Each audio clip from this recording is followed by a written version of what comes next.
HarperCollins presents The Mysterious Affair of Judith Potts by Robert Thorogood, read by Nicolette Mackenzie. Prologue. Mrs. Judith Potts looked at the woman standing outside her front door and didn't say a word. She didn't dare say a word. Her heart was racing. Her thoughts were in free fall. The woman, for her part, stared straight back at her, refusing to back down. "Who are you?" Judith eventually managed. "You know who I am," the woman said. "You killed my father." "How can you say that?" "You're Judith Potts, aren't you? Philippos Demetriou's wife?" "Philippos died 49 years ago, so you admit it. I don't know what you're asking me to admit." "Ha!" the woman said, tossing her head back. "Grandma Sophia was right about you." The woman pushed past Judith and entered the house. "You can't go in there," Judith called out before scurrying after the intruder, her sense of panic now almost completely overwhelming her. Only an hour ago she'd managed to catch a killer. This was supposed to be her night of celebration. How dare this stranger barge into her house like this? "What's this?" the younger woman said, pointing to the photographs of suspects and various index cards of clues and evidence that were pinned to the wall behind Judith's desk. "Are you planning another murder?" Judith strode over and started to pull down the crime scene photos that had been her constant companion for the last few weeks. Oliver Beresford's dead body, the pistol that had been used to kill him, the Marlowe Bell boat, and, of course, headshots of all the suspects in the case. "I don't know who you are," she said, as she stuffed the printouts into the bin, "or what you're talking about. But I'd like you to leave at once. My name is Eleni Paphides, daughter of Michaela Paphides and Philippos Demetriou." "You're Michaela's daughter?" Judith said before she could stop herself. "I am," Eleni said proudly. Judith's legs buckled, and she slumped into the chair by her desk, the dam on her memories bursting. The times Philippos had told her that he could be trusted, that she was being paranoid, that she couldn't smell the scent of another woman's perfume on his clothes. "When were you born?" she stammered. 7 months after you killed my father. Please stop saying that. You made him go out in a storm. I tried to stop him. So now you admit it. The forecast was atrocious. Everyone in the village knew it, but he wouldn't be told. He was too proud. I begged him to stay. And you told the police you went to the church to pray for his safe return. You've got to slow down. How do you know all of this? It happened before you were born. Admit it. You didn't go to the church after my father left on his boat. You never went to the church. That's what my mother says. You weren't a believer. In a sheer act of will, Judith forced herself to look properly at the woman who was standing in front of her. In the shape of Eleni's jaw and her brow and thick hair, Judith could see her ex-husband Philippos so clearly. Even in how she stood, her broad shoulders thrown back. But her eyes? They were her mother's. The olive-green eyes of Michaela Paphides, the prettiest girl in the village. The girl who Philippos had been supposed to marry. Judith would never forget the first time Philippos had taken her back to his village on Corfu. How she'd baked in the midday sun, as she'd met his parents and wider family, all of them barely concealing their discomfort at meeting Philippos's English wife. But he'd been impervious to his family's disapproval. That had always been Philippos's strongest suit. His self-confidence, how he expected everyone to be swept along by his exuberance. But Judith knew to her cost. His enthusiasms had been those of a child. He soon lost interest, and wanted something new. And he got angry when he didn't get it. "You went out on my father's boat that day," Eleni said. "I went through all of this with the police." Eleni took a step towards Judith and clenched her fists. "You went out on his boat and you killed him," she said. "You then swam back to shore to make it look like he died at sea." "No, I'm not having this," Judith said, rising from her chair. She had to stop the conversation before it went any further. "You can't come in here and make wild accusations. You could be anybody." "You know I am who I say I am. Can you prove what you're saying?" "Back at my hotel, of course." "Get out of my house!" Judith blurted. She had to stop Eleni from talking. "Leave at once, or I'll call the police." A sly smile slipped onto Eleni's face. "You won't do that. We both know you won't. But I'll go. It's a lot for an old woman to take in. I'm staying at the toll gate. I'll confirm my identity any time of your choosing. But come and see me soon. If you don't, I'll take all of the evidence I've got to the police." Eleni left, and Judith realized she'd stopped breathing. She didn't doubt for one moment that Eleni was who she said she was. Judith's words to her had just been a delaying tactic to get her out of her house. But what on earth had Eleni meant when she'd said she had evidence that Judith had been on the boat that day? It wasn't possible. The Corfu police had tried every trick in the book to prove that she had been behind her husband's death, even though, when his body had washed up 2 days after the storm, there'd been no evidence of foul play. As the coroner later reported, he died from drowning. It was the same when the police eventually recovered his boat. It was found smashed to pieces in a nearby cove, and all of the physical evidence confirmed that he'd gone out to sea on his own, got caught in a storm, and then drowned when the boat sank. Judith went over to her drinks cabinet and poured herself a small glass of whiskey. Her hand was shaking, and she stiffened the drink with another splash before she downed it in one. She glanced at the gold ring she wore on her wedding finger. She'd continued wearing it every day since Philippos's death.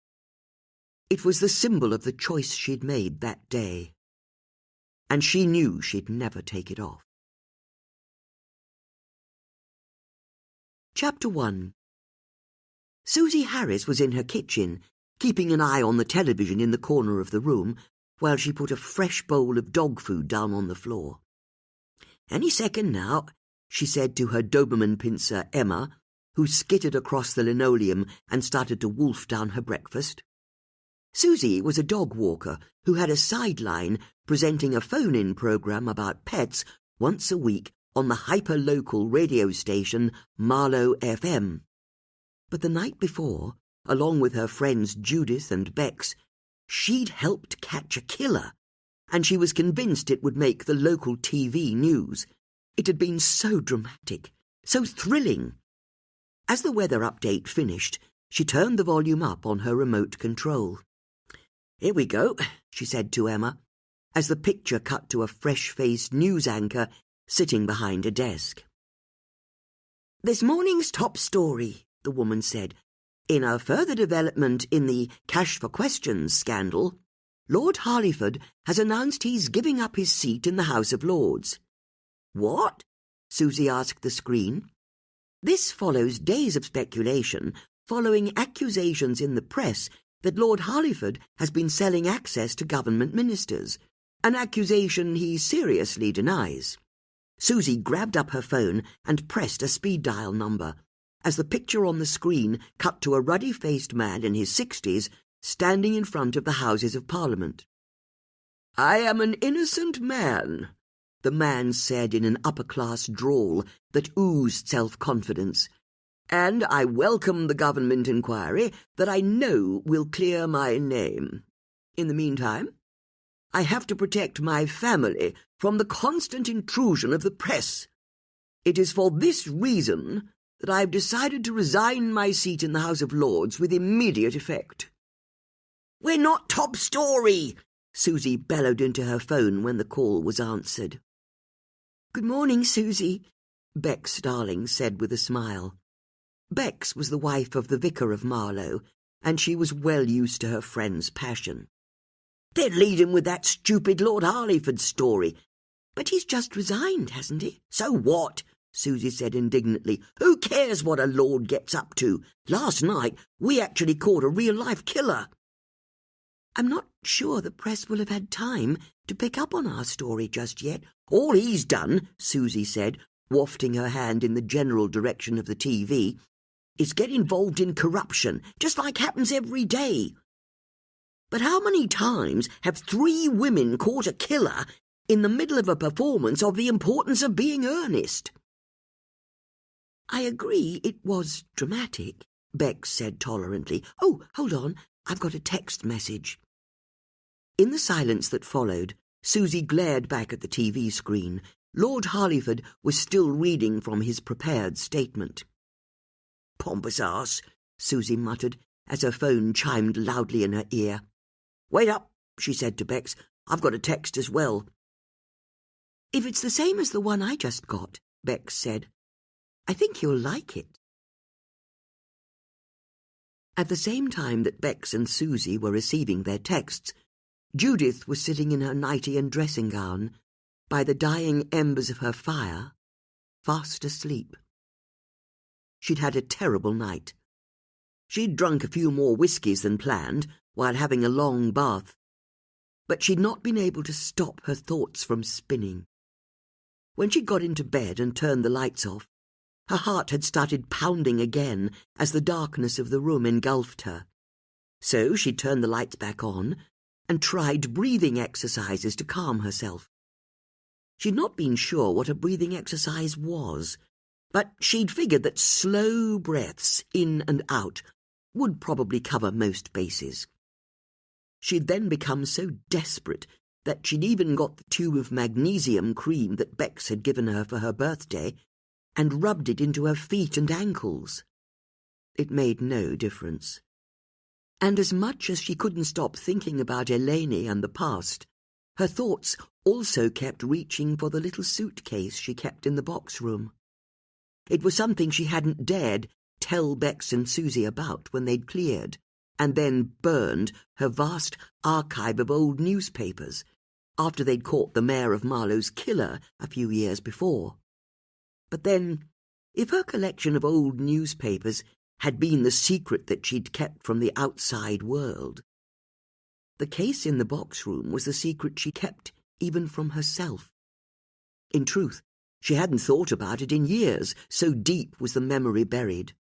But Eleni's arrival had forced her to think about it, and what it contained. By 3 a.m., Judith had admitted defeat and got up. Even 2 rounds of toast, dripping with butter and honey, and washed down with a large cup of tea, hadn't improved her mood.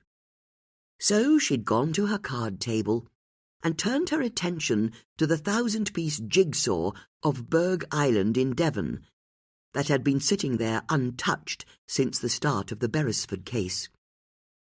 But she still hadn't been able to settle, just as she'd known she wouldn't, and she'd cursed the fact that it was November. The house was thick with coal. Outside it was dark, and there was nothing to do except wait for the day to start. "How dare she?" Judith had grumbled to her cat, Daniel, for the 100th time, as she stabbed the dying embers of the fire with an iron and felt a kinship with the sparks that flew up. She was burning just as furiously. But what could she actually do with all of this energy? She could have phoned Bex and Susie and asked for their advice, but that would have involved telling them about Eleni, and Judith had known that would prompt questions she didn't want to answer. So she'd taken a copy of Puzzler magazine over to her favourite wingback and turned to the logic puzzle. She'd normally have written the answers into the grid as fast as she could read the questions, but she'd found that she couldn't concentrate or even make sense of them. When the doorbell rang, Judith woke with a start and looked at the clock on the mantelpiece. It was nearly 10 a.m. For a few seconds she couldn't work out what she was doing in an armchair, wearing her nightie and dressing gown, a copy of Puzzler magazine spilled on the floor by her feet. And then, with a stab of horror, she remembered Eleni's visit the night before. The doorbell rang again, and Judith's panic sharpened into fury. If Eleni thought she could intimidate her by coming back to her house, then she had another think coming. Judith lifted herself out of her chair and, ignoring the sharp stab of pain in her left knee, strode to her front door, unlocked it, and threw it open. "Now what?" she asked. Detective Inspector Tanika Malik was standing outside in a dark blue puffer jacket that came down to her knees, her breath misting in the morning air. Seeing Judith's dressing gown and wild hair, she realized she'd caught her friend at a bad time. "I'm sorry," she said. "I should have rung ahead." "Yes, you should," Judith said, as she turned and walked back into her house, leaving the door open. Why had Tanika turned up now? Had Eleni already handed all of her evidence to the police? Was Tanika here to arrest her? "I would have called first," Tanika said, following her friend into the sitting room, "but I needed to see you as soon as possible." "I suppose you're here about the Oliver Beresford case?" Judith asked, hoping she didn't sound on edge. "I'm sorry to say that I'm not." Judith grabbed hold of the mantelpiece to steady herself. "Are you all right?" Tanika asked. "Of course. You don't look it." "But if you're not here about him, then why are you here?" "I've caught you at a bad time, haven't I?" Seeing the concern on Tanika's face, Judith realized that she needed to pull herself together. Whatever was about to happen, she couldn't do anything about it now. "No, it's me who should apologize," she said. "I didn't get a wink of sleep." "I can imagine," Tanika said. "Your performance last night was spectacular, and such a privilege for me to see you solve the case in front of my eyes. Not that it hasn't caused a few problems, but that's not why I'm here. You see, there's been a murder." Judith's eyes widened. "Not Eleni Paphides?" "Eleni who?" Tanika asked, confused. "Who are you talking about?" "Eleni's not involved?" "I've not heard that name before. Who is she?" "It doesn't matter. Tell me about the murder." "Do you know the footballer Gary Wise?" "No, I can't say I've heard of him." "Well, you're going to be hearing quite a lot more of him. Last night, he went into the woods behind his house and was shot dead. A single bullet through the heart." Chapter 2. Tanika saw that her news didn't seem to register with Judith. "Which is pretty extraordinary, if you ask me," she continued, "considering you caught a killer just last night. And now there's been another murder. I know you'll want to hear all of the gruesome details." "Actually," Judith said, "I'm not sure that I do." "I'm sorry?" "Can it wait?" "Are you ill?" "Not ill, just tired. Do you mind if we take a rain check on this Gary chap?" "No, there's something else. There has to be." "Is it that Eleni woman you mentioned? Who is she?" "Really, Tanika," Judith said, letting her irritation bubble over, "you can't expect me to help you solve every murder that comes along." "But you can't help yourself," Tanika said, refusing to believe what her friend was telling her. "All puzzles have to be solved. That's what you always tell me. And your interest has to be piqued by Gary Wise. He's such a famous person." "Honestly, I've never heard of him." "You must have done.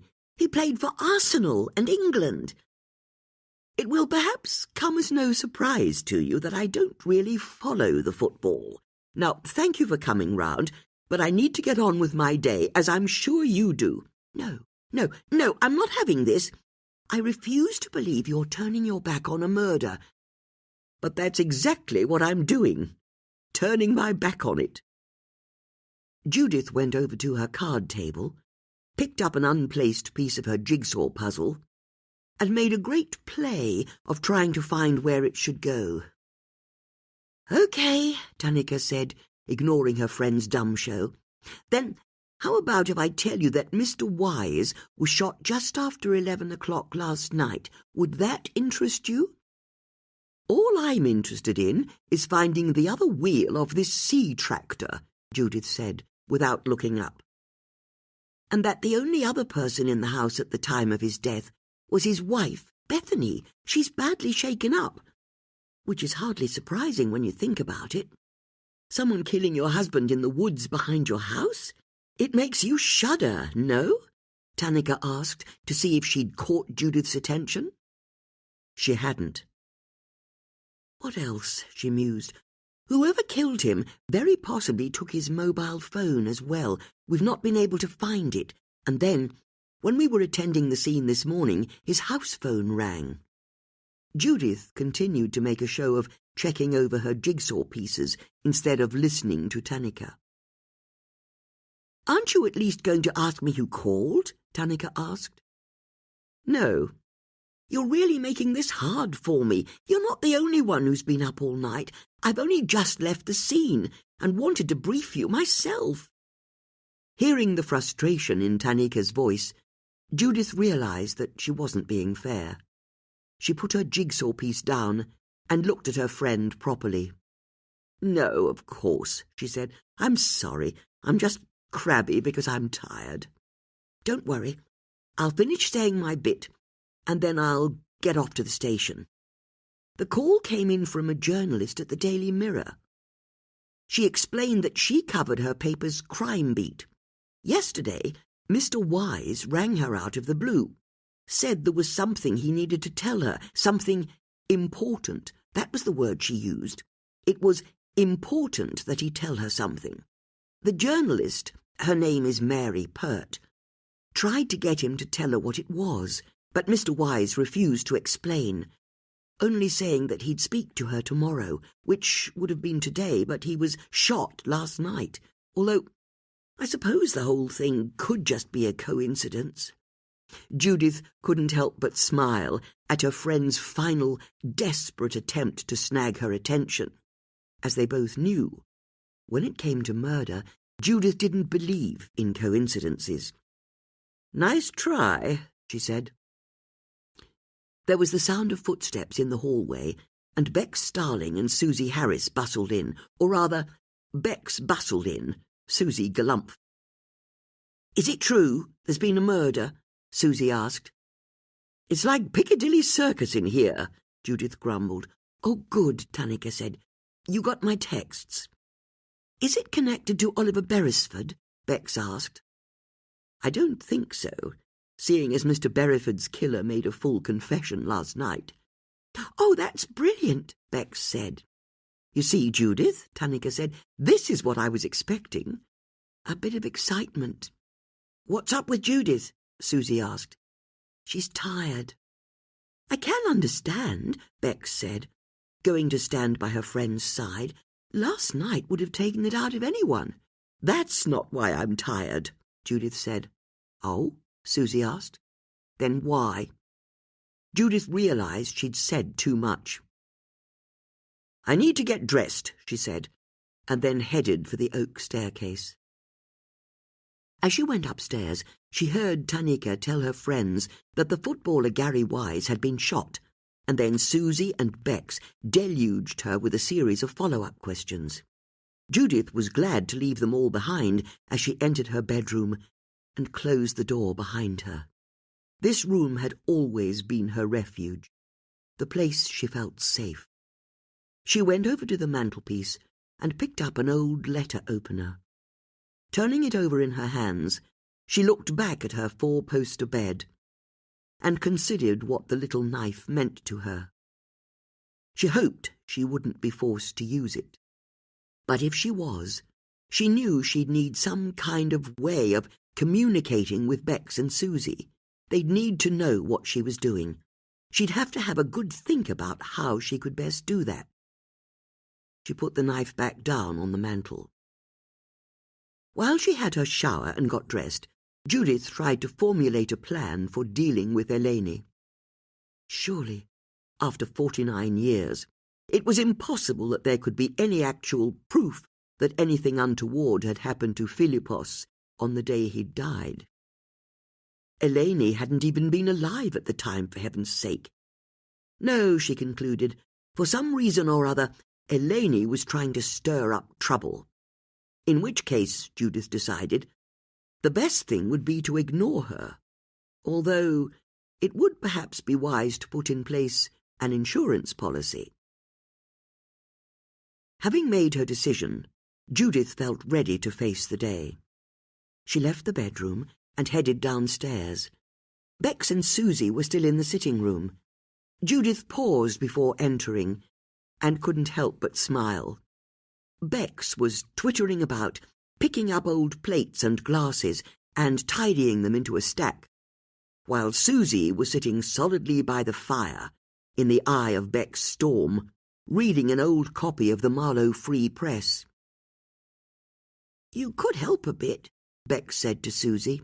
"I am helping," Susie said. "No, you're not. You're just sitting there." "This is me helping. I'm staying out of your way because you'll tell me I'm tidying up all wrong." "You make me sound like a monster." "You have views on stacking. I wouldn't go that far. You can't stack one glass inside another, that's all." "And?" Susie asked, raising an eyebrow. "Well, plates have to go together at the bottom of the pile, and you can only put something on top if it's smaller than what's below. That's it." "And?" "And you have to make sure you always use 2 hands when you—" "Oh, God, I am a monster, aren't I?" "Nah, not a bit of it. You're just you, which is why you're tidying up. And I'm me, which is why I'm sitting here." "Where's Tanika?" Judith asked, to announce her presence. "She's gone back to the station," Susie said, "but she's left instructions. We're to go to Gary Wise's house in Hurley Village. We're to see if we can talk to his wife as soon as possible." "As soon as possible?" Judith asked. "Those were her words," Bex said, "which I don't need to tell you isn't like her at all. In fact, it's borderline suspicious if you ask me. I wonder what's changed." "What does it matter?" Susie said, heaving herself out of the armchair. "She said we should go and talk to the victim's wife, so let's go and talk to her. What do you say, Judith?" "I think that's a splendid idea," Judith said, trying to access an enthusiasm for the case she wasn't feeling. "Although, can I ask you both a question first? How are you getting on with your crosswords?" "What's that?" Bex asked, as she took her perfect tower of neat plates and mugs through to the kitchen. "Are either of you doing cryptic crosswords at the moment?" "Hang on," Susie said. "We've got a dead body to investigate, and you're asking about crosswords?" "It's a simple question. Have either of you been doing any cryptic crosswords? For example, the one I set in the Marlowe Free Press?" "What are you like?" Susie said, as Bex came out of the kitchen. "I'm so sorry," Bex said. "I know they're important to you, but they're just gobbledygook to me." "Judith, can we focus on what matters here?" Susie said. "Someone's been murdered. We've got a killer to catch." Chapter 3. Susie drove her battered van through the jumble of brick and flint buildings in Hurley Village, past the ancient Old Bell Inn, and parked by a crumbling brick wall. Once she and her friends got out, they headed towards a little path that led in between a clutch of houses. To their left was an old wooden lich gate, a faded brass plaque screwed to the side, announcing that this was the entrance to Hurley Manor House. "Okay, so this is it," Judith said, as she pushed through the gate and then stopped to take in the view. In front of her, there was a wide lawn that was mown into regimental stripes. A white gravel driveway led from the gate, with olive trees in terracotta pots standing to attention on either side. Then, at the end of the drive, 2 enormous SUVs with blacked-out windows were parked outside one of the finest Elizabethan manor houses Judith had ever seen. It had diamond-shaped leaded windows, an ancient wisteria growing across its frontage, and a riot of chimneys on top that twisted high into the sky. "A footballer lives here?" Bex asked, amazed. "It's the address Tanika gave us," Susie said, before heading towards the house. As she got nearer, she looked about herself, at the manicured grandeur, and made her decision. "Nah, it's not for me," she pronounced. "Are you serious?" Bex said with a laugh. "Look at those windows. Imagine the draughts, and I reckon 15 chimneys is about 15 chimneys too many. You give me my modern house with double glazing and a nice combi boiler any day." "I know what you mean," Bex said, thinking of her draughty vicarage. "There's nothing like a home with all mod cons, but I'd still move to a house like this in a heartbeat." "But would you bring Colin and the kids with you?" "Susie!" Bex exclaimed as they arrived at the oak front door. Susie pulled on a metal chain that was hanging to its side, and a bell rang distantly from within the house. As they waited, Susie said, "So, what do the pair of you know about Gary Wise?" "I know he was a footballer," Bex said. "He was a central defender, but he was one of those guys who was always in the tabloids. You know, he'd be pictured falling out of nightclubs, and he kept getting into fights on the pitch." "He was violent?" "He was the kind of player who went into tackles studs up. And that's a bad thing?" "You really don't know anything about football, do you?" Susie said, before noticing that Judith looked distracted. "You all right there, Judith?" It took Judith a short while to register that Susie was talking to her.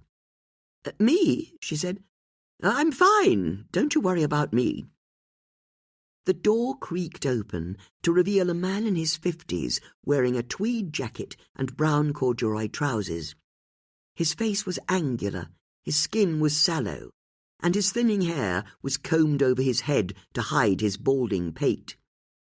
He looked, Judith decided, like one of the very many disappointed head teachers who'd had to deal with her as a teenager.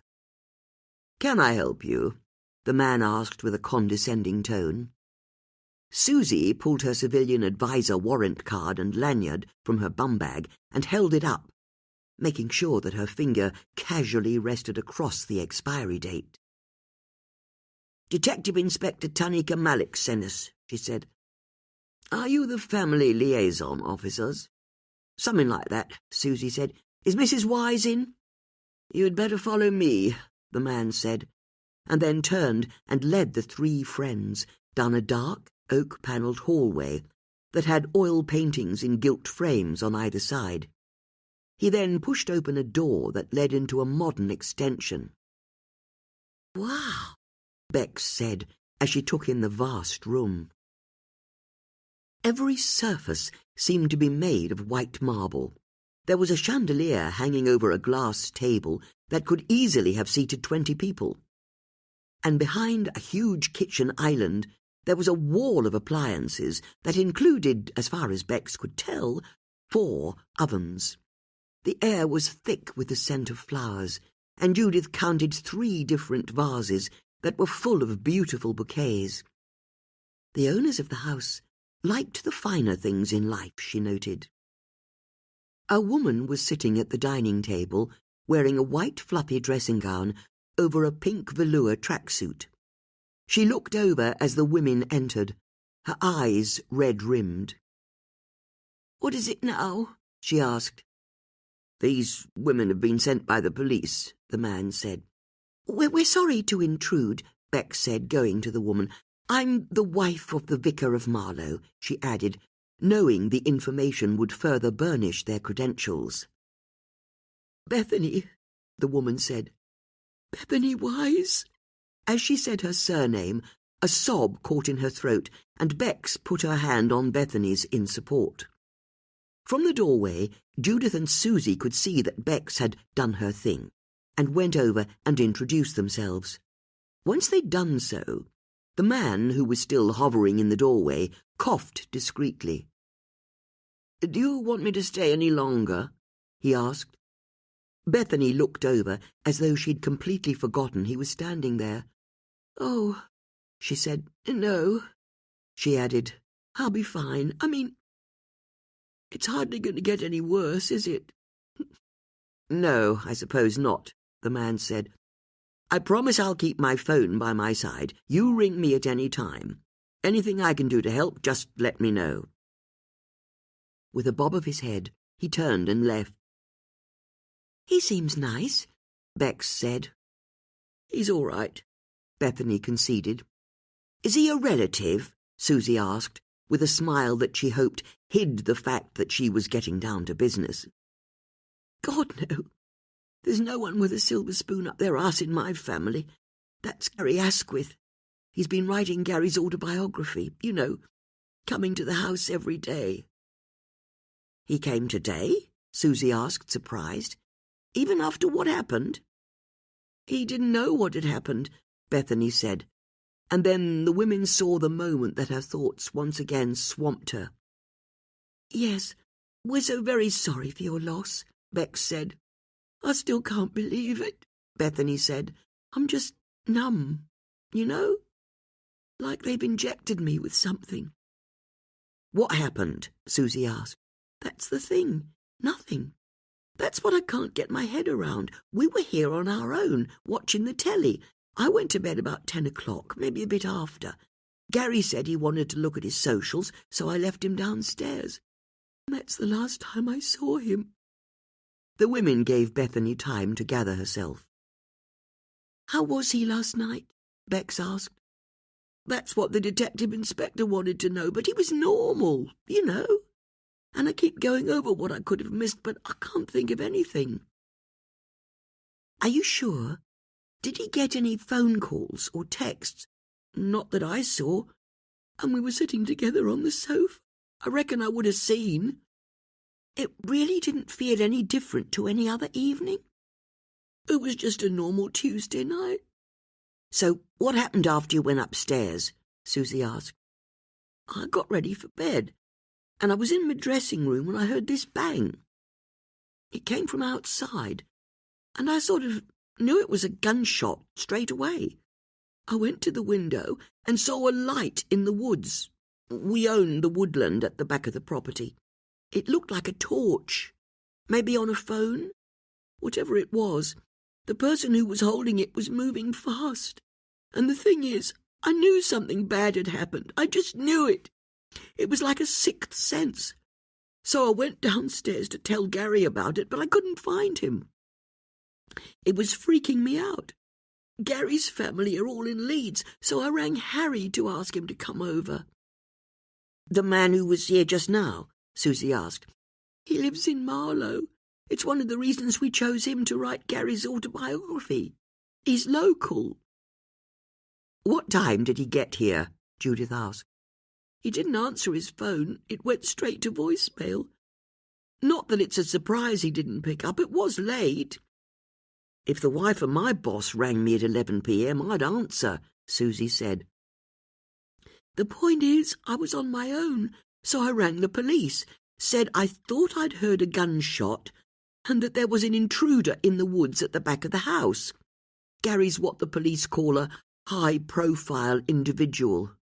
They take security more seriously." "They do?" Susie asked, impressed. "He's had his fair share of stalkers and loonies over the years, sending him stuff through the post and hanging around the training ground. Anyway, a police constable arrived about 20 minutes later, and she didn't hang about. She went and looked in the woods for herself, and that's when she found him. I'll never forget that moment, when she told me." "I can't imagine how tough that must have been for you," Bex said. Bethany looked at Bex, entirely lost. "There's no point asking me what happened next," she said. "The rest of the evening's a blur." "Then can I ask something?" Susie asked. "Who do you think did it?" "I've no idea. Everyone liked Gary." "You said he had stalkers?" "Gary used to joke that you're not really famous unless you've got a stalker. but he's not had anyone crazy go after him for years. Our lives turned around when he left Arsenal and he came back to Wickham Wanderers. He stopped drinking. He doesn't go to clubs or hang out with any of the bad lads. He's a changed man now."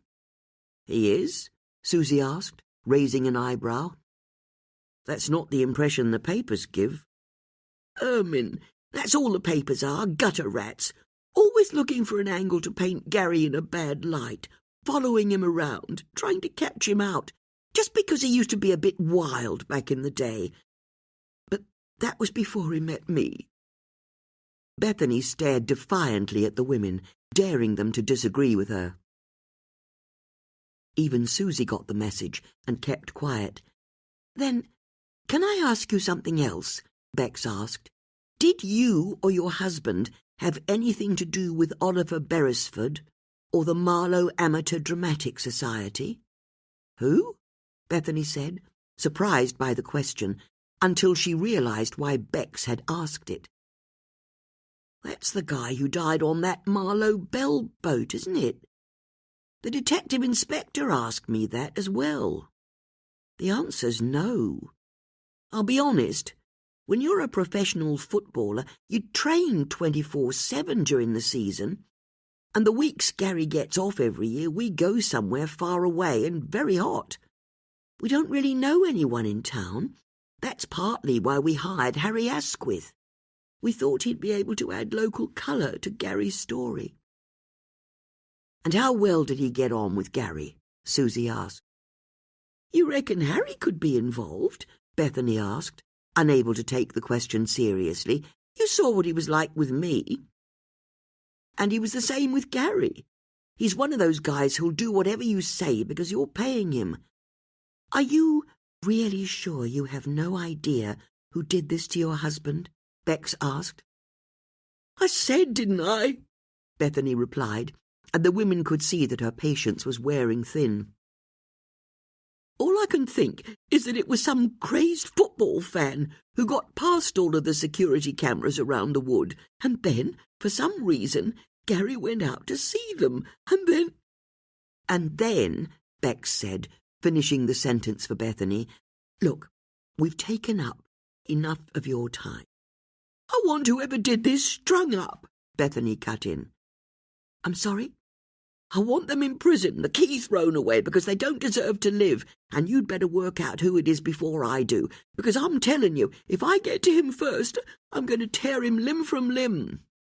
"An eye for an eye," Susie said appreciatively.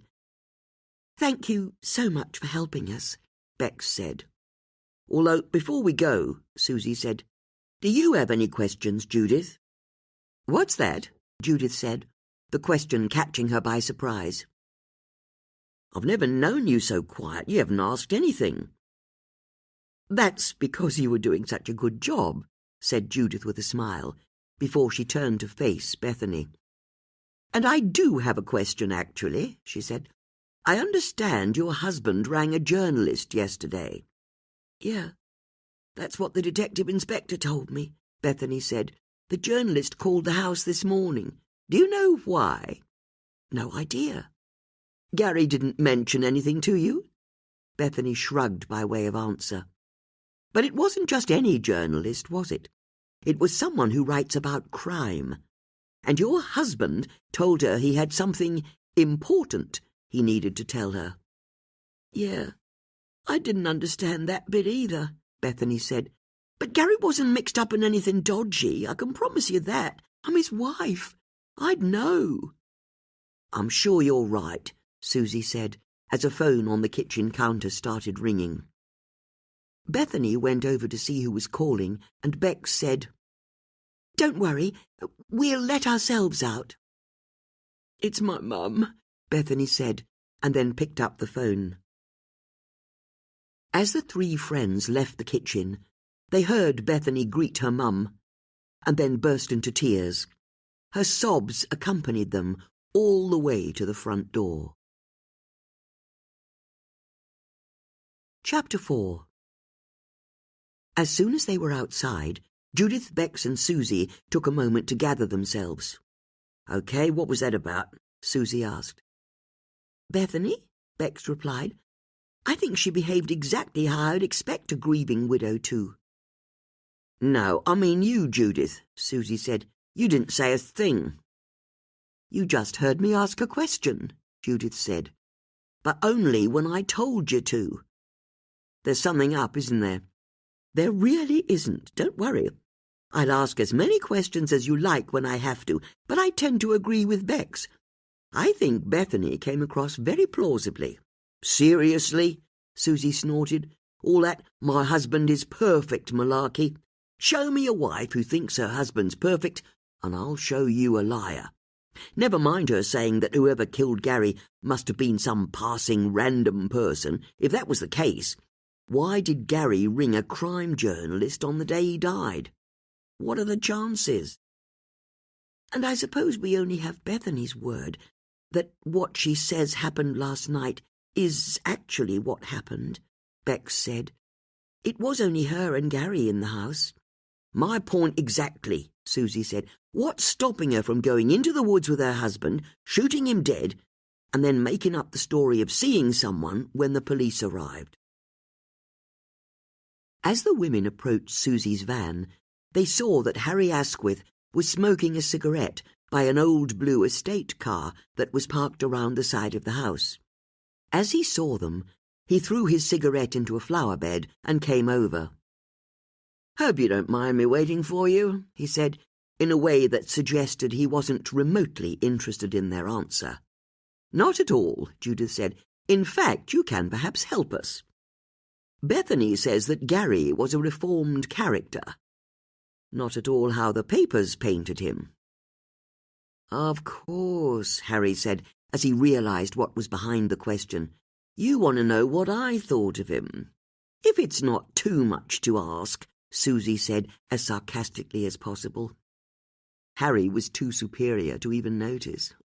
"Where to begin? Well, I suppose the point is, I've ghostwritten any number of autobiographies, and top sports people are often very similar. They're driven, and selfish with it. They have to be. They're only one ACL injury away from the end of their career.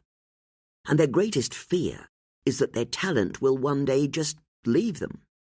You see, no one really knows where talent comes from, least of all the person who's got it. So you look into their childhood, into their schooling and upbringing, because everything in their past helps to explain the present day." "And what was there in Gary's past?" Bex asked. "He's basically a classic of his type. His mum worked on a supermarket checkout, and his dad was a bouncer for a chain of nightclubs. But he was raised in a home of love and support, and he was prepared to work. So, all was smooth sailing at first.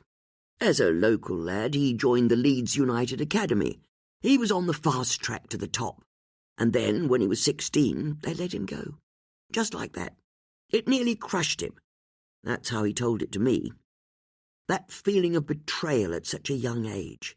And that's when he started going off the rails. After being dumped by Leeds, he signed with Wycombe Wanderers, moved down here, and became a bit of a folk hero. He was a central defender, but don't think Rio Ferdinand. He was more of an enforcer, like Terry Butcher.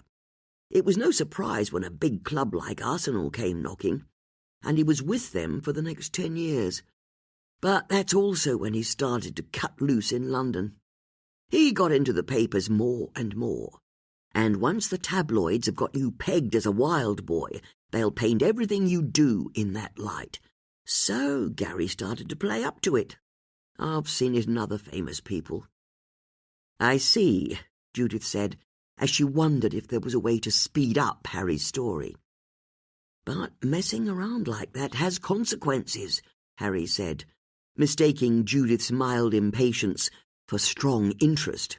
"As I'm sure we can all agree, you see, he always had the talent to play for England, but when the chance came along, he was so into his bad boy of football persona that he'd turn up late for training sessions, would oversleep and miss the team bus, that sort of thing.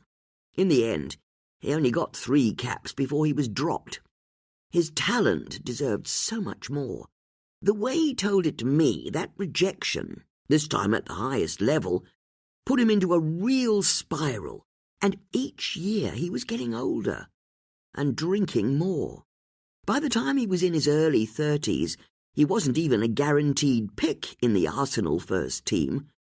They had a novice centre-back they were developing who was edging him out of the side, which is when his old club, Wickham, asked for him back on loan, because everyone around here wanted their star player back. Not that Gary was interested. Not until he met Bethany. He told me she was the one who turned his life around. She was his rock. That's what he called her. He changed his ways. He stopped drinking. And he's been a big success for Wickham Wanderers ever since he came home. "What can you tell us about Bethany?" Susie asked. "Only that there's no way she could have anything to do with her husband's death. Those two loved each other. I was only with them a short while, but it was obvious for anyone to see. He'd ask her how she was the whole time, and was constantly making her cups of tea. Attentive. That's the word I'd use. He was attentive around her." "And how did you get on with him?" Susie asked. "Me? You think I killed him? That's preposterous. But since you're asking, I got on with him just fine. You ask Bethany. And it doesn't matter how we got on. I was home alone last night." "Can you prove that?" "I doubt it. It's like I said, I live on my own." "And yet you didn't answer your phone when she called you." "I didn't hear it, even though you were in an otherwise empty house. I leave my phone downstairs on silent when I go to bed, so I'm not distracted. Do try and be sensible. I've only known the man a few weeks. Do you really think I could have built up a reason to want him dead in that time? What's more, with his death, I've lost a rather significant amount of money.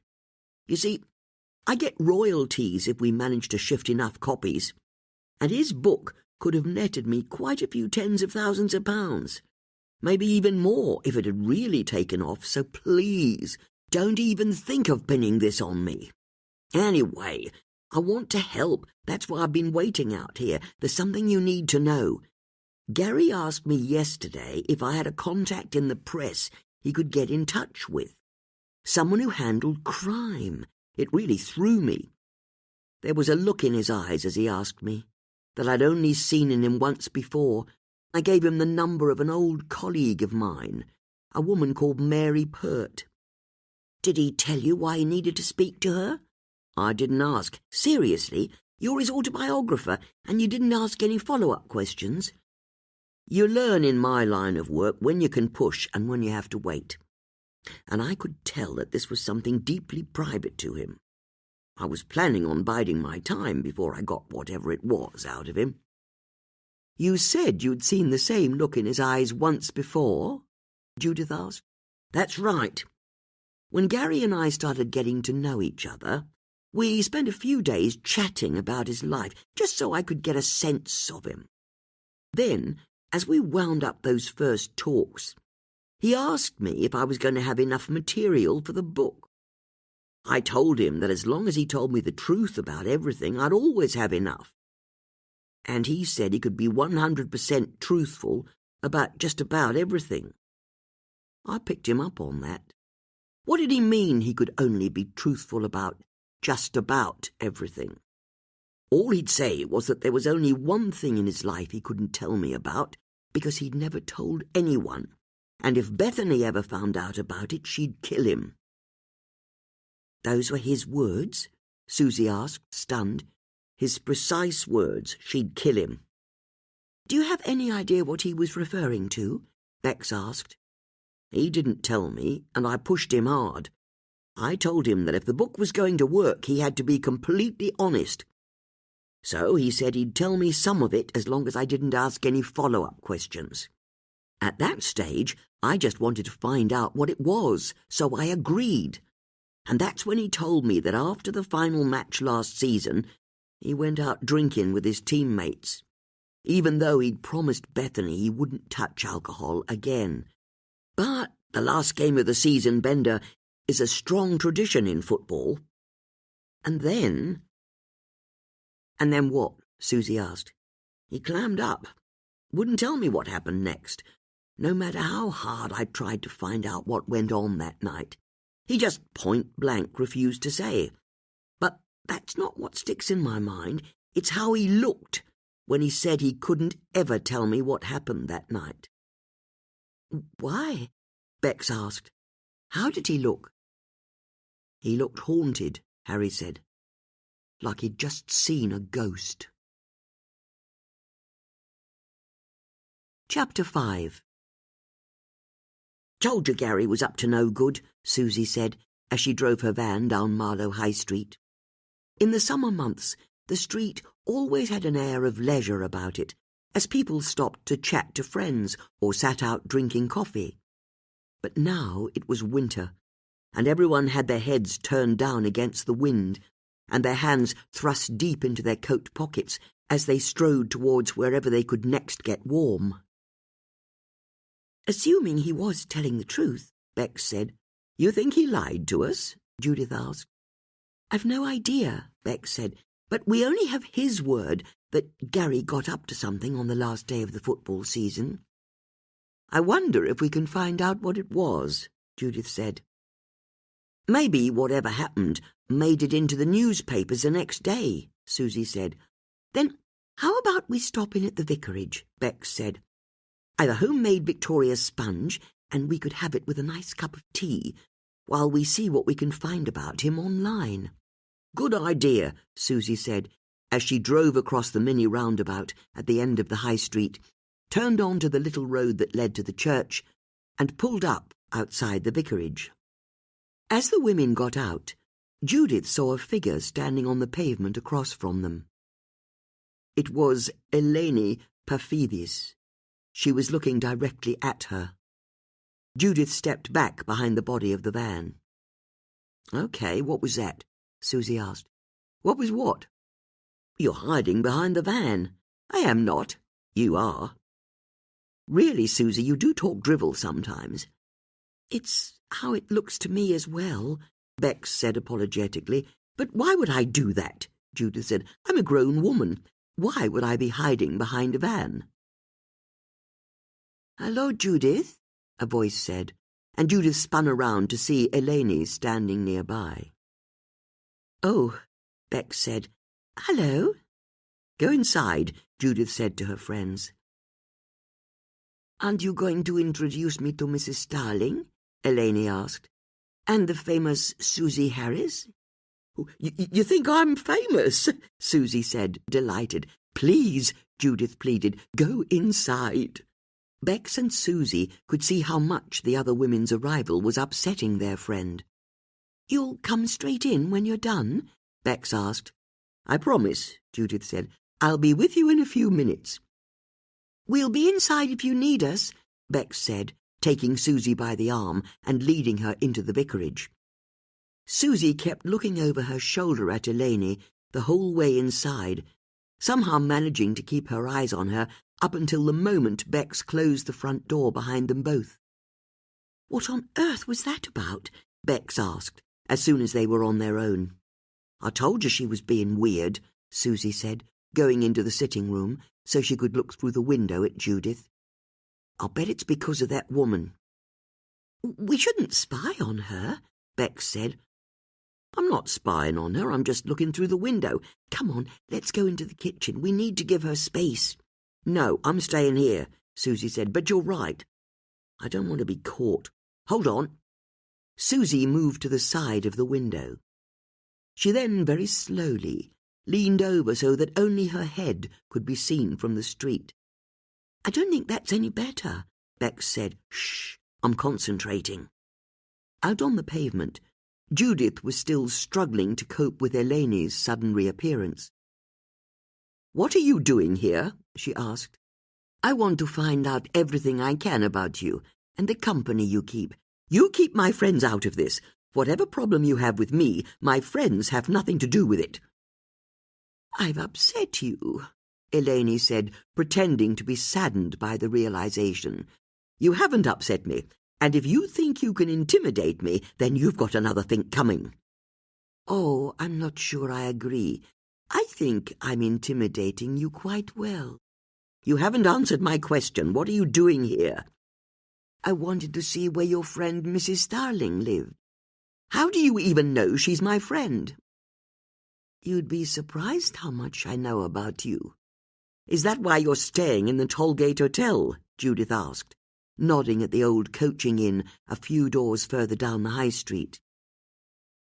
I couldn't get a hotel that was near you, so I did the next best thing. I got one near her. You can't spy on her. But I can learn so much. For example, I've already worked out why you solve murders with your two friends. You haven't the first idea. It's because of the guilt you feel. You're trying to right the wrongs of the present, because of the wrong you did to my father in the past. That's not remotely true, Judith said, and went on to explain that what Eleni didn't know was that she set crossword puzzles for a hobby, and she'd been a puzzle solver her whole life. She helped the police solve murders because, as far as she was concerned, all puzzles had to be solved. But even as the well-worn words came out of her mouth, she suspected that on some deep level, Eleni was right. And she'd never known this about herself. Part of the reason why she'd started investigating her first murder case must have been because of her feelings of guilt. As she finished talking, Judith tried to look at Eleni properly, to try and imagine what it must have been like growing up without a father, the daughter of an unwed mother. "Did your mother ever marry?" she asked. "No," Eleni said. "She had offers, but there was only one man for her." Judith realized that there was nothing she could say or do that would change Eleni's mind about her. By dying before she was born, Philippos had taken up an almost mythic status in his daughter's mind. His absence had thrown a shadow over her whole life. "You look like him," Judith found herself saying. Her words surprised her almost as much as they surprised Eleni. "That's what everyone says," the younger woman admitted. "It's not just that, it's your spirit." "You were married to him," Eleni said. It was almost as if she was looking properly at Judith for the first time. "What was he like?" Judith considered how she could even begin to answer the question. "He was joyous, on the right day, spontaneous, handsome." "You loved him," Eleni said, her brows creasing. "That's what I thought. Sadly, while I loved him, I wasn't the only woman he loved. Not that I knew that at first, even though my mother tried to warn me off. She knew the type, she said. We had the most terrible rows when I told her I'd become engaged to him. My father was a good man. I'm sorry, Eleni, he wasn't. Everyone on the island says he was. He was popular. He was exciting. But he was not a good man. I know it's hard for you to hear, but it's the truth. Speaking as one woman to another, I'm sorry that I married him. And I'm sorry you grew up without a father. Even before he died, I suspected he was seeing your mother, but please believe me, when I left the island for good after Philippos's tragic accident, I had no idea he'd got your mother pregnant. My father's death was no accident. We went through this last night. Do you really deny being involved? Fervently, Judith said, passionately. Then come to my hotel room. I can show you proof that you are lying. Chapter 6. Judith followed Eleni into her small hotel room and took in the double bed, the suitcase open on the only table, and the grimy window that overlooked the hotel car park. The whole room smelled of dust and ancient cigarette smoke. You wait there, Eleni said, as she went over to a safe that was hidden within the built-in wardrobe and tapped numbers into the keypad. The mechanism whirred, and the door popped open. Grabbing a yellowing document, she brought it over and gave it to Judith. Judith saw that she was holding an old report from the Corfu Police Directorate. Looking down at the handwriting, she felt a depth charge explode inside her. She was holding a copy of the witness statement that she'd given following Philippos's death. "Where did you get this?" she asked, her voice barely a whisper. "I have a friend in the police. He gave it to me." Time collapsed, and Judith was back in the furnace of the interrogation room. The bare light bulb, the flies buzzing, the smell of the detective's body odour. The memories were buried deep, and their sudden resurfacing made her gasp. Eleni smiled, happy to see the older woman's pain. "But this says I was nowhere near when he set off," Judith said, confused that Eleni considered her statement so damning. "That's right," Eleni agreed. "It says you told my father that a storm was coming in, but he wouldn't listen to you. It says you both left your house together just before midday, but he went down to the bay on his own, and instead you went to the church in the village to pray for him. That's what happened. Before then you argued. Of course we argued. He wouldn't listen to me. All he'd say was that he was the sailor, the islander. He knew whether it was safe to sail better than me. It also says he hit you, which is a lie. Why would you say such a thing?" Judith could see that Eleni had no interest in hearing about the rage Philippos directed against her when it was just the two of them. His temper when he felt he wasn't as clever as her, or when she dared accuse him of infidelity. If he'd been drinking ouzo with his friends in the square, it took even less to trigger him.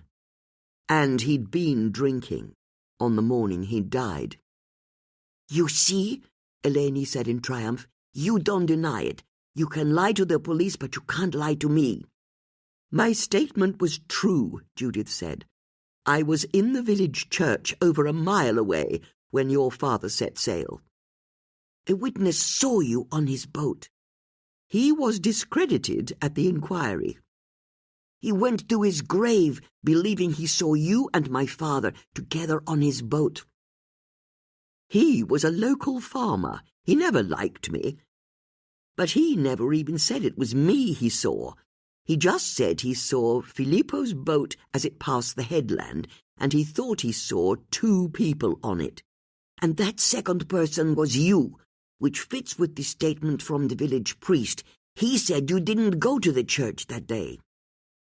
As she spoke, Eleni went to the safe, returned with another piece of age-yellowed paper, and handed it over. "Here's his statement," she said. The priest, like the farmer, was mistaken. "I was in the lady chapel when he came through the church. I was praying that your father would be spared in whatever storm was coming. That's why he didn't see me." "The priest said you never went to church." "I went every week, but never through choice, only because you had to. And I felt I had to that day. Praying was all that was left to me." "You're lying. You were on the boat with him." Judith barely heard the younger woman's accusation. She was in Filippo's house. On the rocky bluff that overlooked the Ionian Sea, with steps cut into the rocks that led down to an old concrete jetty, where he'd moor his little fishing boat. With a blue-painted hull and steps down to a cabin that barely had room for a double bed, it had been his pride and joy. When times were good, he and Judith had gone out for days at a time, cooking the fish they caught during the day and sleeping out under the stars on the deck at night. As Philippos had told Judith at the time, his boat was him and he was his boat. "You knew bad weather was coming, so you went out with my father on his boat and drugged him," Eleni said, "or hit him over the head, but you made sure he drowned somehow. You have to believe me. I never went near his boat on the day he died. And there's the lie, Eleni said as she returned to the safe. She pulled out another document and strode back, forcing it into Judith's hands. Then how do you explain this? Judith saw that she was holding an old photograph. It showed the cove beneath Philippos's house. The boat was moored at the end of the wooden jetty, and he was standing on it. This was taken on the day he died, Eleni said. You can't know that, Judith said. That's the T-shirt and shorts he was wearing when his body was found. He wore those clothes most days. How come you're on the jetty with him? It was true. It was the first thing Judith had noticed. She was also in the picture. And although Philippos often wore the clothes he had on, she'd never forget the day that he'd died was the first time she'd worn the dress she was wearing in the photograph. If the photo was real, it could only have been taken on the last day of his life. You told the police you never went near my father's boat that day, Eleni said. Someone's tampered with this photograph. It's not been tampered with. Where did you get it? Grandmother Sophia. She's still alive? Women like her don't die. She's old now, but her mind is still sharp. Judith remembered Philippos's mother well, and not with affection. Sophia had always known that her son was violent, but she'd told Judith that any Greek woman would have been able to tame him. As far as she was concerned, if Judith couldn't control her husband, then she should leave the island. I go and see her every year, Eleni said. On the day of my father's birthday. She's always been kind to me, and this year she said she'd been given a photo of my father and she wanted to show it to me. It's the photo in your hand. Who gave the photo to Sophia? Does it matter? It proves you lied in your statement. I didn't. Yes, you did. We both know it. The police will have to reopen the case. There's no way this photo could result in a conviction. Are you willing to bet your life on it? And you should know, I've got even more evidence than this photo, so I'm giving you a choice. You go to the police and confess the truth of what happened that day, or I'll give them all the evidence I've got, not just this photo. Are you trying to blackmail me? I'm giving you the chance to confess. The jail sentence from the judge will be less if you do. Judith wanted to protest, to fight Eleni's accusations with a firestorm of denials.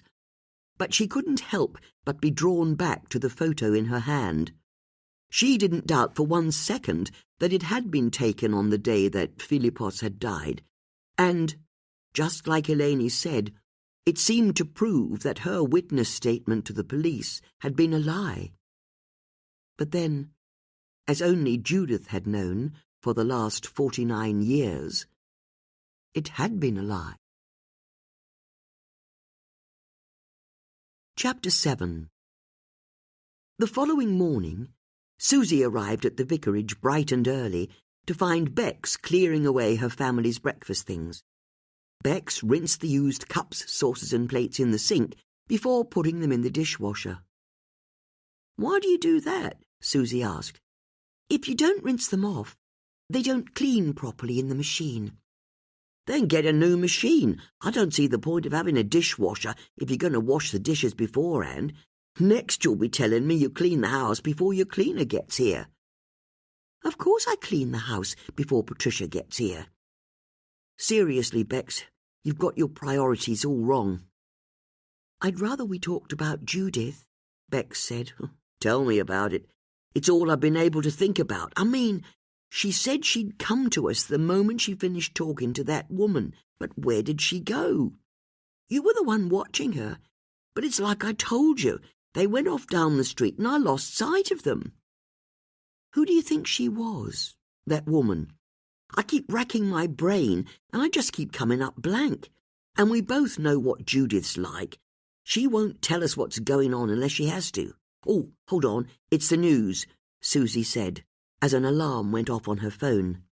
She turned on Beck's radio, pleased to see that it was already tuned to the BBC's local station. "I reckon they'll lead with the Gary Wise murder, but then they'll have to cover how we caught Oliver Beresford's killer." Susie was gratified to hear that the news anchor started her bulletin with the murder of Gary Wise. She and Bex listened to Tanaka give a statement outside Maidenhead Police Station, asking for any witnesses to come forward. "She's good," Bex said. "She's very good," Susie agreed. Then, once a football pundit had explained what a loss to the game Gary was, the news anchor went on to the next story. "I don't know what's wrong with this country," Susie said, as the anchor revealed that there'd been further developments in the corruption scandal against Lord Halliford. "You catch the killer in a local Amdram society, and it's not worth mentioning, but you have one lord up to some kind of shenanigans, and it's all the press want to talk about." Bex couldn't help but smile as her friend slapped the off button on the radio. She loved how melodramatic Susie was, if only because it reminded her how grateful she was that she wasn't like that at all. Bex's phone rang, and she grabbed it when she saw who was calling. "It's Tanika," she said, as she answered the call on speakerphone. "Good morning, Tanika." "Is Judith with you?" Tanika asked. "I've been ringing her since yesterday, and she's not picked up." "She's not answering our calls either," Susie said. "Is she okay?" Tanika asked. Susie frowned, not sure how they should respond. "Yes," Bex eventually offered. "Because she was definitely a bit off with me yesterday," Tanika said. "Then maybe we can help you," Bex said. "It's not help I need. I just wanted to update you on where we're at with the Wise case." Bex looked in surprise at Susie. They both knew that Tanika had never voluntarily told them how a police investigation was going before. In fact, she normally tried to keep the information from them. "But don't get your hopes up," Tanika said. "We've not developed any significant leads." "Then what have you got?" Susie asked. "Well, we've run Mr. and Mrs. Wise's names through the police computer, and they're both clean." "Are you sure?" Susie said. "Doesn't Gary have a whole heap of police cautions?" "Not really. He's had plenty of run-ins with the police in the past, but they get wiped from the system after a number of years, so there are only a few left. There's a bit of a push and shove with some paparazzi for one of them, a drunken disorderly coming out of a pub for another, but there's nothing from the last 3 years, not since he met Bethany." "Was there a police report from earlier this year?" Bex asked. "What makes you ask?" "His ghostwriter told us that Gary got drunk on the last day of the football season and something happened that later haunted him." "Yes. We spoke to Mr. Asquith yesterday. He told us the same thing, but whatever happened that day, it didn't result in a police report being filed." "Have you been able to dig anything up on Harry?" Susie asked. "In his statement, he said he was at home at the time of Mr. Wise's death, although he's not been able to provide a definitive alibi." "Could he be the killer?" "There's no suggestion from anyone, Mrs. Wise included, that Gary had any problems with Mr. Asquith, or vice versa. Although we did find out one thing about him that's possibly of interest. Mr. Asquith is up to his ears in debt. In fact, he's in a real mess, with credit cards that he takes cash out of so he can pay off what he owes on another credit card. He told us he could earn tens of thousands of pounds from Gary's book," Susie said, "which kind of suggests he's the last person who'd have wanted him dead. That sort of money could have really helped clear his debts." "What have you got on Bethany?" Bex asked. She was quite senior in a public relations firm in London before she met Gary. Her clients included Arsenal Football Club, which is how they met, at a charity event. They were married 3 months later. I've read an interview with her in OK magazine where she said it was love at first sight, but she made Gary promise to change his ways before she agreed to marry him. Which basically he did, Bex said, apart from, perhaps, whatever he did or didn't get up to on the last day of the football season. "I'll do some digging at this end," Tanika said. "See what I can find out." "What did you get from the murder scene?" Bex asked. "Nothing much. There are CCTV cameras on the side of the house that the killer managed to avoid." "So, whoever it was knew the layout of the garden?" Susie asked. "Or maybe they were just lucky," Tanika said. "But we've not been able to pick up any significant leads from the crime scene where Mr. Wise's body was found." "Are you sure he was definitely killed there?" Bex asked. "It's our working theory. There are no signs that the body was moved post-mortem. But I suppose it's theoretically possible he was killed elsewhere and then his body was dumped in the woods." "Then what have you got from Gary's emails and texts?" Susie asked. "His emails are pretty innocuous, according to his wife. He ran his life from his mobile phone, which is still missing. We're waiting on his phone provider to send through copies of all his text and phone messages. Look, are you sure Judith is all right? Only, it's not like the three of you not to be together during a case." "Don't you worry about her," Susie said confidently. "I'm sure she's on her way to join us right now, and we'll fill her in on everything you've said when we see her." She then thanked Tanika for phoning and ended the call. "This is bad," Bex said. "If Judith's not taking Tanika's calls during a murder case, then something's seriously wrong with her." "I suggest we go to her house and have it out with her," Susie said. "No, we can't just barrel in there and put her on the spot. You know what she's like. We'll frighten her off." "All right, then how about this?" Susie said, inspiration coming to her. "We'll take something to her, a new lead in the case, and she'll be so pleased with what we've done that she'll have to tell us what's going on with her." "You know what? That's a pretty good idea, but where can we find a new lead?" "That shouldn't be too hard," Susie said, as she went over to some cut flowers near the hob and pulled them out of their vase. "Susie," Beck said, "I've only just arranged those." "Fans always pay respect at the football ground when one of their own dies," Susie said, ignoring her friend's protest. Susie went over to a drawer and pulled out a pair of scissors and a ball of string. "I suggest we go to his club and see what we can find out about Gary." As Susie started to tie the stems of the flowers together, Bex realized what her friend's plan was. "Actually, that's a very good idea," Bex said. "Do you know where the Wickham Wanderers Stadium is?" Half an hour later, Bex and Susie arrived at Adams Park, the home of Wickham Wanderers Football Club. Susie parked on the road outside the stadium and could see that there were dozens of people milling about. The main gate had club scarves tied to it, and the ground was festooned with bunches of flowers, lit candles, and pictures of Gary Wise. Susie held her bunch of flowers in front of her. "Let's mingle," she said. "Meet back here in 15 minutes. "Good plan," Bex said.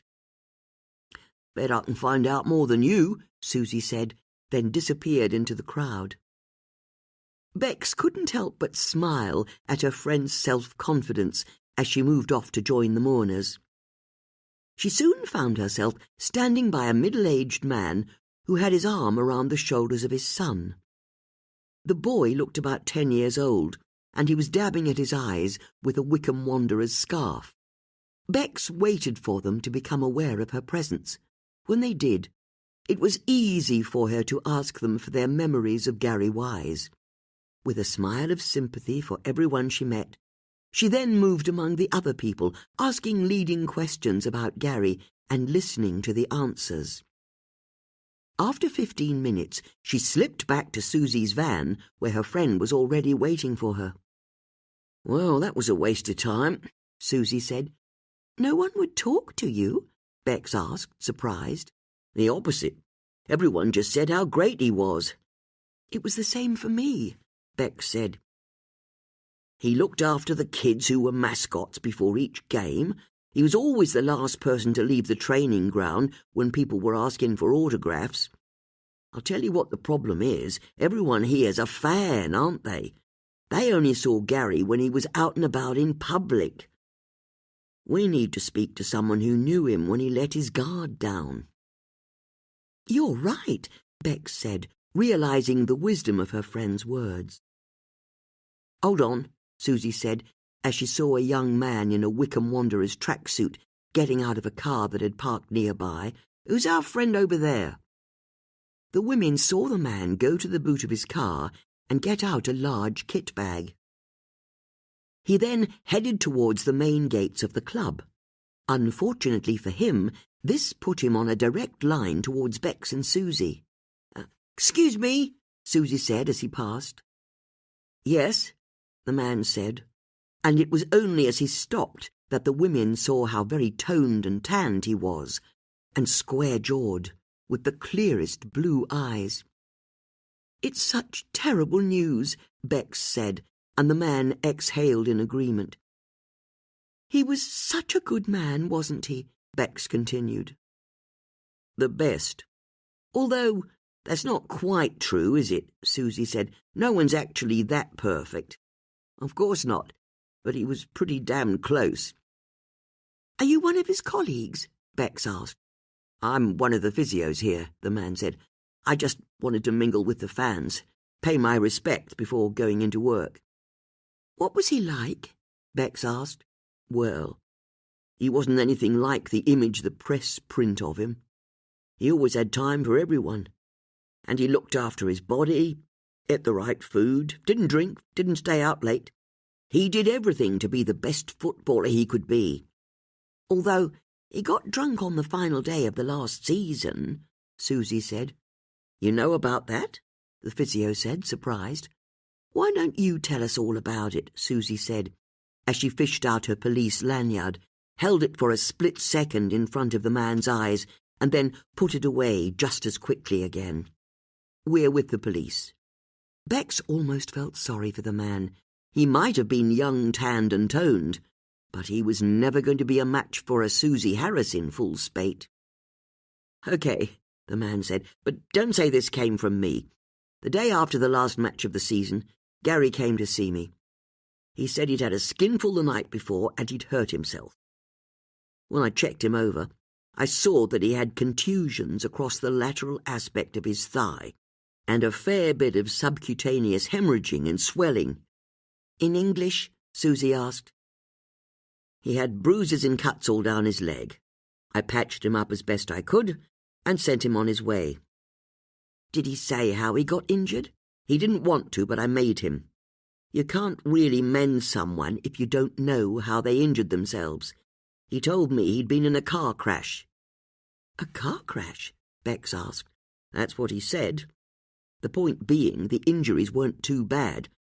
I was able to get him mended in time for pre-season training." "What was the date of the last match of the season?" Susie asked.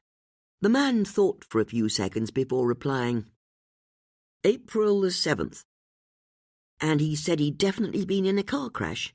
"That's what he told me," the physio said, and then he looked at the women more carefully. "He also told me that the police attended the scene of the crash. So how come you don't know that? Can I see that card you showed me again?" "I'm sorry," Susie said, pretending she hadn't heard the question. "If you're from the police, how come you don't know about his car accident?" "Who's saying we don't know about it?" "You are. You just said. And you could be anyone. The press, even. It wouldn't be the first time one of the tabloids tricked information out of us. Can you show me your card again?" he asked. And this time he held out his hand to Susie. Susie pulled her police lanyard out of her bum bag as slowly as it was physically possible for her to do, and she made sure that her thumb covered the written information on it. As soon as it was close enough for the man for him to read it, she whipped it back, but his reactions were faster than hers, and he was able to whip it out of her bag before she could zip it up again. "This expired last year," he said, as he looked at it. "It did?" Susie said in what she hoped sounded like surprise. "Well, I never. I'll have to speak to HR, get a new one issued." "You're from the tabloids, aren't you?" "No, I promise you," Bex said in a panic. "We really are civilian advisers, or we were at least." "I can't believe you'd do this," the man said. "I'm taking this card straight to the police and reporting you." "Don't do that," Bex said. "And there it is," the man said, as he shoved the pass into a pocket of his tracksuit. "All the proof I need that you aren't who you say you are." With one last glare at the women, he turned and headed for the main gates. "Bugger," said Susie. "Yes," Bex agreed. "I don't normally swear, but this feels like an exception. Bugger." Chapter 8. When Susie and Bex arrived at Judith's house, they found their friend in front of the fire, wearing a dressing gown, her hair damp. "Have you been for a swim?" Bex asked, surprised. Judith smiled by way of an answer, but her friends could see how tired she looked. "It must be 0 degrees out there," Susie exclaimed. "And before you say the Thames can't be 0 degrees because it would be frozen over, you know what I mean." "I imagine you've got news, or you wouldn't be here," Judith said. "As it happens, we do," Susie said proudly. She then explained that they'd found out what had happened to Gary on the last day of the football season. "But it makes no sense that he was in a drink-driving accident," Bex said, "because, according to the man we spoke to, Gary said the police attended the scene. But Tanaka told us the police hadn't had any interactions with Gary in the last 3 years. "So that's your plan," Judith said. "What plan?" Susie said in mock outrage. "We don't have a plan, do we, Bex?" "You knew I'd have started putting the case together," Judith said, nodding at the wood-panelled wall behind her desk. The evidence from the Oliver Beresford case had been removed and replaced with photos of Gary Wise, his wife Bethany, and his ghostwriter Harry Asquith. There were also index cards with handwritten notes pinned next to the photos. And you thought that if you offered me a nice juicy lead, you'd get into my good books and be able to ask me about what happened yesterday. "Was it really that obvious?" Susie asked, surprised that her plan had been exposed so easily. "We were worried about you," Bex said. "That's the truth of it. I've never seen you as rattled as you were when that woman appeared. Whatever it is you're going through, we want to share it with you." As much as Judith knew that she wasn't going to do what her friends asked, Bex's demeanour was so sympathetic that she felt a sudden yearning to unburden herself. "Bloody hell," she thought. "This is how she gets suspects to confess, isn't it?" "Don't you practice your dark arts on me, Bex Starling," she said. "No dark arts," Bex said, "but we're here to help in whatever way we can." Judith knew that, while she didn't want to share her predicament with anyone, in fact, she knew she could never reveal the full truth of what had happened on the day her husband had died. Her visit to Eleni's room had put her into a tailspin, and she suddenly realized that she needed her friends now more than ever. "Very well," she said, turning to look back into the depths of the fire. 2 nights ago, after I got back from the theatre, I was visited by a woman who claimed to be my stepdaughter." Susie's mouth fell open, but the flash of warning in Bex's eyes kept her quiet. Into the silence that followed, Judith haltingly told her friends about how Eleni had accused her of killing her father, how Judith had next encountered her outside the vicarage, and how she'd ended up going to the Tollgate Hotel, where she'd been shown the apparent proof that Judith had lied to the police about her movements on the day her husband had died. "She has proof?" Bex asked, still trying to come to terms with Judith's extraordinary story. "You have a stepdaughter?" Susie asked, just as stunned as her friend. Judith went over to a bookshelf and pulled down her cloth-bound copy of Brewer's Phrase and Fable. From its pages, She plucked the photo Eleni had shown her and handed it over to her friends. "She gave it to you?" Bex said. "This is a copy. She's kept the original. It was taken on the day Philippos died. Even though I told the police in my statement that I never went anywhere near his boat that day." "I remember the first time I went on your punt," Bex said, realizing how carefully she'd have to tread. "It was after we'd solved our first murder. We were all in high spirits, and Susie asked whether you'd been involved in your husband's death. I remember your answer so well. You said, 'No comment.' It was all a bit of a joke. But if you're saying you didn't tell the truth to the police, it does rather beg the question, were you, in fact, involved?" "You can't ask Judith that," Susie said, appreciating the danger Bex was putting them all in. "If Judith says anything incriminating, you'll just go and tell the police. We know what you're like." "It's not a character flaw," Bex said, hurt by her friend's accusation. "As far as I'm concerned," Susie said expansively, "any of my friends want to commit murder, I'll cover up for them, no questions asked." "You can't possibly mean that," Bex said. "Blood is thicker than water, and friendship is thicker than blood," Susie added, turning to Judith. "So you messed up in your witness statement when you said you didn't go down to your husband's boat. He just died. We all know how confused people get when they've lost a loved one. Where was this photo taken?" "On Philippos's jetty, just below our house," Judith said. "Then that makes it even more understandable that you'd get your story muddled. Were you in your house? Were you at the jetty? They're so close to each other, it's no wonder you got confused." "But did you go out on his boat, like Eleni said?" Bex asked. "Don't ask her that." "No, it's all right," Judith said, turning to Bex. "My witness statement was incorrect. And it wasn't because I was confused after he died. It was because I didn't dare tell the police the truth. You've no idea what it was like as an outsider joining that community, especially when everyone in the village had expected Philippos to marry someone else. Eleni's mother, as it happened. And it's true. I went on his boat that day, but I was back on the jetty by the time he left, I promise you. And before you ask, Philippos was alive and well when he set sail, as the autopsy said when his body washed up on a beach. He drowned at sea when his boat sank in the storm. There were no toxins or poisons in his body and no evidence of foul play." "Then why does this photo even matter?" Susie asked. "And how do we even know it's real? I reckon it's possible someone's digitally inserted you into the image. Your shadows are all wrong."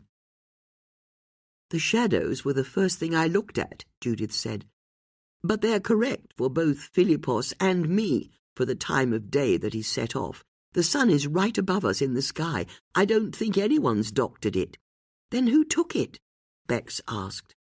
"That's what I can't work out," Judith said.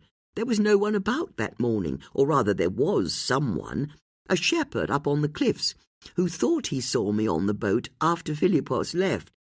But his testimony was rubbished later on. He had cataracts. There's no way he could have seen more than the dimmest shape of a boat out at sea. And anyway, he couldn't have both been in the cove taking photos of us and up on the cliffs so soon after. There must have been someone else hiding nearby who took the photo." "How did Eleni come into possession of it?" Bex asked. "It was given to Philippos's mother, Eleni's grandmother, who then gave it to her." "So the photo was taken by someone who knows Philippos's family. Is there really no chance it's a fake?" Susie asked. "You know how clever computers are these days at manipulating images." "It certainly looks like the real deal," Bex said. "I know you're much younger in the photo, but there's a way Judith stands that's very distinctive. And look, you can see the wedding ring on your hand," Bex added, pointing to Judith's left hand in the photograph. "There's a flash of light where it's caught the sun." My wedding ring? Judith asked, as she took the photo from her friend to look at it again. But I agree with Susie, Bex said, wanting to conclude the conversation as positively as possible. If your husband left the island on his own, in his boat, then none of this matters. Maybe you should pop along to the police to correct your witness statement, but that's all you'll have to do. You couldn't have conjured up the storm that ended his life, could you? Not unless you're a witch, Susie said with a chuckle. And while the two of us know that could be true, and a mighty fine witch you'd be, the rest of the world doesn't. Judith's phone started ringing, and when she looked to see who was calling, she saw that it was Tanika. "Oh, you're picking up now, are you?" Tanika said by way of an opening when Judith answered. "Have you got something for us?" Judith said, ignoring the barb. "We've found a lead in the Wise case, and it's significant. Mr. Wise's phone company has just sent through copies of all of his voicemails and texts. They're all pretty vanilla, or so we thought, until we found a text conversation that he'd archived. I've got a screen grab of it. Let me send it to you so you can see for yourself. I'll stay on the line while you look at it. Hold on." Judith's phone chimed, and she saw that Tanika had sent an image file. She tapped on it so it filled the screen.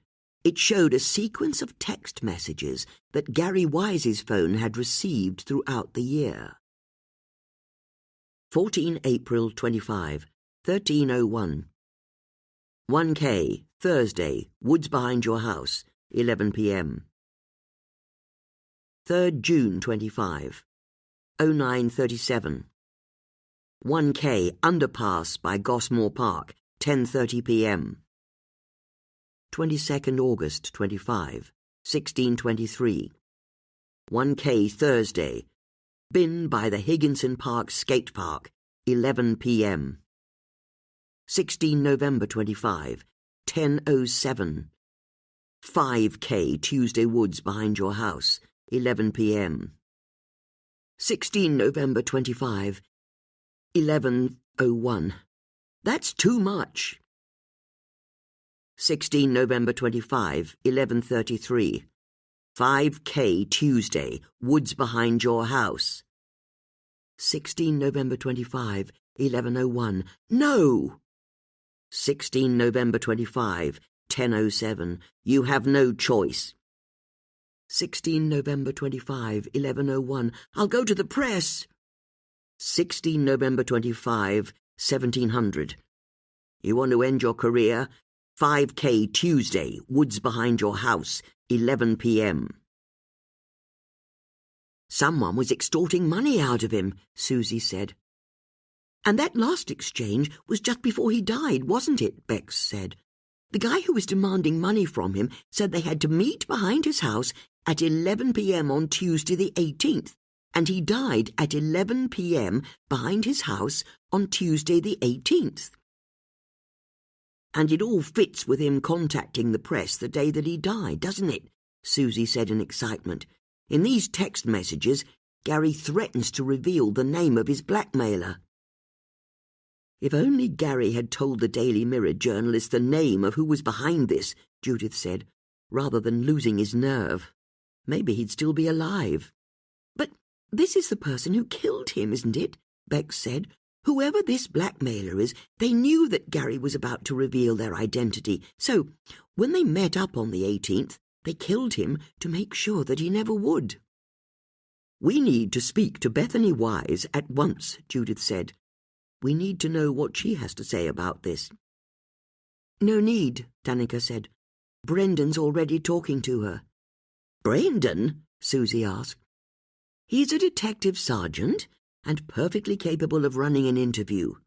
He's not capable of running a bath, Susie said. But why's he interviewing a key witness instead of you? Judith asked. The point is, Tanika said, ignoring Judith's question, he's busy with her, so how can I help you? You want to help us? Bex asked. Don't question it, Susie said, just accept it, because I can't help noticing that these text messages start on the 14th of April, don't they? Why's that important? Tanika asked. We've heard Gary Wise was injured in a car crash on the night of the 7th of April. I don't think that's possible, Tanika said. He can't have been involved in any kind of road traffic accident, or we'd have picked that up in background checks. That's what we thought, Bex said. Is it possible someone deleted the file from the system later on? Judith asked. I suppose that's a possibility, although even if the digital record was deleted, we keep hard copies of all our files in a warehouse just outside Reading. Do you want access to it? If an accident was the cause of him being blackmailed, it sounds important that we find out what happened that night. You can get us in there? Bex asked. Let me text you the address and make sure your names are cleared with the security guards at the gate. With that, Tanika hung up. The women were stunned. Okay. You're right, Bex, Susie said. There's something going on with Tanika, isn't there? Chapter 9. When Susie parked her van in the courtyard of the police depository, she peered through the windscreen at the imposing building in front of her. It was huge, a modern warehouse of aluminium and brick, and the parking area was surrounded by high walls that were topped with vicious-looking razor wire. At each corner, there were security cameras on high poles. It felt more like a prison than a warehouse. The three friends were buzzed into a reception area, where a smartly dressed receptionist checked their credentials and asked them to fill in a form listing the records they were requesting. They didn't have the exact reference, but they knew that it would have been logged on the evening of the 7th of April or early on the morning of the 8th, so they asked to see everything that was created on those 2 days. The receptionist sucked air in through his teeth but agreed to the request, explaining where in the stacks they'd need to look. Then he asked if they needed help locating the records. "What are you talking about?" Susie said, offended by the question. "If I can find a Billy bookcase in IKEA, I can find a police record here." Thanking the receptionist for his help, the women approached a locked door and were buzzed through into a huge room that was filled wall to wall with metal stacks, all of them full of hanging files. "And you thought you had an archive," Bex said with a smile to Judith. Judith didn't respond, but Bex was already heading towards a group of stacks near the right-hand side of the room. Susie followed, checking the numbers on her piece of paper against each stack she passed.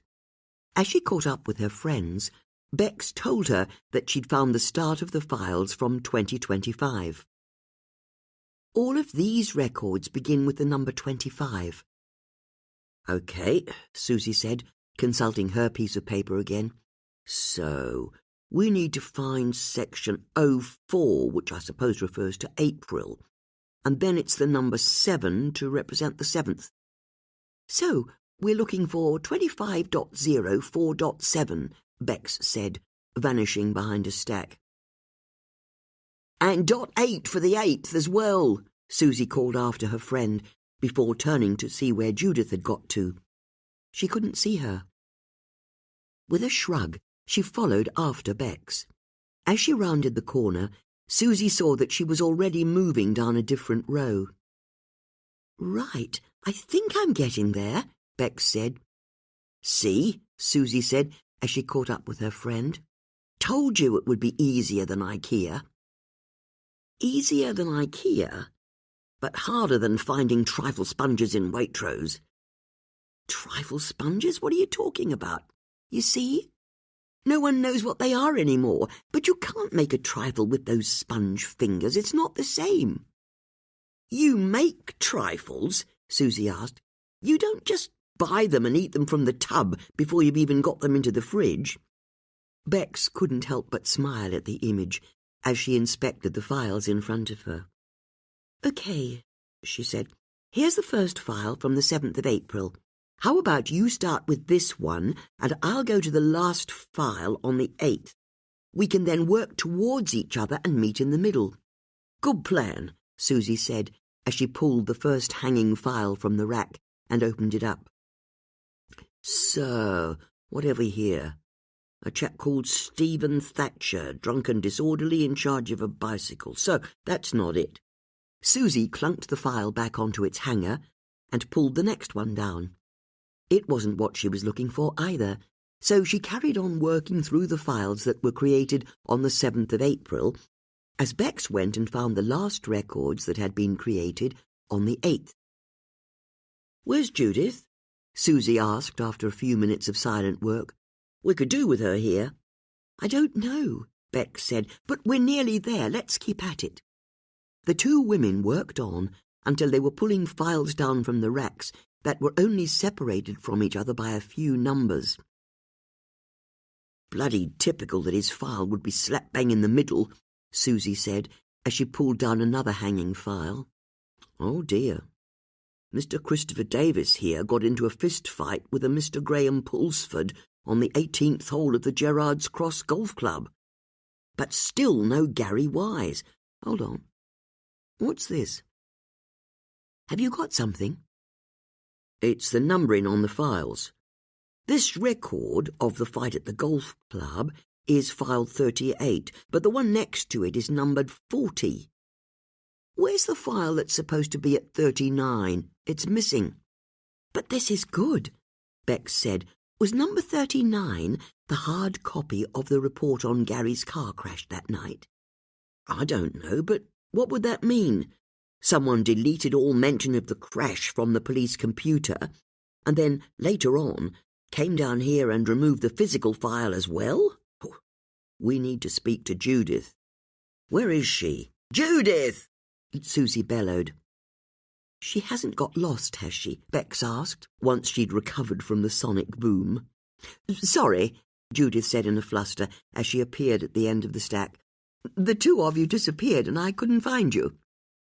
"But you knew the date we were looking for," Bex said. "We were always going to be somewhere around here." "What have you found?" Judith asked Susie, ignoring Bex. Susie explained that they'd just discovered that a file from the 7th of April was missing. "Then we need to talk to Tanika," Judith said. "She'll be able to tell us how a police report could end up being removed like this." "She can also tell us why she's being so helpful all of a sudden," Bex said. "Good thinking," Judith replied. "And she can tell us how Brendan's interview with Bethany went. In fact, there are really quite a lot of reasons why we need to see her, aren't there?"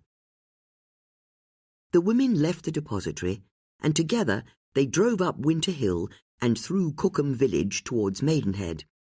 They didn't need to go into the main body of the town, as the police station was located on the ring road in between two multi-storey car parks. Susie parked by a row of 3 police cars and then locked her car as she and her friends walked towards the red brick building. "Ah, there she is," Judith said, as she saw Tanika walking out of the entrance holding a large cardboard box. "Ladies," Tanika said, heading over to a white Peugeot car and balancing the box on her knee while she opened the boot. "If we handled evidence like that, you'd give us a right ticking off," Susie said with a twinkle. "This isn't evidence," Tanika said, dumping the box into her boot, where it landed with a thud. "What is it, then?" Susie said, as she reached in and opened the lid. "My personal possessions." Susie could see that the box contained a couple of police manuals, a small pot plant, some framed photos of Tanika's daughter Shanti and husband Shamil, and loose papers and stationery. "Why are you putting all this in your boot?" Susie asked. "As of about 10 minutes ago, I've been suspended." "What?" Susie said, horrified. "No!" "But you just caught Oliver Beresford's killer," Bex said, outraged on Tanika's behalf. "In what was quite an unorthodox manner, and I was already on probation, so obtaining a confession from a suspect in a public setting without a lawyer present was seen as the last straw." "It was a sell-out audience in Marlow," Susie said. "I'll bet there were dozens of lawyers present." "You know what I mean." "Brendan's behind this, isn't he?" Judith said. He was behind the last complaint against you." "It doesn't matter who lodged the complaint." "Of course it matters," Susie said. "He's never forgiven you for getting promoted to DI when he couldn't even pass the exam. He's been gunning for your job ever since." "Not every day," Tanika said, in a weary attempt at a joke. "There was a time a month or so ago when he went to the Med on holiday. I had a break from him then." "So, is that really it?" Judith asked. "You're booted out?" "I've had to hand in my warrant card." "Which is why you were trying to get us to investigate this case as fast as we could," Susie said. "You knew this was going to happen." "I had an inkling." "But what happens now?" Bex asked.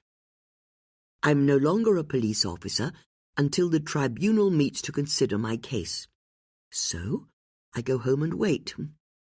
At least I'll be able to spend more time with Shanti." "But if it's not you who's leading the Gary Wise case, then who is?" As Susie asked the question, the door to the police station opened and Detective Sergeant Brendan Perry strode out. As he approached the four women, he looked like thunder. Chapter 10.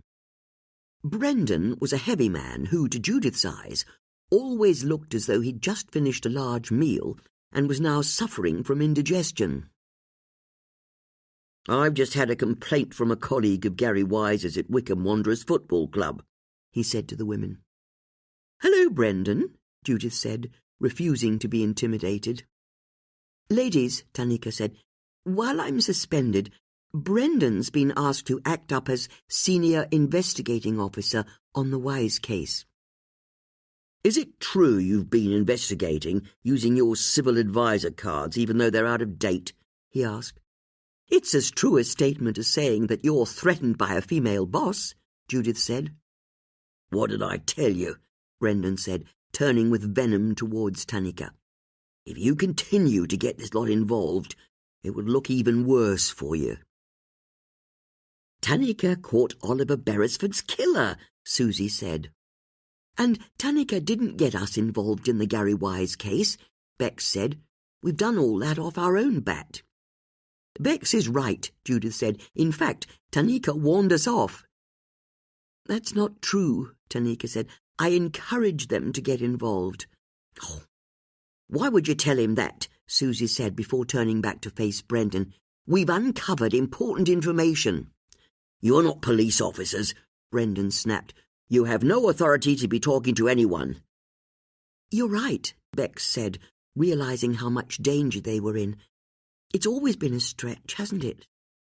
"Thanks for the support," Susie muttered. "You'll be wanting our civilian advisor cards back, won't you?" Bex said. "Damned right I do," Brendan said, holding out his hand. Bex handed over her lanyard, while Susie shrugged. "You'll have to get mine from that physio guy at the football club," she said. "He's sending it to us in the post," Brendan said, before turning to face Judith. She smiled sweetly at him. "Your lanyard, please, Mrs. Potts." "I'm sorry, Brendan, but I've lost it." "I beg your pardon?" "I normally keep it in my handbag, but when I went to get it this morning, I discovered it wasn't there. If I find it again, I'll be sure to bring it into the police station for you." Brendan pulled a face that made it clear he hadn't in fact been born yesterday. "Open your bag," he said. "Oh, I don't think I'll be doing that," Judith said. "I said open it." "Do you have a warrant?" "Of course I don't have a bloody warrant." "Then my handbag is private property, and if you want to see what I keep in it, you'll have to apply for a warrant, seeing as you're such a stickler for the rules." Before Brendan could reply, the door to the police station banged open, and Detective Sergeant Alice Hackett bombed out, followed by a clutch of uniformed police officers. "Boss," she called as she headed over. Both Tanika and Brendan turned to face Alice as she arrived. "No, of course," Tanika said, as she saw the confusion on Alice's face. "Sorry," she added, and went back to closing the boot of her car. "What is it?" Brendan asked. "There's been another murder in Marlow," Alice said. "We need to get to the scene, sir." Brendan barely had time to sneer at Tanika before he was following Alice and the other police officers to the squad cars.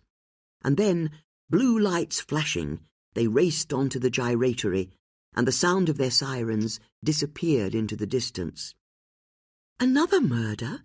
Bex said, horrified. "Do you think it's connected?" "2 murders in 3 days," Susie said darkly. "They're connected." "What should we do?" Bex asked Tanika. "Nothing," Tanika said. "But there's been a murder. And it's got nothing to do with you. Or me, for that matter. Brendan's in charge now. It's over for the 4 of us." "It can't be," Susie said. "This is how we solve crimes. We investigate, you try and stop us, and then together we catch the killer." "Not any more," Tanika said. "And if you don't mind, I don't much enjoy hanging around here, knowing people can see me. I'm going home." Tanika got into her car, with her 3 friends telling her how brilliant she was and how wrong it was that she'd been suspended. But she just closed the door and drove off, leaving the women on their own. "That man," Susie said, summing up the feelings of them all. "He's not keeping us from this murder," Judith said, as she pulled her mobile out of her handbag and headed towards the police station. "Judith!" Bex called out after her friend. "What are you doing?" "I'm not having him sideline us," she called back, as she pushed through the door and strode up to the young police constable who was behind the reception desk. His name was Paul Merchant, and Judith had learned over the years that he'd gone to Borlase's school, loved amateur photography, was engaged to a local girl called Veronica, and, when he left the force, he wanted to travel and open a bar somewhere tropical. "Good morning, Paul," Judith said. "Mrs. Potts," PC Merchant said, his face lighting up. "A terrible thing's happened. Brendan's just dropped his phone," Judith said, wafting her iPhone vaguely in the air. "He did?" PC Merchant said, concern etched on his face. "Then you'd better hand it in. I'll give it to him the next time I see him." "There's no time for that. There's been a murder. I know, but correct procedure means correct procedure. You'd hide behind weasel words at this critical time. It's important that Brendan gets his phone. He'll need it, seeing as he's attending a murder scene." The enormity of the situation hit PC Merchant. "I'll take it to him," he said. PC Merchant started to slide shut the glass screen that separated him from the public. "But you can't leave your post," Judith said. "You've got to stay here." "Oh, God, you're right, I can't. What shall I do?" "I know," Judith said, inspiration apparently coming to her only in that moment. "How about you tell me where he is, and I'll take the phone to him." "You'd do that for me, Mrs. Potts?" "I'm here to do whatever I can to help. Where has he gone?" "Gosmore Recreation Ground," PC Merchant said. "A body's just been found under the A404 flyover." "I'll take his phone to him at once. Thank you very much, Paul." "No, thank you, Mrs. Potts. You've been a great help." Judith smiled broadly as she strode back outside to where Susie and Bex were waiting. The murder happened on Gosmore Recreation Ground, but before we go there, I think we should swing by Susie's house and collect Emma. Gosmore is where everyone walks their dogs, isn't it? Once the 3 friends had picked Emma up and driven to the other side of Marlow, they were able to park Susie's van just around the corner from Gosmore Recreation Ground. After getting Emma out of the boot, Susie put her on her lead, and together they approached the park's smaller side entrance. As had been the case ever since they'd left the police station, their conversation was focused on what Brendan had done to Tanika. "He's never been able to cope with a female boss," Judith said. "Especially one who's more brilliant than him," Susie agreed. "Although he had a bit of a point," Bex said. "I wish you'd stop saying that." I know, Bex said, holding up her hands to stop her friends from attacking her. "But we shouldn't have been using our civilian advisor cards. once they'd gone out of date. And Brendan was right when he said Tanika didn't follow correct procedure. Poppycock, Judith snorted. She spends her whole time following correct procedure. It's us who don't follow it. But we're not police officers. There's no correct procedure for us to follow. It's why we get results. Amen to that, Susie said, as she unclipped the lead from Emma's collar and let her tear off across the grass of the nearby football pitch. Just beyond it, there was a line of trees that had lost their leaves, their jagged branches standing starkly against the grey sky. But the women's eyes were drawn to the far side of the park, to the concrete road bridge that crossed the River Thames. Underneath one of the arches, they could see police officers working by a clutch of police cars and an ambulance. "So what's the plan?" Bex asked. "I'm sure we can all agree we really don't want Brendan to see us. We do agree on that, don't we?" "Don't worry," Judith said. "You're right. We don't want him knowing how near we are. So how about we keep our distance and see what we can find out from over here?" The women found a nearby bench, and Susie threw a ball for Emma to chase.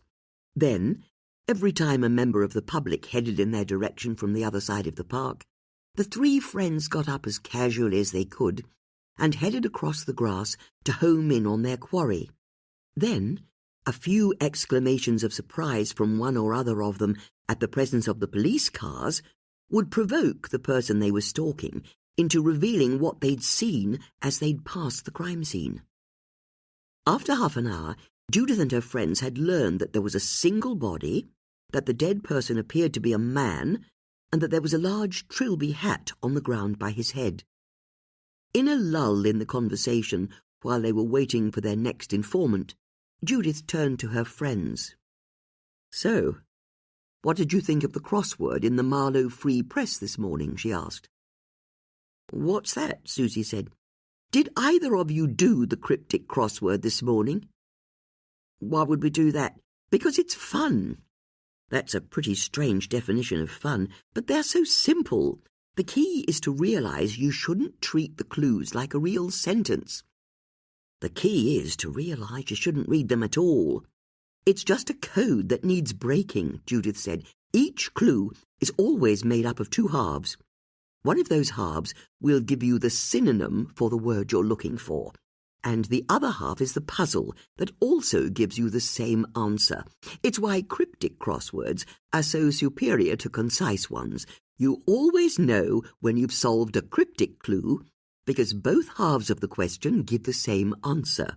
"I remember you giving us a master class about all of this when we were catching Stephen Dunwoody's killer," Bex said. "I put special messages to you both in the Marlow Free Press crossword today." "You did?" Bex said. "This bird initially hit a Rolls-Royce in Scotland. 6 letters." "What are you talking about?" Susie asked. "It's a clue I wrote especially for you, Susie." "How can it be for me?" "You'll see.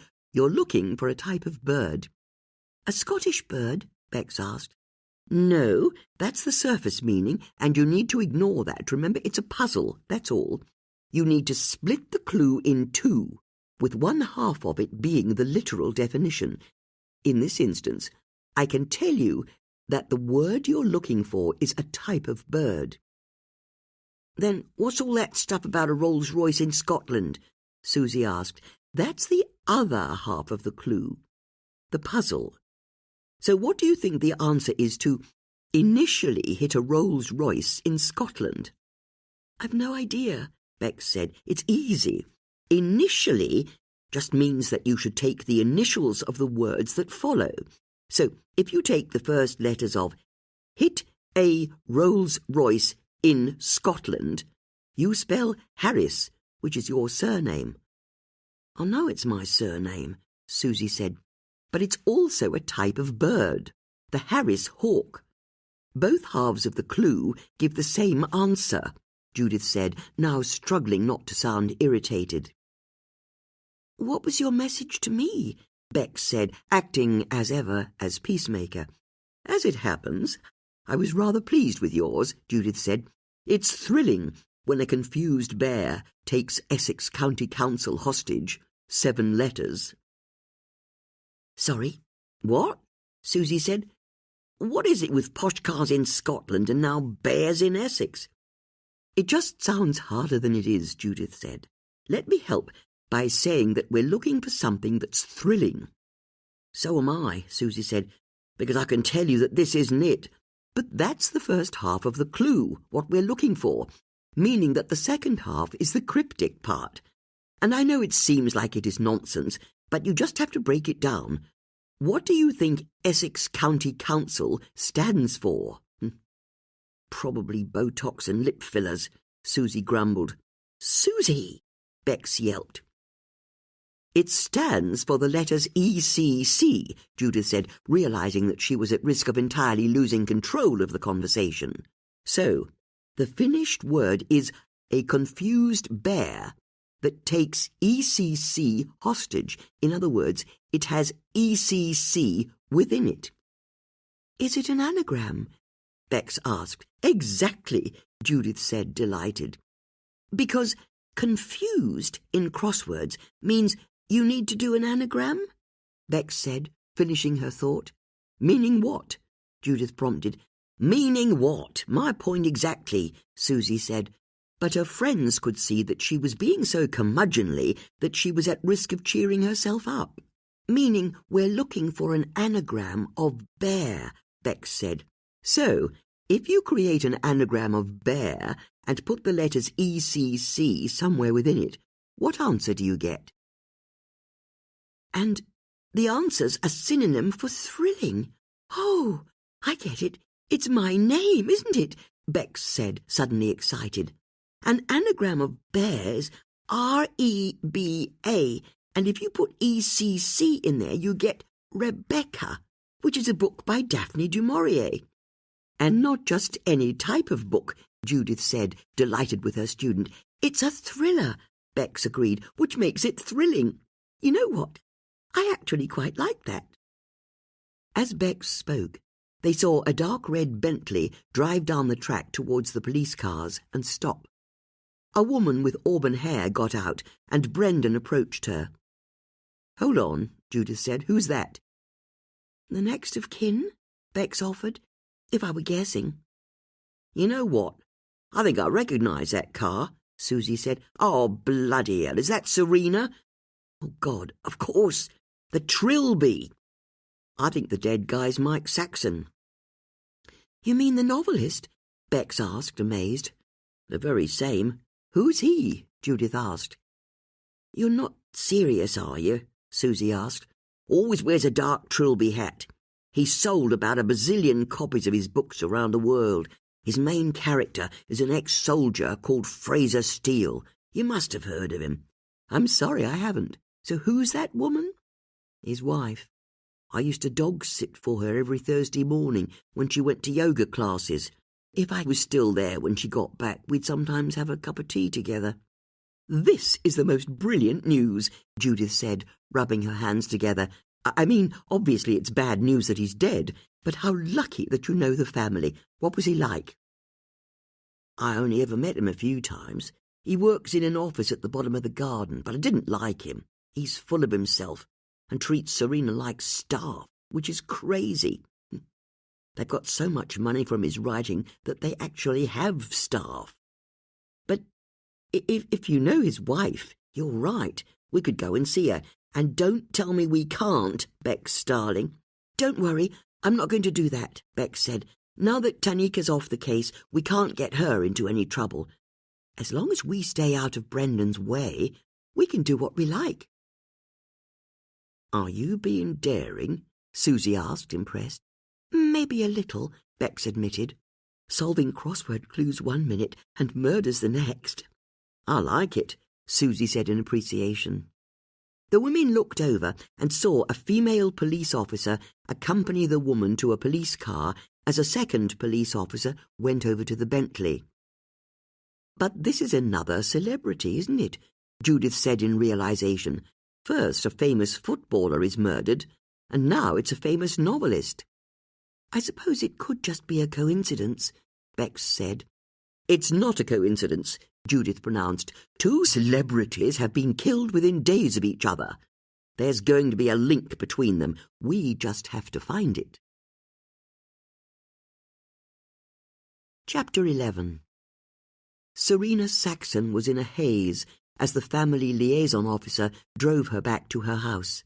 She didn't notice the people on the high street going about their day, or the children starting to pour out of Sir William Borlase's grammar school. Even after the car had pulled up at her house, she just carried on sitting there.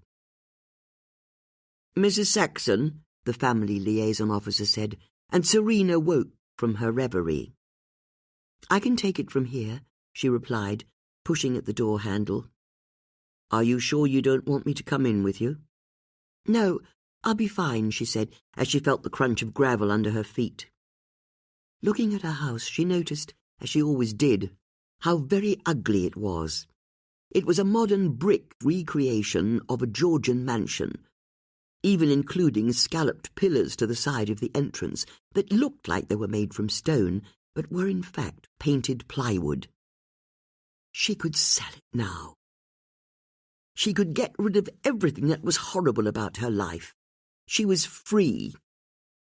Serena watched her husband's monstrous Bentley pull into the driveway. The officer who'd driven it came over and handed her the keys, asked her if she'd be okay, and then, when she said she'd be fine, got in the police car with the family liaison officer and drove off. Serena watched it all happen as though in a dream.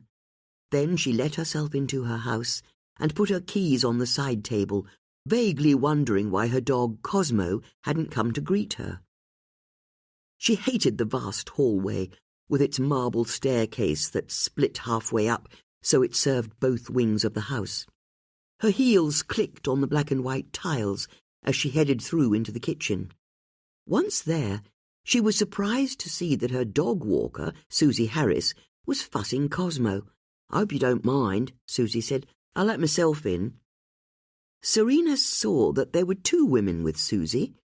One of them looked like the sort of busybody who got too involved in her local community, and the other she recognized as the Vicar of Marlowe's wife. "Dear God, Susie Harris," she said, realizing why Susie was there. "You don't hang about, do you?" Susie shrugged by way of apology. "Sorry," she said. "We're friends of Susie's," Bex said, "and we're so sorry for your loss. But when we heard the news, Susie said she should offer to look after Cosmo for you, if it helps at all." Serena went to the fridge and pulled the door open. "Is that really the best you can do? White wine or something stronger?" she asked with a sly smile. "I'm sorry?" Judith asked. "The 3 of you are here because you want to catch my husband's killer. Your reputation precedes you." "Honestly," Susie said, "we were only concerned about Cosmo. You don't have to lie to me. And you really don't think to worry. I think this is a loss I'm going to survive. In fact, I think it calls for champagne." Serena pulled a bottle of Bollinger out of the fridge, went over to one of the kitchen cabinets, and pulled out 4 champagne flutes. "You're celebrating?" Bex asked. "If I'm honest, I don't know what I'm doing. I've just had one of the biggest shocks of my life. Identifying Mike is something I'll never get over, but I'm not going to pretend this doesn't make things easier for me. At the very least, Mike would be offended if we drank to his life with anything less than champagne." With a gentle hiss, Serena twisted the cork from the bottle and poured 4 glasses of champagne. Once she'd handed them out, she raised her glass. "To Mike Saxon," she said, "wherever he may now be." "It's a bit too early to have a drink," Bex said disapprovingly. "I don't think you can break into my house and then get on your high horse," Serena said, raising her glass. "To Mike Saxon, wherever he may now be." The women noticed that Serena's glance to the floor seemed to suggest the possibility that her husband wasn't necessarily spending his afterlife in heaven. "To Mike," the 3 friends said, and then took a sip from their glasses. "So, what do you want to know?" Serena asked. "Are you sure you don't mind us asking questions?" Bex asked. "Not at all. Shoot, although that's in rather bad taste considering how he died." "He was shot?" Judith said, catching her friend's eyes. "The police officer I spoke to said it was one shot, directly to the heart. Mercifully, death would have been instantaneous." "Do you know when it happened?" "They couldn't say, but they're thinking sometime last night." Judith noticed that there was a laptop on the kitchen table with various pieces of paper and opened books by it. She went over to look as she asked, "When did you last see him?" "Last night," Serena said. Judith looked down at the pages of handwritten notes and couldn't help noticing that the books were various travel guides to Sierra Leone. "I'd rather you didn't look at that," Serena said. "It's Mike's latest novel, or his notes for it," she added. "No, of course," Judith said in a rare moment of tact. Serena downed the rest of her glass and topped it up with more champagne. "So, you'll want to know what happened last night," she said. "No, you don't need to tell us," Bex said, politeness as ever being her first reflex. Her friends glared at her. "Sorry," Bex said, correcting herself. "Actually, we do want to know." "Well, I'll tell you. We had supper here last night, and then sat down to watch some god-awful show about commandos or special forces or something. What we watch at night is Mike's choice. As he used to say to me, he'd paid for the TV, he could choose what we watched on it." "Seriously?" Susie asked. "He was full of homely aphorisms like that. 'My house, my rules' was another one. So we watched the TV and finished the bottle of Chablis we'd had at dinner. Although, if I'm being honest," Serena said, casting her mind back to the night before, "it was me who drank most of it. It's how I anaesthetize myself when it's just him and me. Then, at about 10 or so, we went to bed." "You saw him go to sleep?" Bex asked. "No, we don't sleep in the same room. It's about the only upside of living in a house like this. There are always rooms to spare, but we share a bathroom. The last time I saw him, he was in his pyjamas and had just brushed his teeth. I wished him good night, and you know what he did? He grunted. That's the last interaction he and I had. He grunted at me like a walrus. It seems apt somehow that that's how it ended." "You didn't see him again?" Susie said. "No, I went to bed and was soon asleep." "So you have no idea what he did after then?" "None whatsoever." "Is it possible he came down here and went back to work?" Judith said, indicating the laptop on the table. "I very much doubt it. But I didn't hear him clattering about, which is generally what happens when he stays up. I sleep very lightly, it's my bloody age, but the next thing I knew, I was woken up by what I'm pretty sure was a door slamming. I remember looking at my bedside clock, seeing it was midnight, and wondering if I'd get back to sleep. Luckily for me, I did." "You think that's when your husband left?" Bex asked. "I don't know, but it could have been." "You didn't think of following him?" "I didn't know he'd left the house." "Did you hear his car start up?" "I didn't hear anything. Not wheels on the gravel, nothing. It was just that one door slamming. And then I didn't see him again until just now." "Then do you have any idea who might have done this to him?" "Huh. It might be quicker to list the people who wouldn't. Mike was difficult." "You're prepared to admit you had a motive?" "God, yes," Serena said with a manic laugh, and then downed the rest of her drink.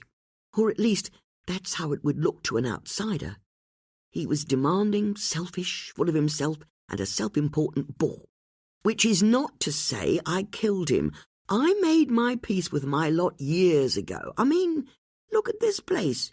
It's not to my taste, but I get to live like a queen. Our staff means I don't have to lift a finger. Mike's feted at literary festivals, and I get to travel with him to some of the most beautiful spots in the world. Last year, we were the guests of the Maharaja of Baroda for 2 weeks. I've always considered life with Mike to be more than worth it. "So if you didn't kill him, then who did?" Bex said, increasingly frustrated by Serena's breezy cynicism. "Anyone who served him in a restaurant. Anyone who's ever worked with him, with the exception of his editor. He's put up with Mike all of these years for the same reason that I have. He brings in a lot of money." "Can we ask if you or Mike knew the footballer Gary Wise?" Judith asked. "You think there's a link between the two deaths?" "It's too soon to say, but he was also shot." For the first time, Judith's words seemed to land with Serena. "Bloody hell," she said. "You knew Gary?" Bex asked. "I didn't, and as far as I know, nor did Mike." "Then what about his wife, Bethany?" "I'm sorry, but we didn't know either of them." "What about the local writer Harry Asquith?" "No," Serena said. "I can't say I've heard his name before, but seriously, are you saying that both that footballer and Mike were killed by the same person?" "We don't know that yet, but we'll find out," Bex said.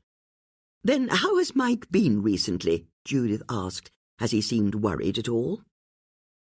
"No way, he doesn't do introspection, although there was one thing that happened yesterday that was out of the ordinary."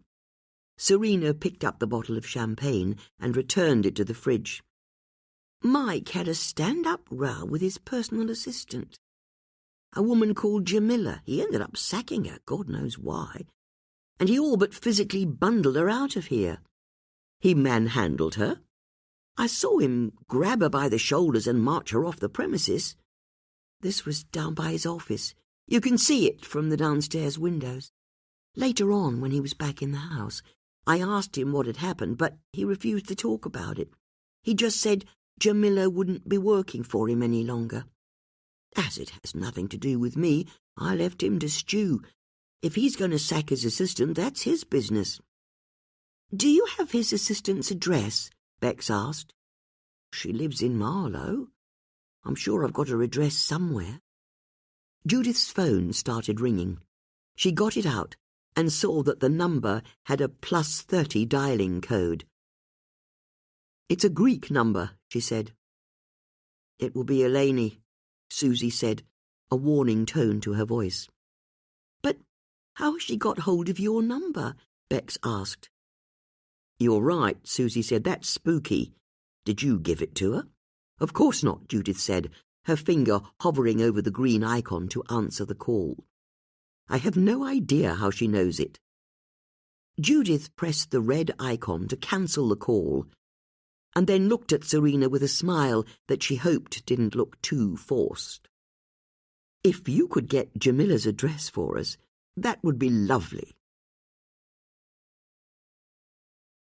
Chapter 12. Jamila Khalil lived on the first floor of a red-brick terraced house near Marlow train station. There was only the smallest of gaps between the garden gate and the front door, and Judith and her friends had to push some wheelie bins to the side so they could get to the buzzer for flat B. After Judith pressed it, and a voice said "hello" out of a speaker, Judith explained who they were and that they wanted to talk to her. After only the shortest of pauses, Jamila said they should come straight up to the first floor, and the door clicked open. The three friends entered a narrow corridor and headed up the stairs, where a door was opened by a fresh-faced woman in her mid-20s. She had straight dark hair, was wearing jeans and a T-shirt, and she gave off an air of distraction as she showed the women into her front room. Judith smiled as she saw a futon on the floor, a spider plant on a windowsill, and floor-to-ceiling shelves either side of the fireplace that was stuffed full of books. The first bed she'd bought for herself after university had also been a futon. She remembered how much she'd loved it. But now, looking at one again after many decades, she marvelled at how she'd ever managed to get in and out of the thing. "I hope you don't mind us calling unannounced like this," Bex said. "I'll be honest," Jamila said. "I could do with the company. It's all been quite a shock." "You've heard? It's all over my socials. I can't believe it. He was alive only yesterday, and now—" Jamila shuddered. "Can I get you ladies a drink? A cup of tea or a coffee?" "No, we're fine," Bex said, "and we don't want to take up any more of your time than we have to. It's just, we'd come from talking to Serena Saxon." "Huh," Jamila said. "You don't like her?" "It's not for me to like or dislike her, but I didn't warm to her. I suppose I'd put it like that. Don't get me wrong, Mike was a tricky customer, but he had a lust for life and was always full of ideas for his next book. Or for characters or plot moments. He was an enthusiast. But Serena is a cynic. Nothing is worth doing, nothing is good enough. If I'm honest, I don't know how Mike put up with her. She suggested to us that her husband was more of the problem. He could be spiky, I'd agree with that, but she has a wonderful life and nothing makes her happy. And don't even think about trying to get any sense out of her after 6 p.m. She's always drunk. And she has a temper on her, so yes, give me Mike over Serena any day." "Even though he sacked you yesterday," Susie said. "That was something I wasn't expecting," Jamila admitted. "What happened?" Bex asked. The younger woman didn't immediately reply, and Judith realized she was weighing up what she should say. "Sure, I can tell you what happened," Jamila eventually said. "You see, the two of us generally rubbed along just fine. I'd get to the house for about 9:30 each morning, and Mike would tell me what emails and letters had come in from fans, or media requests and so on, and then I'd set about replying on his behalf. Or that's what I was supposed to do. He really wasn't very good at boundaries, so I'd also be sent out on errands for the house, or act as his driver. I sort of ended up doing a bit of everything." "What do you mean he wasn't very good at boundaries?" Susie asked, her eyes narrowing. "He made a move on you?" "No, nothing of the sort. All I meant was that he was happy to use me as his general dog's body." "That must have been irritating," Bex said. "It could be irritating," Jamila agreed. "And how did he work?" Susie asked. "Mostly in the mornings, although I'll be honest, there was a lot of procrastination in there as well. Whenever I took him a cup of tea, he always seemed to be playing some kind of shooting game on his computer." "You took him cups of tea?" "I'm his personal assistant," Jamila said. "It's my job to look after him. Or rather, it was my job." "Yes. What happened yesterday?" Judith asked. "That's what I'm trying to make sense of. I got to work a bit early, maybe 9:15, and I saw Mike talking to some guy outside his office. It's a log cabin at the bottom of the garden. Anyway, Mike and the other guy looked like they were arguing or having a disagreement of some sort, and then I saw the person he was talking to look over at me as I approached. He turned tail and strode off into the woods, which was unexpected. It's a massive wood at the bottom of the garden, no roads and no paths to speak of either. But the man disappeared into it and was long gone by the time I arrived." "Can you describe him?" "Not really, not at that distance, but I'm pretty sure it was a man. In a green raincoat and flat cap, and his face seemed ruddy when he looked over at me, you know. He had red cheeks, although I could be wrong about that. I only had the briefest glimpse of him." "What did Mike say when you reached him?" Bex asked. "He laughed it off. Said the guy had just been some fan and he'd sent him away with a flea in his ear. But I could tell he was on edge about it. Something about the encounter had upset him." Jamila sighed and crossed the room to sit at a little dining table that had a milk bottle at the centre of it, containing a single plastic sunflower. "He didn't try to hide his bad mood from me from that moment on," she said. "Everything I did was wrong. And to make matters worse, yesterday was when I was supposed to give him feedback on his latest Fraser Steele book. It's something I've been asking to do for months. It's partly why I took this job. Mike told me I could talk to him about his work. But yesterday was not the right day to start giving him notes. That much was obvious. I tried to get out of it, but Mike wouldn't let me off the hook. So we went ahead with the notes session, and it went wrong from the start. Apparently, I wasn't positive enough before I got into what I felt needed mending, and when I tried to pull out of giving any sort of criticism at all, he insisted I had to tell him everything I thought was wrong." "Like what?" Bex asked. "Like the fact that his hero is a misogynist, and I wasn't sure how that would play to a modern readership, and how his representation of the terrorists in the story is basically racist. He doesn't try to explain their motivations or show where they're from.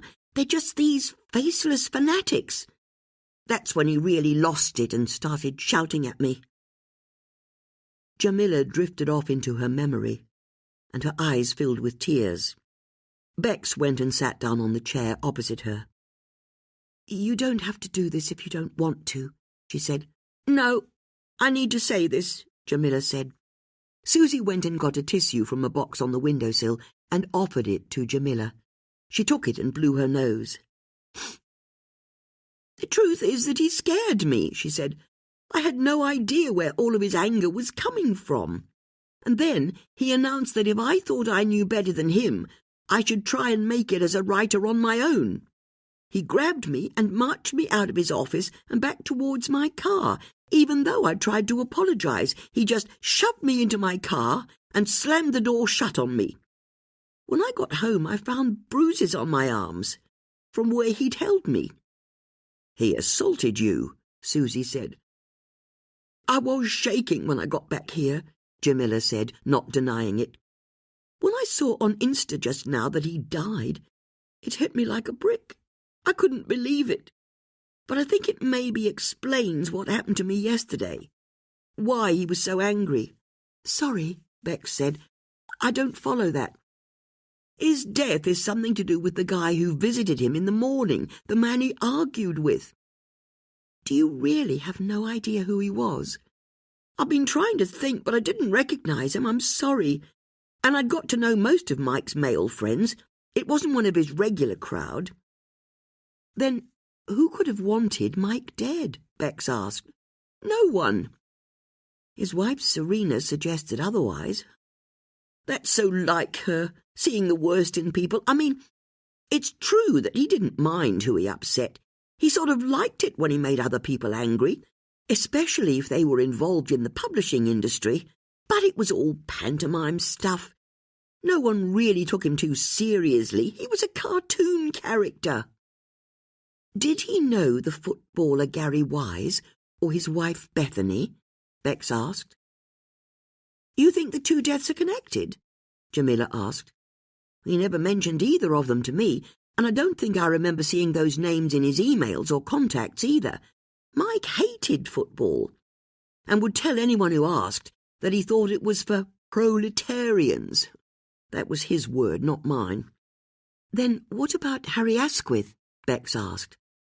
"That name doesn't mean anything to me either. Honestly, I've no idea who could have done this to Mike. No idea at all." "Except for you," Susie said, "because I can't help noticing yesterday morning he sacked you in a fury, and by the next day he was dead. Where were you last night?" "I was here," Jamila said in a small voice. "On your own?" "No. My boyfriend Viv stayed over. We went to bed at about midnight, and then we didn't get up until the alarm went off at 6:30 a.m. Viv works in Canary Wharf, so he left about 7. Remembering what Serena Saxon had said about hearing a door slam in her house, Judith asked, "Were you both in the house at about midnight?" "Of course we were. We were asleep." "So your boyfriend can't actually alibi you for that time," Susie said. "You can't possibly be suggesting I had anything to do with this. We're only asking what the police—" "I liked Mike, believe it or not. That's why it was so upsetting, him sacking me yesterday. But I couldn't have ever hurt him. I couldn't hurt anyone." "No, of course," Bex said. "We understand. And we're so sorry to intrude at this difficult time. You've been a great help." Susie and Judith didn't feel as though the interview had finished, but Bex ushered her friends out before they could disagree with her. "We were only warming up," Susie whispered as they emerged from the house onto the pavement. "We can't push it," Bex said. We can't risk her complaining to Brendan. This is crackers. We need access to the case, and Tanika's no longer able to help us. Well, maybe we can do something about that, Judith said. I don't see how, Bex said. She's been suspended. But that means she's got a lot of free time on her hands. Oh, I see what you mean, Susie said in appreciation. You think we should recruit her? I think that's exactly what we should do, Judith said. After all, 4 heads are always going to be better than 3. I think it's time Tanika joined our gang. Chapter 13. Judith and her friends strode up to Tanika's house and knocked loudly on the door. It was answered by an old man in a cardigan, with tufty white hair and a face lined by a lifetime well lived. He beamed at the sight of them. "Hello, ladies," he called out. "Oh, hello," Judith said. "Is Tanika in?" "You mean my daughter?" "Yes, we do," Bex said with a smile. "How lovely to meet you, Mr. Mallet." "Please, it's Sajid. And who are you?" Judith introduced herself and her friends, and Sajid once again said how happy he was to meet them, but didn't move from the doorway or invite them inside. It began to dawn on Bex what the issue was. "We're coming in now, if that's okay." "Okay?" Sajid asked. "Of course it's okay." "Dad," Tanika called from inside the house, "what are you doing?" Sajid turned as Tanika joined him. "Ah, there you are," he said, delighted to see her. "Come on, let's get you back inside," Tanika said, taking her father by his arm and leading him back into the house. "I told you not to answer the door." "Come in," Tanika called back to her friends as she went through to the kitchen. The women followed her and saw Tanika sit her father down at the head of the pine dining table. In front of him was a wicker basket full of socks, with plenty of others laid out on the table. "Your matching socks," Susie said. "Here we go," Tanika said, picking up a black and white striped children's sock and finding its pair in front of her father. As she picked up the 2 socks, her father took one of them from her. "Let me find this one," he said, scanning the table. "I've already got its pair," Tanika said, holding up the other sock in her hand. "Not now," her father said, his brow furrowing. "I'm concentrating."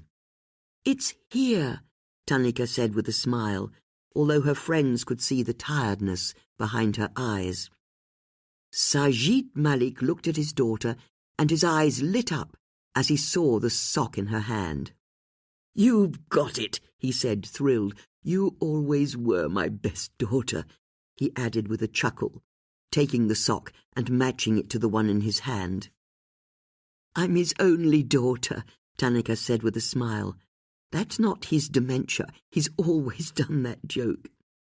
Judith and her friends had known that Tanika's father had been struggling with his memory for a few years now, but they hadn't known the extent of his decline. "How's it going?" Bex said. "We have good days and we have less good days," Tanika said. "One of the benefits of being suspended is that I can have him over from his care home more often." "Can we ask you a question about the case?" Judith asked. "The answer's no," Tanika said. "You don't know what I'm going to ask you." "I do, and the answer's no." "But it could be anything," Susie said. "You're going to ask me for help." "Actually, we weren't," Susie said. "We were going to ask you to join us." "I'm sorry?" "We could really do with an extra person on the team," Bex said. "And imagine what you'd be able to bring." "I'd love to," Tanika said. "In particular, I really want to know whether or not the 2 murders are linked." "So pick up the phone to the station and ask them," Susie said. "And that's what I can never do, ever. Don't get me wrong.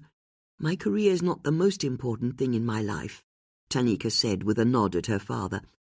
"But it's one of the most important things, along with Shanti and Shamil. I'm the main breadwinner, and I can't jeopardize that by doing some freelance investigating on the side. You have to understand." "You're slamming the door in our face," Susie said, hurt. "I'm not slamming any door, Susie. I'm just politely pointing out that it's closed and locked, and I'm not going to try and open it." There was such a weariness to Tanika's answer that Susie, Bex, and Judith were briefly at a loss for words. "There's no match for this sock," Sajid said as he picked up the black and white sock again and started looking for its pair in the basket. "Okay," Susie said. "I know what it's like to be the only breadwinner. I get it. But if you can't help us, then we'll have to catch the killer by ourselves." "I'm happy for you," Tanika said. "Really, I am, and I'll be honest. I want you out there hunting down whoever did this. It's driving me crazy being sidelined from the investigation. So you go out there and do what you do because you aren't police officers. I've got to stay here and keep my nose clean because I want to remain one." "We understand," Bex said. "Here," Tanika said as she got up. "Let me show you out." Tanika went to the front door and opened it for the three women. "If there's anything I can do that doesn't involve breaking any rules or laws, just let me know. I'll be here and I'll be ready," she added, before closing the door. "Well, that's no good at all," Judith said, as they returned to Susie's van. "I suppose it was always going to be a bit of a long shot," Bex said. "But she was right about finding out if the two murders are linked. Until we know that for sure, I don't know how we can possibly proceed." "They're definitely linked," Susie pronounced. "They were both shot dead through the heart." "I know that's the most likely explanation, but it would be good to have it confirmed. For example, was the same gun used both times?" "Let's have a think about how we can best find that out," Judith said. "Until then, how about we all go to my house? There's so much we need to learn about Mike Saxon, and what links, if any, he had with Gary Wise." As the women got into Susie's van, and Susie started to drive to Judith's house, Judith and Bex pulled out their phones and started researching Mike Saxon. "Have either of you read any of his books?" Susie asked. Judith and Bex said that they hadn't. "Well, you're not missing much," Susie continued. "I had a boyfriend who was really into them, but as far as I could tell, they were all the same. It was always about some ex-soldier who'd go somewhere on the other side of the world and sign up to be a mercenary for a corrupt regime or a drug lord or whatever. He'd then get drunk a lot, sleep with women a lot, and kill a lot." "Sounds ghastly," Judith said. "They were books for men, and Mike was a man's man, you know. I think there are photos of him hunting lions in Africa." "Seriously?" Bex said, typing a search request into her phone. "Tell us about the times you dog-sat for him," Judith said to Susie. "There's not much to say. I tried to avoid him as much as I could. He was one of those guys you just knew you didn't want to spend any time with. But there was this one time. I remember I was getting Cosmo into the back of my van. He came out to talk to me, and he started banging on about how he could trace Cosmo's family tree back 7 generations. "He was into pedigree dogs?" Judith asked. "I got the impression his interest in purity was about more than just dogs." "Got it," Bex said, as she held her phone up and showed Judith a photo of Mike Saxon kneeling by a dead lion, dressed in hunting khakis with a rifle over his shoulder. He was grinning broadly. "That's disgusting," Judith said, "and you should know, according to his Wikipedia page, he doesn't limit his violence to defenseless animals. There's a controversies section which says he got into a punch-up at the Henley Literary Festival last year." "He got into a fight at a literary festival?" Susie asked, sounding impressed. "It's what it says here. With an author who he was on a panel with. Mike had apparently been drinking quite heavily. He told the other writer that his books were so bad that he should employ a ghost writer to write his next one, and it all kicked off. An off-duty police officer was nearby and had to intervene to break up the fight. It says here that Mike was lucky the other author didn't press charges. So, why did Jamila try to tell us that he was just a lovable old rogue? Susie asked, as she drove her van onto Judith's drive and parked. He shoots endangered animals for sport and gets into fist fights at literary festivals. That's a good point, Bex said. At the very least, she was softening his image for us, wasn't she? I wonder why. The women got out of the van, approached Judith's front door, and went inside. As they entered the sitting room, Judith crossed the room to the window. She'd forgotten to open the curtains that morning. As she swished them open and light flooded the room, Bex let out a scream. "Oh, God, I'm so sorry, Judith," she said. "What is it?" Judith said, spinning around to see what was up. Bex and Susie were staring at the large gilt mirror that hung on the wall above the fireplace. Across it, there was a smeared scrawl written in what looked like blood. "Ochmoloch, ye say." A chill ran down Judith's spine. "What is it?" Bex asked. "It's a message." "What does it say?" Susie asked. "It's Greek," Judith said. "It says, 'Confess.'" "It's her again, isn't it?" Susie said, going to stand in between the message and Judith, hoping to block her view of it. "It wasn't enough to stalk you. She's now broken into your house and is committing criminal damage." "How did she even get in here?" Bex asked, to keep them focused on practical issues. Judith indicated one of the ground-floor windows. It was ajar. "I left that window open while I was out," she said. "In the middle of winter?" Susie asked, surprised. "So I don't get a cold." "Because that's how colds work." "It is, actually." "So, how do we get this off?" Susie said, going up to the mirror and looking more closely at the angry mess of red. "It looks like lipstick to me." Judith explained that if it was lipstick, then white vinegar mixed with water should be all they needed, and the women were soon using pieces of kitchen towel to wipe the message off. When they were finished, and Judith had gone to the kitchen to pour the dirty vinegar mixture away, Susie pulled Bex to one side. "She's got to stop this," she said in what, for once, was a genuine whisper. "Who? Eleni?" Bex asked. "Yes, Eleni," Susie said darkly. "No one treats Judith like this. Cold calling her, and now breaking into her house. How dare she?" "I agree. So, this is what we're going to do. At the first opportunity, you and me, we're going to find her, and we are going to warn her off. It's a deal?" "It's a deal," Bex said. "This has to stop."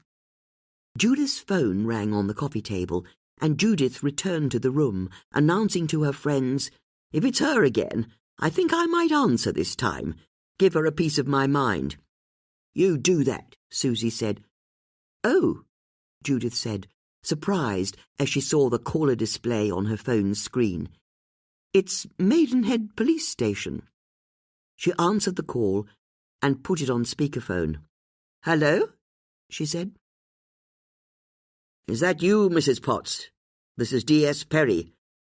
"Oh, Brendan," Judith said, pretending to be pleased. "How can we help you?"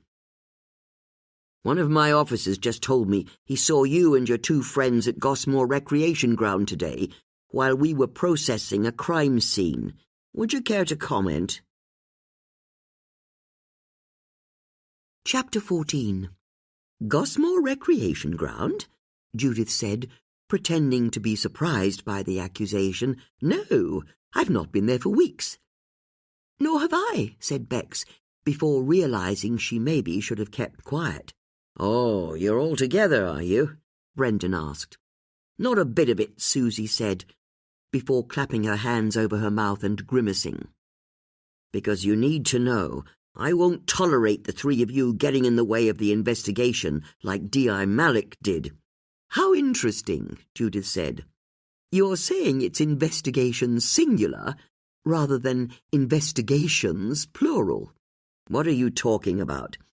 "The same gun was used for both murders, wasn't it?" "How do you know that?" "So it was the same gun." "I didn't say that." "I think that's very much what you said. I told you we'd find out the truth soon enough," Judith said to her friends. "You're putting words into my mouth, and you're so new in your detecting career.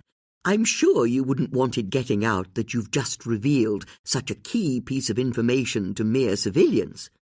"Are you trying to blackmail me?" "Absolutely not. But just to confirm, to stop us talking to other people, like the Marlow Free Press, for example, the same gun was used for both murders." A pause developed, in which the women could imagine how Brendan's fury was chasing his desire not to get into trouble. "It was the same gun," he eventually huffed, "but you can't tell anyone I told you that." With that he ended the call. "Oh dear," Judith said, unable to keep the laugh out of her voice. "He's not exactly the sharpest knife in the drawer, is he?" "But you know what this means?" Bex said, as she went over to the wall of photographs and picked up some drawing pins. She put a pin in the middle of the photo of Gary Wise and a second pin in the middle of the photo of Mike Saxon. Then she picked up the ball of red wool that sat on Judith's desk, wrapped the loose end around the pin in the centre of Gary's photo, and then ran the wool over to the pin that she'd just placed in the centre of the photo of Mike. "If it was the same gun, then it's like you said, Judith. The two deaths are linked." With that, Bex snipped the wool with some scissors to release the ball.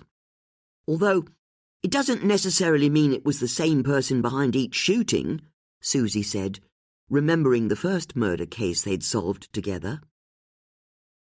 "But it seems like a good place to start," Bex said. "Agreed," Judith said. "So, what links a footballer with a famous novelist?" Susie asked. "Why did they both have to die?" "I've got a theory about that," Judith said. "After all, it seems that Gary Wise was killed in connection with whatever it was he was being blackmailed over." "His text messages suggest it's the most likely explanation," Susie agreed. "So, if we're trying to be logical, now we know that Mike was killed by the same gun, then perhaps he was also killed by the same person." "You think the person who was blackmailing Gary was also blackmailing Mike?" Bex asked. "I don't know, but it might explain the link between the two men." There was a sharp rat-a-tat-tat at the door, and the women looked as one in the direction of the hallway. "Not again," Bex said. "This is harassment," Susie said. "But that's very much her game," Judith said, as she went over to a bookcase and started to look through her books. The knocking started up again from the front door. "Aren't you going to answer?" Bex asked. "Oh, I'm going to answer all right, but I'm going to do this first," Judith replied, pulling down 2 paperbacks. "I'd like to give you a couple of books." "What?" Susie asked. "I'd like you to read them," Judith said, handing a book to each of her friends. Susie's was called How to Solve Cryptic Crosswords, and Bex's was called Breaking the Cryptic Code. "Why are you doing this?" Bex asked. "The pair of you need to learn how to do crosswords properly." "Why?" Bex asked. "Just promise me you'll keep these books to hand," Judith said. The knocking at doors started up again. "I don't see this replacing my bedtime reading," Susie said as Judith left the room. Susie and Bex followed, still holding their books.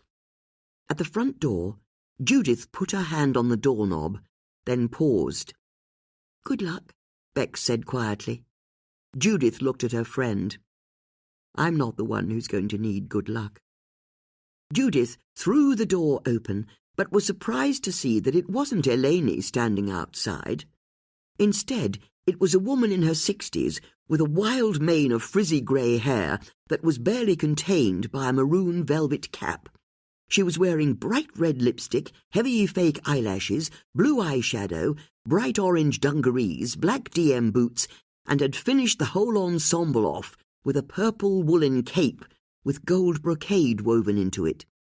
She looked as though she'd got dressed in a hurry from a theatrical costume store, having first blindfolded herself, Judith thought. The woman grabbed Judith by the shoulders. "Hello, Judith," she said in a breathy rush. "Who are you?" Susie asked. "You don't know who I am?" the woman said, amused rather than offended. "You're Angela Gulliver, aren't you?" Bex said, "the TV presenter." "I am," she replied. "I'm glad at least one of you recognizes me." "Not that I watch daytime TV," Bex said, "or rather, I try not to. Sorry, that's not very polite, is it?" "What on earth are the pair of you banging on about?" Susie asked. "My name's Angela Gulliver," the woman said. "Many moons ago I was an agony aunt. But now I have a mid-morning chat show on Channel 5. It's a mixture of therapy and conflict resolution with a twist of devilish humour." "Well, that's lovely," Judith said. "But what on earth are you doing at my house?" "I happen to know that you're the people who catch killers," Angela said, "and you're helping the police with the Gary Wise and Mike Saxon murders." "It's actually a bit more complicated," Bex said, before Susie talked over her. "Yes, we are," she said. "But why does it matter? What's your connection to the case?" "That's the thing," Angela said, her hand going to her throat as she considered the horror of her situation. "You see, I think I'm going to be the next victim." Chapter 15. Angela looked at Judith and her friends, knowing the impact of her words. "What on earth makes you say that?" Judith asked. "May I come in?" Angela replied, ignoring Judith's question. The very last thing Judith wanted to do was let a complete stranger into her house. "Of course," Susie said, stepping to one side. Judith glared at her friend as she was forced to follow Angela inside. "Wow!" Angela exclaimed, walking into Judith's sitting room and taking in the grand piano, antiques, oil paintings, and view of the River Thames beyond. "And why do you think the killer could be after you next?" Bex asked, picking up on Judith's irritation. "Oh, this is wonderful," Angela said, as she went over to the wall where Judith and her friends had pinned up the photos of the various witnesses and victims. "You're just like the police," she exclaimed, twanging the red wool that connected the two victims. "Could you leave that alone?" Judith said.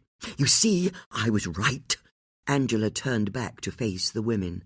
"Right about what?" Susie asked. "I can see you've got red wool that goes between the two victims. They're linked, aren't they? This is simply terrible news." "You're not wrong there, especially if you're Gary Wise or Mike Saxon. But what's it got to do with you? Don't you see? Whoever this killer is, this sick and deranged individual, he's going around killing the celebrities of Marlow one by one, isn't he?" "Which is why you think he's coming for you," Bex said, understanding coming to her. "How many celebrities do you think there are in Marlow?" "I've never really counted," Susie said. Judith tried to make sense of Angela. On the one hand, she was speaking and behaving as though she was terrified by the threat to her life, and yet she was also clearly having a wonderful time being the centre of attention. "As far as I can see, Gary Wise was the most famous person here, an ex-England footballer. You don't get much bigger than that. And then I think it's fair to say that Mike Saxon was next. His name is known the world over. He's an international bestseller." "You really think the killer's working through a list?" Judith asked. "I do. So I'm here to tell you that I'll do whatever I can to help you. I can explain to you what life is like as a celebrity in Marlow." "You think you lead a different life to the rest of us?" Susie said. We don't want to, but it can't be helped. I mean, I can hardly get on a bus and go to the shops, can I? I'd be recognized." "That's very interesting," Bex said, recognizing that her two friends were on the verge of losing their tempers. "But we really don't need any help." "Is that honestly why you're here?" Judith asked. "I'm worried for my life," Angela said, putting her hand to her chest once more. Judith thought that if she'd been wearing pearls, she'd have clutched them. "Did you know Gary Wise?" she asked. "Why are you talking to me like I'm a suspect?" "Did you know him?" Judith repeated. "As it happens, I didn't, although I met him a few times at social events. At the Marlow Regatta a few years ago, we were both guests of the Vice-Chair, Sarah Campbell, and we've attended a couple of charity events as well." "So you did know him, in fact?" Bex asked. "Hardly. He was a nice enough man, I suppose, but we didn't have anything in common. I don't know the first thing about football. If anything, I knew his wife better. When Gary was out and about at these events, he was surrounded by fans. Bethany and I would end up downing the white wine off to one side." "You were friends with his wife?" Judith said, picking up a notebook and pen and jotting down a few notes. "I'd say more friendly than friends. And what can you tell us about Mike Saxon? Are you really doing this? Could you answer my question? Well, I think I met him only once, and he was a pig." "I see you don't mind speaking ill of the dead," Susie said in appreciation. "I wouldn't have got anywhere in my career if I wasn't direct," Angela said with a smile, "and he was a nasty piece of work." "How did you come to that conclusion?" "We met at an author event in London. We share the same publisher." "You write books? Perhaps you've read my autobiography?" Angela asked. When the women didn't respond, she barreled on to list the numerous self-help books she'd written, and then explained exactly how long each one had spent on the Sunday Times bestseller lists.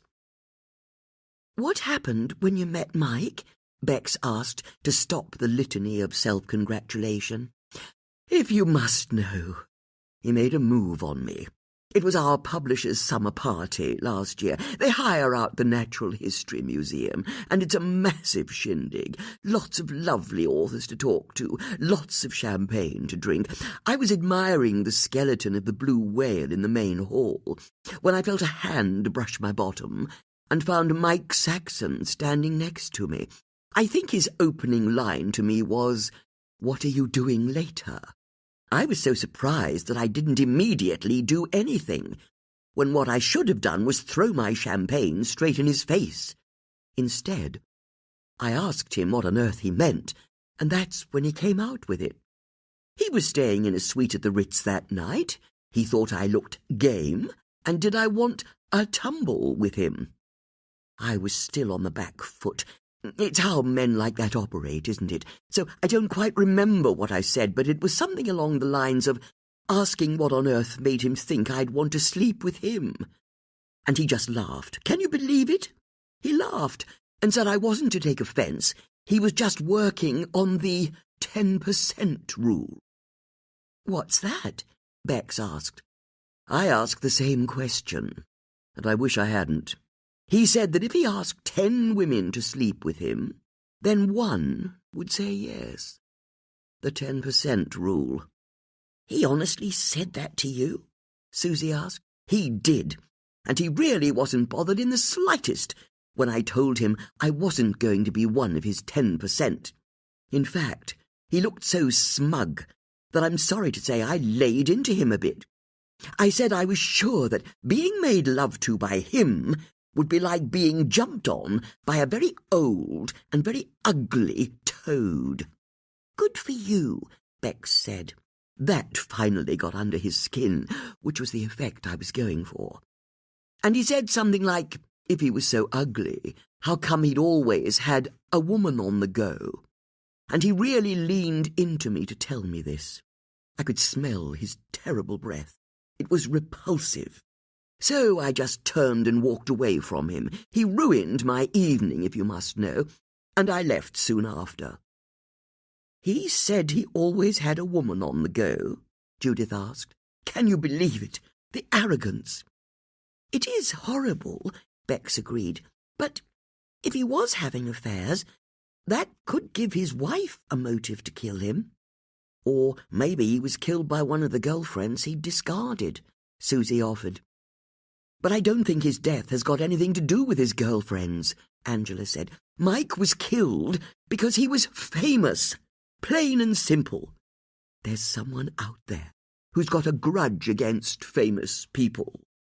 And I'd like to join your team and help you catch whoever that person is." "I'll have to stop you there," Judith said. "Before we go any further, are you being blackmailed?" "Me?" Angela said in surprise. But the women could see that the question had rattled her. "What on earth makes you ask that?" "It's simple enough," Susie said, not wanting to let Angela off the hook. "Is someone blackmailing you?" "It's really very horrible that you're treating me like a suspect," she said in a rush. "I'm just here because I want to help you stop the killer before he strikes again. His next victim could be me." "No, we're good," Susie said. "We don't need any help. We're like the musketeers. There are only 3 of us." "There were 4 musketeers," Bex said. "What?" "D'Artagnan was the 4th musketeer." "You mention that now?" "No, you're right. Sorry." "Either way," Judith said, "we've got a job to do. Would you mind leaving?" Despite her protests, Judith and her friends managed to bundle Angela out of the house. "There were 4 musketeers?" Susie said to Bex, once they were on their own again. "I'm sorry," Bex said. "It came out before I could stop myself." "None of that matters now," Judith said, "because we've got a bigger question. Why did Angela Gulliver just turn up at my house?" "You don't think she could be the killer, do you?" Bex asked. "I don't know. It doesn't feel very likely, does it? But she definitely got flustered when we mentioned blackmail to her. I think we need to find a photo of her online and pin her picture to the incident board, don't you?" "Do we have to?" Susie said. "It's been quite a long day already." Judith looked at the clock on the mantelpiece and saw that it had just gone 7 p.m. "But Angela arriving like that has thrown the cat among the pigeons as far as I can see," Judith said. "We've got research to do." "Actually, I could do with getting back to the vicarage," Bex said. "Chloe's got a Zoom call with her tutor in half an hour. It would be good if I could be there for it." Only a few weeks before, Beck's daughter had dropped out of university to go travelling with her boyfriend, but had then discovered, when he skipped the country with all of their money, that he'd had very different and borderline criminal plans. "Then let me give you a lift back into Marlow," Susie said. "You're really both going?" Judith asked. "We do have lives to lead." "Then at least don't forget your crossword books," Judith said, picking up the 2 books and giving them to her friends. "Right," Susie said, taking her book from Judith as though it might explode. "Thanks." Once her friends had left, Judith threw herself into investigating the case. She printed out a photo of Angela Gulliver that she found online and pinned it to the incident board on the wall. She then tried to find connections between Angela and the 2 victims. But the truth was, she knew that she was only play-acting someone who was investigating a murder. Put simply, her heart wasn't in it. And that was because her heart was upstairs, and had been ever since she'd shown the photograph of herself and Philippos to her 2 friends. When she realized she'd drifted off into her memories again, Judith knew she couldn't put it off any longer. She was going to have to open the suitcase in the box room. Chapter 16. Judith poured herself a glass of scotch, drank it down in one, put her glass down, and then went upstairs, gripping tightly to the banister for support. Crossing the galleried landing, she approached a white-painted door and opened it. Stepping through, she found herself in the old servants' quarters, an area of the house that she didn't go into from one year to the next. There was a tiny bedroom to one side that had dusty floorboards and peeling wallpaper, and a bathroom on the other side with a yellow-stained porcelain sink and small hip bath. Judith passed the narrow back staircase that led down to the room where she'd previously kept her secret archive of newspapers, and stopped in front of a little door. The door wasn't much more than a hinged hatch in the wall, and it only reached up to her chest. There was a little clasp that should have had a padlock on it. She was puzzled to see that the hasp had been broken off, and the padlock was lying on the floor, still locked. But she remembered that the last time she'd been up here, she'd been very drunk. In fact, she wasn't sure she'd ever gone into the room in daylight hours before, let alone sober. She took a deep breath, bent over, pushed the door open, and entered the room. The smell of dust filled Judith's nostrils as she reached for the Bakelite light switch to the side of the hatch and clicked it on. A single light bulb on a twisted brown cord lit up with obscene brightness. There were shelves down each side and bare bricks at the end. The shelves contained a few used paint pots and rolls of unused wallpaper, but were otherwise empty. A small leather suitcase sat on the floorboards by the far wall. Judith went over to it, picked it up, and returned to the door. Ducking her head, she left the boxed room, closed the door behind herself, and then returned to the warmth of the landing, trying to resist the feeling that spiders had got down the neck of her top and were now crawling over her skin. She'd never brought the suitcase out of the boxed room before. Where should she take it? She went into her bedroom, pulled the satin eiderdown up from where it had piled on the floor, and smoothed it down over the duvet. Yes, she thought, that would do for a table very well. She put the suitcase down and clicked the two brass hasps open. She then lifted the lid and looked inside. It was stuffed full of old photos, all loose or in faded envelopes, and mixed among them were strips of orange negatives. It was Judith's past, her whole life, from her childhood on the Isle of Wight through to Oxford University. Judith with her family and friends, Judith with her great-aunt Betty. But the bulk of the photos were of her and Philippos. First in Marlow, where they'd met at the Bourne End Sailing Club, and then the many hundreds of photos from the 18 months she'd spent as a married woman on Corfu. And it was those photos that were the reason why the suitcase had to be hidden away. She couldn't bear to see how beautiful she'd been, how her tanned skin glowed in the sunshine, and yet remember the pain she was hiding in every single shot. Her desperation, that she could now see with the distance and wisdom of time, to appear happy, to show her great-aunt and the wider world that she'd made the right choice. Just looking at the photos made her feel sick with grief. But she knew she had a job to do. There was one particular photo she was looking for. Or, if her theory was correct, there'd actually be 2 photographs that she needed to find, in among the hundreds, maybe thousands of others. Judith picked up the nearest photo. It showed a group of perhaps 24 people sitting under an awning in the village square, where Philippos's family lived. She could see that Philippos's mother was offering a plate of sardines to a young boy who was sitting to her side, but nearly everyone else in the photo was looking at the camera. Philippos was at the far end of the table. His head was turned to look at a beautiful woman to his side.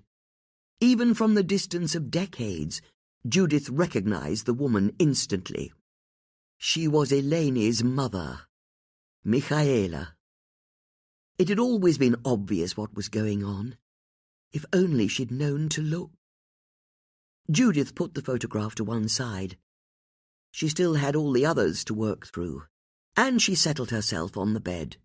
She wouldn't stop until she'd found what she was looking for. The only problem was she couldn't find it, even though she made sure she inspected every single photograph in the case. She was careful, methodical even, all of the things she hated being when it came to completing mundane tasks. But she knew she was involved in an endeavour that was life and death to her, and she couldn't risk cutting any corners. As the minutes turned into hours, it was with an increasing sense of dread that she came to realise that she wasn't going to be able to find the 2 photos she was looking for. The irony was, she didn't even know if she'd ever seen them before, but she knew she'd recognise them if she found them now. Once she'd removed every single photograph from the case, she took a few moments to try to control her anxiety.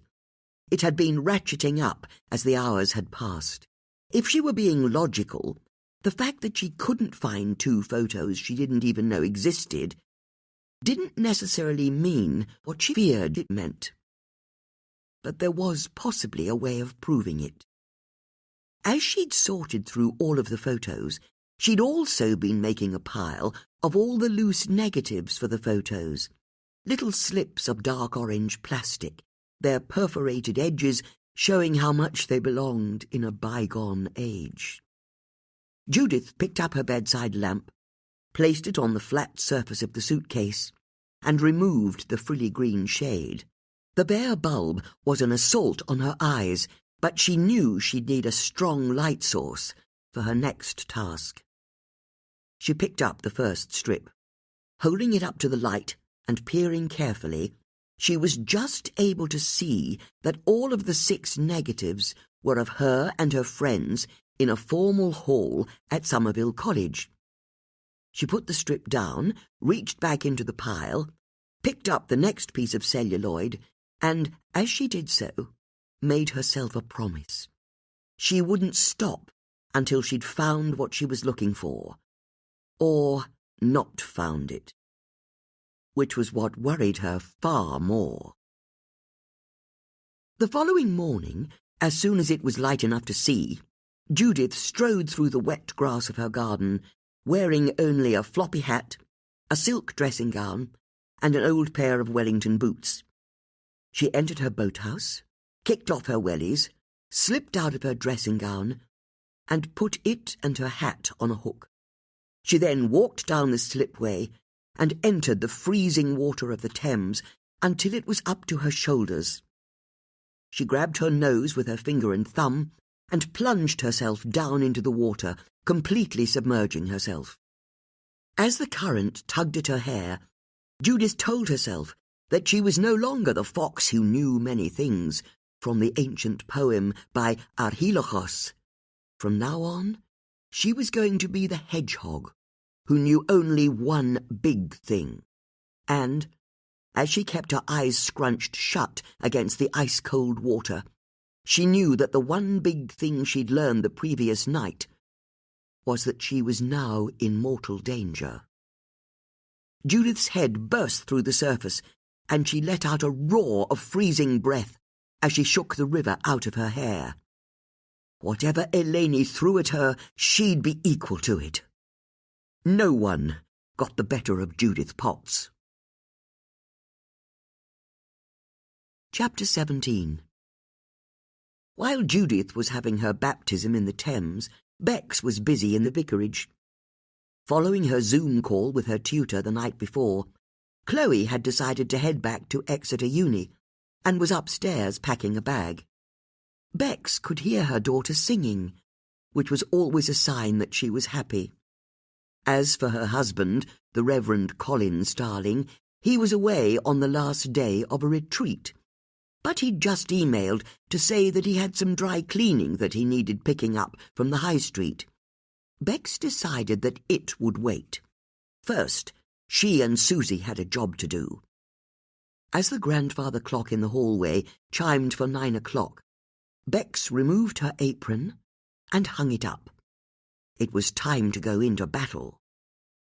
Susie was already waiting outside the Tollgate Hotel as Bex crossed the little green opposite the vicarage to join her.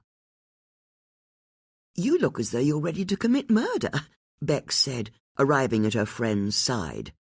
"Uh-huh," Susie said, in a way that suggested that murder was very much one of the options on the table. "So, what's the plan?" "We march into the hotel, demand to see Eleni, and then we put the fear of God into her. What do you reckon?" "Good idea, but can I ask you about those crossword books Judith gave us yesterday? It felt like she had some kind of ulterior motive, but I can't even begin to work out what it was." "There's no time for that now," Susie said, nodding at the entrance of the hotel, as Eleni Perfides stepped out of it. Together, the women watched as Eleni started to walk along the pavement. Susie and Bex followed the younger woman, but were surprised when they saw her heading towards All Saints' Church. They were even more surprised when she went inside. They followed after her, and, once they'd entered, took a few seconds to work out where she'd got to. Eleni was standing to the side of the altar, lighting a candle. Bex and Susie walked down the central aisle, their footsteps echoing in the silence. As they approached the altar, Bex struggled to shake the feeling that she was in the last scene of a gangster movie, and that she was one of the baddies. Eleni's head was bowed as they arrived. Susie looked at her friend and shrugged. "What are we supposed to do now?" Bex stepped forward, picked up a candle, lit it from a spill, and put it on the rack. "For my grandma," she said to Eleni. "My father," Eleni said, without looking up. "You're Judith's stepdaughter," Susie said, deciding that she couldn't rely on Bex to stamp her authority on the conversation. Eleni took a step back to look at Susie and Bex properly. "I'm her husband's daughter, yes," she said. "What do you want with me?" "We just want a quiet word," Bex said. "If she wants a quiet word," Susie said, not letting Eleni reply, "I want a louder one. You're to stop tormenting Judith." "You don't get to speak to me like that," Eleni said. "And you don't get to break into someone's house and write threats on their mirror. That's criminal damage." "How do you know that was me?" "How many people do you think would write warnings to Judith in Greek?" "I don't know," Eleni said, unconcerned. "I've met the woman. Possibly many. We could report you to the police. You wouldn't dare, because the moment you do—" "Yes, this is very much why we wanted to speak to you," Bex said. "You see, you've claimed that you have evidence against Judith. She killed my father. You don't know that. Have you any idea what that's like? Growing up without a father in my life, seeing my friends with theirs, seeing what they meant to them, I've not had any of that. None of it." "I'm sorry. I don't want your pity," Eleni spat at the women. "I want my father back, but I can't have him because of her." "She didn't kill him," Bex said. "Can she prove that?" "How can you prove you haven't done something?" "And talking about proof," Susie said, "I don't think you have any, not real proof." "I'm sorry?" "That's why you're phoning Judith and then breaking into her house and threatening her, because you don't have anything concrete. You dare question me? If you've got any real evidence, then go to the police. Susie! Bex yelped. No, I'm fed up with it. We've got Cruella de Vil here, stalking about the place, causing so much aggro. If she has evidence, she should take it to the police. Very well, I will, Eleni said. Then get on with it. Don't you worry about that. The next time you see me, it will be too late for her. Yeah, whatever, Susie said. I'll believe it when I see it. Eleni turned on her heels and strode out of the church, her head held high. As she went, the sun came out, and she was suddenly bathed in light. It looked to Bex as though the young woman's exit was receiving the seal of approval from a higher authority. "Get on with it?" she asked Susie, once the large wooden doors to the church had closed. "We were supposed to warn her off, not spur her on." "I know," Susie said by way of apology, "and that was my plan, I promise you, but she irritated me with her attitude. How can she be all high and mighty when she's the one going around breaking into houses and smearing lipstick all over the place? And think about it. If she's prepared to break into Judith's house, what could she do next? No, I say it's time to cut to the chase. Whatever evidence she's got, she needs to take it to the police. We need to move this on to the next stage."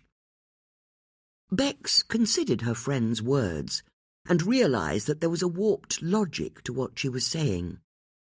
But the strategy relied on Judith being innocent, meaning Eleni couldn't have any significant evidence against her. And that was a gamble that Bex wasn't sure they should be making. "Okay," she said carefully. "I think you're right, but considering how you've just licked the touch paper on what could turn out to be a very large keg of gunpowder, I think we need to get back to Judith." When they arrived at Judith's house, they heard her call out, "Good morning," to them as they entered her sitting room, and then they stopped in shock on the threshold. Judith had a hoover in her hand. "You own a hoover?" Bex asked. "Just having a bit of a tidy-up," Judith announced, as though it were the most natural thing in the world.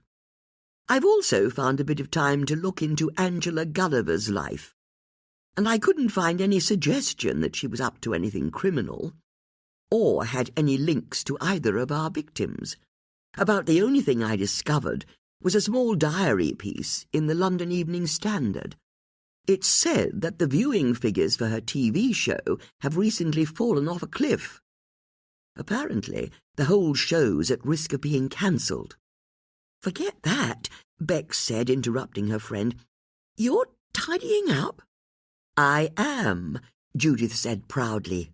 "Then can we join in?" Bex said, as she moved towards a slew of old Marlovian magazines that were in a pile on the windowsill. "For example, we could start by chucking all of these out."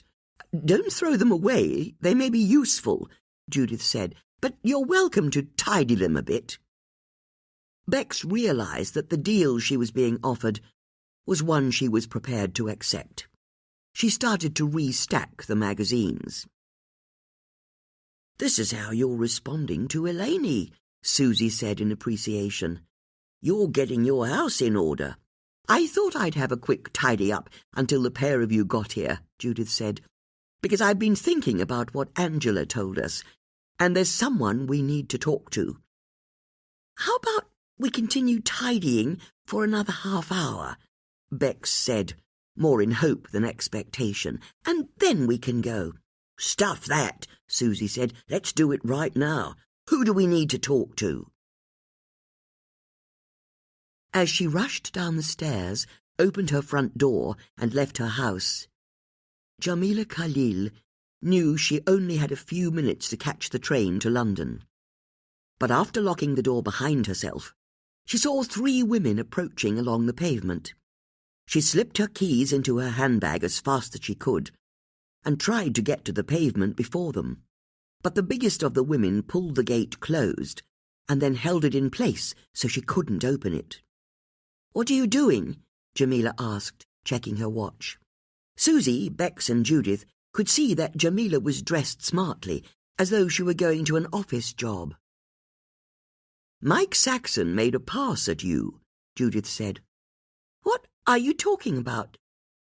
"We've learned that Mike had wandering hands, and I'm afraid I don't believe for a second that he didn't try it on with someone as pretty as you." "Are you really doing this here?" "Are you needed elsewhere?" Susie asked. "As it happens, I've got a job interview in London. I need to catch the train." "Then the quicker you answer our questions, the quicker you can go," Susie said with a smile. "Okay, you're right," Jamila said. "When I started working for Mike, he made a pass at me, as you say." "What happened?" Bex asked. "Nothing. He didn't even try that hard. He said he had a deal with a local hotel, and did I want to go to it with him? I just said that I knew he must be joking, because what he was suggesting could land him in court. He wasn't even that bothered when I brushed him off."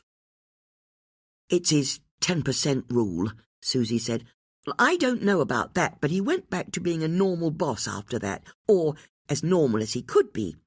He was still difficult, and a bit of a bully, but at least there were no more sexual overtures." "Why didn't you tell us when we spoke to you last time?" Bex asked. "It hardly seemed relevant." "But we specifically asked you if he'd ever tried it on with you, and you said no." "Look, I've answered your question. I've got to get to London." "We're not done just yet," Judith said, "because even if you rebuffed him, that wasn't true of every woman, was it? I need to catch my train. And we need to know about his other women," Susie said. Jamila looked to Bex for support, but Bex just shrugged. "It's true," she said. "There were other women, weren't there?" "All right," Jamila said. "I'll do this as quickly as I can, but I don't know any of their names or who they are. I don't know anything about them." "But there's more than one?" Susie asked. "Mike belonged to a real tennis club in Hollyport." "A real tennis club?" Susie said. "What even is that?" "He explained it to me once," Jamila said. "It's like normal tennis, but you play it indoors on a funny-shaped court. Anyway, Mike would get me to book him games every now and again. But there were other times he went, and I knew he didn't have a game lined up. He'd get his sports bag, racket and spare phone, and tell Serena he was off for a game, and then he'd disappear for a few hours.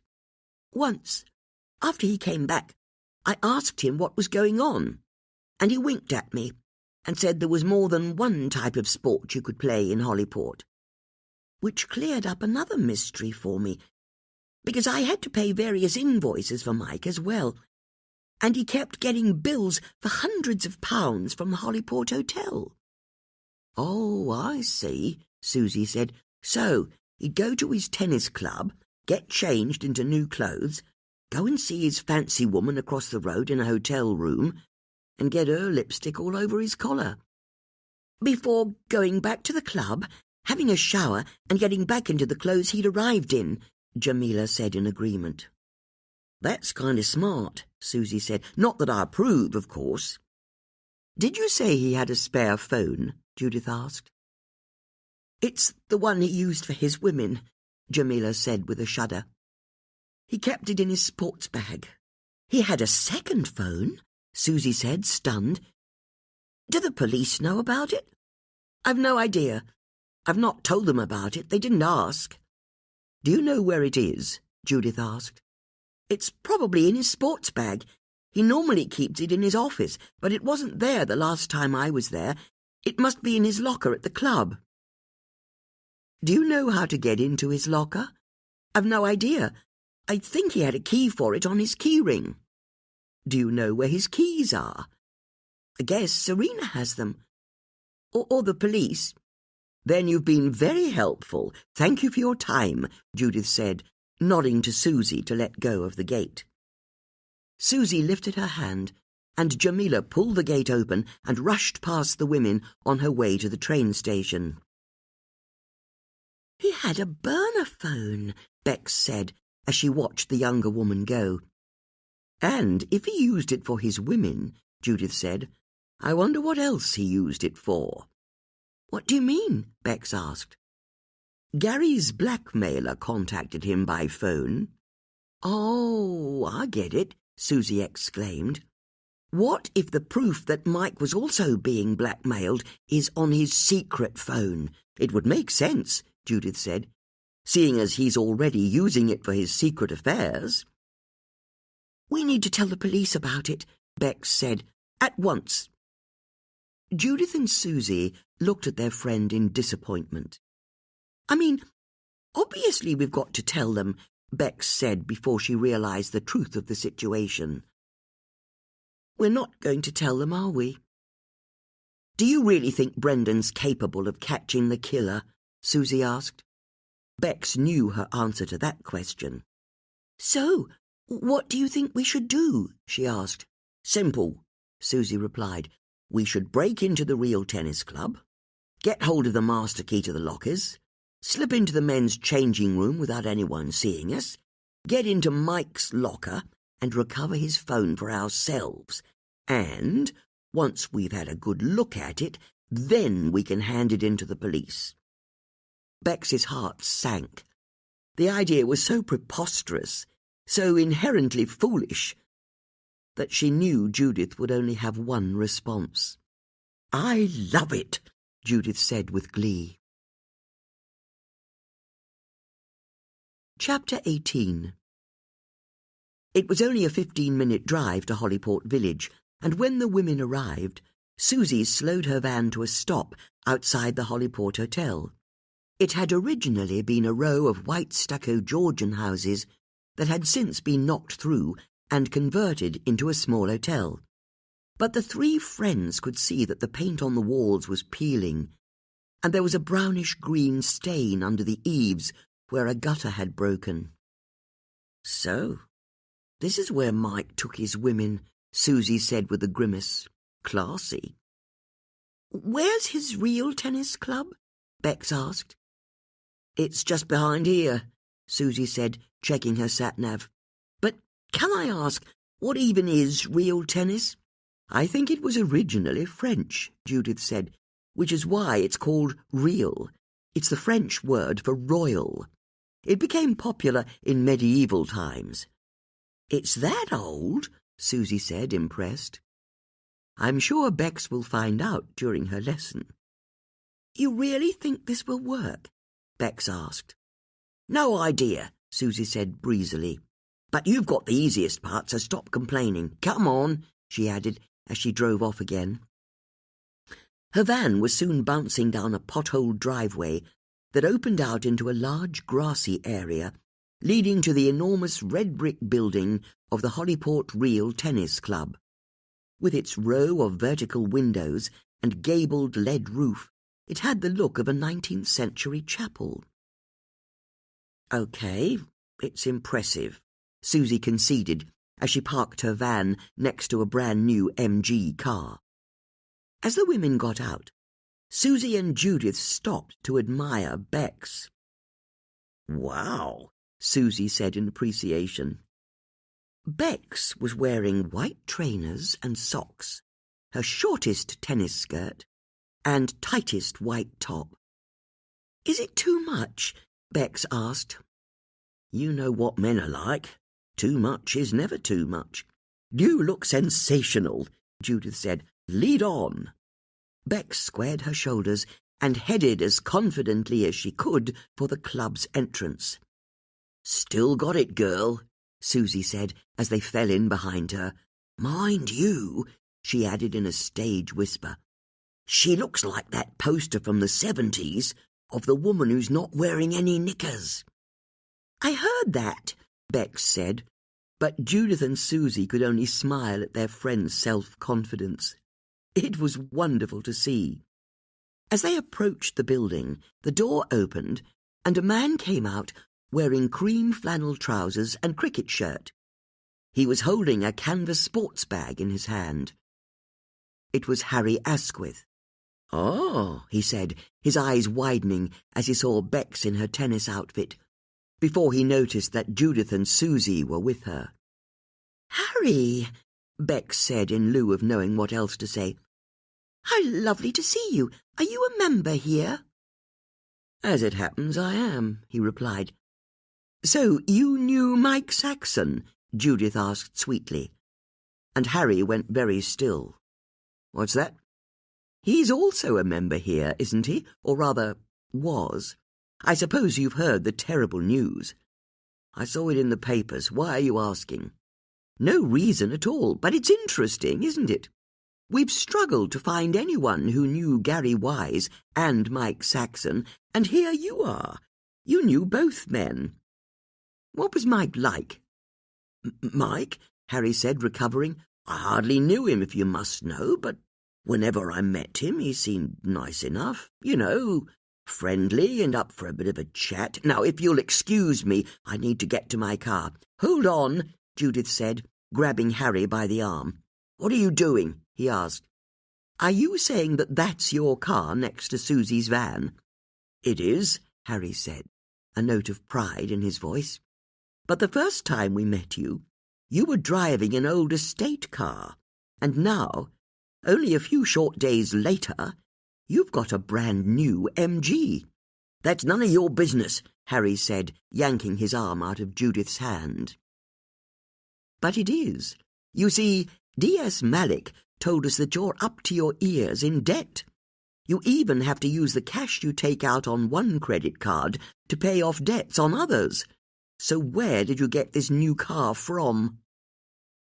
Harry took a few moments before he answered. "As it happens," he said, "I've just signed a contract to write a new book. There was a significant advance, and I've treated myself to a new car. Okay?"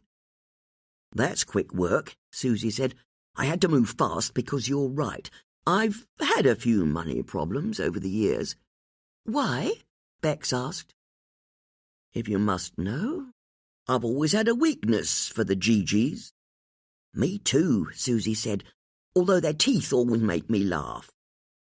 Harry was thrown by this comment, but so were Judith and Bex. "I've always loved their hair," Susie continued. "You just want to stroke it." "If you say so," Harry said. "And I love their harmonies. I'm sorry. I said I love their harmonies. Horses don't sing. What are you talking about? Horse racing. What are you talking about? The Bee Gees." No one spoke for a few seconds, and then Bex snorted a laugh. "Harry said GGs," she said. "Oh, I see," Susie said, entirely unconcerned. "Sorry, I wasn't listening properly." "And you want to stroke the Bee Gees' hair?" Bex asked her friend. "Can we get back to Harry's gambling?" Judith said, in a desperate attempt to get the conversation back on track. "Gambling's not the right term," Harry said, correcting Judith. "Not the way I do it. I do proper research." "Well, as far as I can see, whether or not you're doing your research properly, you don't win. I'm just on a bad run, that's all. The weather's been too wet, the going too soft. Next season I'll turn things around. You watch me. Now, if you don't mind, ladies, I need to get back to work." With a nod at the women, Harry strode off to his MG and got in. "How interesting," Judith said. "He's a gambler." "A gambler who's massively in debt," Bex said. "And knew both victims," Susie said, as the MG engine roared into life. Harry drove away at speed, gravel flying from his wheels. "Could he be our blackmailer?" Bex asked. "It's a possibility, I suppose," Judith said. "We know he needs the money. But that only makes finding Mike's second phone all the more important." "You're right there," Susie said. "Let's do this. Ready, Bex?" "About as ready as I'll ever be." "Good luck," Judith said, as she and Susie went over to a large border of shrubs to the side of the door and crouched behind it. "I still can't believe this is the plan," Bex said. "Shh," Susie and Judith both said from the bush. As she was about to knock on the door, she heard the bush say, I could have sworn he said Bee Gees. "Quiet," Bex said to the bush. "Sorry," it said back. Bex took a deep breath and then knocked on the glass door. After a few seconds, it was opened by a man in his late 20s with long hair that he'd tied up into a bun on top of his head. His manner was easy-going, and his eyes lit up at the sight of Bex. "You must be Mrs. Starling," he said, offering his hand, and Bex found herself blushing at the warmth of his smile. Suddenly, she felt a little too undressed for the encounter. "I'm Josh," the man continued. "Welcome to Hollyport Real Tennis Club." "Thank you so much for agreeing to a lesson at such short notice," Bex said. "But can I ask just one thing before I come in? What's the code for the keypad?" "Wow, you're keen," said Josh with a laugh. "It's 1889. If you book yourself in for another session, you can just let yourself in." 1889, Bex said a little more loudly than Josh was expecting, and then she followed him into the building. Once the door had closed, Judith and Susie emerged from behind the bush and checked that there was no one else nearby. Judith then typed the code into the keypad. The lock clicked and she pushed the door open. Slipping inside, they found themselves in a corridor that led to a brightly lit atrium that had a glass roof, polished wooden floors, and perspex boards on the walls, featuring the names of all the winners of the various club cups going back decades. Peering around the edge of the doorway, they could see a reception desk to their right, and beyond that, there were glass windows that revealed a seating area next to a large rectangular opening that was covered in thick rope netting. On the other side of the opening, it was possible to see a large enclosed tennis court. The walls were painted black, and there was a net across the middle like a normal tennis court, but there was a square window built into the far wall, and what looked like a row of galleries that ran down the left-hand side that were also covered in rope netting. The two women could see that Bex was standing in the centre of the court talking to Josh. It looked as though no one else was around. Opposite, a steep flight of stairs led to the floor above. A little sign to the side pointed upwards and read, "To the dressing rooms." Susie nodded at the large window, and Judith quickly realised what the problem was. In order to get to the stairs, they would first have to pass the window where they'd be in full view of Joss and Bex on the court. "Let's see if there are any master keys first," Judith whispered to her friend. She and Susie got down on their hands and knees and scurried around to get behind the reception desk. "My back," Susie wheezed as she joined Judith and looked at the shelves under the counter. They were filled with files and boxes of old tennis balls. Together, they started opening drawers and looking in boxes. After only a few seconds of searching, Judith pulled a large bunch of keys out of a drawer. "You got them?" Susie asked. "Sorry," she added when she realised why Judith was looking so witheringly at her. "I can't help it if my voice is loud." Judith checked through the ring and realised it contained every type of key imaginable. There were no tabs with names written on them to indicate what each one did. They'd just have to use trial and error. "One of these keys must get into the lockers," Judith said. "People must be forgetting their keys the whole time." She crawled out from behind the desk and scuttled across the room to the stairs, Susie following her. What they hadn't realised was that they hadn't ducked down low enough as they passed the glass windows between them and the tennis court. Bex, in mounting panic, watched their curved backs move across the bottom of the window like hippos crossing the Okavango Delta. Luckily, she was able to distract Josh by asking him what the various painted lines on the floor of the court meant. Once her friends had passed, she tuned back into the conversation and heard Josh say, "The easiest way to view chases is that, from the hazard end, you're trying to set one as low as possible. Ideally, in fact, a chase better than one. But from the server's end, you don't want to set any kind of hazard chase at all, although a chase of one is so much better than second gallery or door." "Oh, well, I'm glad you cleared that up. Thank you very much," Bex said, even though she had absolutely no idea what he was talking about. As soon as Judith and Susie arrived upstairs, they rushed along the corridor until they found the men's changing room. Before they could decide on their best strategy, Susie rapped on the door and called out, "Cleaning!" Judith put her ear to the door and didn't hear anyone call back or any sound of movement at all, so she looked at her friend, shrugged once in admission that they were now in the lap of the gods, and pushed the door open. Chapter 19. Mercifully, there wasn't anyone in the changing room, and the two women quickly closed the door behind themselves. There were floor-to-ceiling wooden lockers built along two of the walls, a window that overlooked the club's car park, and a large alcove to the side of the room that contained two showers with flimsy white curtains on a rail.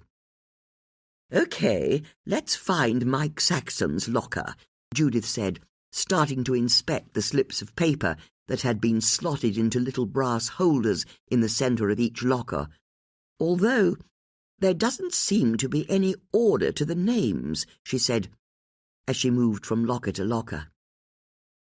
"Bloody hell," Susie said, impressed. "This chap's called Major General Sir Percival Cholmondeley Smythe. That's real tennis, keeping it real. Oh, I don't believe it," she said, looking at the name on the next locker. "Is it Mike Saxon?" "No, it's Lord Halliford." "Who?" "The disgraced peer. It's like he's stalking me," Susie said. She saw movement through the window and a Rolls-Royce car arrive and park up.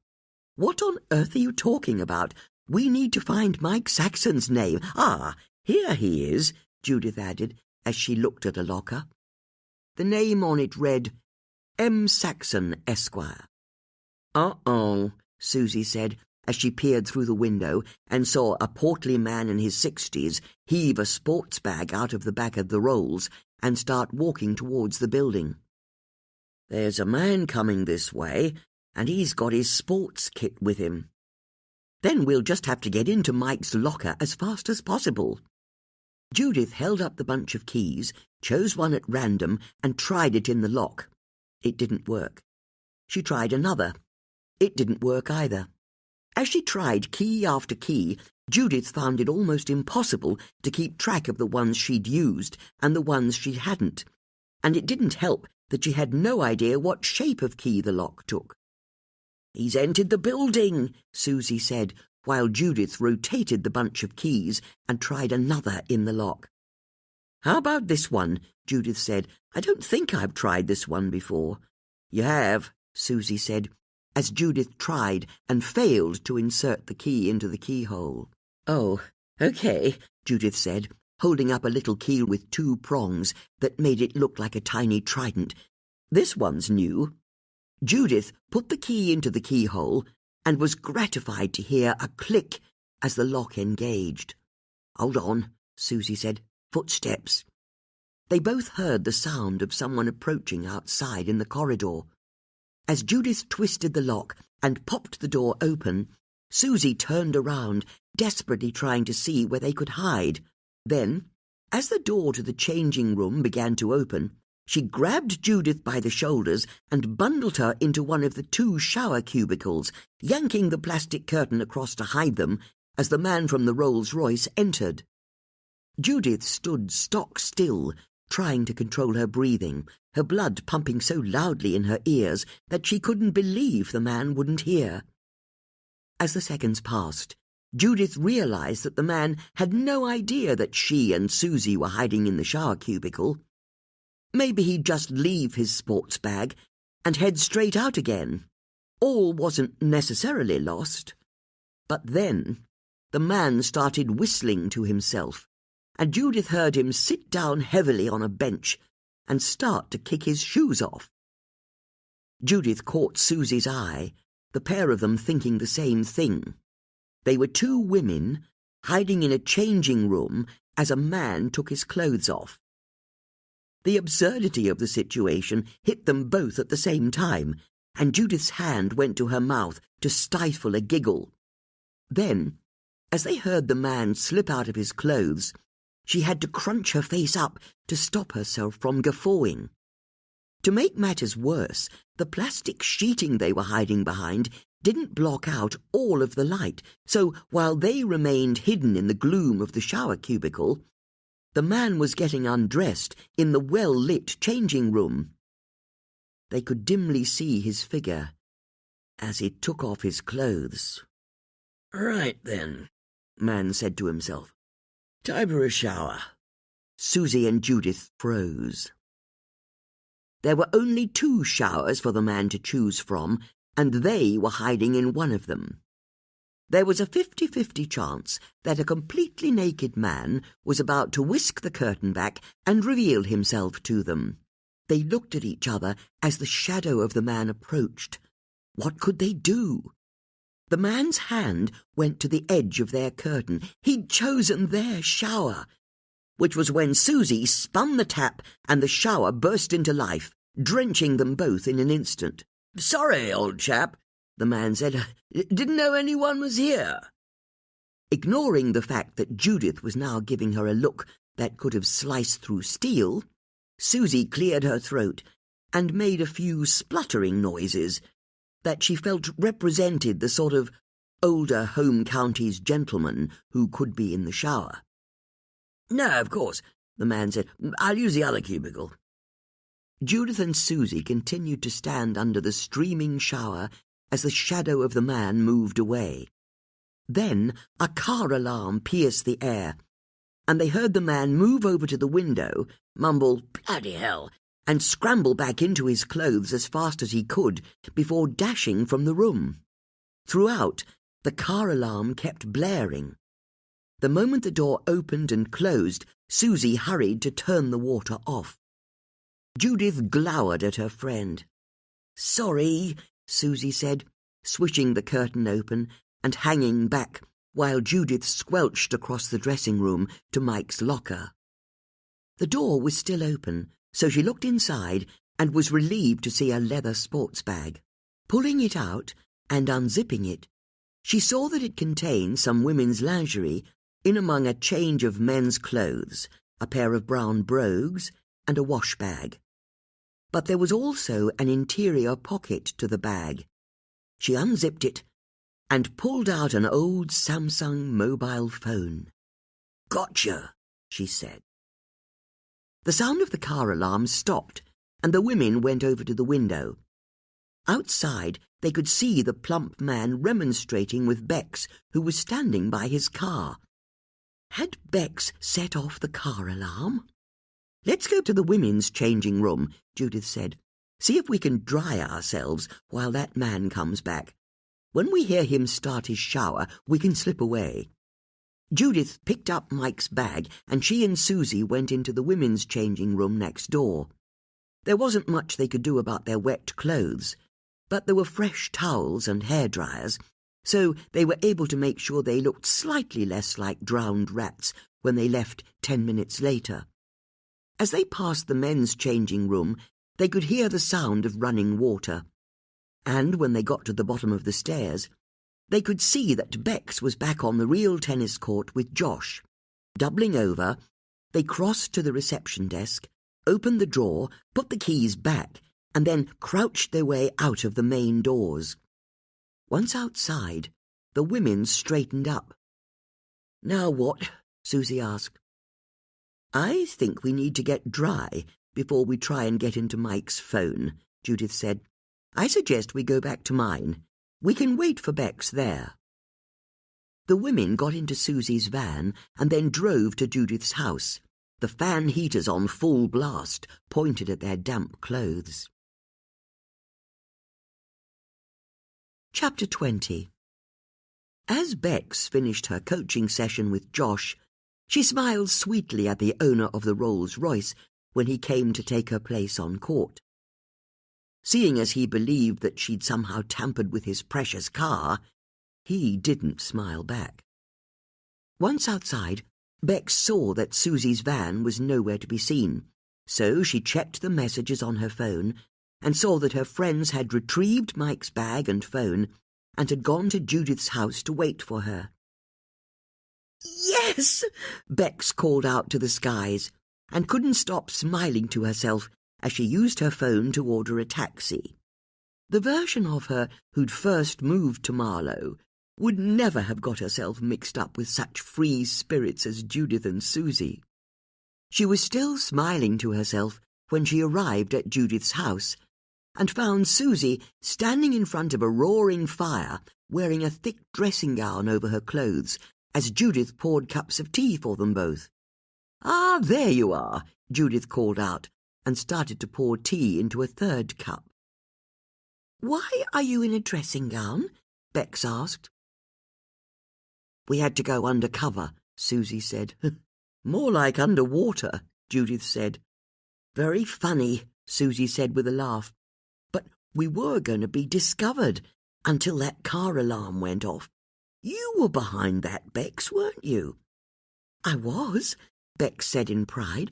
"A short while after you went upstairs, I saw a man in a suit arrive with a sports bag and head up after you. I guessed he was heading to the changing room, and I knew I had to somehow get him out. I'd noticed that his suit looked very expensive, which gave me the idea that he'd probably arrived in a fancy car. And men like that care more about their cars than they do about almost anything else. So I told Josh I needed to go to the loo, left the court, and slipped out to the car park. When I got there, I saw that there was only one car there other than your van, Susie. It was a Rolls-Royce, so I pulled the silver lady on the front of it as hard as I could and set off the alarm." "You vandalised a Rolls-Royce?" Susie said, amazed. "Well, maybe a bit. When the man came out, I did my best impression of a vicar's wife and told him that I'd had nothing to do with it. I'll be honest, it was brilliant. I could tell that he wanted to accuse me of lying, but he couldn't believe that someone who looked and talked like me would have tampered with his car for no reason.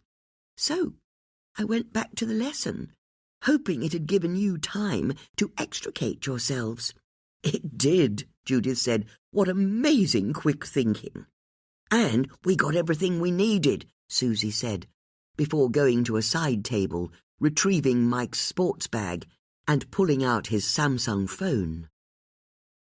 "Have you seen what's on it?" Bex asked. "We've been getting dry first," Susie said, "and it's locked. We've been wondering how to get past his lock screen." "I wonder if it might be quite easy," Bex said, taking the phone from her friend. "We don't want to get locked out," Judith said. "Of course, but you know how lazy we all are with passwords and passcodes. We're always using the same ones over and over." "That's true," Susie said. "If you ever work out the 4-digit code to unlock my phone, you'll get access to my computer, the PIN on every bank card I've ever had, and the padlock to the gate at the back of my garden. Actually, now you mention it, that's a really bad way to run your life, isn't it?" "Do you have Serena's phone number?" Bex asked Susie. "Of course," Susie said, pulling out her phone and scrolling through her contacts. She dialed a number and put her phone on speaker when the call was answered. "It's Susie Harris here." "Oh," Serena said, sounding irritated. "Why are you ringing?" "Just a quickie. Can you tell me the code your husband used to lock his phone?" "I'm sorry?" "We need the code to his phone." "I'm not telling you that." "Why not?" "You're not the police. I don't have to." "Here, let me take this," Judith said. "You're right, Serena, we aren't the police. But we need to know the code to your husband's phone, And you can tell us what it is now, or you can tell the police later on. But if you wait until the police ask, you'll have to explain to them why you refuse to help us." Serena didn't say anything for a few seconds as she weighed up what she should say. "Of course I want to help in whatever way I can," she said. "You just caught me at a bad time. Mike was terrible at numbers, so he had a bit of software that meant he just had to draw a large M and then an S on the screen to unlock it. Even he couldn't forget his own initials. So try that." With that, Serena ended the call. "Let's see," Susie said as she turned Mike's phone on, and, when prompted, drew the letters M and S on the screen. The phone didn't unlock. Instead, a message appeared saying, "2 more attempts remaining." "Damn," Susie said. "That's a bit of a problem," Judith said in agreement, "although I wonder if he used the same logic, using initials from a name, for this second phone." "How do you mean?" Bex asked. "I suppose I'm asking if his main phone belonged to Mike Saxon. Who did his burner phone belong to?" "Oh, I see what you mean," Susie said. "Well, we're talking about a guy who shoots lions and thinks it's fun and beds women whenever he can. I'll bet he thinks he's his hero, Fraser Steele." "Then why don't you try his hero's initials?" Bex asked. "Good thinking," Susie said, as she awakened the lock screen again, and this time drew the letters F and S on it. She turned the phone to her friends in triumph. "We're in! Brilliant idea, Judith. Now we can see what he gets up to when no one's looking." Susie looked at the phone's home page and saw that Mike only had a few apps installed. She pressed the email icon, but it opened to a window that invited her to add an email account. Okay, so he's not using the phone for email. And there's no WhatsApp as far as I can see, or X, or Blue Sky, or Insta, or anything else. Let me have a look at his call register. Susie pressed the green phone icon and opened the list of all the calls he'd made and received. "Well, that's weird," she said. "According to this, he's never even made or received a phone call." "So why does he have a phone if he doesn't use it?" Bex asked. "Oh, I found it," Susie said as she pressed the messages icon and the screen filled with messages. Susie scrolled down the list of names. They were all female. This is all pretty sordid. Women he's meeting, where he's meeting them, and everything else in between, she added. "Any names you recognize from the case?" Judith asked. "For example, Jamila Camille," Bex asked. "I still think it's odd that she didn't tell us about him making a move on her the first time we spoke to her." "She's not here," Susie said, "and nor is anyone else from the case. Oh, hang on. Is this him? Okay, we found it." Susie showed the screen of the phone to her friends. 12th May 25, 10:47. 1K Thursday, Gosmore Park flyover, midnight. 12th May 25, 11:01. Go hang yourself. 12th May 25, 11:03. 1K to keep your secret, Gosmore Park, Thursday at midnight. 15 June 25, 15:26. 2K Wednesday, Gosmore Park flyover, midnight. 15 June 25, 9:01. I told you last time it was a one-off. It's over. 23rd August 25, 10:07. It's only just started. 2K Wednesday, Gosmore Park flyover, midnight. 15th September 25, 9:11. 2K Saturday, Gosmore Park flyover, midnight. 1 October 25, 2050. 2K, Gosmore Park flyover, midnight. 19th November 25, 11:01. We need to meet. 19 November 25, 11:13. I said we need to meet. 19 November 25, 11:27. We need to meet. 19 November 25, 11:53. Tonight, Gosmore Park flyover, 1 a.m. You were right, Judith, Beck said. Mike was also being blackmailed. This is what links the two men. Judith went over to her phone and got up the screenshot of the messages that had been sent between Gary Wise and his blackmailer. She checked the phone number that Gary's blackmailer had used. It was the same. The same person who was blackmailing Gary was blackmailing Mike, she confirmed. But what was Mike's secret? Bex asked. The one that this guy mentions in the second message. Is it the same secret as Gary's, or is it a different one? I don't know, Susie said, but look at how Mike responds. In that second message, he's trying to be a hard man, isn't he? Go hang yourself, he writes. But he must have paid up, Judith said, indicating the next message on the screen, because our blackmailer's back a month later. No preamble, no explanation, just a straightforward demand for money. And once again, Mike tries to refuse. But the following messages from our blackmailer make it obvious that he must have capitulated. Until the 19th of November, which I can't help noting is the very same day that Mike died. Which is also the same day he had the argument with the mystery man outside his office, Bex said. And look, Bex said, he was desperate to meet his blackmailer that day, wasn't he? He sent 3 messages in the morning demanding they get together. It's obvious what that's about, Susie said. Mike woke up that morning, saw the news that Gary had been killed, and realised he had to meet up with his blackmailer, the mystery guy in the flat cap, as soon as possible. But it ended badly, with the blackmailer storming off into the woods. So Mike texts him a couple of hours later, Bex said, continuing the story, and begs to meet up again, which is when the meeting at 1 a.m. is arranged, which is why Mike left his house at midnight that night. That's when he left to go and meet his blackmailer. Who then shot him dead, Susie said.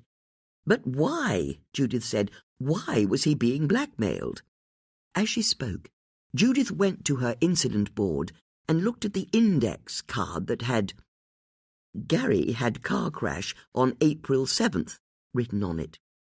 Is it possible Mike was involved in Gary's car crash somehow? Is that the link? It's a possibility, Bex said. Or he could have been blackmailed for a completely different reason, Susie said.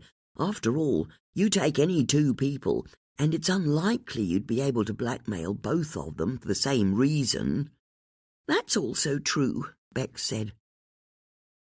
It's so frustrating, Susie said. How can we even begin to find out what's going on? We need access to the police files. And talking of the police, Bex said, we need to work out how we're going to get this phone to them. Good point, Judith said. I think it's time to train up Tanika's replacement, she added, as she picked up her phone and dialed a number. When the call connected, Judith asked if she could be put through to Detective Sergeant Brendan Perry. Seriously, Susie said. Bex is right.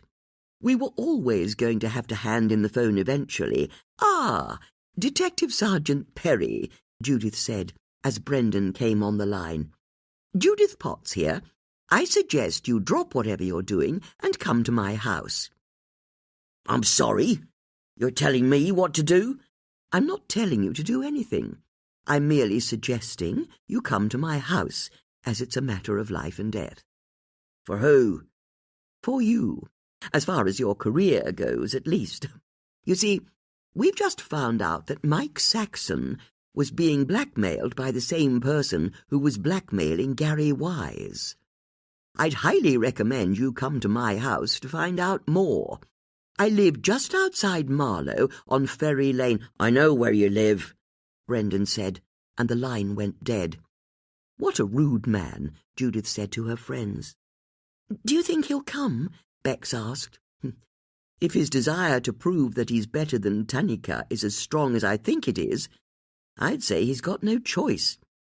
Was it wise goading him like that?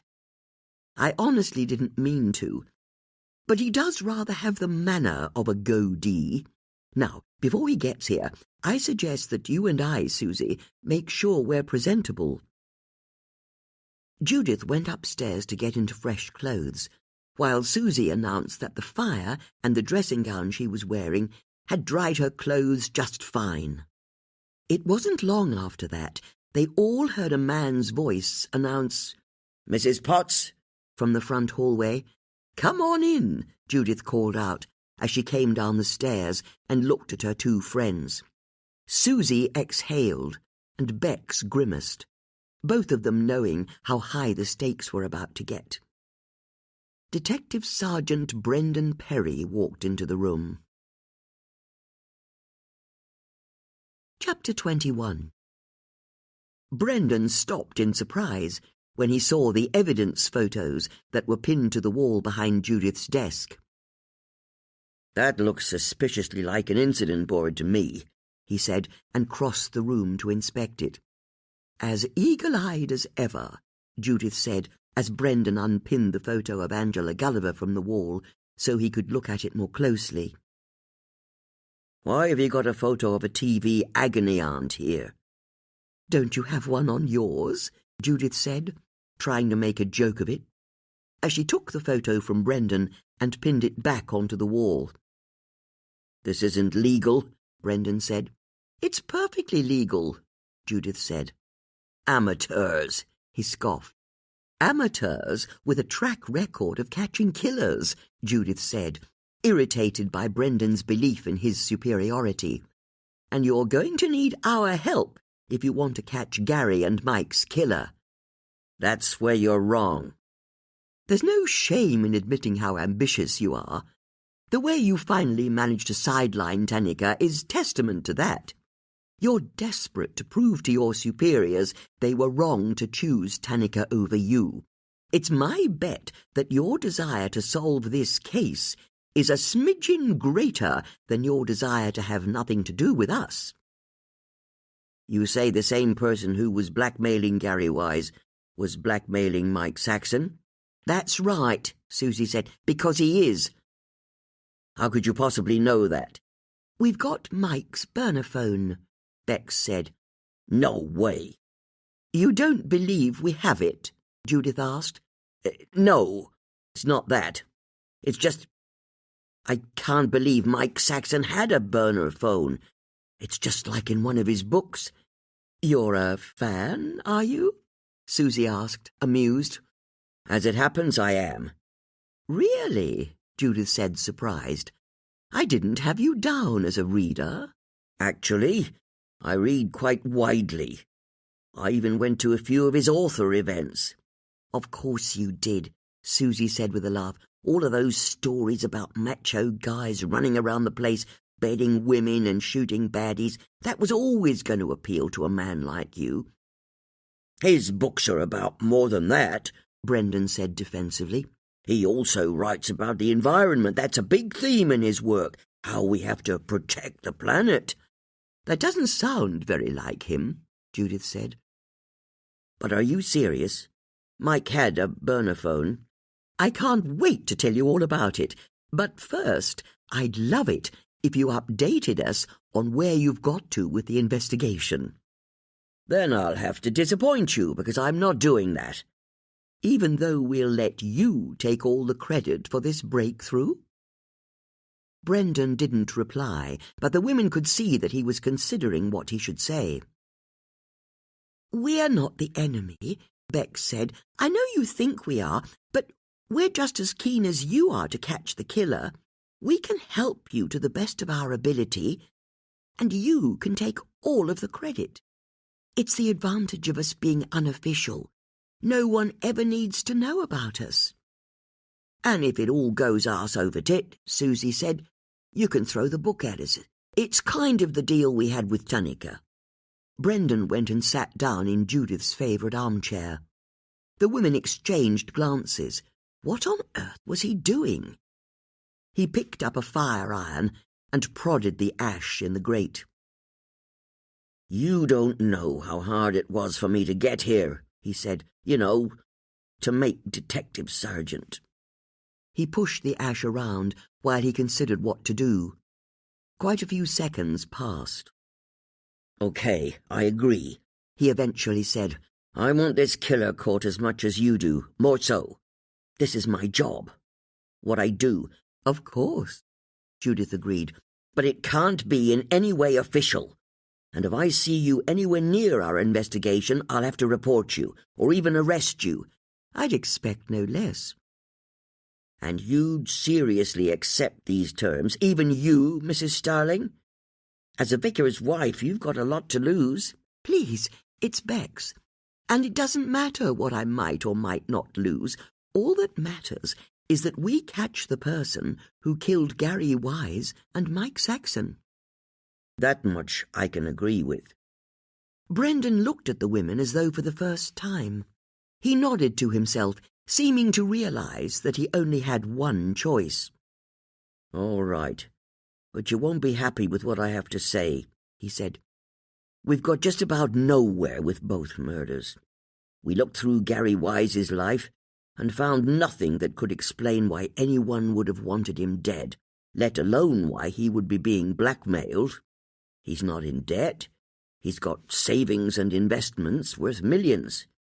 He was liked at his club, and by all accounts he doted on his wife and she doted on him." "Have you come across any kind of car accident on the 7th of April?" Bex asked. "What car accident?" "You see," Judith said, "you can't do this without us. A cup of tea?" "Don't push it.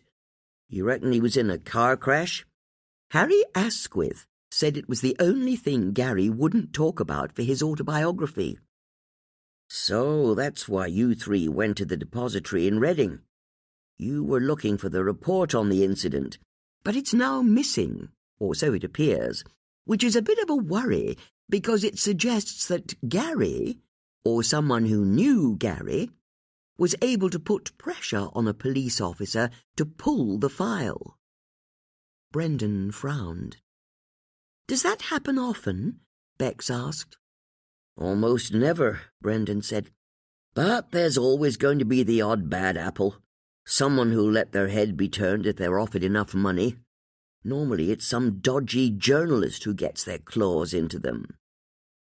"A journalist?" Judith asked. Brendan snorted.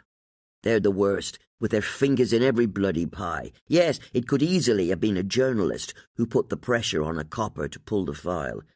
But then it could just have been an officer who was a football nut. There are lots of those on the force. It's possible the attending officer at the crash was a massive football fan and helped Mr. Wise because he didn't want him to get into trouble. It really could be as simple as that." Brendan went over to look at Judith's incident board again. The women were thrilled to see how seriously he was considering the case. "But is that the connection?" he asked. "Mr. Wise told some third party that he'd got his police record expunged, and then that third party is the person who's been blackmailing him?" "It's certainly a workable theory," Judith said, joining Brendan at the board. "So who did Mr. Wise tell?" "We know it wasn't Harry Asquith," Susie said, indicating Harry's photo on the board. "Or that's what Harry says," Bex said, coming to join the others. "Have you traced the phone number that was blackmailing him?" "It's a fake number," Brendan said. "It's not linked to any kind of person, so that's a dead end." "Then what have you got by way of suspects for Mike's death?" Judith asked. "That's where things get a bit more complicated," Brendan said. "I mean, obviously his wife could have a motive. Seeing as he's a serial adulterer, Bex said. You know about that, Brendan said, unable to hide that he was impressed. You three really get around, don't you? Have you found any signs of blackmail in Mike's life? Bex asked. Like large sums of cash that he took out at odd times, or unexplained diary appointments? I'll be honest, Brendan said. He had so much money coming in, and he spent a lot of money in cash, that I'm not sure it would be possible to tell. Now, I've played along enough. I want to see his burner phone. Of course, Judith said. She went over to the mantelpiece, picked up Mike's phone, returned to Brendan, and handed it over. To get past the lock screen, you have to draw the letters F and S, Bex said. Where on earth did you get this? Brendan asked, unable to hide how impressed he was. We found it in Mike's locker at the Hollyport Real Tennis Club. It's where he got changed before seeing his fancy ladies, Susie said, going over to get Mike's sports bag. The only thing you need to see are the text messages, Bex said. As Brendan started to read the messages on the phone, he scrunched up his nose in concentration. You're right, he said. This is the same phone number that was used to extort money out of Mr. Wise. How did you find out it existed? Jamila Khalil told us, Susie said. Amazing, Brendan said, without realizing that he was paying the women a compliment. Bex, Susie and Judith exchanged quick smiles of delight. We'll speak to her, make sure her story stacks up, Brendan continued. Not that I can officially approve of the three of you scurrying about the place, sticking your noses into where they're not wanted, but well done on this occasion. That's exactly what Tanika used to say to us, Judith said with a smile. I'm sure you won't believe it, but she was just like you at first. It was only when she came to realize that we could get results that she softened her position. Let's see about that, Brendan said, as he put the phone into Mike's sports bag and started to leave the room. But you were right about one thing, Mrs. Potts. I am ambitious. Thanks for getting hold of that phone and handing it over to me. Before anyone could reply, Brendan left, and the women were wise enough to wait until they heard the front door open and close again before they spoke. Judith, you were amazing, Bex said. Hardly, Judith said. It was the phone that gave us leverage, and that was very much a group effort. That bit where he went and sat by the fire, Bex said, I almost felt sorry for him. It was the first time I realized the case really matters to him. I liked the bit where he scrunched his nose up while he read the messages, Judith said. He looked like Squirrel Nutkin. Hey, Susie said, this is the guy who got Tanika sidelined. Let's have a bit less of the sympathy. No, quite right, Bex said. So, what do we do now? That's obvious, Judith said. We need to speak to Serena Saxon about Mike's women before Brendan does. I want to find out if she knew that her husband was a serial adulterer. Good thinking, Susie said, and went to get her coat. As the women left the house, Bex paused to check that the front door was properly closed and locked. As she did so, her eye caught some movement by a buddleia bush that was growing out of a pile of old pallets at the edge of the garden. She tried to work out what it was that she'd just seen. You all right there, Bex? Susie called from her van. Bex went over to her friends and whispered, I think I saw something by that bush over there. What sort of something? Susie asked. Don't know, Bex said, losing confidence almost immediately. Maybe a person, but I saw a flash of green. A flash of green? Against a green background? What was Eleni wearing the last time you saw her? Bex asked as she got into the van. You think it was Eleni? Susie said. It could be the next stage in her campaign of harassment. Then I suggest we leave her to it, Judith said. We've got a witness to interview. Come on, Susie, let's go. As the women drove off, Bex looked back at the bush. Was it Eleni she'd seen, or was it something, or someone else? Chapter 22. Serena Saxon was in the process of showing a man from the local Bentley dealership her husband's car when Susie's van arrived. Telling the dealer that she wouldn't be a minute, Serena strode over to head the women off. "What are you doing here?" she said as Judith, Susie and Bex got out of the van. "Are you selling your Bentley?" Susie asked. "That's really none of your business." "Sure," Susie agreed easily enough. "But it must be worth a fair few bob."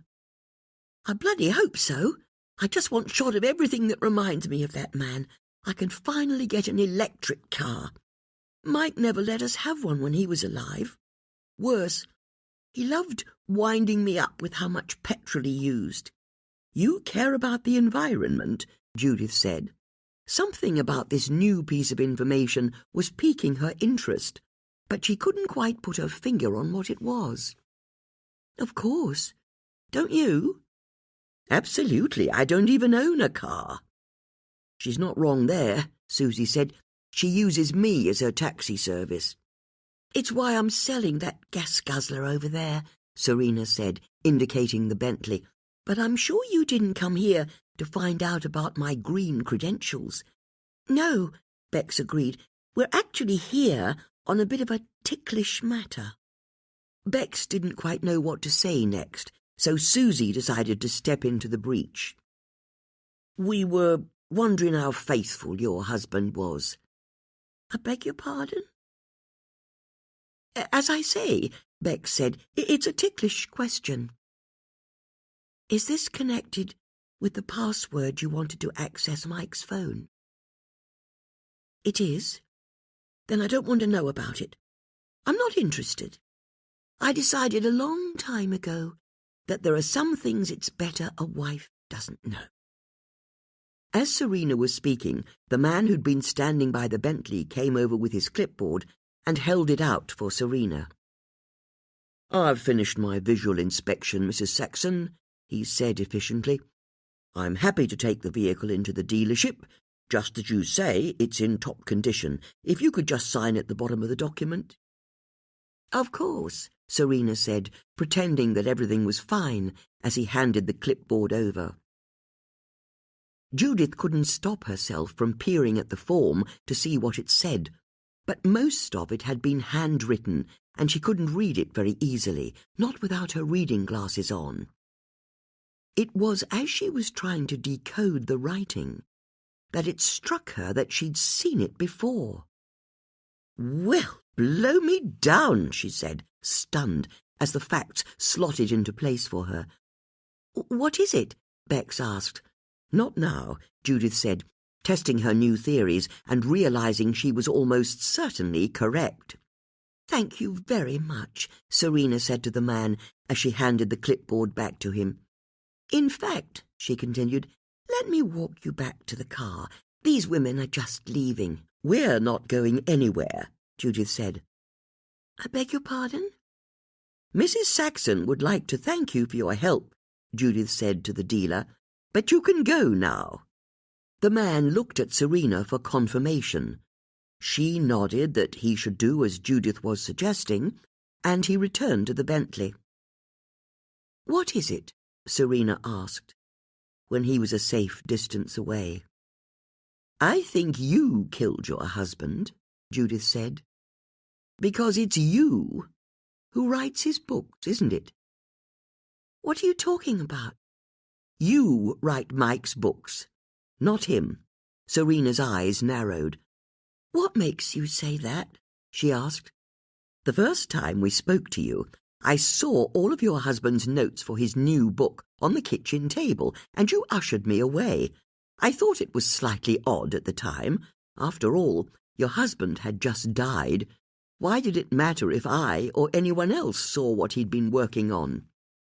but the handwriting on his notes was the same as the handwriting you've used to fill in that form. "You noticed that?" Bex asked, amazed.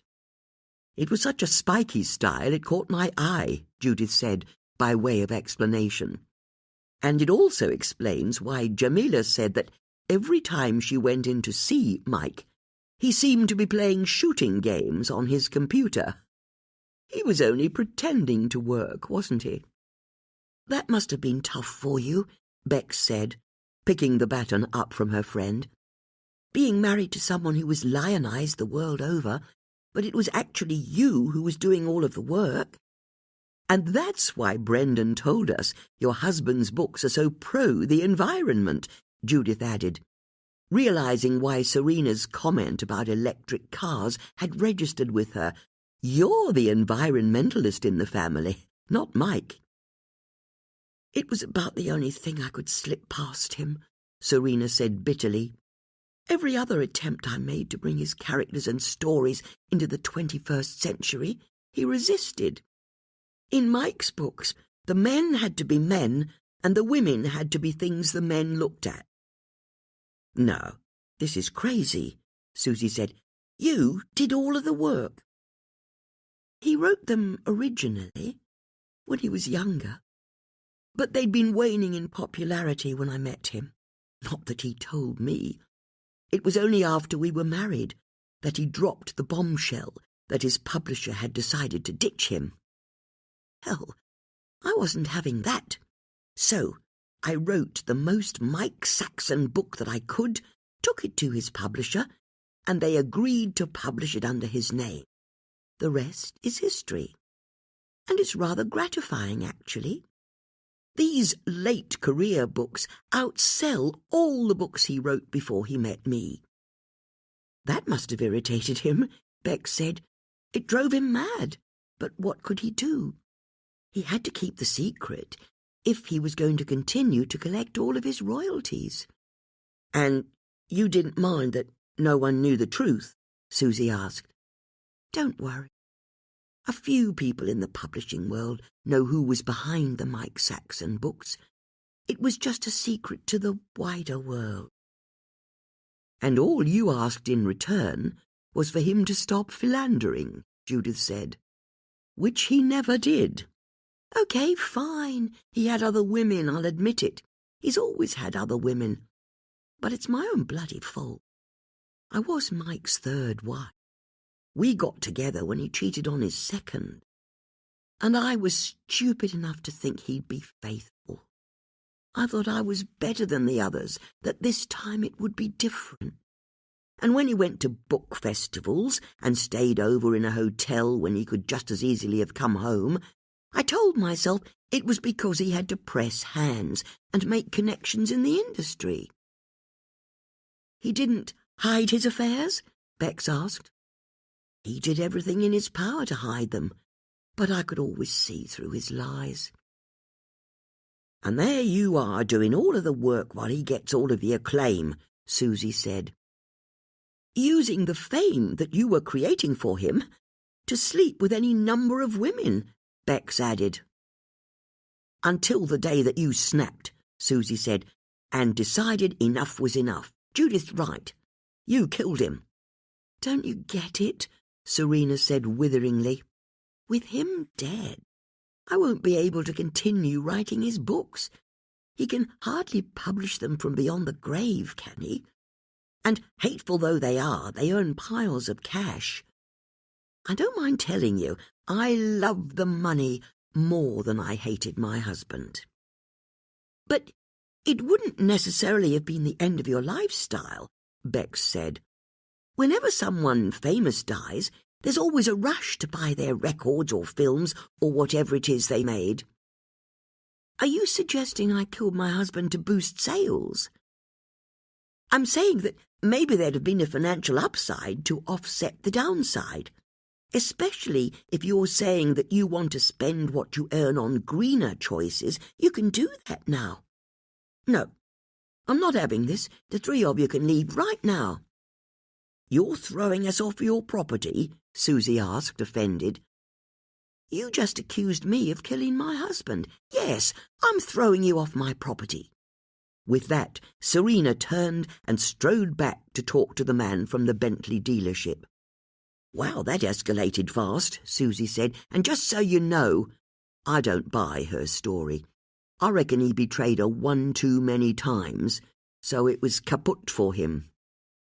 "I'd agree she has a gold-plated motive," Judith said, as the woman returned to Susie's van, "but it doesn't explain why she'd kill Gary first, does it?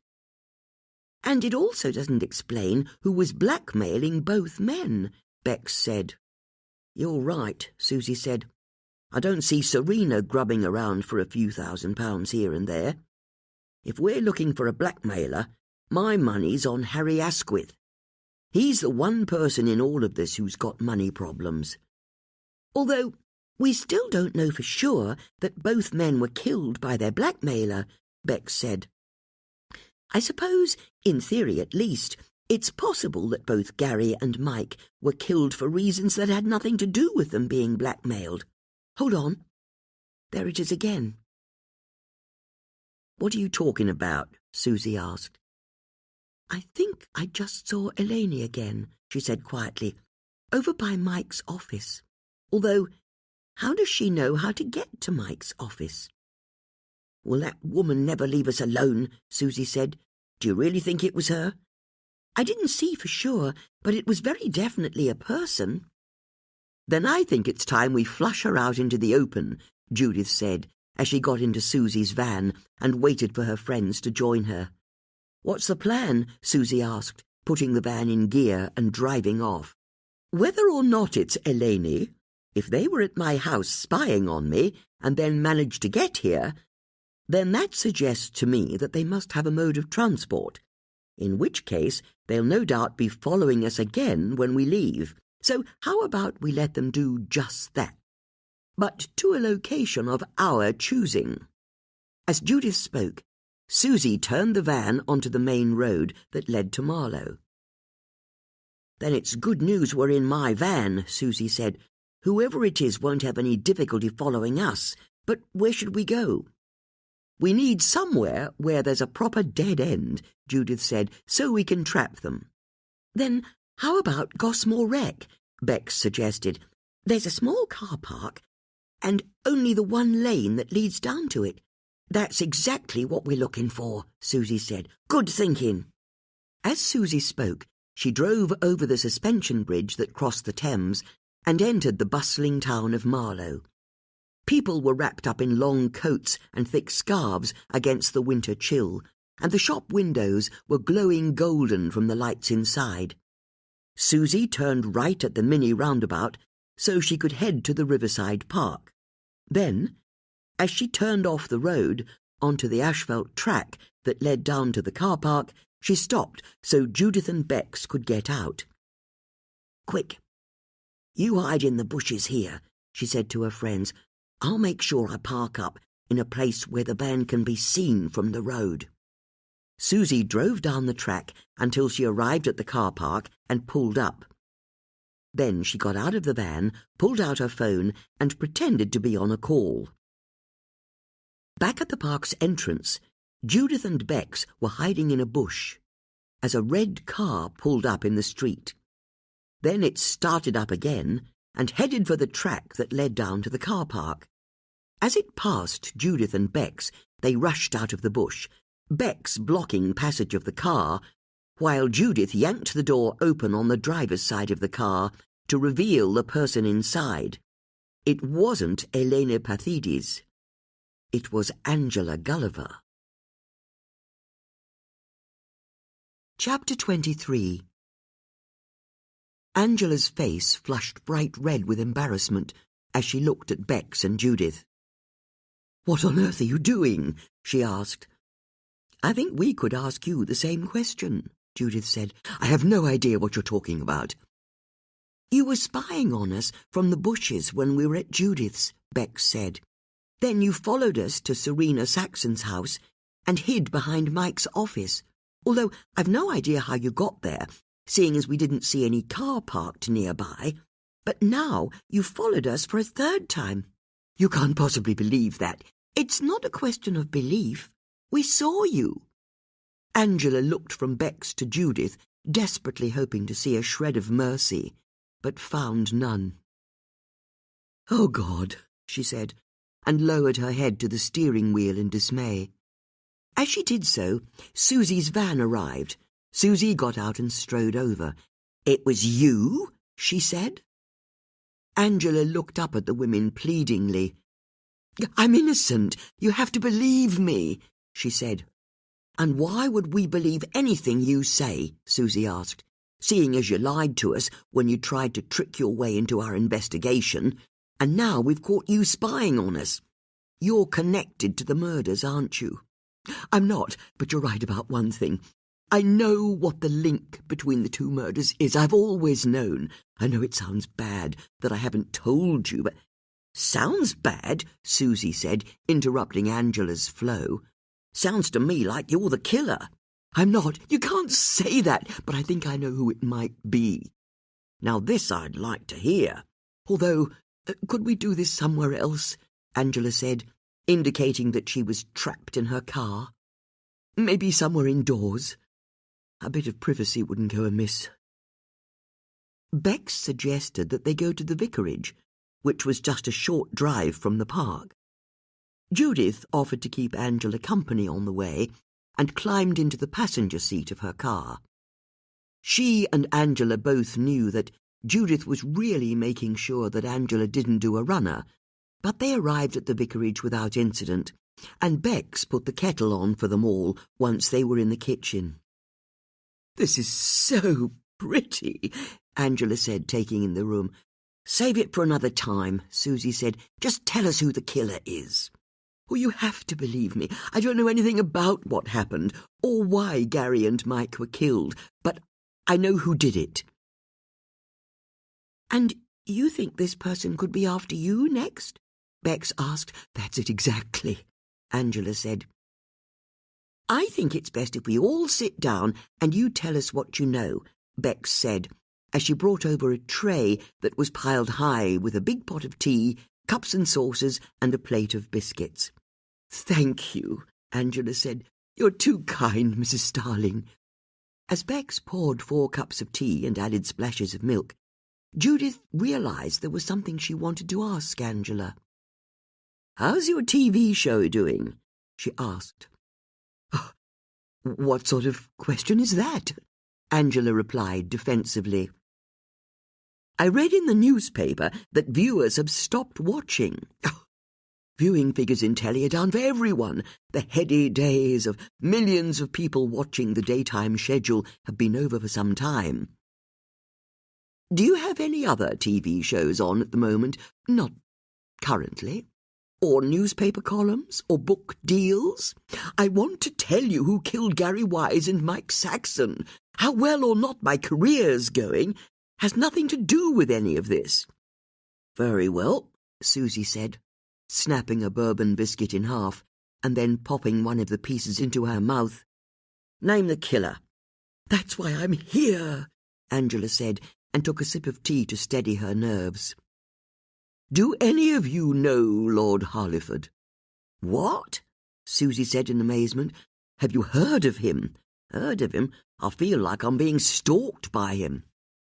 "How do you mean?" Judith asked.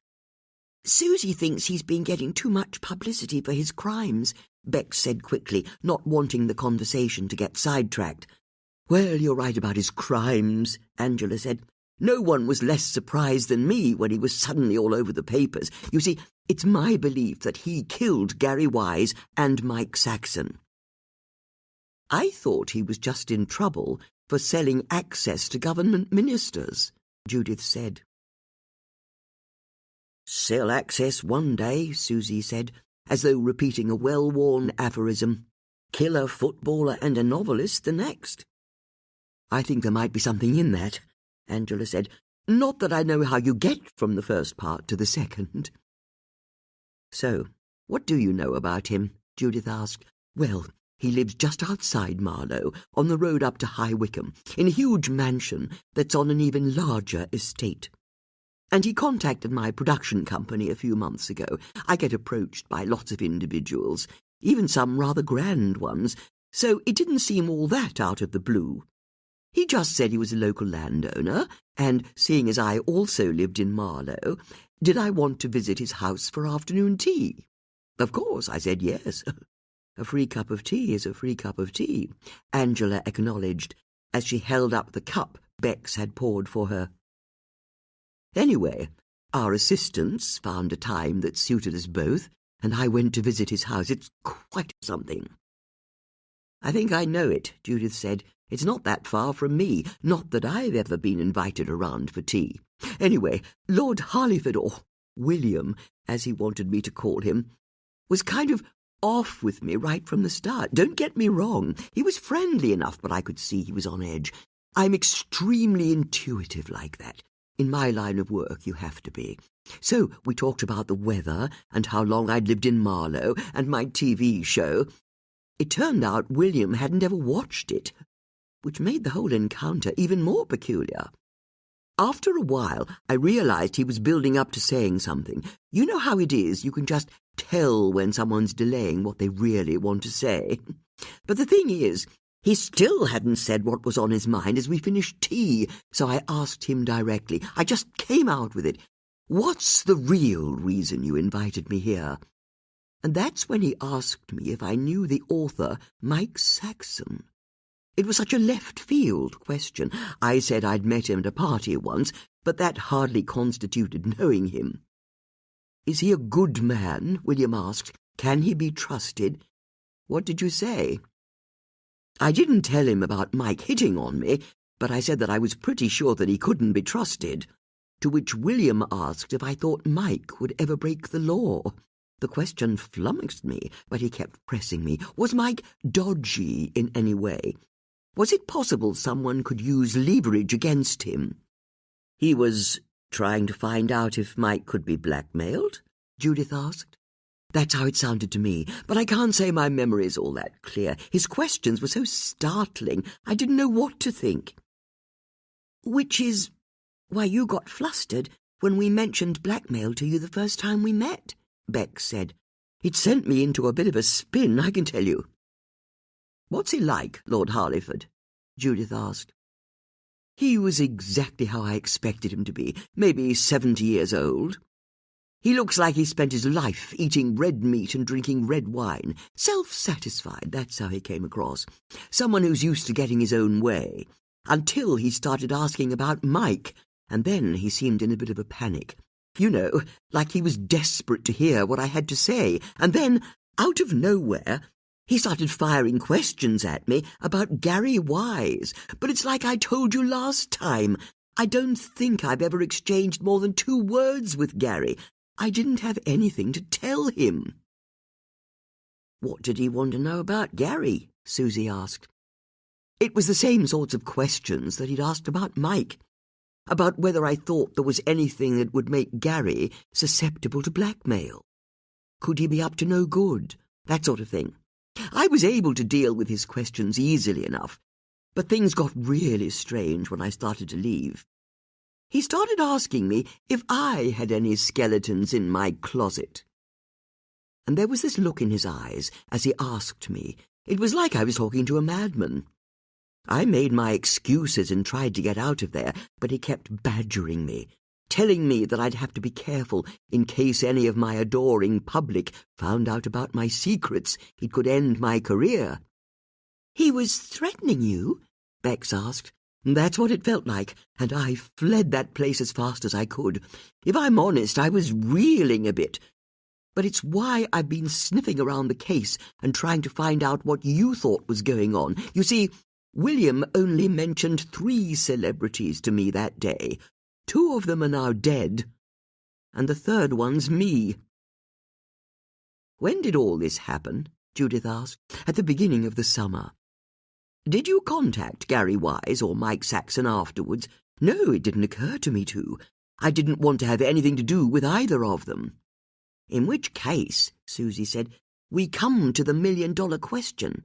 Why didn't you tell us this the first time we met? It's all my fault, you're right. I thought I could keep the real reason I was interested in the case a secret from you." "Why?" Bex asked.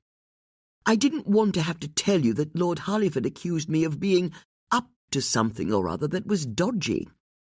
"Fair enough," Susie said. "But that's because you are up to something dodgy, aren't you?" "I beg your pardon?" Angela asked. "It's only natural we ask," Bex said, "seeing as this case seems to revolve around blackmail, and you yourself admitted that Lord Harleyford was probing." Angela put her cup down firmly on the table. She looked directly at Bex. "I can tell you that my personal and professional life hasn't ever had even the faintest hint of scandal," she said. "I've not so much as had a speeding ticket in the last however many years. You check the newspapers, or speak to my friends, or my production company. Pull my life apart as much as you want. You won't be able to find anything incriminating." "Then why did Lord Harleyford want to see you?" Susie asked. "That's what I don't understand. All I can think is that he was shaking me down, you know, like a gangster. He was trying to find out if I had any weaknesses he could exploit. Just like he'd exploited the weaknesses of Gary and Mike. After all, it's like you were saying earlier, the whole world now knows he's corrupt. What if I'm his next victim?" "You've got nothing to worry about," Judith said, "assuming you really are as innocent as you're saying. But if you are up to anything, your safest course of action would be to turn yourself in to the police." "I'm not up to anything. Why won't you listen to me?" Angela said in a whining tone that made it clear she thought she was the victim of the story. "Well," Susie said, "we could start with the fact that you've been hiding in bushes, spying on us." "I'm an innocent party in all of this," Angela said, standing up out of her chair so she could look imperiously down at the women. "All I've been is helpful to 3 of you, and this is how you thank me. With baseless accusations?" Angela tossed her head back and stalked out of the room. "Drama queen," Susie mumbled once she'd gone. "Can we believe a word she's just told us?" Bex asked. "I don't know," Judith said. "A lot of what she said sounded a little too far-fetched to me. Is it really believable that a local landowner, and a lord at that, would be blackmailing local celebrities and then killing them one by one?" "I'm sure he didn't start out with that as his plan," Susie said. "Just as I didn't start out with the plan of solving murders with you two. It kind of evolved over time." "There is, of course, an easy way to find out," Judith said, a smile at the edge of her mouth. "We just have to go to Lord Harleyford's house and ask him for ourselves." Chapter 24. Susie's van pulled up at the stone archway that led on to Lord Harleyford's estate.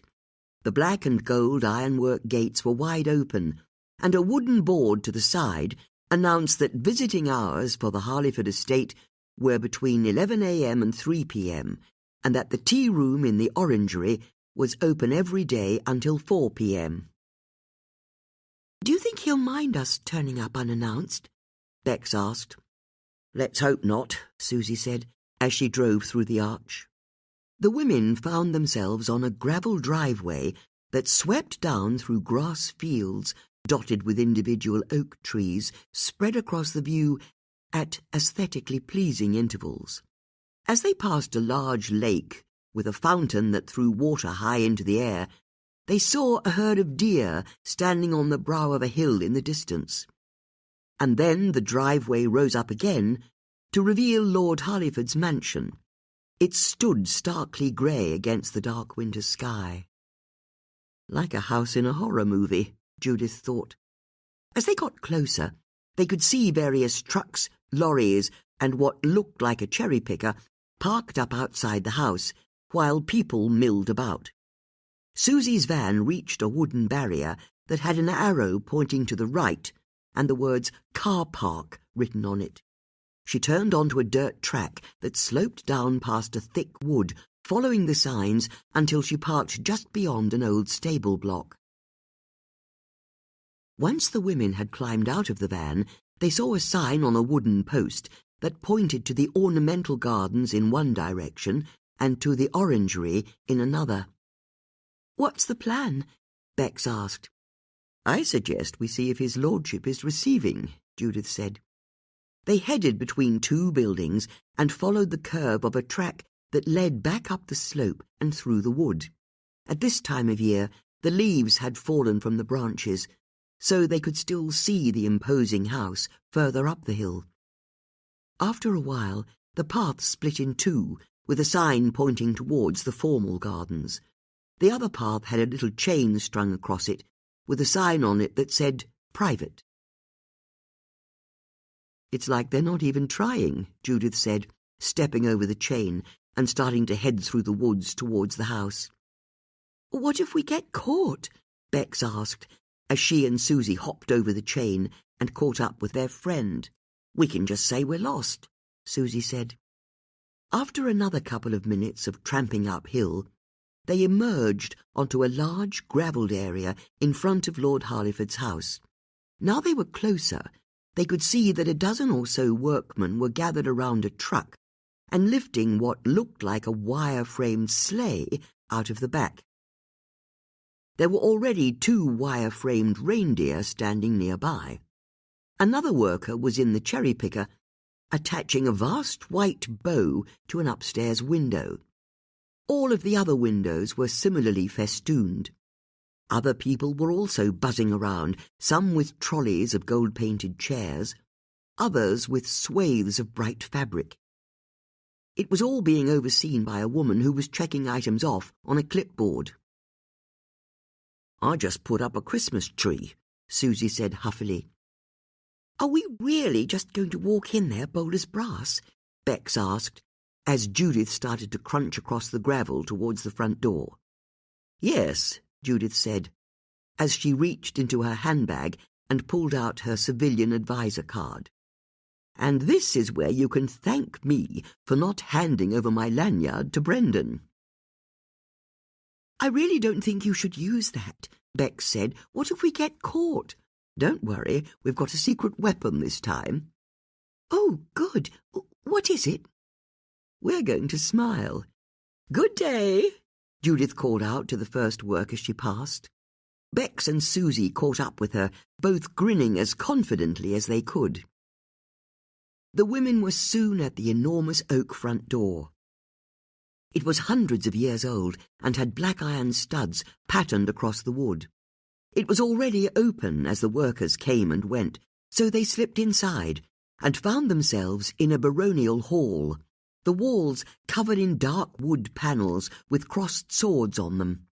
2 suits of armour stood to attention either side of the main door, and there was a massive stone fireplace at one end, surrounded by old sofas and armchairs. Half a dozen people were up ladders stringing fairy lights. "Bloody hell," Susie said. "That fireplace is bigger than my front room." "Excuse me," a voice called out, and the 3 friends turned as the woman they'd seen outside with the clipboard entered. She was wearing a cream Aran sweater, tweed skirt, and thick woolen tights, and she had an impatient manner about her that suggested she was already irritated with them. "Are you press?" she barked. "No, not press," Judith said, holding up her police lanyard to the side of her head so the woman could see that the photo on it matched her face, but lowering it before she could see the expiry date. "We're working with the Buckinghamshire police. Is his lordship in?" "Really?" she said, her face souring. "Haven't you talked to him enough?" "It's just a few questions," Bex said as kindly as possible. "I'm Lady Harleyford," the woman said. "You'd better come with me." Judith and her friends followed Lady Harleyford out of the grand hall into an old corridor that was lined with Roman busts on plinths. Lady Harleyford didn't give them a glance as she clipped past and turned abruptly through a little door. As the women followed her, they were surprised to find themselves in a domestic kitchen, with a black Labrador curled up in a dog bed by an ancient Aga. A plump man in a checked shirt and dark green cardigan with holes in the right elbow was sitting at the kitchen island, a mug of coffee in his hand, and a copy of the Financial Times in front of him. Susie recognised him as Lord Harleyford from his appearances on television. "Lord Harleyford?" Judith asked. "Now what?" he drawled. We're from the Buckinghamshire Police," Susie said, and then turned to Lady Harleyford. "Thank you, we've got this." "I very much doubt that," Lady Harleyford said as she left the room. "Sorry about all of the workmen everywhere," Lord Harleyford said, not sounding apologetic at all. "We're throwing our winter ball in a few days, and I'm damned if a police investigation is going to stop it. But how could I help? Haven't you had your pound of flesh?" "As it happens," Judith said, "we're not here about your problems in Parliament. We wondered if you could tell us about your relationship with Mike Saxon." "What's that?" Lord Harleyford said, all of the colour draining from his face. "Could you tell us about your relationship with Mike Saxon?" Judith repeated. You mean that author who died?" he stammered. "That's the one," Susie said. "Terrible business," Lord Harleyford said, hiding his confusion by taking a sip of coffee. He put the cup back down on the table. "You understand, I had no kind of relationship with him. I didn't know him at all." "But you know he's dead?" Bex asked. "It was in the papers." "And you never met him at any of the swish events in Marlow, I'll bet you go to?" Susie asked. "Absolutely not." "And never invited him to one of your balls?" Bex asked. "Never," Lord Harleyford said. "I've never met him." "Then what about Gary Wise?" Judith asked. Lord Harleyford gulped, and then made a big play of trying to check his memory. "No," he said. "Can't say I know the name." Lord Harleyford got up and took his cup to the sink. "Oh, come on, you must have heard of him," Susie said. "He's the footballer who was shot dead. Don't follow football. I no more knew that footballer than I knew Mike Saxon." "Angela Gulliver says different," Susie said. Although his back was to them, they could see Lord Harleyford freeze. "Are you going to deny knowing her?" Judith asked. "I am," he said without turning around. "I don't know who you're talking about." "You invited her to tea," Bex said. "There'll be a paper trail between your assistant and hers. I meet a lot of people. She said you were blackmailing Gary Wise and Mike Saxon," Judith said. "Why was that? And why did Angela also say you tried to blackmail her?" "Is it related to you selling access to ministers in Parliament?" Susie asked. "That's not been proved," Lord Harleyford barked as he spun around to face the women. "And I can tell you it won't be. I'm fighting those allegations through the courts. Now, I'm sorry. I appreciate you're here on official business, but I've a ball to organise. I can't possibly spare the time," he said, heading over to a door in the corner of the room. "You can see yourselves out," he added. With that, he pulled the door open and stepped into a courtyard outside. "Have you been blackmailing Gary and Mike?" Susie shouted after him, but Lord Harleyford had gone. "We can't let him get away," Judith said, and followed him outside, Susie and Bex right behind her. The women saw Lord Harleyford stride across the courtyard, so they set off after him. "What's your connection to the victims?" Bex called out, as they saw their quarry disappear down the side of some outbuildings. "Why did you try and blackmail Angela Gulliver?" Judith shouted as they picked up their pace. But when they rounded the buildings, they saw that Lord Harleyford had vanished. All they could see was a gate that led into a grass paddock, and, to the side of that, the beginnings of the wood they'd walked through to get to the house. "Oh," Bex said. "Where did he go?" Susie asked. "Hold on," Judith said, indicating some fresh footprints she could see in the damp grass in front of them. Letting out an oof as she bent down to inspect them, she saw that they led across the lawn towards a low stone building a little way away. They went straight up to the front door. "Got you," Judith said. Judith and her friends followed the footprints towards the building. As they arrived, Judith put a hand on the brass handle of the door. "Are you sure we should do this?" Bex asked. "He can't just run away," Susie said. "We need answers." Judith pushed the door open and stepped into what looked like an old storeroom that had become a dumping ground for broken pieces of furniture and other artefacts from around the estate. There was an ancient Welsh dresser next to some old iron beds, a pile of wooden pallets next to a clump of fire extinguishers, a sit-on mower next to a neat pile of old wicker hampers. There was no sign of Lord Harleyford. "Okay, he's not here," Bex said. "We can go." "Wait a moment," Judith said, as she moved through the room. "The footsteps outside were fresh. I think he's in here somewhere." "Lord Harleyford!" Susie called out. There was no answer, so Susie stalked over to an old wardrobe and yanked the doors open with an aha. There was no one inside. It just contained a row of oily overalls on coat hangers. "Over here," Judith said, beckoning to her friends from the centre of the room. Susie and Bex went to join Judith and saw that there was an open wooden trapdoor in the floor, with old stone steps that led down into almost perfect darkness below. "He went down there?"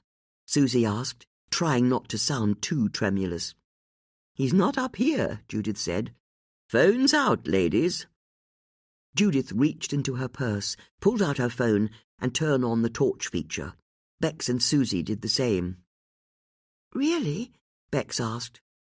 "For once," Susie said, "I think I agree with Bex." "Don't be so feeble, come on," Judith said, and took the first step down into pitch black. Chapter 25.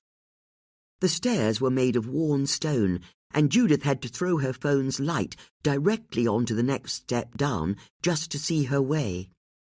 As for the room she and her friends were descending into, there were no lights, and the air was dank and damp. But there was also a stifling smell of something rotting. It was pungent and almost sweet. Judith pulled a hanky from her handbag to put over her nose. When she reached the bottom step, she shone her torch around, and Bex and Susie did the same on the steps behind her. They seemed to be in an old cellar. It was hard to get a sense of its size, but there were pillars spaced evenly to keep the floor above them aloft. Shining her torch on the nearest pillar, Judith saw that it was covered in what looked like green algae. She pointed her torch at the flagstone floor and thought she could see the faintest of footsteps in the dust. They led further into the darkness of the room. "Come on," she said. "There are footsteps to follow." "We really shouldn't be doing this," Bex said.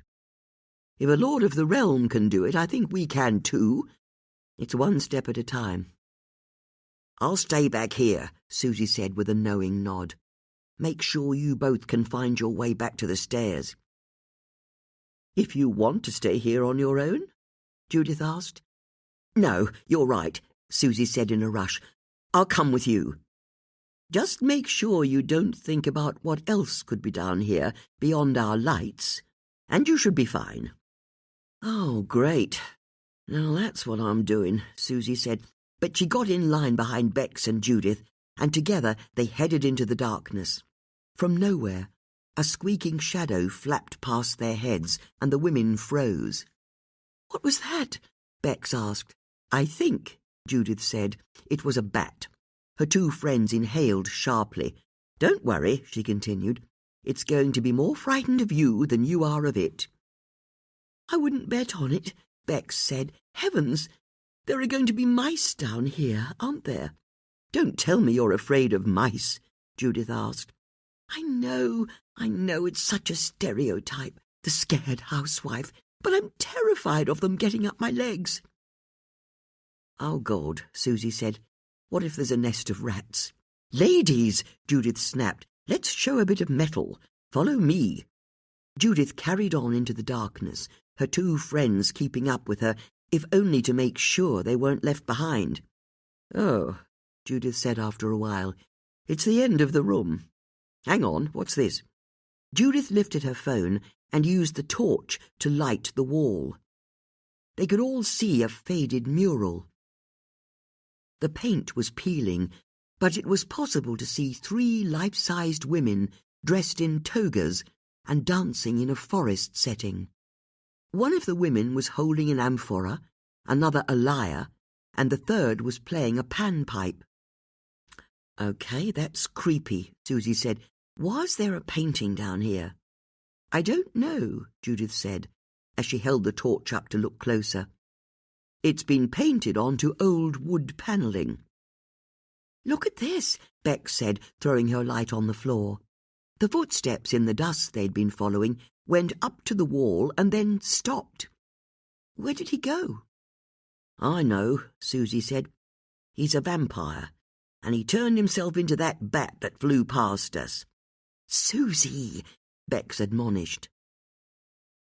"But he can't have come down here, can he?" Susie said, "or we'd have bumped into him.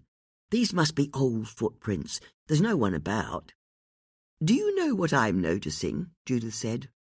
"My ankles are cold." "Oh, okay," Susie said. "We're in an underground cellar with a weird painting and a vanishing lord. But you want to talk about your ankles?" "Hold on," Judith said, and started to feel more carefully along each section of the panelled wall. "What are you doing?" Bex asked. "There's a draft." "Please, can we go now? This really couldn't get any worse."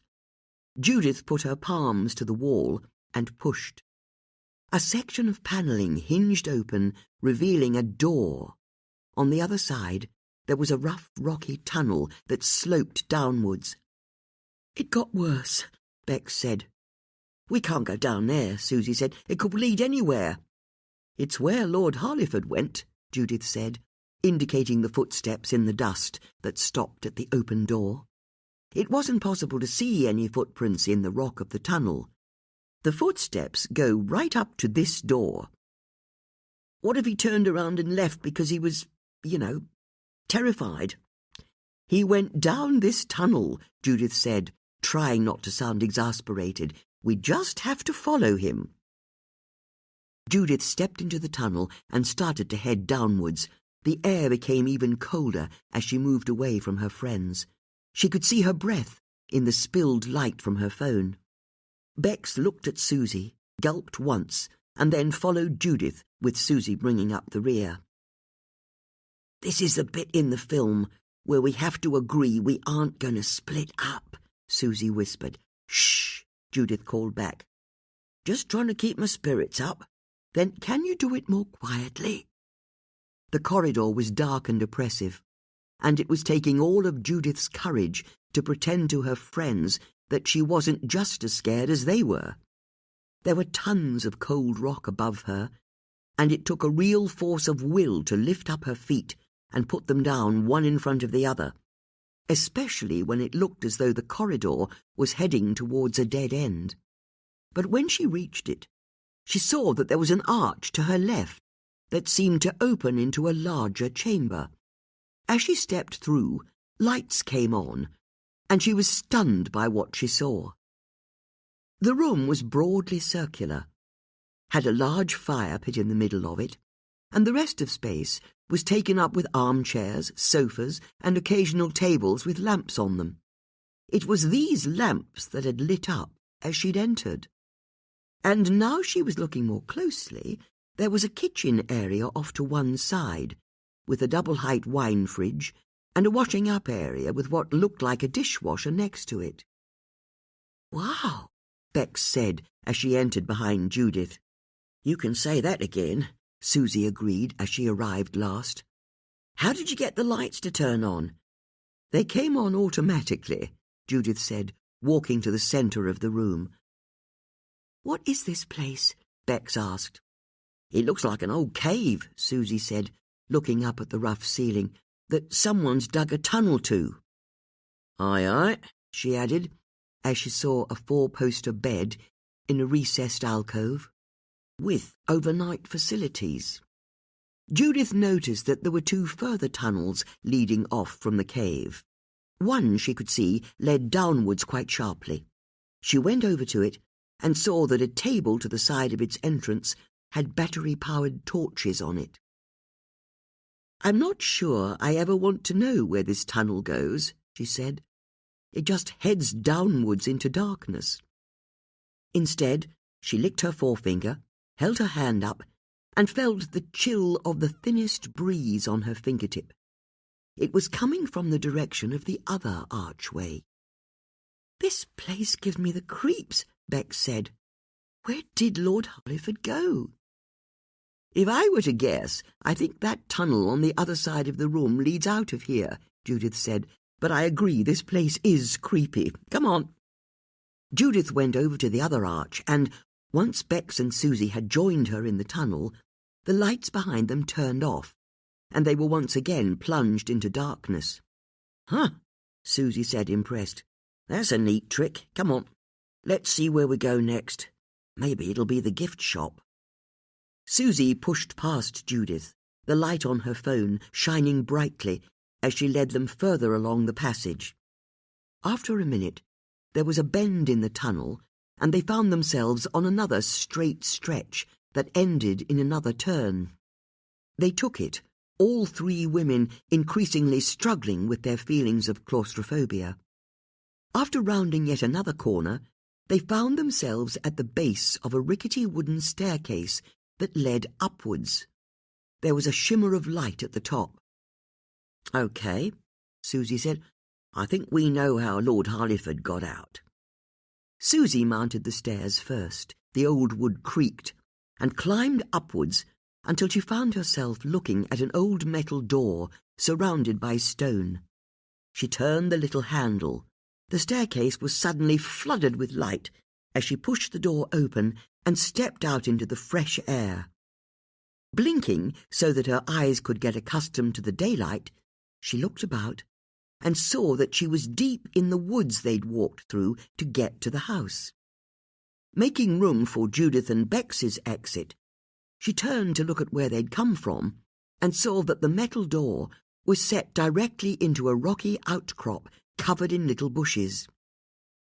The door was rusty, had an old "Danger, Do Not Enter" sign on it, and she saw that there was a metal keypad immediately above the handle. Susie pushed the door closed, and the lock engaged with a heavy click. "Okay, what the hell was that?" Susie asked. "That's not the question we should be asking," Judith said. "What I want to know is, why did Lord Hollyford feel he had to escape from us like that?" "That's obvious. He panicked the moment we mentioned Mike Saxon, and then he flipped out when we got onto Gary Wise and Angela Gulliver." "So, what are we saying?" Bex asked. "Is Angela right? Is he the killer?" "I don't know," Susie said, as she tested the idea. "I reckon he's definitely involved, somehow, or knows something. But I just don't buy that someone that wealthy would need to resort to blackmail." "Someone that wealthy has already resorted to selling government access for money," Bex said. "For some people, enough money is never enough." "And I suppose a big house like that is going to eat the cash as well," Susie said, "let alone that sex dungeon or whatever it was we were just in." "There's something else as well," Judith said. "If he really was the killer, I can't help feeling he'd have had a story lined up to spin us the moment we started asking questions about Mike and Gary. Because you're right, Susie, he completely fell apart almost instantly, didn't he? Unless he was so sure of himself that he never thought anyone would ever come knocking," Susie said. "Not that that sounds very plausible. His wife made it pretty clear to us that he's already had a heap of interviews with the police." "Can I suggest we get out of here before he comes back?" Bex said. "And I want to look those caves up online, because I think I know what they are." "You do?" Susie asked. "Possibly, but can we focus on the getting away from here part of the plan first?" "Good idea," Judith said, and started to push through the scrubby bushes until she found the main track that led from the gardens back to the car park. They scurried down the path and were so keen on getting off the premises that they didn't even stop to get some of the freshly made crumpets that were advertised on a blackboard outside the orangery. As Susie drove her van back towards the main road, Bex pulled out her phone and started to type in some search terms. "I was right," she said. "What have you got?" Judith asked. "It was a memory I had from somewhere. I think a parishioner once mentioned it to me. Lord Harleyford comes from a notorious family. They made their money hundreds of years ago and have been as rich as Croesus ever since, which means there was never anything for the family to do." "There's always something to do," Judith said. "Not if you were this guy, Francis, the 7th Lord Harleyford," Bex said, indicating the screen of her phone. "He set up a drinking society for his friends in London called the Hellfire Club. Wherever they went, their behaviour was so bad that they got banned from ever going back. But Francis knew there was a cave near his family home, so the rumour was that he got it fitted out for him and his friends to have their depraved parties in. Not that anyone ever knew what went on at them, but the motto of the society was wine, women and song, so I think we can guess." "Told you," Susie said. "Sex dungeon."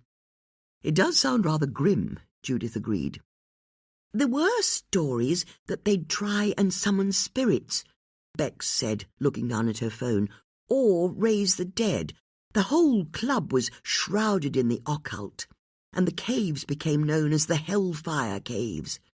But this was all supposed to have stopped in the 19th century. "The way the lighting came on automatically suggests it's still in use," Susie said. "Is the Hellfire Club still going?" Bex asked. "Is that what these murders are about? There's some kind of secret society with Lord Harleyford at the heart of it, and they get up to really bad things when they're together in the caves under his house." "Which could be why Gary and Mike were being blackmailed," Susie suggested in excitement as an idea overtook her. "Someone found out what they were up to and was making them pay to keep their secret a secret." "But Gary and Mike were both paying their blackmailer, weren't they?" Bex said. "So why did the blackmailer have to kill them?" "Maybe Lord Harleyford found out that 2 members of his secret society were being blackmailed," Judith said, "so he killed them to make sure they didn't spill any of the secrets of the Hellfire Club." "You know what?" Susie said. "That sounds possible." As Susie drove her van over Marlow Bridge, a rowing 8 appeared out of the mist below them on the water, flashed under the bridge, and then was lost again in the mist on the other side. "There's so much about this case we're still not getting," Judith said. "For example, how does Angela fit into this? Is she a concerned bystander, trying to get to the bottom of what's going on? Or is she more involved than she's admitting?" "Do we honestly think she could be the killer?" Bex asked. "I don't know," Judith said. "I just don't know." The women fell into a contemplative silence as Susie drove down the lane that led to Judith's house. As they passed the jagged stump of an old oak tree, Judith found herself remembering her first murder case.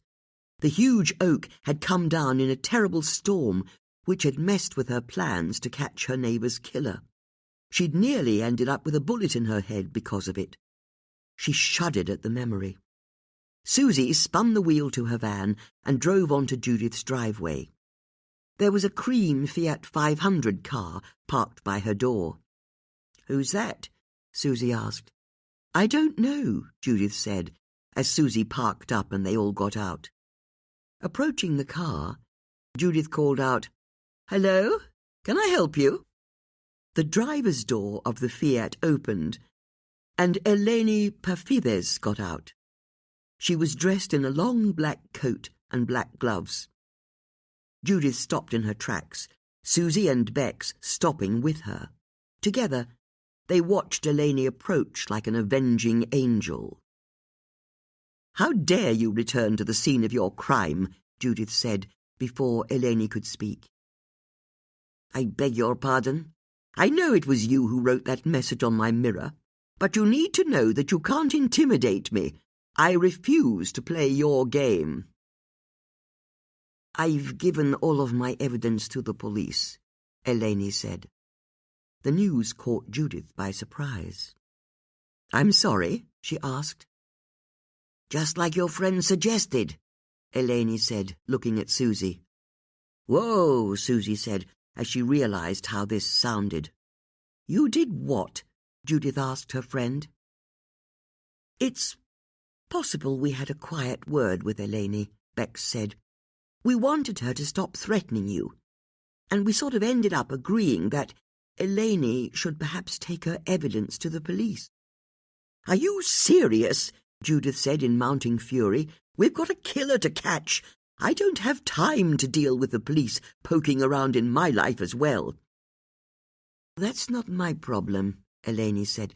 "The police have all of my evidence, all of it, Judith Potts, not just what I showed you. This is your last chance to admit what you did to my father. You go to the police of your own free will and make a full confession, and they'll be more lenient, because if you don't, then I can tell you, the next time there is a knock at the door, it will be the police arresting you for murder." Eleni turned on her heels, returned to her car, and drove off. Chapter 26. "I'm so sorry," Susie said, as she and Bex followed Judith into her sitting room. "What were you thinking?" Judith asked. "I wasn't thinking, that's the problem. But I couldn't bear what she was doing to you, and I could see that she could have kept it up for days, for weeks, just playing with you like a cat with a mouse." "So you told her to go to the police?" Judith asked. "I didn't mean to. It just came out." Judith slumped into her armchair. "No, it's all right," she said. "I suppose there's only one way to remove the plaster, and that's to rip it off." "Is it possible she's bluffing?" Bex asked. "About having definitive evidence, you know, beyond the photograph?" "She's very definitely bluffing," Judith muttered, as much to herself as to anyone else. "But that means there isn't, in fact, any evidence that proves you were involved." "The police may still want to interview me, and they could whip me off to the police station at any moment, so we must redouble our efforts, and that means we need to focus on how Lord Harleyford fits into the case." "Are you sure we shouldn't be focusing on Eleni?" Bex asked. "I'm done with her," Judith snapped. "There are 2 dead people who deserve justice, so I suggest we try and help them while we can, because I can't imagine Brendan's going to be able to catch their killer without us." As she spoke, Judith noticed the Marlovian magazines that Bex had earlier tidied into a neat pile. Seeing them all squared off irritated her. She felt it represented how both Bex and Susie had interfered, straightening up the edges of her life when they really had no business doing so. But seeing the pile of magazines also gave her an idea. "Lord Haileyford's ball," she said to her friend's bemusement. "What about it?" Susie asked. "It will have been covered by the Marlovian, won't it?" Judith went over to the glossy magazines and picked up the top copy. The cover showed a red-jacketed man in a white-peaked cap with a swan's feather sticking out of it. The headline read, "Swan Upping Comes to Marlow." "It covers everything that happens in the town," Judith said, "and that includes photos from all of the posh events." "Oh, I get it," Susie said, her face lighting up. "Like Lord Harleyford's ball last year." "Exactly. But it won't just be his ball. They'll have photos from every smart event in Marlow, won't they? I bet all of our victims and suspects appear in one photo or another." "Good thinking," Bex said. "Let me go and put the kettle on." As Bex left the room, Susie chose the top copy of the Marlovian. The cover showed the Olympic rower Naomi Richards turning on the Christmas lights in the High Street. She then flicked through the pages until she found a colourful spread of photographs.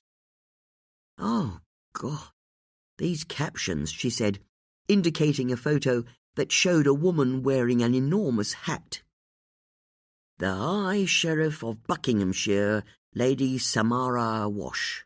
Very la-di-da, but not currently a murder suspect." "Not yet," Judith said, as she picked up the next magazine on the pile and started to flick through it. Beck soon returned, and the women set to their task, properly fortified with steaming cups of tea, although it was hard to keep Susie focused on the task. She was too easily distracted by what the great and good of Marlow were wearing at every social event, and some of their more preposterous names. "Barbara for Fawkes," she said with a delighted chuckle. "Who has a surname that starts with 2 F's? And why isn't it capitalized? Some people are weird." "What's the event?" Bex asked. "Last year's pub in the park." "Are any of our murder victims or suspects present?" "Not as far as I can see." "Oh, I see what you mean. You want me to stay focused." "That's focused spelt with 1 F." Bex smiled and returned her attention to the magazine in her hand. The truth was that she was enjoying the task enormously. Her position as the vicar's wife meant that she'd come to know a lot of the people who were in the photographs, and she was getting a warm glow of satisfaction, knowing that while she might have only come to Marlow a few years before, she had definitely been putting down roots. "Got it!" Susie suddenly announced, spilling her cup of tea as she clattered it back into its saucer on the table to her side. "What is it?" Judith asked. "Photos from the winter ball Lord Harleyford threw last year." "Fabulous," Judith said. "It says here it used to be held every year until the 1980s.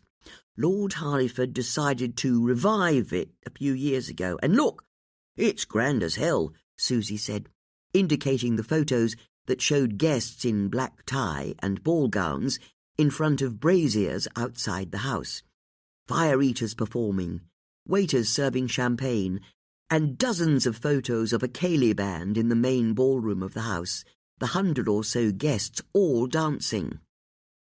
"Who's in the photographs?" Judith asked hungrily.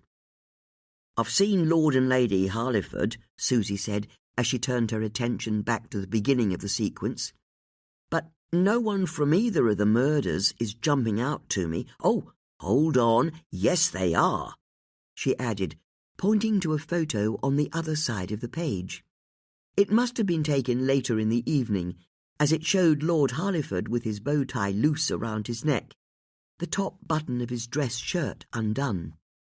But it wasn't Lord Harleyford that caught Susie's eye. It was the 2 men he was standing in between. One of them was Gary Wise, and the other was Mike Saxon. Gary looked awkward, but Mike was grinning widely, and there was a triumphant look to him. It was perhaps unsurprising, because he had his arm around the waist of a beautiful woman who was wearing a little black cocktail dress. The woman was Jamila Khalil, and she had a wide smile on her face. "She lied to us," Bex said. "And not just Jamila," Judith said. "Lord Harleyford told us he didn't know Mike Saxon or Gary Wise, and that they'd never been to his ball before. So what are the 3 of them doing together like this?" "Stuff that," Susie said. "I want to know what Mike's doing at the ball with Jamila instead of Serena, and why she's letting him put his hand around her waist like that."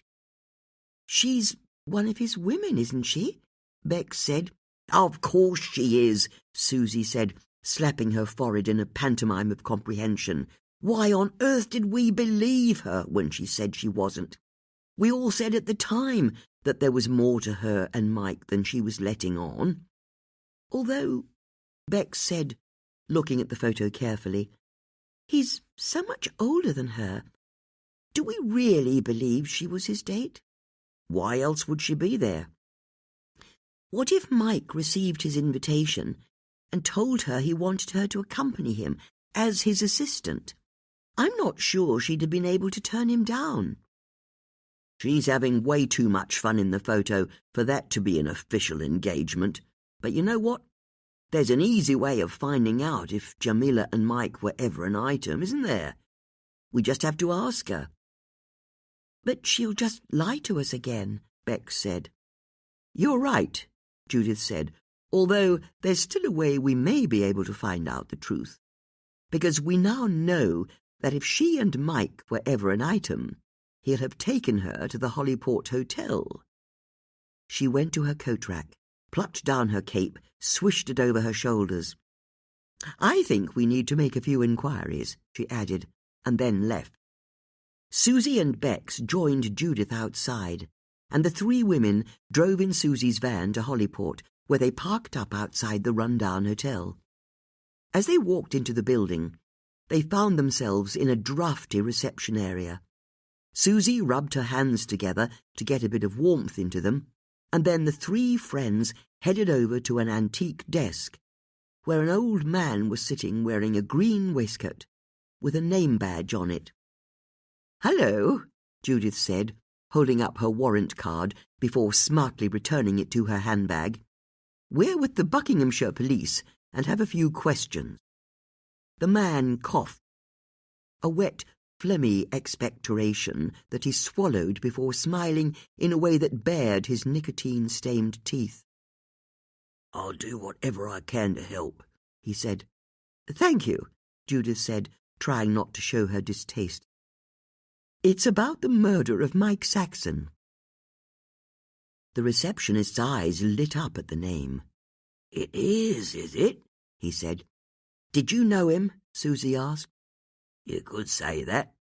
The women waited.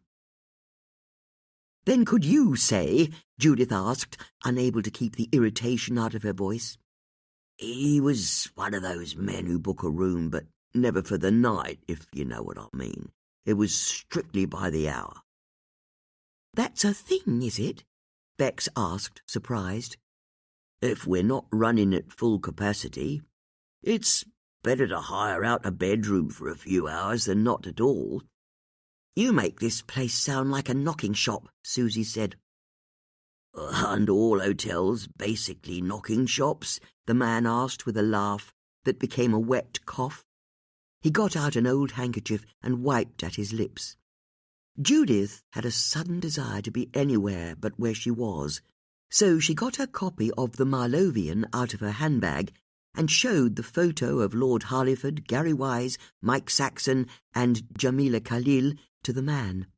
She asked him if he recognized Jamila, and the man made a great play of taking the magazine from Judith, peering closely at the photo, then shaking his head. "Can't say I do." "Are you sure?" Susie asked. "We think she's one of Mike Saxon's girlfriends." "Oh, I've not seen her before," the man said, but the way he leaned on the word her made it clear that there was someone else in the photo that he recognized. "Then who have you seen before?" Susie asked.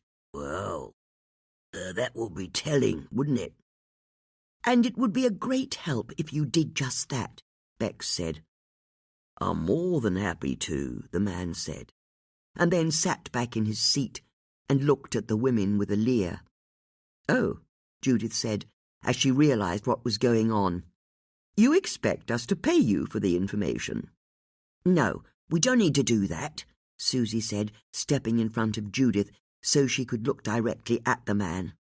"I'd like to book a room for 2 hours, please." The man's eye twitched as he tried to work out the angle that Susie was playing. "That's right," Susie said. "A room for 2 hours. And then I'm going to go to TripAdvisor and list everything that's wrong with this hotel, starting with the man who works on reception. Don't do that.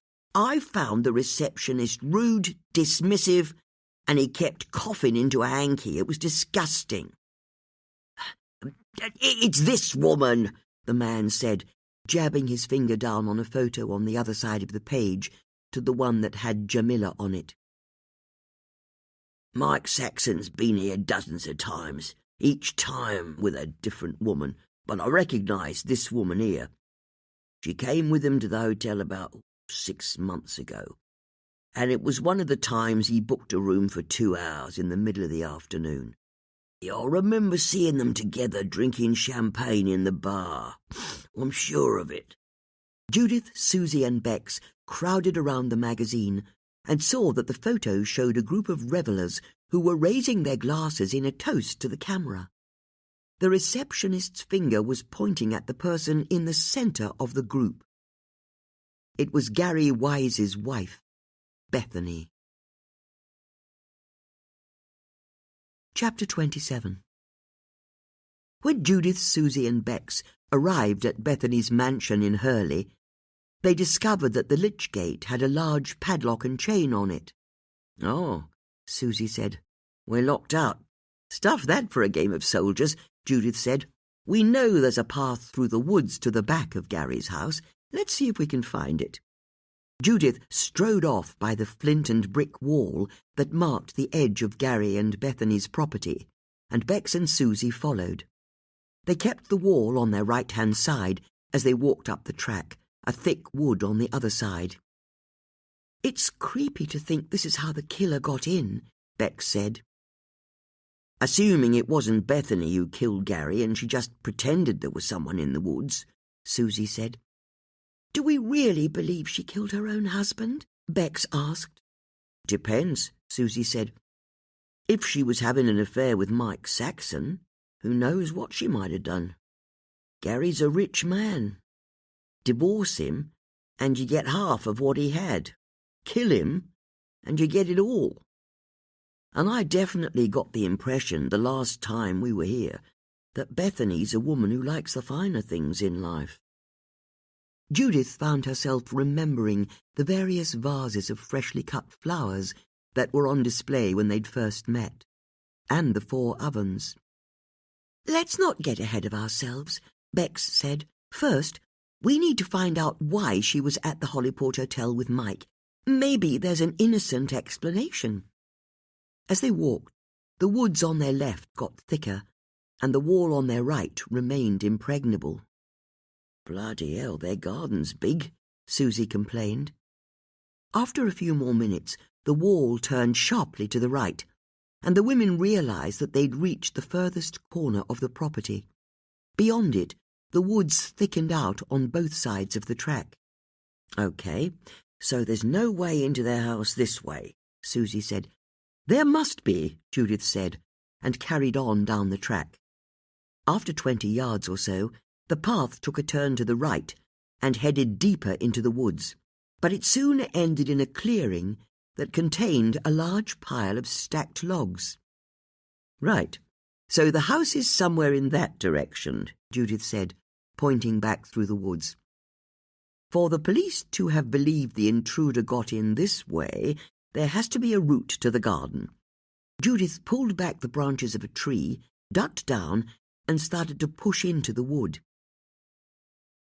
"And we're sure this is still a good idea?" Bex asked, pushing a branch to one side and following. "Ow!" Susie said, as the branch Bex had been holding snapped back into her face. "Sorry, quiet you two," Judith said. "We don't want anyone to hear us, although I'll tell you this much. If the killer came in this way in the dead of night, it can't have been easy to make their approach."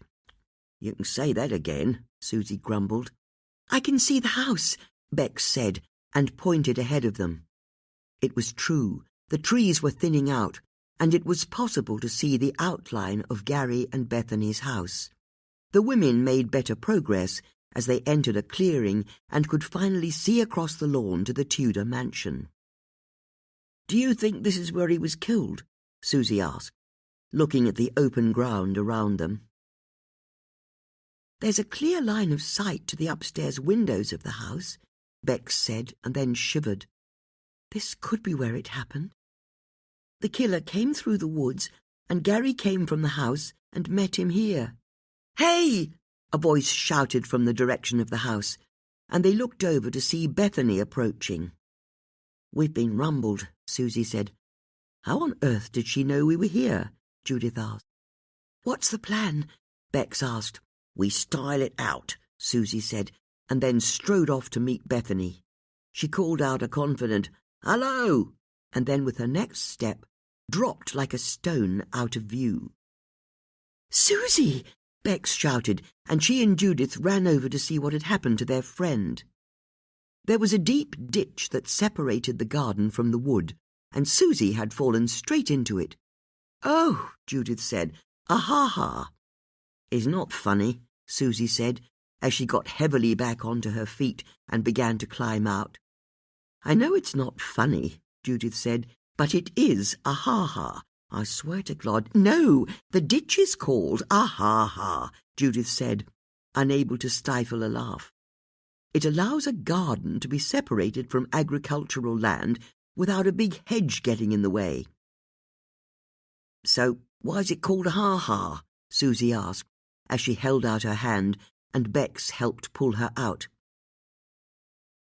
"I think it's because it's the sound you make when you fall into it," Bex replied. "Just what on earth do you think you're doing here?" Bethany said as she arrived. "Just checking to see how funny your ha-ha is," Susie said, "and I'll be honest, it's not funny at all." "You can't just come here like this. You're not with the police. You lied to me last time. You have to get off my land." "That's not what's going to happen," Judith said. "I spoke to Detective Sergeant Perry, and he said—" "You can first tell us why you were visiting hotels with Mike Saxon, and then we'll get off your land." "What are you talking about?" she asked, but the women could see that her mind was scrambling to catch up with the question. "The Hollyport Hotel," Susie said, picking a dead leaf out of her hair. "You and Mike Saxon.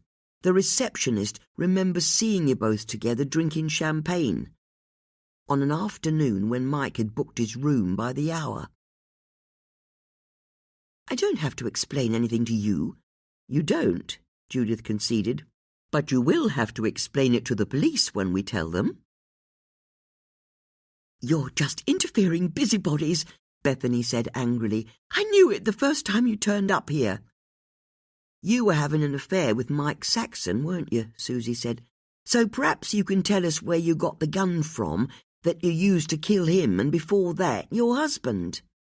Susie's words hit Bethany hard. She blinked a couple of times as she tried to make sense of what she'd just heard. And then the women saw the moment that all the fight went out of her. "You honestly think I had an affair with that oaf?" she asked, apparently more hurt than upset. "So then what happened?" Bex asked. "Okay. I admit I went to that hotel to meet Mike a few months ago. I found out why he chose the place soon enough. He was disgusting, insisting we have a glass of champagne, and then when I tried to leave, he said he had a room booked upstairs if we wanted to go up there for a tumble. I was out of there in 10 seconds flat." "Why did you even meet him?" Susie asked. "It was his idea. We'd met the Christmas before at a party." "At Lord Harleyford's winter ball," Judith suggested. "That's right," Bethany said, unable to hide how impressed she was with Judith's knowledge. "It was almost exactly a year ago. Anyway, Mike made a beeline for me, and I was kind of excited to meet him. My dad read his books when I was growing up, so I knew he was really famous. We chatted for a bit, but I got these weird vibes from him, so I told him I was married to Gary. And that's when he said Gary should write his autobiography. He said he knew Gary hadn't fulfilled his potential as a footballer, but that's what made him interesting. I told him he was being rude as hell, but he just laughed like it didn't matter. And the thing is, I'd been thinking for some time that Gary should tell his story. I mean, the journey he's been on and the things he's seen, it's kind of mind-blowing. So I kept the conversation going, but said that Gary wasn't too good at writing, so it wouldn't be easy for him. That's when Mike explained how he wouldn't have to write a word. All he'd have to do was talk to someone, and that person, the ghostwriter, would do the writing for him. And Gary's always been a good talker. Mike told me he'd find out who the best sports ghostwriter was if I gave him my number. So I did. and didn't think any more of it, just got on with my life. But a few weeks later, I got a text from him saying that he had just the guy for me. Would I go to the Hollyport Hotel to talk to him about it? I didn't want to meet him, not after how creepy he'd been at the party, but I figured, gone to all of this trouble, I couldn't say no. I went to the hotel and he was there with a bottle of champagne, expecting me to be impressed. It was just after he'd given me Harry Asquith's name that he suggested we go upstairs together. Apparently, Mike and Harry were doubles partners at his tennis club. He'd not known how good he was as a writer, which is why he felt he'd had to ask around. But, he told me, he'd been pleased to learn that Harry was considered to be one of the best in the business. Harry and Mike were doubles partners? Susie asked. That's what he told me. How interesting, Judith said to her friends. Harry told us he barely knew Mike, didn't he? Why are you so interested in Harry? Bethany asked. Because before now, Judith said, Harry was one of only 2 people who knew both victims. The other is Lord Harleyford. We've a photo of all 3 of them at the ball last year. But now there's you as well, Susie said. That afternoon when you went to the hotel, are you sure you didn't go upstairs with Mike? How can you even ask me? Bethany said. He was a nasty old man. Why would I be interested in him? Even so, you're going to have to tell the police what you've told us, Susie said, and as she spoke, she nodded to indicate behind Bethany's shoulder, which you'll be able to do quite easily, as I'll see they've just arrived. Susie's friends turned and saw that Brendan was approaching across the garden with 2 uniformed police officers. They're not here to talk to me, Bethany said. Do you really think we don't have security cameras that cover the entrance to the woods? I saw the 3 of you the moment you turned onto the track that runs down the side of the house.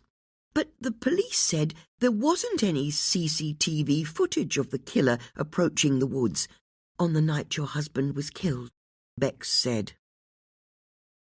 Whoever it was must have evaded the cameras. In the middle of the night, Judith asked. How did the killer get into the woods without being picked up by them? Before Bethany could answer, Brendan called out, What are you doing here? Sorry, Susie said breezily. We got lost. Seriously? Bex asked. That's our line? It's our line and we're sticking to it. We were taking a walk through the woods, Judith said, as Brendan and the 2 uniformed officers arrived. We got lost, and Mrs. Wise here is helping us off her property. And I know the 3 of us strike fear into the strongest of men, but I think turning up with 2 uniformed coppers for backup's a bit feeble, Detective Sergeant. Brendan flushed at the accusation and at the reminder that he wasn't an inspector yet, and then pulled himself up to his full height. That's because I've been looking for you, Mrs. Potts. New evidence has been handed in relation to the unexplained death of your husband in 1976. I'd like to ask you to accompany me to the station to answer a few questions about what happened that day. She's not coming, Susie said. And if you won't come voluntarily, I'll arrest you. You can't do that, Bex said. Don't you tell me what the police can and cannot do, Mrs. Starling. Mrs. Potts, will you come voluntarily? Do I have any choice? Judith asked, a tremor in her voice. Brendan didn't reply. Then, she said, and crossed a little wooden bridge off to the side that spanned the ha-ha and started to walk towards the house. Brendan flashed a look of triumph at Susie and Bex before turning to follow, his 2 police officers at his side.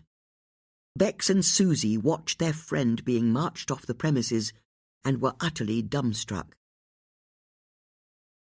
I wasn't expecting any of that, Bethany said. I only wanted you off my property. Just before Judith disappeared around the side of the house, she turned and called back at her friends.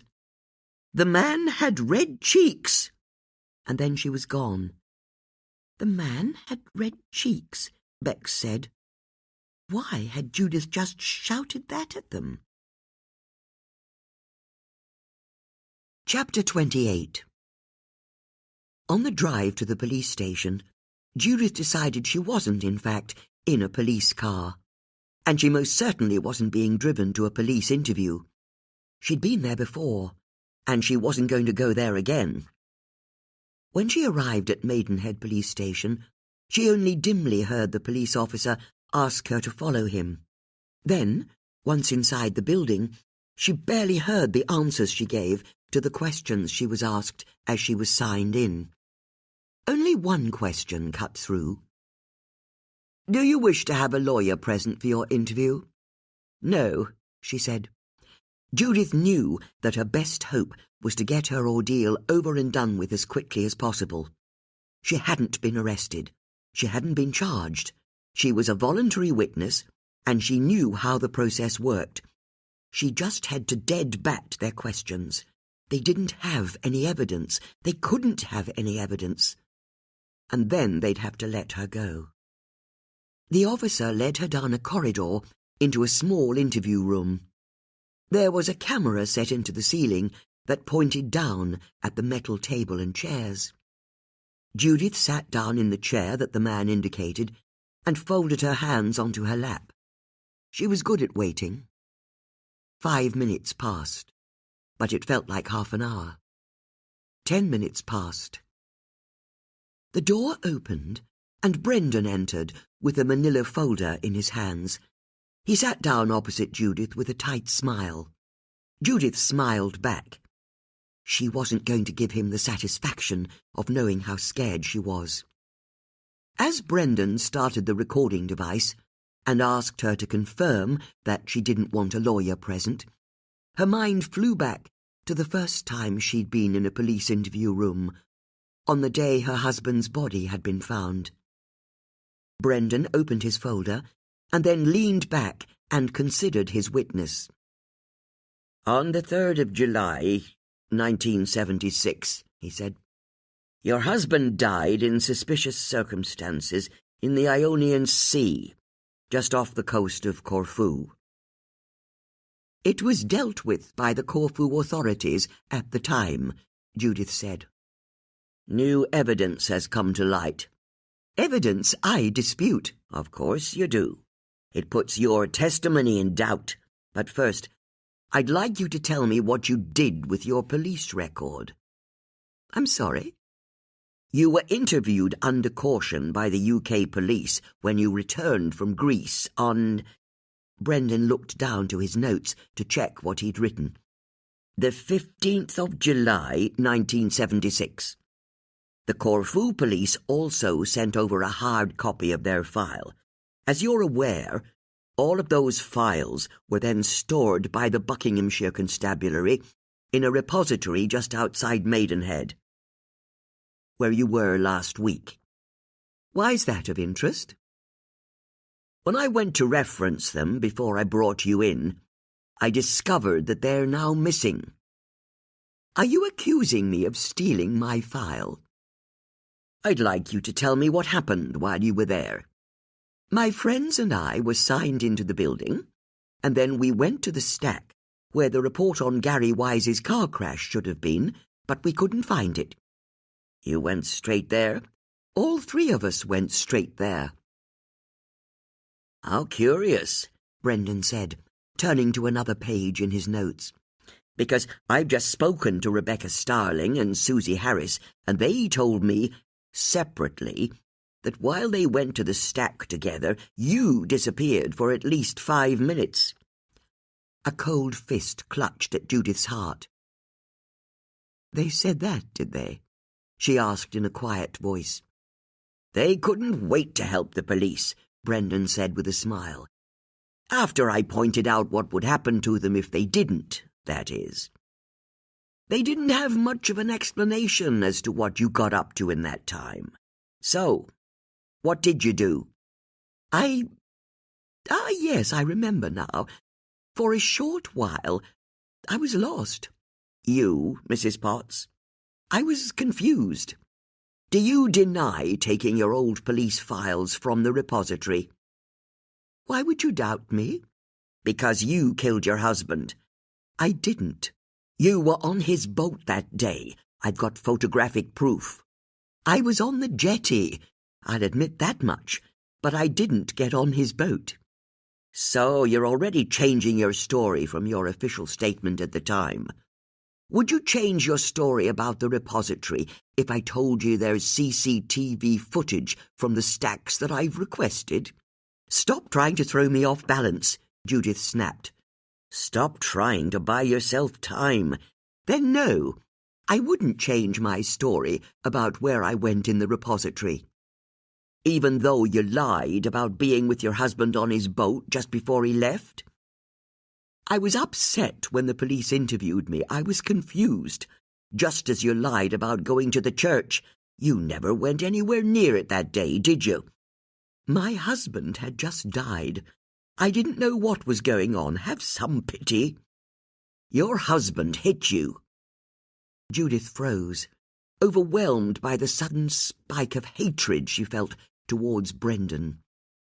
That he'd mentioned something that was entirely private to her. That he'd use her pain as an interview technique. Brendan turned a page in his file and looked at a printout of an old, handwritten witness statement.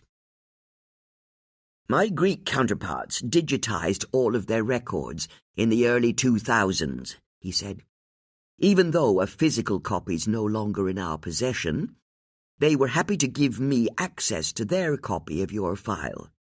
It says here, you made a formal complaint against your husband 3 months before he died. You wanted out from a violent marriage. You had a motive. The photo you have is a fake, Judith said.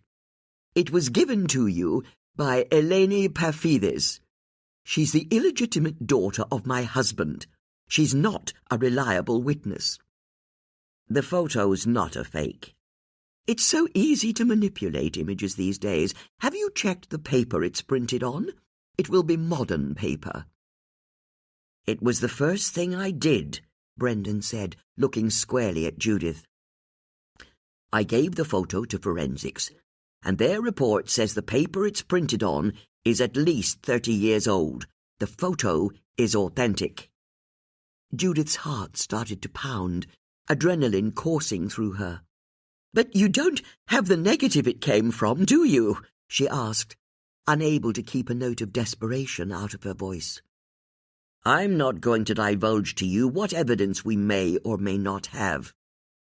Which suggests to me you don't have the negative, Judith said, clinging to what she felt was a critically important point. I insist you either charge me for a crime or you let me go, Judith said. A smile twitched at the corner of Brendan's mouth. You're refusing to cooperate? He asked. I've cooperated fully with you. But you've not told me all the secrets you keep padlocked up. It's time to confess, Mrs. Potts. Brendan's mention of a padlock sparked a thought for Judith. It was barely a flicker, but she stilled as she considered what it might mean. Mrs. Potts? Brendan asked, irritated by Judith's sudden silence.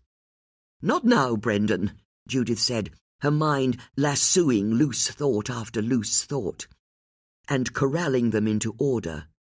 But for once, what she was considering was so overwhelming that she couldn't even begin to comprehend it. For the record, Brendan said, the witness is refusing to respond. Judith realized that she had to get home, and at any price. There was a piece of evidence she had to check. Charge me or release me, she said. I beg your pardon, Brendan said. I'm happy to admit that when I was interviewed by the Corfu police, I forgot to mention that I briefly went down to the boat with my husband that morning, but I didn't go on his boat when he left for sea, and my testimony after that point remains the same. I went to the church and prayed for him. Unless you'd like to produce any other evidence, I think I've got more than enough. Really, Judith said, hope blossoming in her heart. Eleni really was bluffing when she said she had more than that one photo. Will you admit that the photo we're talking about is of you and your husband, and that it was taken on the day he died? Brendan said, ignoring the question. I'm not admitting anything. However, I'm happy to sign a statement that says I briefly went down to the cove that morning, which is possibly when the photo was taken. But spit-spot, Brendan, I need to get on. Spit-spot? If all you've got is one dodgy photo, then I really think this interview is over. Brendan sat back in his chair, his brow furrowed. Judith thought that he looked like a small child who'd just had his favourite toy taken away from him. You have nothing else you'd like to add? He asked. Nothing, Judith said, and folded her hands on her lap. And I'm sorry to say that I don't have time to write out a new statement for you right now. I'll come into the station in the next 48 hours to do that, which I'm sure will be fine for you, seeing as it's such a minor addition to my file. Don't you think? Brendan could see the resolve in his adversary, so he told Judith that he was happy to agree to her terms as long as she did indeed come back to the station to update her statement. Before he'd even finished speaking, Judith had scraped her chair back and was striding out of the room. Nor did she break stride when she passed P.C. Merchant on reception. Not even when he called out a good afternoon to her. Instead, she hurried to Maidenhead Station and got onto the Marlow donkey.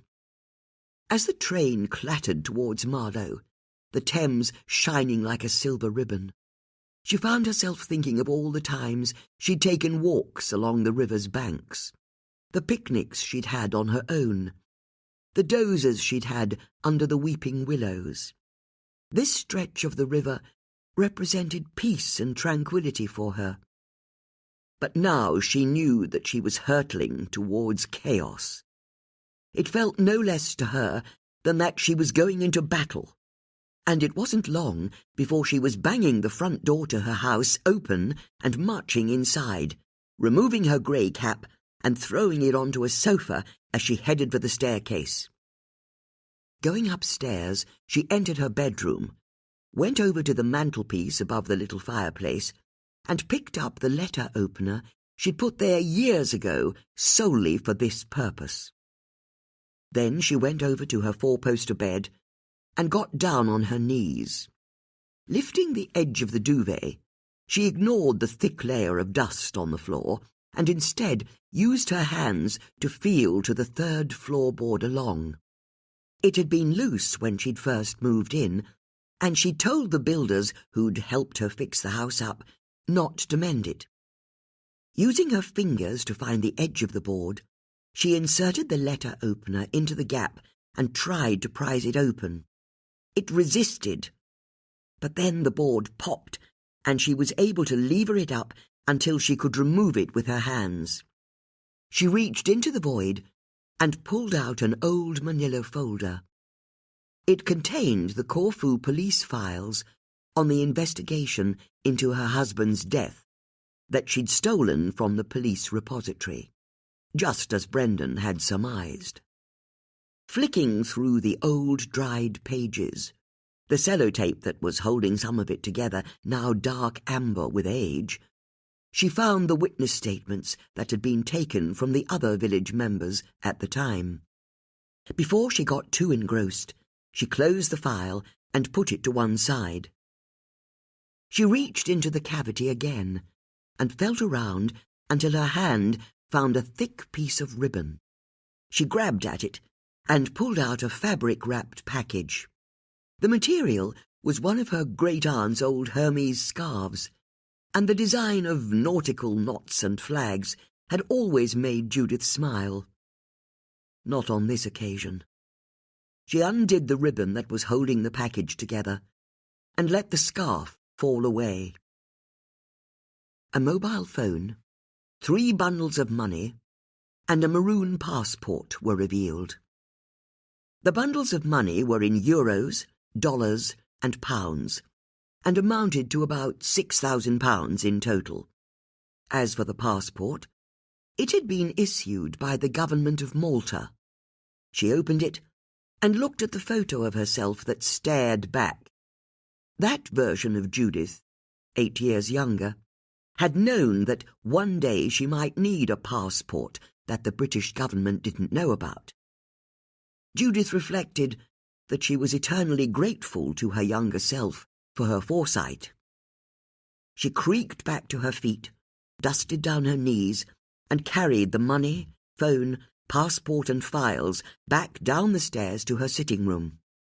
Putting them on her desk, she approached the incident board behind her desk. On the wall were all the photos of the clues, victims and suspects from the 2 murders. She reached up and carefully took the pins out of one of the witness photographs and lifted it from the wall. She now knew, if her theory was correct, that the photo revealed who'd killed both Gary Wise and Mike Saxon. She put it down on her desk.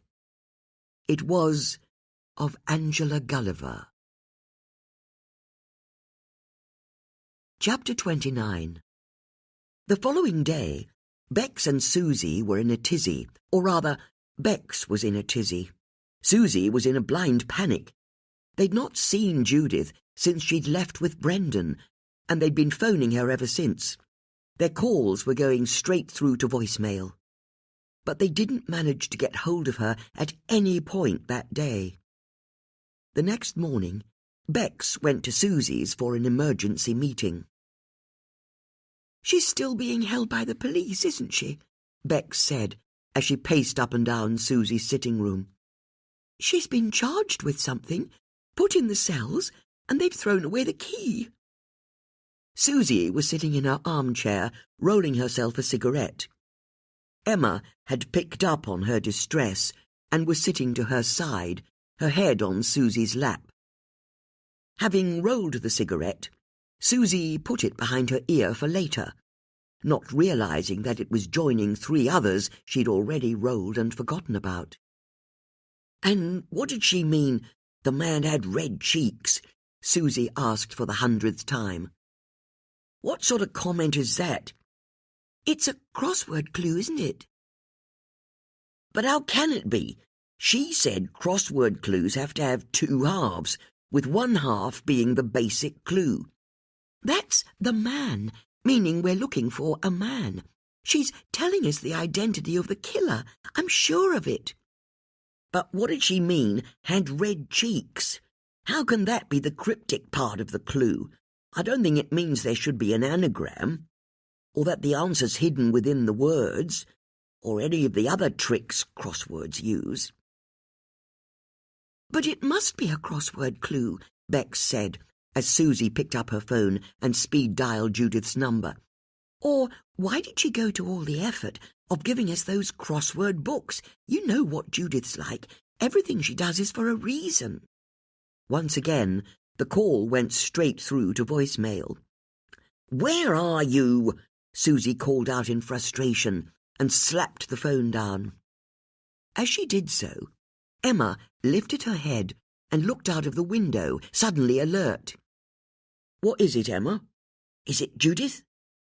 Bex went to the window and looked down the driveway in front of Susie's house. Tanika was on the pathway looking at her. Bex and Susie went to the front door to meet their friend.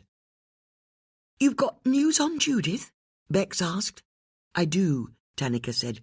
"Not that I should know, and I very definitely shouldn't be telling you, but I really don't know what to do with what I've been told."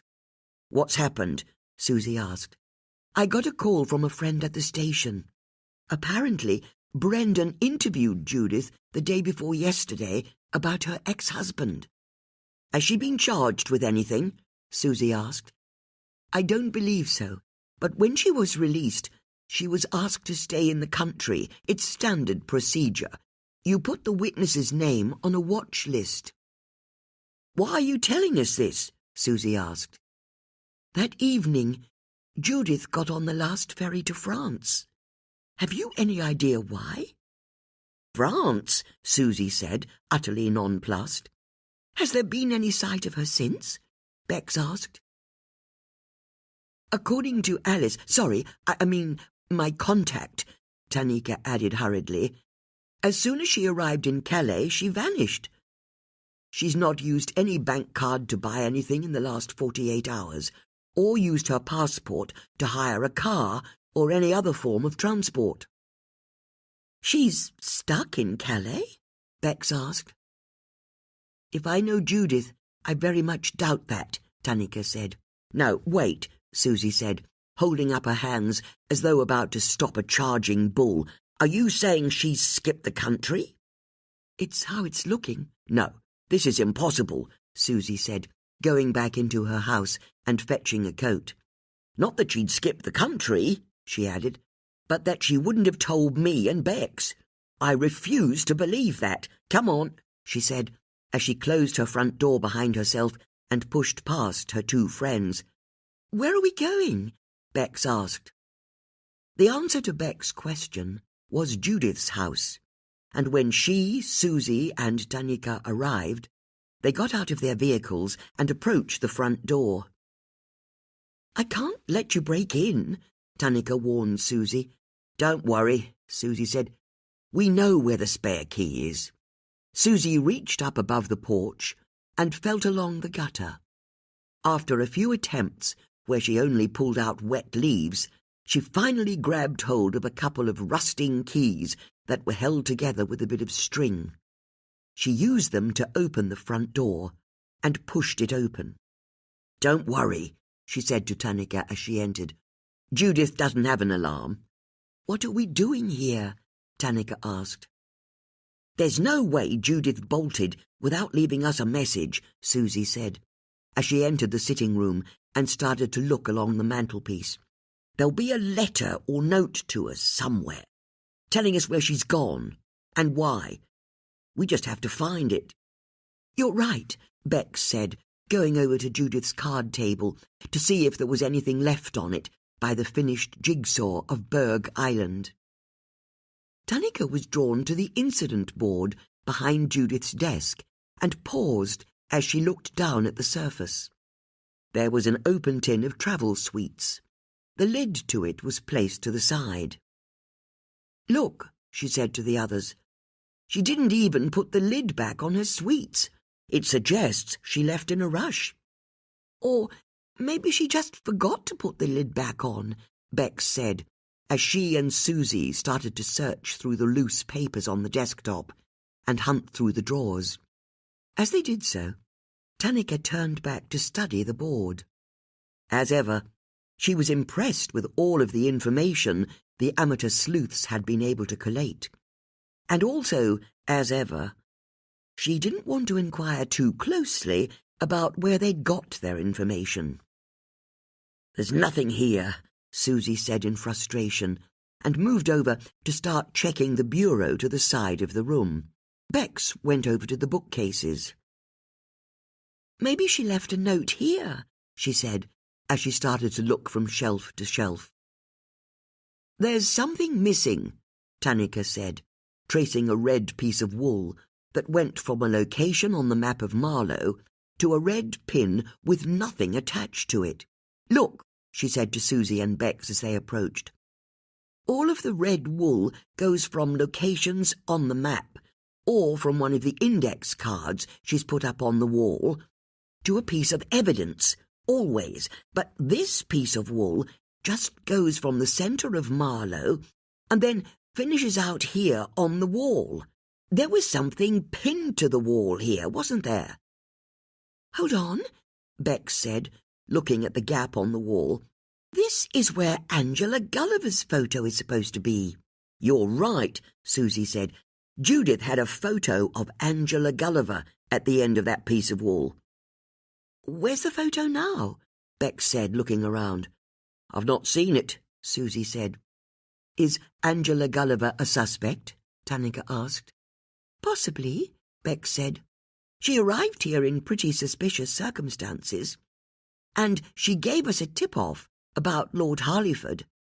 But we've never been able to directly tie her to either of the victims, except for a brief encounter she had with Mike Saxon at a party.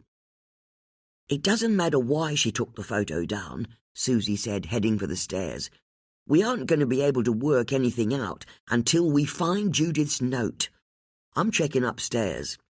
Susie clumped up the wooden stairs and disappeared into Judith's bedroom. Bex suggested that she and Tanika go and have a hunt in the kitchen. Once there, Tanika stopped in surprise.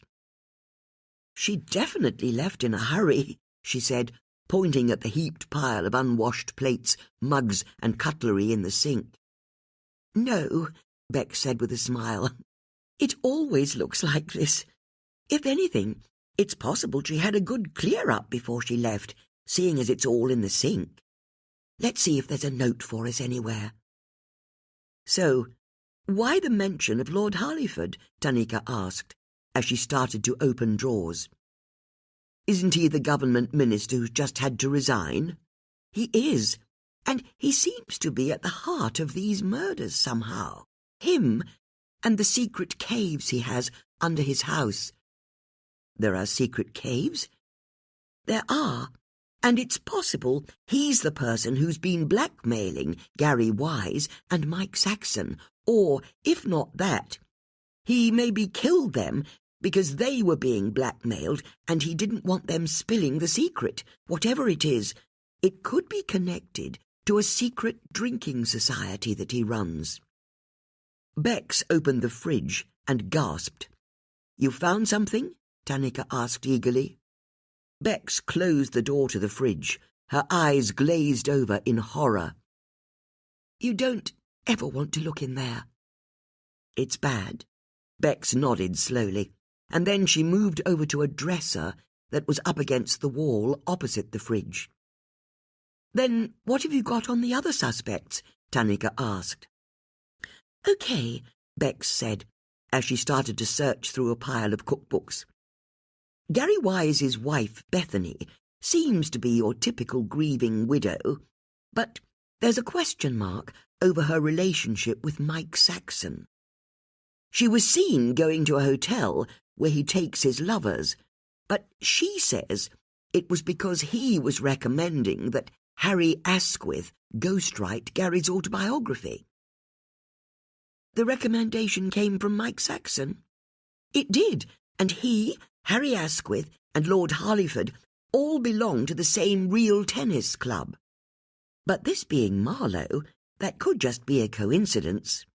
However, it suggests the three of them could all be in Lord Harleyford's Hellfire Club together." "That's what it's called?" Tanika asked, surprised. "If it exists, we don't know for sure, but if Harry's our killer, it's possible his motivation is money. I remember he's up to his ears in debt. Since Gary died, he's bought himself a smart new car." "Is that so?" Tanika said, inspecting a small bottle that seemed to have oozed black tar out of its lid.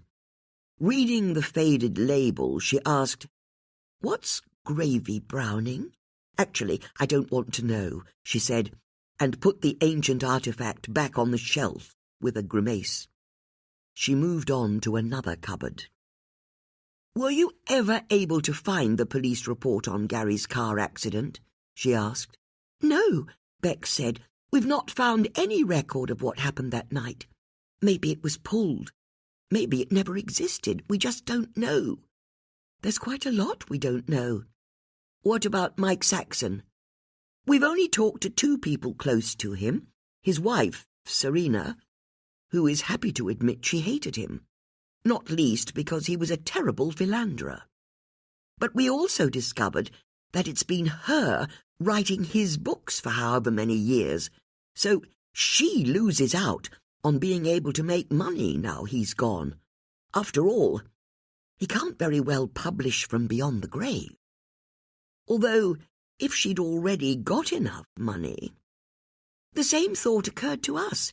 She might have taken the view that his serial adultery meant it was time for him to die, although I'm not sure she'd have so readily admitted to hating him if she were the killer. And if she killed Mike, it seems unlikely that she'd be the person who was also blackmailing him. Do you know who that person could have been? No idea, although it's very definitely the same person who was extorting money out of Gary. It was the same phone number contacting both men. Then why was Mike being blackmailed? We still don't know. Possibly it was his adultery. Perhaps it was something else. It's so frustrating not having you running the case. It's like trying to do this with one hand tied behind our backs. Take this brief pause to let your mind settle. The journey ahead awaits with new emotions and new discoveries.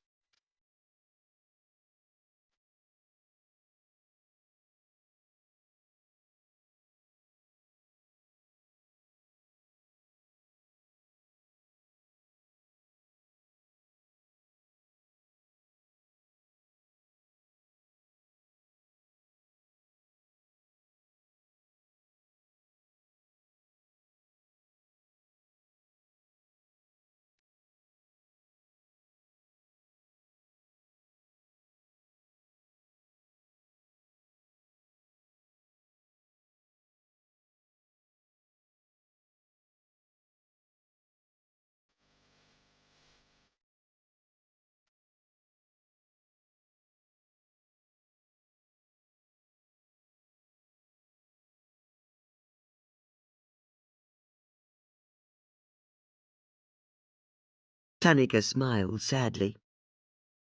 If it's any consolation, I feel the same, she said. I've missed working with the three of you. I've missed working with my team. But you said there are 2 people close to Mike Saxon who you've spoken to. We've also spoken to his personal assistant, Bex said, a woman called Jamila Khalil.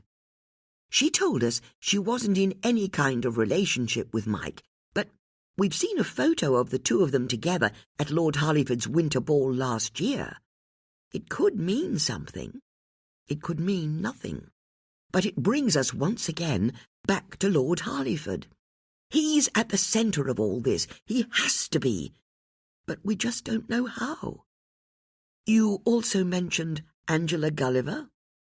Her presence in the case makes the least sense of all, although the fact that Judith's removed her photo from the wall suggests she's possibly our killer. Or at least that's what Judith thinks.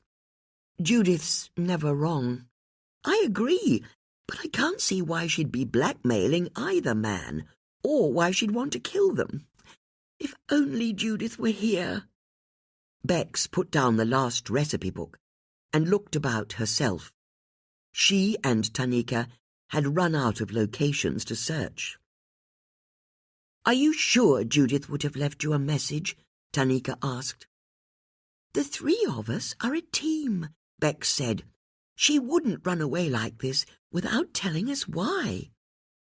Bex and Tanika searched the remaining downstairs rooms, but they still didn't find anything that could be a message. And from the sound of the angry clattering that was coming from upstairs, Susie wasn't finding anything either. Bex and Tanika were back in the sitting room when Susie stomped down the stairs. I can't find anything, she announced. Here, let me try her again, she added, as she pulled her phone out of the bum bag around her waist. Susie jabbed her finger at the screen of her phone and listened. A man's voice announced that the phone number she was calling wasn't available, but she could leave a message if she wanted to. I'm not having this, Susie said as she hung up the call. She must have left a message for us. The 3 friends were at a complete loss. But then they all heard the rattle of the letterbox as something was delivered. Bet that's it, Susie said, and sped out of the room, followed by Tanika and Bex. When they arrived at the front door, they stopped in disappointment. All that had been delivered was that day's copy of the Marlow Free Press. Chapter 30. Susie led Bex and Tanika back into the sitting room and plonked herself down in Judith's favourite wingback. "She left no message for us," she said despondently. "Although there is the last thing she said to us. The man had red cheeks," Bex said, "which is obviously a crossword clue, but we can't work out what it means." "Hold on," Tanika said. "What's that?" Bex explained Judith's remark as she'd been led away by Brendan. "And you're sure it's a crossword clue?" "It's the only thing that makes sense," Susie said. "Then that's the message she left for you." "I don't think it can have been," Bex said. "She said her red cheeks comment to us before she was taken off and interviewed. What we're looking for is the message she left for us after Brendan had finished with her, but before she skipped the country." "OK, that seems fair enough. Then what's the answer to her crossword clue?" "We've tried every trick we know," Susie said. "We've even checked through the books she gave us, but we can't make head nor tail of it." "It doesn't seem to behave like a crossword clue at all," Bex said. "She didn't even say how many letters the answer would be." "Then perhaps you're making this harder than it needs to be," Tanika said. "If it doesn't make sense as a crossword clue, maybe it isn't, and instead it just means what it means. Judith wants you to look for a man who's got red cheeks." "You mean she wasn't being clever?" Susie asked sceptically. "That doesn't sound like Judith. Seeing as Brendan turned up when you weren't expecting, maybe she didn't have time to be clever. So what might she have been referring to?" "We've no idea," Susie said. "That's why we think it's a crossword clue. If it isn't, it could be any of the men in the case." "Do they all have red cheeks?" "Well, not Harry Asquith," Bex said. "His face is completely pale, like he's recently died." "Then what about Lord Harleyford? I've seen him on the TV, and I'd say he has a pretty ruddy complexion." "You're not wrong there," Susie said, realising the truth of Tanika's words. "But she didn't say his name out loud," Tanika continued. "So it's not his name she wanted you to hear. She didn't even call him a lord, so it's not his status either. It's just the colour of his cheeks. That suggests to me there's some other element of the murders where red cheeks are important. Or someone saw someone with red cheeks." "But that's not the case," Bex said before she stopped herself. "Actually, that's not true. When we spoke to Jamila, she said that on the day that Mike died, she saw someone with ruddy cheeks arguing with him that morning by his home office." "You're right," Susie said. "She said the man was wearing a flat cap and a green coat. Is Judith saying that that was Lord Harleyford?" "There's an easy way to find out," Tanika said. "If you're saying this Jamila woman saw him, you only have to go and show her a photo of Lord Harleyford and see if she recognises him." "But why is it even important?" Susie said. "Maybe she was telling you in her own way that he's the killer." "In which case, why did she remove Angela's photo?" Bex asked. "Although, you're right, Tanika, we should talk to Jamila. After all, we now know that she went to Lord Harleyford's winter ball last year with Mike Saxon." "Which she kept from us," Susie said. "And if it really was Lord Harleyford who argued with Mike on the day he died, it's deeply suspicious that she didn't recognise him, seeing as she met him last year." "And that's where I leave," Tanika said. "I need to make sure I'm nowhere near you when you do any actual investigating." "Are you sure?" Susie asked. "Quite sure, thank you. See you later." "Thanks for all of your help," Bex said as Tanika left the room. We wouldn't have got there without you." Danica paused in the doorway to look back at Bex and Susie.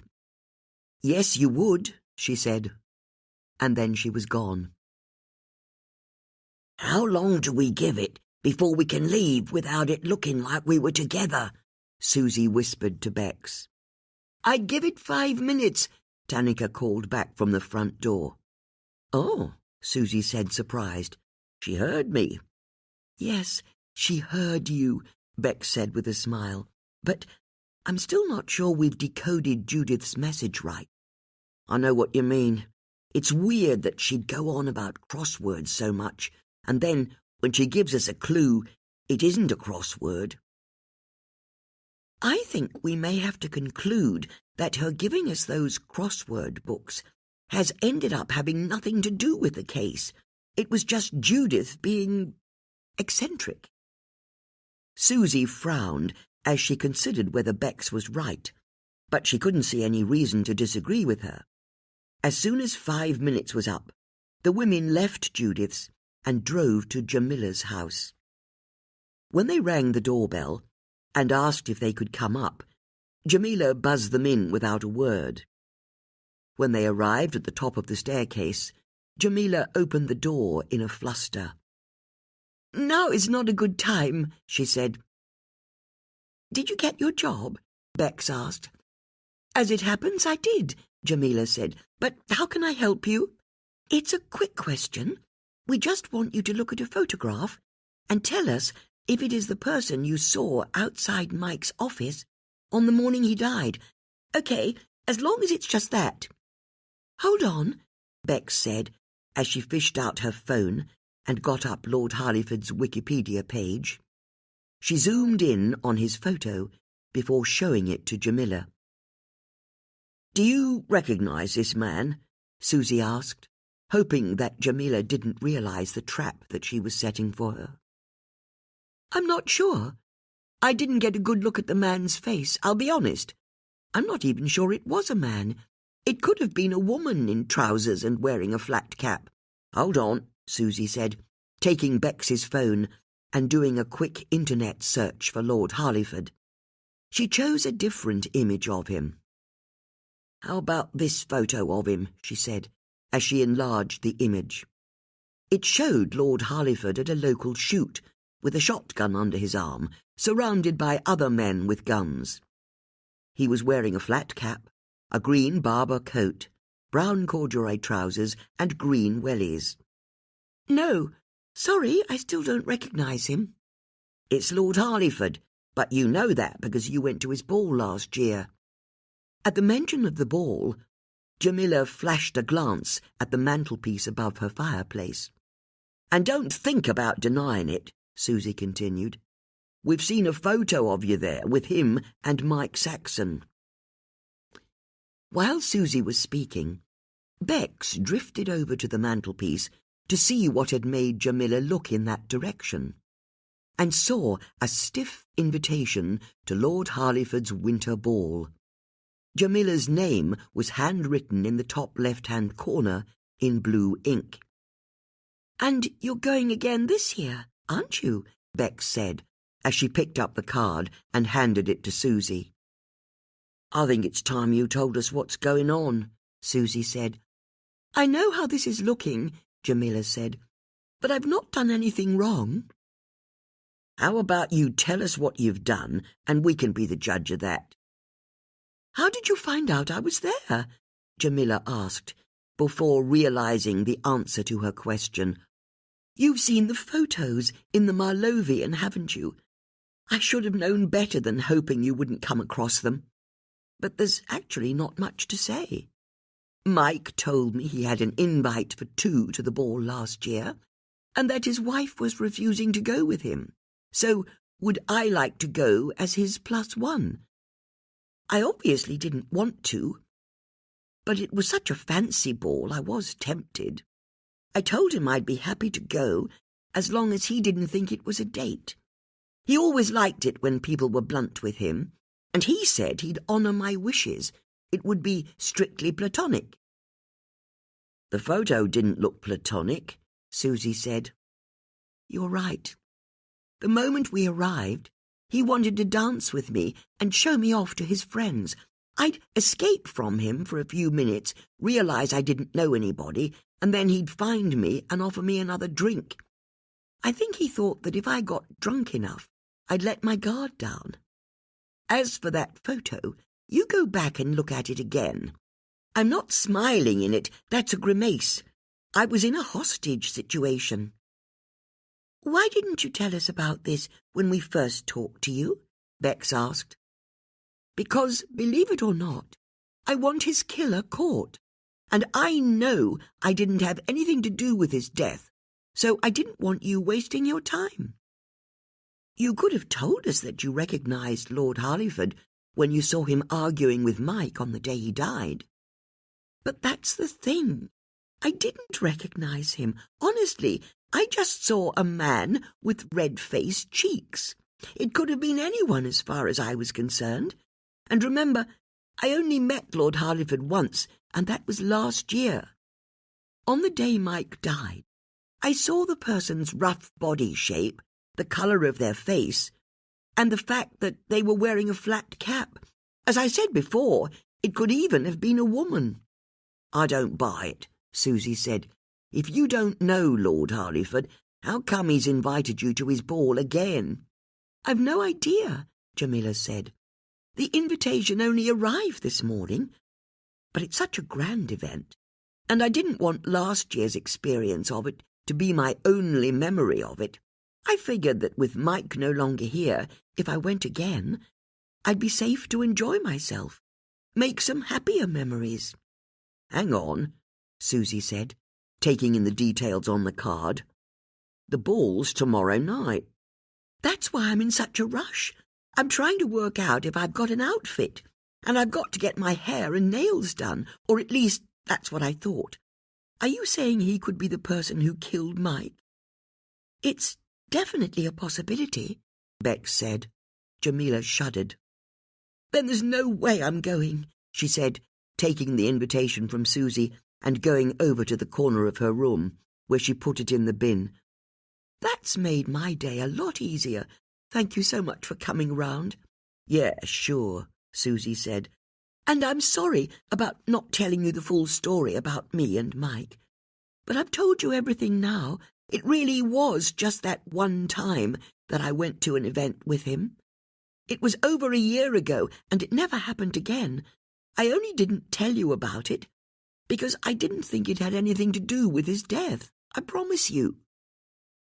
Susie and Bex realised they weren't going to get any more out of Jamila, so they thanked her for her time and let themselves out of the house.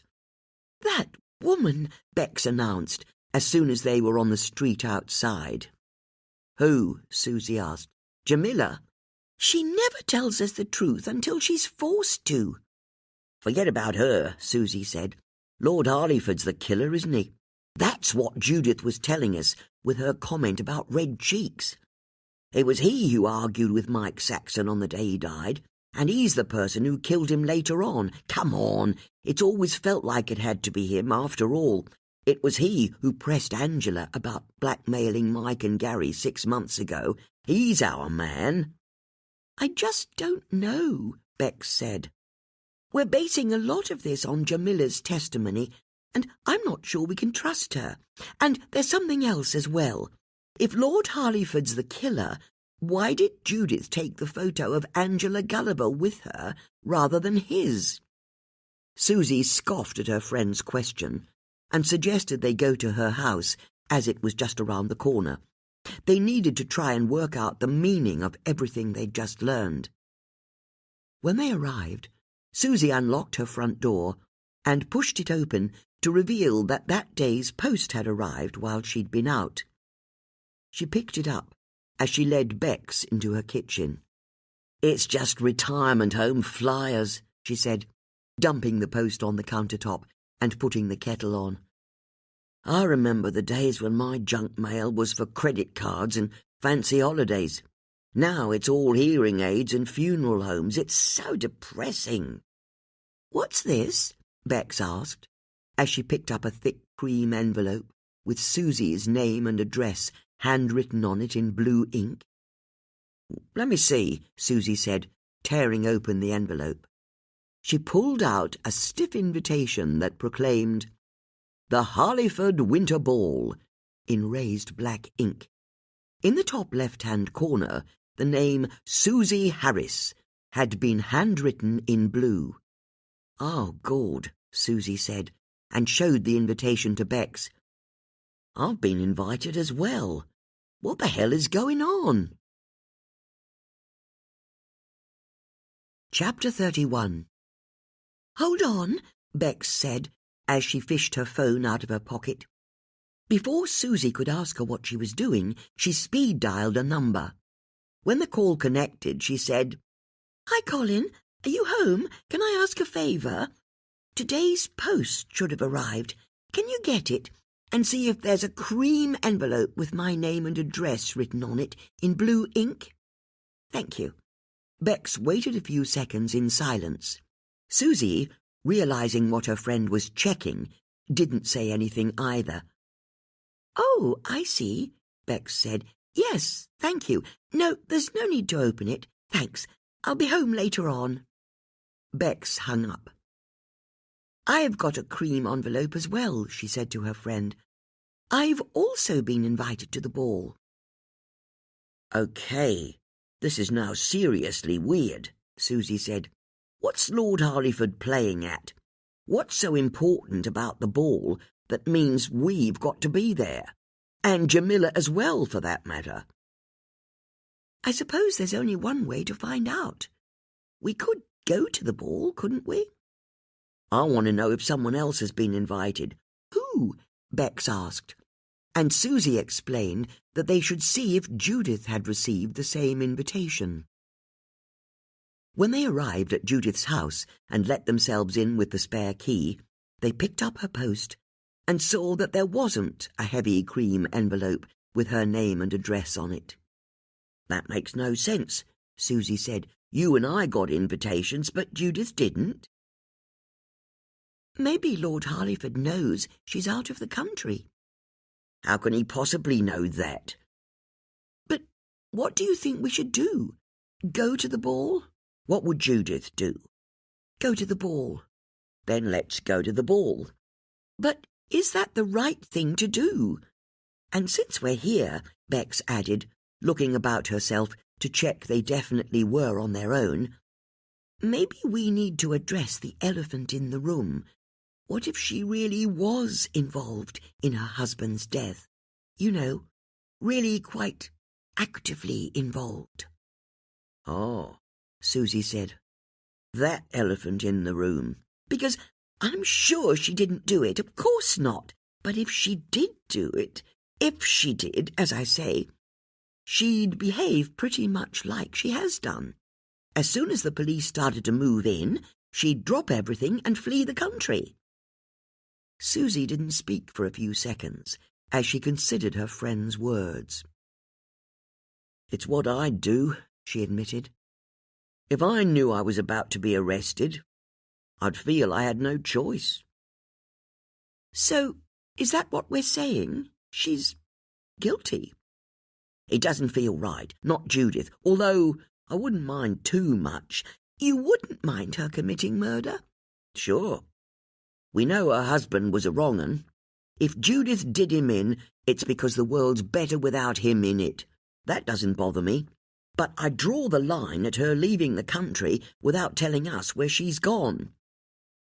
"You really are an extraordinary person," Bex said, as they returned to the front door. "Thank you," Susie said, not realising that the comment wasn't quite the compliment she thought it was. Bex picked up the copy of the Marlowe Free Press that had been delivered that morning, but as she put it on the side table, she paused, the paper in her hand. "You okay there, Bex?" Susie asked. "Shh," Bex said, her mind racing. "What do you mean, shh?" "I mean, shh, Susie. Is this it?" "You're talking in riddles. It's like Judith's with us right now. What do you mean, is this it?" "I think this could be the message we've been looking for." The following morning, Tanika was watching her mixer whiz up a homemade soup, and trying not to think too closely about the Wise and Saxon cases, when there was a knock on the door. Clicking the off switch, she wiped her hands on a tea towel and moved to the front door. When she threw it open, she was surprised to see that Bex and Susie were standing outside. "We need to borrow a set of handcuffs," Susie said. "I'm sorry?" "Why don't we come in?" Bex said. "I think you'd better stay exactly where you are," Tanika said, squaring up in the doorway. She wasn't going to let Bex and Susie railroad her. "We know who the killer is, and we need to make the arrest." "You what?" "We almost definitely know who the killer is," Bex said, correcting her friend. "Almost definitely?" "Close enough to make no difference," Susie said, with a waft of her hand that suggested it really wasn't a biggie. "If he isn't the killer, he's hand in glove with the killer. And he's planning something tonight at the winter ball. Whatever it is, we have to catch him at it." No, Tanika said. "Back up there. Who are we talking about?" "Lord Harleyford," Susie said. "And you think he's going to do something tonight?" "Oh, he's definitely up to something," Susie said. "But don't worry, we're going to stop him. We're going to make a citizen's arrest using a pair of your handcuffs." "Have you informed the police?" "What, you mean Brendan?" Susie said. "It doesn't have to be Brendan, but he is the SIO on the case. If this Lord Harleyford is the killer, you need to hand your information over to the police, because I won't help you. I can't help you." "But we're good at this," Susie said. "You don't have to tell me that, but you don't have me to protect you anymore. And considering Judith's position at the moment, you could get into real trouble if you try and do this on your own." "Are you being serious?" Susie said, affronted. "You won't help us?" "I'd go further than that. If you know who the killer is and try to deal with him on your own, I'll be forced to report you." "All we asked for was a set of handcuffs," Susie huffed. "Are you going to report Lord Harleyford to the police?" Tanika asked. "No way. I'm not having Brendan get his size 12s all over this. He's been behind us in the investigation every step of the way. He's not getting the glory at the end. But if you won't help us, then we'll do it ourselves, won't we, Bex?" Susie returned down the path and headed towards her van. Bex hovered, and then took her courage in her hands. "I agree with Susie," she said. "This is too important to leave to Brendan. We are going to the ball tonight. We're going to confront Lord Harleyford, and we're going to accuse him of killing Gary Wise and Mike Saxon." Tanika watched Bex turn and leave, and felt overcome by a deep weariness. Didn't her friends realize the impossible position they'd just put her in? She went back into her kitchen and tried to pretend that Bex and Susie hadn't just visited her. But it wouldn't work. The fact that she was currently suspended meant that she didn't have the luxury of turning a blind eye to anything. In fact, she realized with a sinking heart, she would have to follow correct procedure and report them. If it ever came out in her tribunal that she'd known what they were planning and not told anyone in the investigation, she'd never get her job back. It would be a career ender. She couldn't do that to Shanti, or Shamil, or her father for that matter. Bex and Susie really had put her in the most invidious position. She went to her phone and picked it up. Scrolling through the names in her contact book, she found the details she was looking for.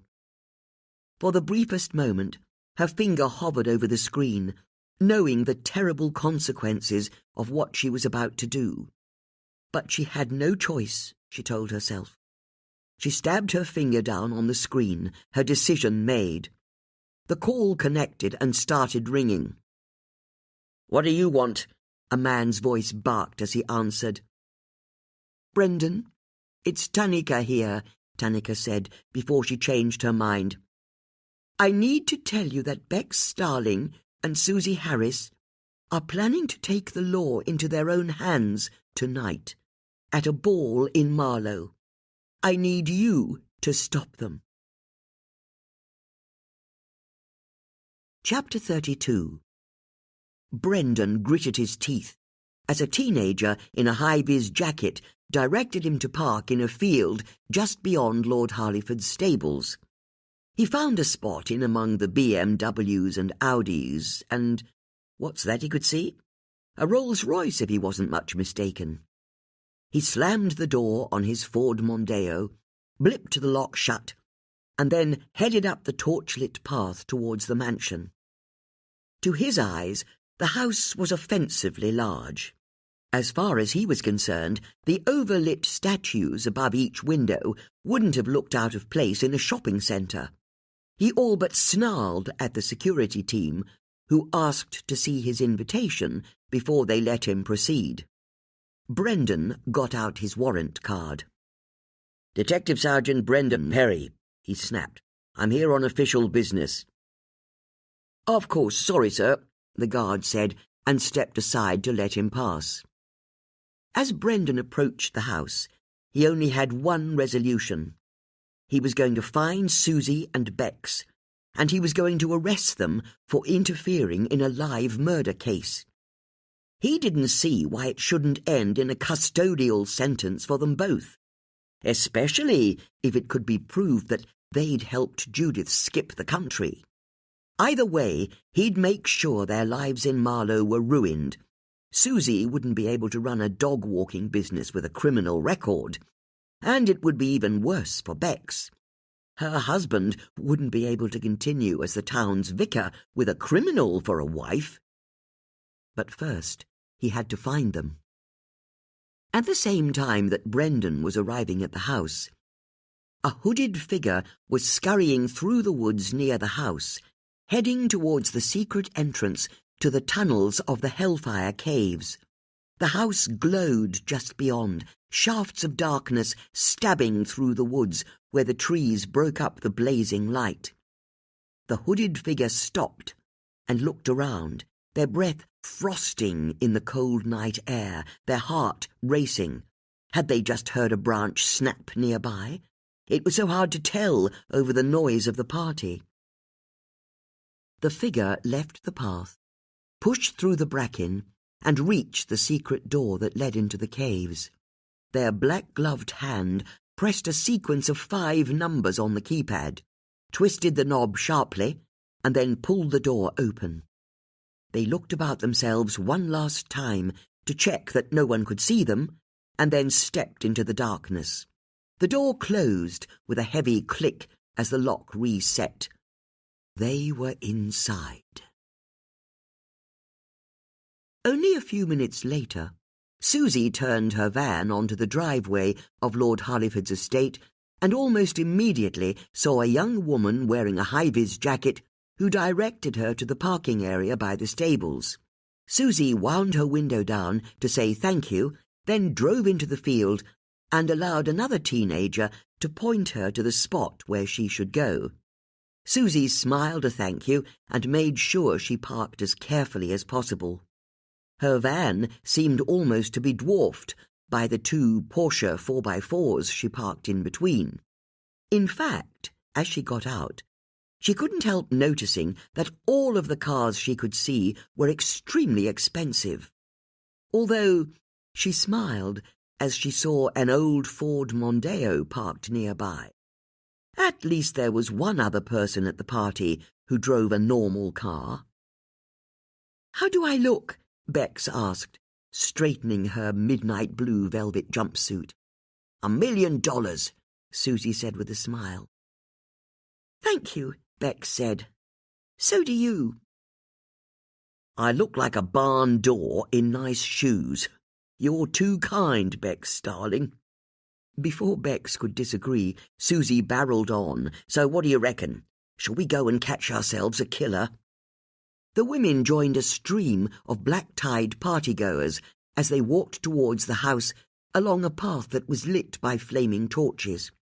When they reached the house, Susie let out a quiet whistle at how it had been lit up in gold with strings of lights around the windows and doors. It looked like a fairy tale palace. A man in a suit and tie ushered them over to a gazebo where 2 female security guards checked through Bex's and Susie's clutch bags and removed their mobile phones.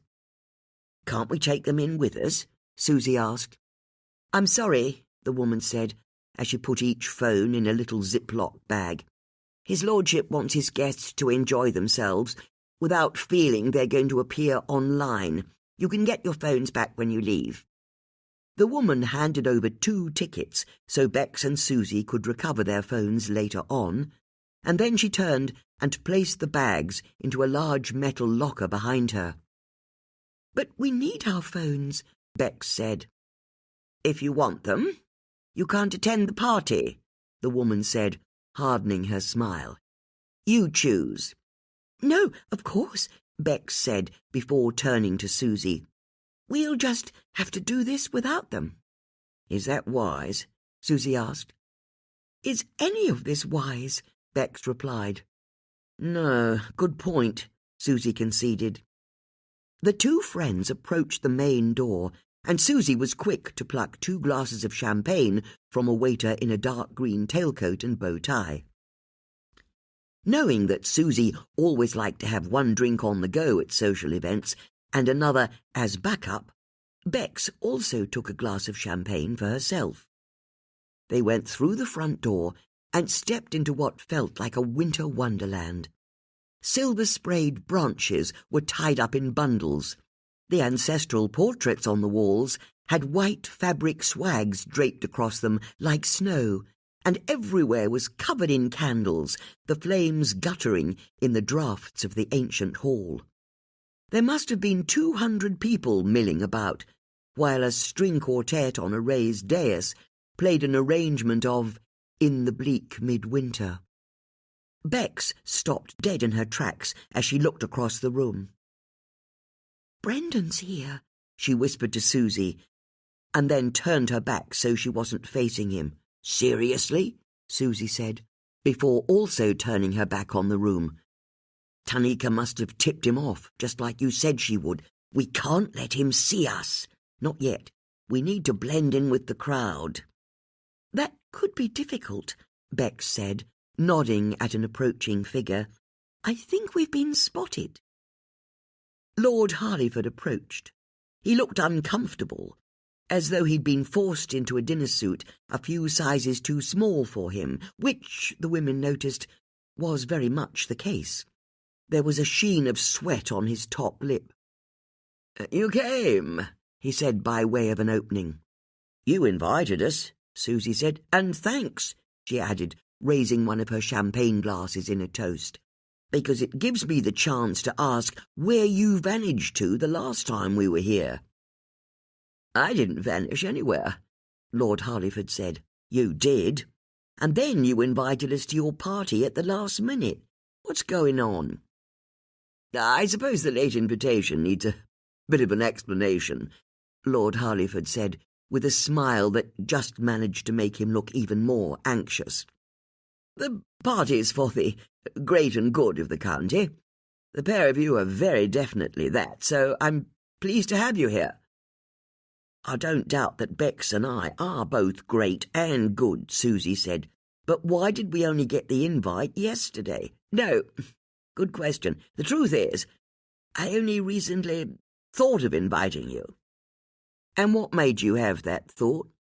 Before Lord Harleyford could answer, they heard a self-satisfied voice call out, "What are you 2 doing here?"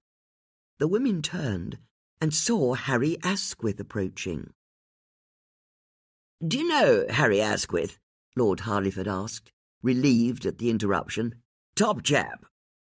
"We've met 1 or 2 times," Bex said with a neutral smile. "You 2 know each other through real tennis, don't you?" "Maybe a little," Harry said. "A little?" Lord Harleyford said.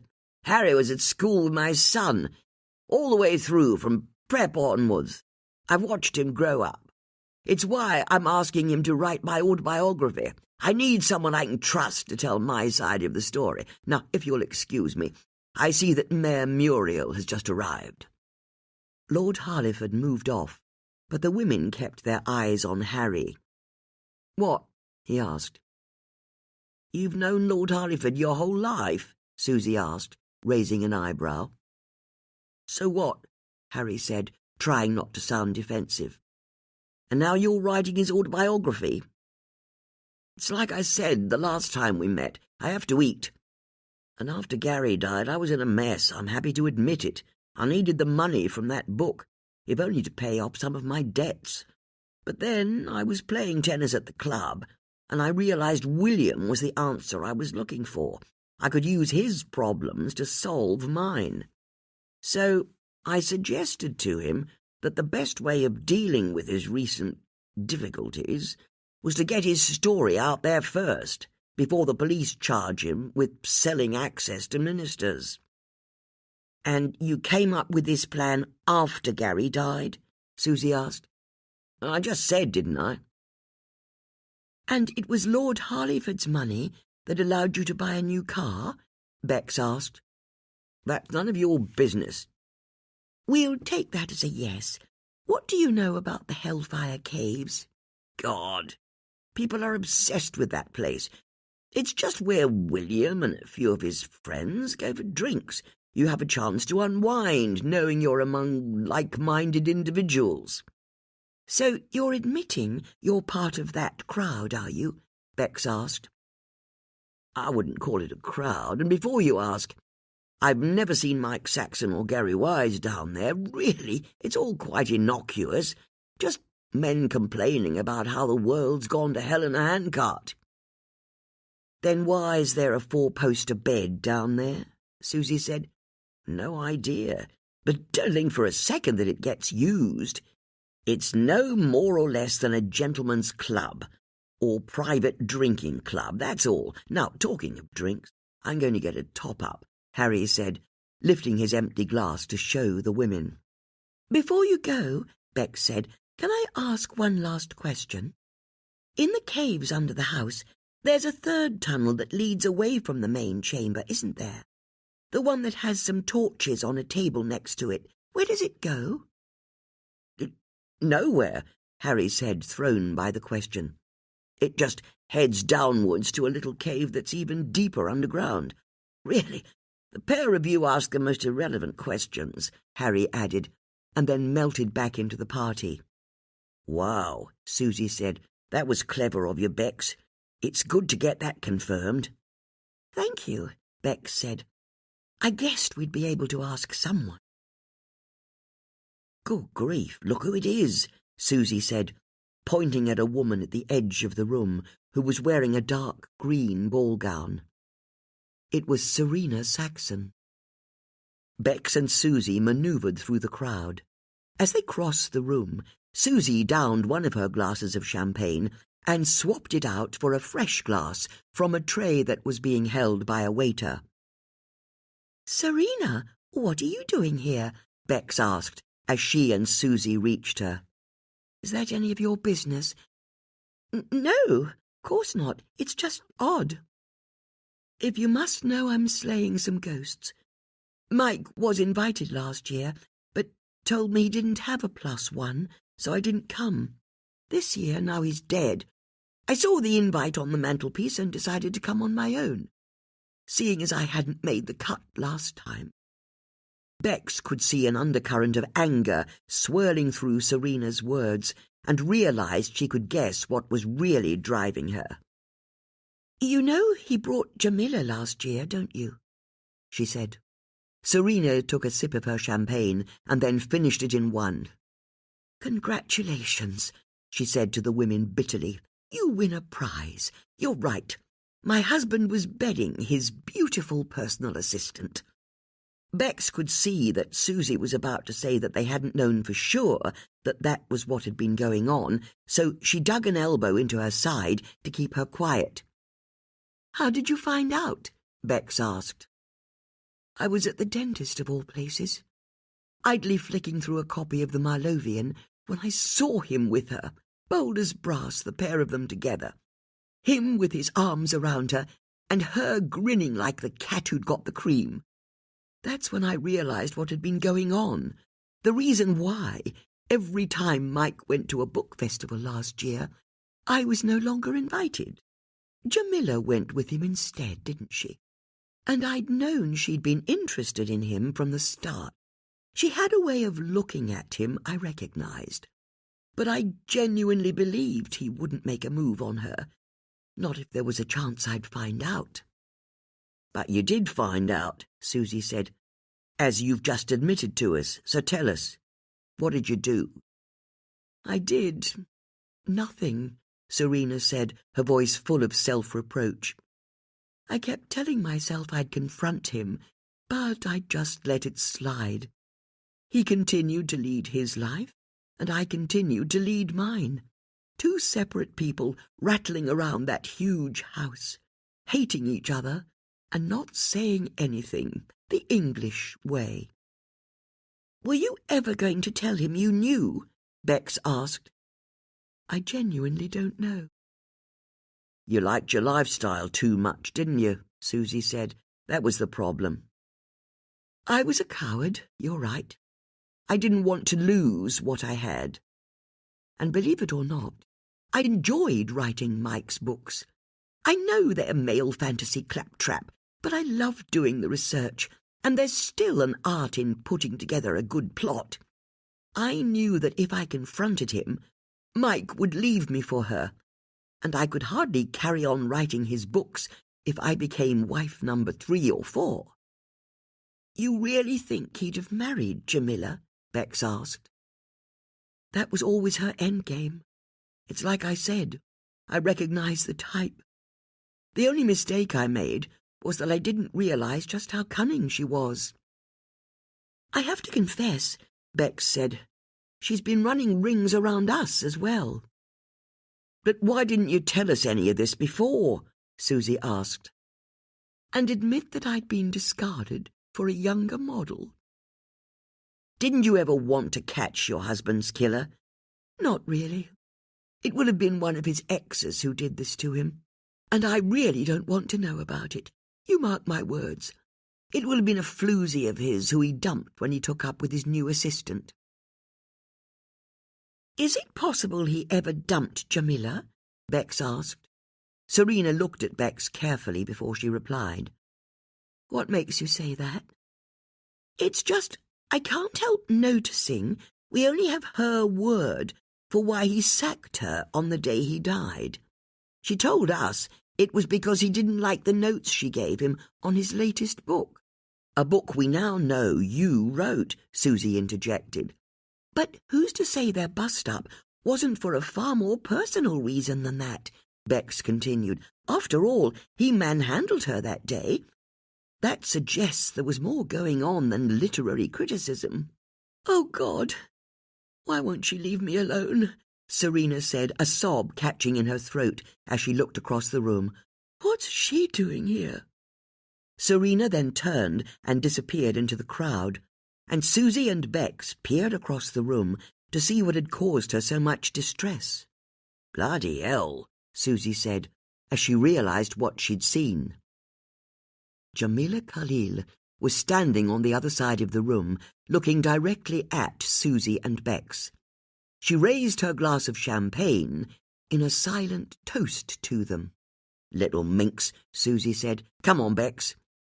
Susie pushed off back through the crowd, once again managing to swap out an empty glass of champagne for a fresh refill by the time she'd arrived on the other side of the room. "Ladies," Jamila said with a knowing smile as Susie and Bex arrived. Jamila was wearing the same tight black dress she'd worn at the ball the year before, but this time she'd added a pair of black gloves that stopped just above her elbow. "You said you weren't coming," Bex said. "I saw you put the invitation in the bin." "I changed my mind." "No, you didn't," Susie said. "You were always coming. You lied to us." "Oh, dear, you've caught me out," Jamila said, sarcasm dripping from every word. What am I going to do? Just like you lied to us about your relationship with Mike, Bex said. Serena's just confirmed that you and he were an item. And finally you get to the truth. It took you long enough. Very well, I'll admit it. I was having an affair with Mike, just like you guessed the first time you spoke to me. But do you really think it was ever going to be in my interest to tell you? You're as bad as Serena, Susie said. That old cow. Whatever I was up to with Mike, at least we had fun together. You should have told us, Bex said. Why? It's like I said to you before. I had nothing to do with Mike's death. And my private life is my private life. If I'd told you about Mike, my boyfriend could have ended up finding out. You want to stay with him? Bex asked, amazed. Just because I'm in a steady relationship doesn't mean I can't have a little fun on the side. And that's what Serena never understood. Mike was fun. He was spontaneous. He'd say things he shouldn't, and he loved spending money. But he was seeing other women, Bex said. I was seeing another man. You really are a prude, Mrs. Starling. It's what's called an open relationship. But we asked at the Hollyport Hotel. The receptionist didn't recognize your face. That was the one thing I drew the line at. I only met Mike in my flat. That was the rules, or at the Ritz when we were in London. You know what your generation always says about young people like me? That youth is wasted on the young? I've always taken the view that it wasn't going to be wasted on me. Jamila looked at Bex and Susie, enjoying how much she was irritating them. He dumped you on the day he died, didn't he? Bex said. Jamila took half a step back, as though she'd just been slapped in the face. You didn't argue with him about his book, Bex continued, pressing home her advantage. He didn't care about his book. He didn't even write his books, Susie said. His wife did. Susie and Bex were thrilled to see that for once. Jamila looked unsure. That's right, Susie said. We've learned that he didn't write them. So he wouldn't sack you over your opinions of them, and he definitely wouldn't have manhandled you. You're right, Jamila said. He said he was going back to his wife. That's what really happened. That morning he told me he was going to mend his ways. That's the phrase he used. Mend his ways. And I was to get off his property. I couldn't believe it. He was an old walrus, a boring old man with bad breath. I was supposed to be the one who'd dump him, not the other way round. You were hurt. I was furious. If you must know, it's the other reason I didn't admit to being in a relationship with him, because by the time you asked me about it, I wasn't in one. Now, if you don't mind, I've got business to attend to. What sort of business? Bex asked. Jamila beckoned Susie and Bex closer, and they bent their heads to her. Some of the richest men in the UK are here tonight, she whispered into their ears. I'm hunting. She then raised her glass of champagne in a grim salute and moved off. Wow, Susie said. And to think I thought Serena was the cynical one, Bex said. Yeah, Susie said, agreeing with her friend. But what does it mean? Does it change our plan? If only Judith was here, she'd be able to tell us what it all meant. But she isn't here, Bex said. I know, Susie agreed. We've got to do this on our own, although it's really unsettling everyone else is here, isn't it? How do you mean? Well, there's us for a start, and then there are all of the suspects for both murders. Harry Asquith, Serena Saxon, and Jamila Khalil, not forgetting Lord Harleyford. It's not quite everyone, Bex said. I can't see Bethany Wise. But has she ever really been a suspect? I know what you mean, Bex agreed. I've never seen why she would have killed her husband, let alone Mike. And there's someone else who isn't here. Someone who fits into these murders in a way that only Judith understands. If only she were here to tell us how Angela Gulliver—" As she spoke, Susie saw a woman enter the main door wearing a petrol blue gown, her hair a cascade of grey above her head, silver hoops dangling from her ears. Angela Gulliver had arrived. Chapter 33. "What on earth are you doing here?" Bex asked Angela, as she and Susie converged on her. "Why shouldn't I be here?" Angela said, offended by the question. "Lord Harleyford invited you as well," Susie said.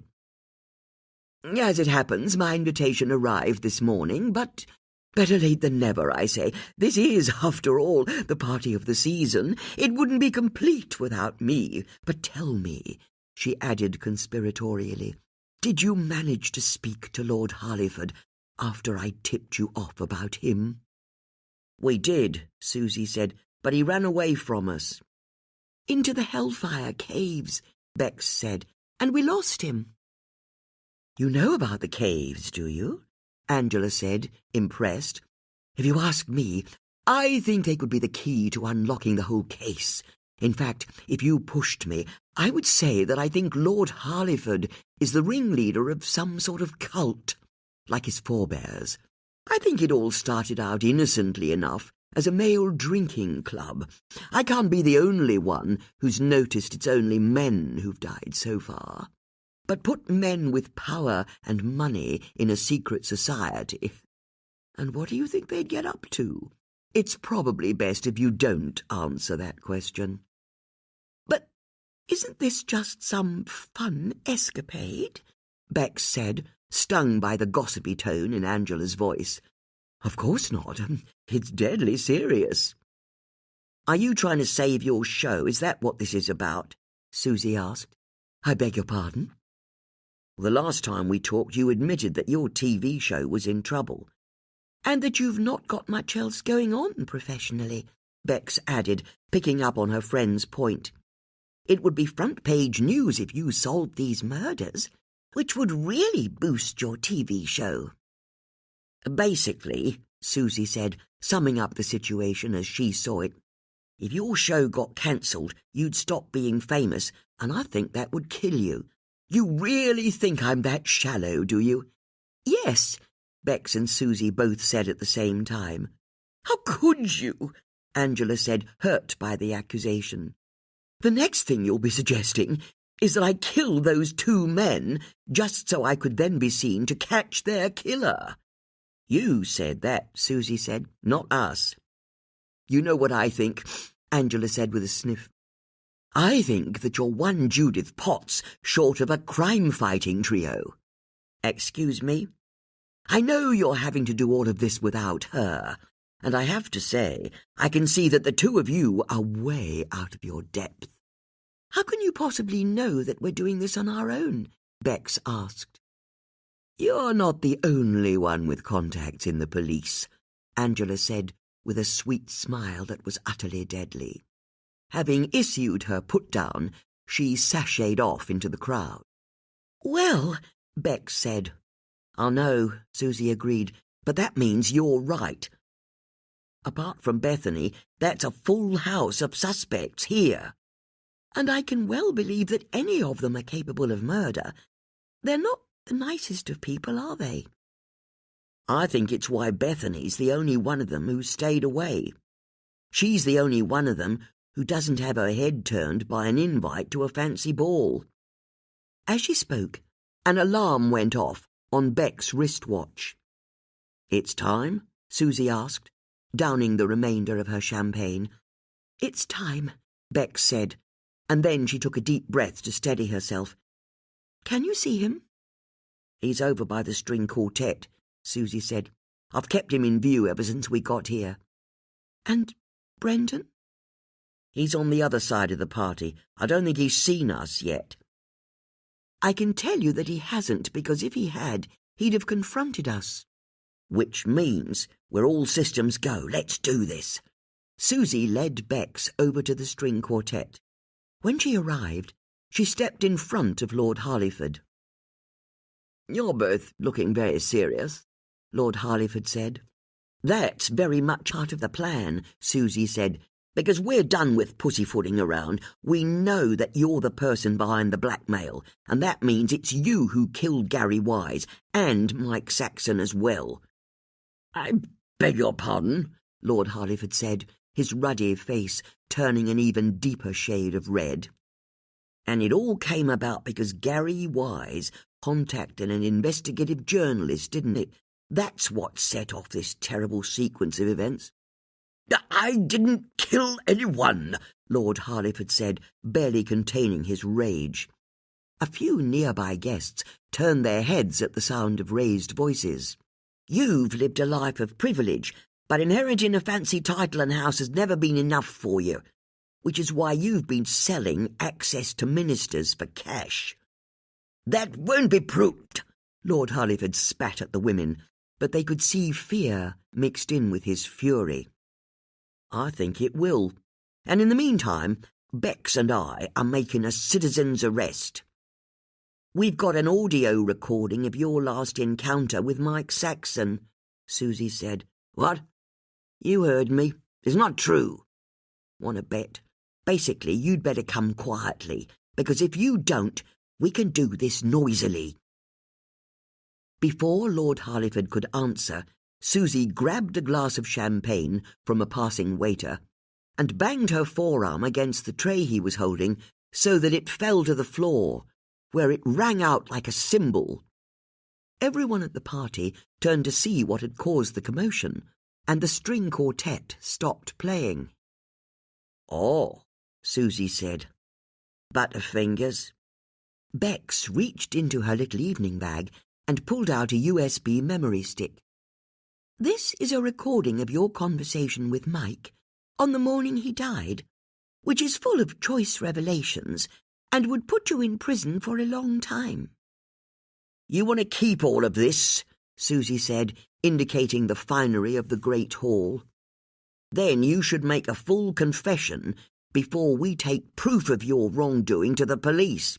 "Give that to me," Lord Harleyford said as he grabbed for the little drive, but Bex pulled it out of his reach. Lord Harleyford leaned forward so he could get closer to the women. "You give that to me right now," he said with a snarl, "or God help me, I'll kill you." Horrified, Bex and Susie both stepped back, but Lord Harleyford took a step towards them to close the gap. "You want this memory stick? You come and get it," Bex said, but there was a tremor in her voice as she spoke. And then she turned on her heels, and she and Susie strode out of the party as fast as they could. Flashing a glance over her shoulder, Bex could see Lord Harleyford following them. They sped up as they entered the corridor with all of the stone busts in it, until they were all but running past them to get away from Lord Harleyford, who appeared at the end of the corridor as they ducked through the door into the kitchen. "Come back here!" Lord Harleyford shouted, and broke into a run. As Bex and Susie crossed the kitchen, they heard the clattering of approaching feet, and they threw the door open and raced across the yard at the back of the house, Lord Harleyford tearing after them. The women ran round the corner of the outhouse and sprinted off across the lawn, a full moon hanging low over the building they were heading towards. As they arrived and yanked the door open, Lord Harleyford appeared behind them and hollered, "You can't go in there!" He started to lumber across the lawn like a charging rhino. The women slipped inside, lit only by moonlight through the window. The broken furniture loomed darkly, the air ice-cold. "We don't have our phones," Susie said. "We can do it from memory," Bex said, as she went over to the trapdoor that led downstairs and stopped at the top of it. Could they really do this? The door banged open, Lord Harleyford arriving in a snarl of rage, and the women disappeared down the steps as fast as they could, both of them stepping heavily onto the floor of the basement as it rushed up at them. "Where's the door?" Susie asked. "I can't see a bloody thing." "It's over to the left." Bex led the way between the pillars, trying to feel where they were with her hands so she could orientate herself. When they arrived at the wooden panels, she and Susie started pushing at them, trying to find the secret door. "Is it?" Susie said, as footsteps clattered down the stairs, and Lord Harleyford, his phone torch lighting his way, started running towards them. "Gotcha!" he shouted, but as he arrived, Bex found the edge of the secret door, pushed it open, and, as they slipped through it, Susie slammed it back into the face of Lord Harleyford as he ran into it. He let out a roar. The women were now in a jet-black tunnel. "We just need to get to the main room," Bex said, as she started to run down the tunnel, keeping her hand against the walls so she could stay on the path. Susie followed. As they reached the end of the tunnel, Lord Harleyford's footsteps ringing out behind them, they turned into the main chamber, the lights finally turning on. "Okay, now what?" Susie said, taking deep gulps of air to get her breath back. "This isn't the deepest part of the caves," Bex said, and went over to the middle tunnel that led from the main chamber. This was the route they'd not taken the first time they'd been in the caves. She grabbed up one of the torches that were on the side table and turned it on. Susie did the same. "This isn't even close to a good idea," Susie said. "This has never been a good idea," Bex said, running into the tunnel. Susie followed. This was a far rougher passage, with rocks and other debris under their feet as they ran. The tunnel got even colder and narrower as it curved, twisted, and dropped even deeper. And then it tapered to the thinnest of gaps, and they stopped, throwing their torchlight light on the space that was far too slender for either of them to get through. "No," Bex said, the sound of Lord Harleyford running down the tunnel behind them getting ever nearer. "We can't go through that. It's a dead end." Chapter 34. "We know it must be possible to get through," Susie said to Bex, as she pushed past her friend and turned sideways so she could insert herself into the rough gap. As she did so, Susie saw that the opening was at its narrowest at head height, but it got wider nearer the floor, so she dropped to her knees and carefully wriggled her shoulders. The wall pressed against her head, almost touching her nose, but she managed to scrape through to the other side. Bex looked over her shoulder as she heard the sound of footsteps pounding closer, the tunnel beginning to glow with torchlight as Lord Harleyford approached. Before she lost her confidence, she turned sideways and pushed through the gap. But then she realized she'd left her torch behind. As she reached back to get it, Lord Harleyford arrived, his hair and eyes wild, his torch throwing crazed shapes onto the walls. "Come back here," he hollered, but Bex grabbed her torch, pulled it through the gap, and turned to face Susie. "Susie," she said.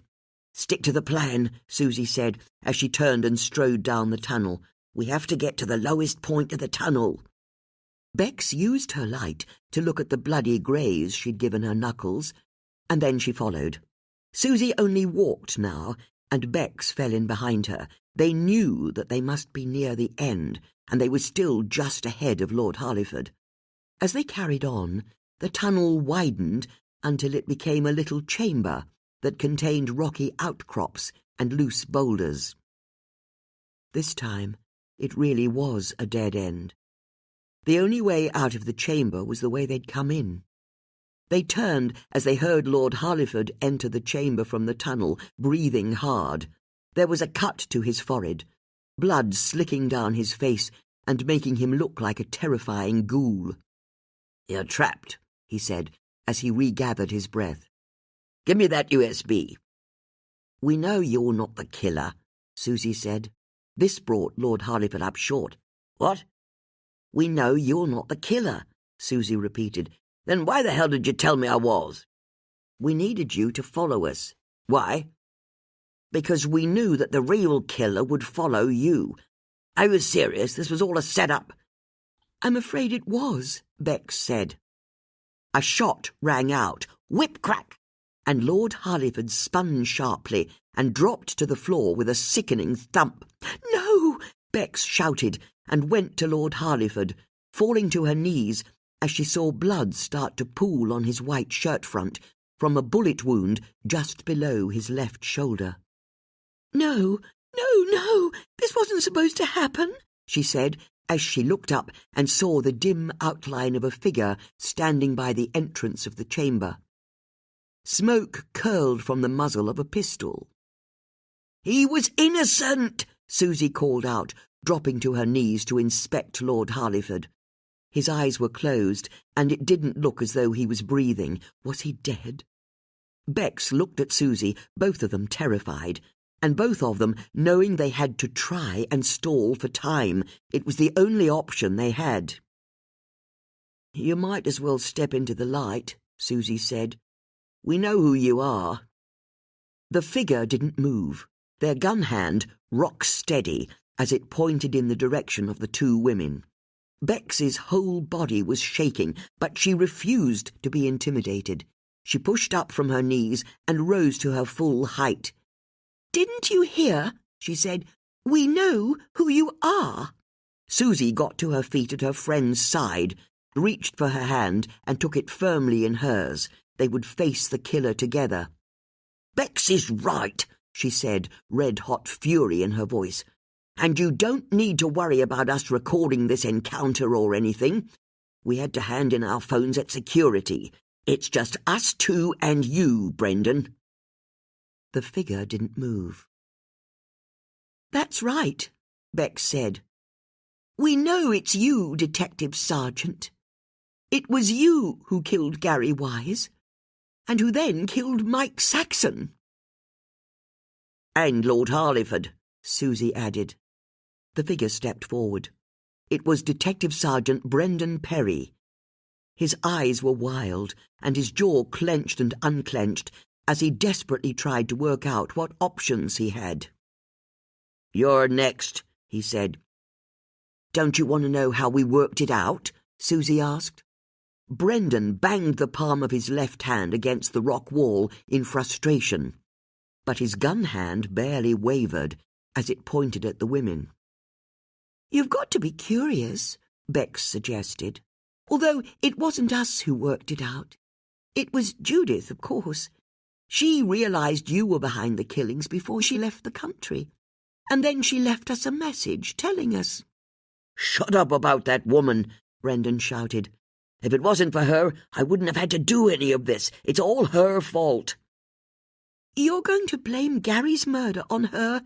"Damned right I am, the meddling bitch." "And Mike Saxon?" "I had to stop him going to the police." "Because you were blackmailing him?" "He thought he was the big man, but he wasn't. Not at the end. And it will be the same for you two. It's like you said. It's just the three of us down here. And no one followed me. I made sure of that. I was checking behind me the whole time. It's just us and thousands of tons of rock above us. When you vanish tonight, I'm not sure anyone will even know to come down here to look for your bodies." "You don't want to do this," Bex said. "I've got no choice. I've not had any choice at any time, but finally I'm going to be able to make the pair of you shut up." "You idiot," Susie said, madly improvising. "What?" "You've fallen into our trap, isn't that right, Judith?" Susie said, looking dramatically over Brendan's shoulder. Brendan spun around, only to realize that Judith wasn't, in fact, standing behind him. He turned back to face the women, his mouth curled into a sneer. "Nice try," he said. "She's not even in the country. We've got a watch on all the ports and airports, but it's good to know that when it came down to it, the great Judith Potts let you down." "Never!" Judith ran out from behind an outcrop of rocks and swished her grey cape over Brendan's head, knocking him to the ground with all of her weight, which allowed Susie to step forward and stamp her foot down on his wrist. Brendan screamed in pain and let go of his gun, and, as Bex jumped onto his back and wrenched his other arm up. Susie dropped all of her considerable heft onto him so that all three women had him pinned to the floor. Brendan writhed under the women's weight, but he couldn't shift them. "Tanika's handcuffs?" Judith asked through her gasps of breath. "Wouldn't give them to us," Susie grunted as she ripped the leather strap from her evening bag and started to wrap it around Brendan's wrists. She then passed it in between his wrists and wound it around a couple of times to tighten it off. As Brendan continued to struggle, Bex and Judith followed their friend's example. They ripped the straps from their handbags and used them to tie Brendan's feet together. Finally, Brendan was bound tightly enough, and they rolled off him. As he continued to fight against his bonds, the women took a minute to regain their breath and check over their bruises and grazes. Susie had deep scratch marks on her right arm from where Brendan had grabbed at her. Bex had banged her forehead on the stone floor and felt it gingerly as she got to her feet. She'd have a bruise there tomorrow, she knew. As for Judith, she peeled off the black woolen gloves she was wearing and checked her hands. A nail on the index finger of her right hand had bent back, and she knew it would throb for a while. Other than that, she was mercifully undamaged. "Sorry, ladies. That didn't go quite as I planned," she said. "Didn't go as planned?" Susie wheezed. "It didn't go remotely to plan. Tell me you at least recorded everything he said. Don't worry, I've got my phone on a tripod behind that rock over there. It videoed the whole encounter." The women looked down at Brendan. "You know what?" Susie said, indicating the leather straps that now bound Brendan by his hands and feet. "We handbagged him." Lord Harleyford stirred and then drew in a rasping breath as he regained consciousness. "Someone help me," he gasped through the pain of his bullet wound. Chapter 35. An hour later, Judith, Bex and Susie were sitting on the tailgate of an ambulance, silver foil heat preservers over their shoulders, steaming cups of tea in their hands. Once he'd come to, Lord Harleyford had discovered that he'd been able to walk, so they'd left Brendan tied up in the chamber and headed back to the surface as afore. As soon as they'd left the caves, Bex used Lord Harleyford's phone to call for an ambulance and the police. After that, the party had broken up quickly, but there had been doctors present among the guests, so they'd been able to attend to Lord Harleyford while he'd waited for the ambulance. Fortunately for him, the bullet had passed straight through his shoulder. "I knew you'd get my message," Judith said to her friends as she took a sip of warming tea. "You didn't make it easy," Susie grumbled. "If it had been easy, anyone could have intercepted it, and I disagree. I think I made it perfectly clear how I'd be communicating with you." "But how on earth did you work out that Brendan was the killer?" Bex asked. "Yes, good question. I suppose my thoughts had already begun to turn to the killer being a police officer, even without me consciously knowing it. After all, right from the start, we've suspected a police officer got rid of the records of Gary Wise's car crash. I was focused so closely on trying to imagine who could have had a police officer in their pocket that I didn't consider it was actually a police officer who was behind all of this. I wonder if Brendan was perhaps the first responder to the scene when Gary had his drunken car crash. Or maybe he heard about it from a friend afterwards, in the staff canteen perhaps, or by the proverbial water cooler. Either way, I think Brendan approached Gary and told him that he could make the problem go away. And we all know how desperately Gary loved Bethany, and how angry she'd be if she found out he'd smashed up his car while drunk. let alone what the newspapers would say. So Gary did the easy thing and agreed to the deal. Brendan made the police report disappear. But he wasn't done, because Brendan now had leverage he could use against Gary. After all, Gary had just colluded in a crime, and Brendan decided to exploit that.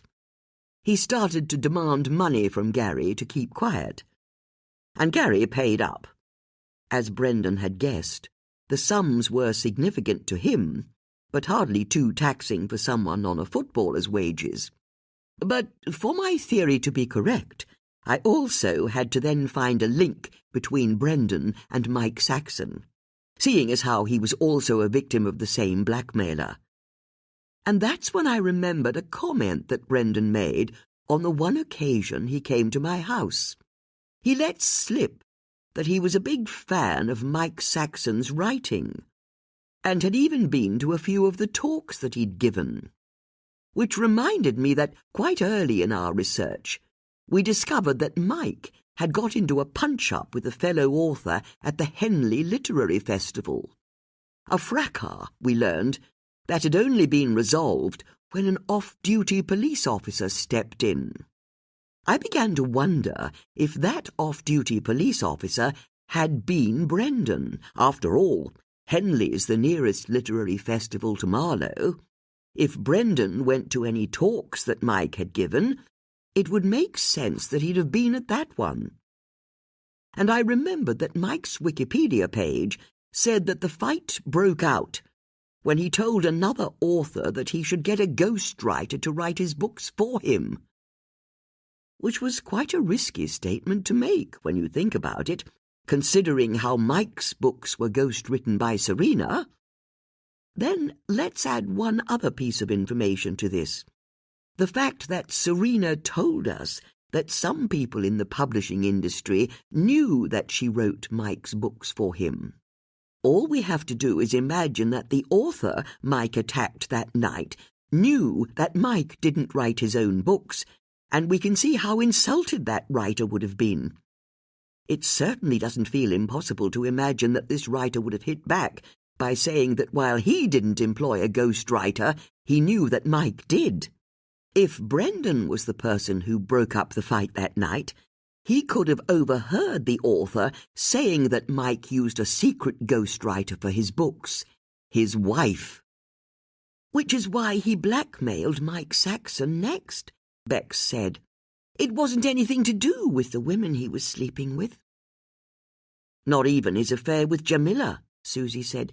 Exactly, Judith said. Mike's self-image would have been destroyed if it got out that his wife wrote his books. And, once again, Brendan asked for enough money for it to be meaningful for him, but not so much that a rich man like Mike wouldn't pay up. Then, how does Lord Harleyford fit into all of this? Susie asked.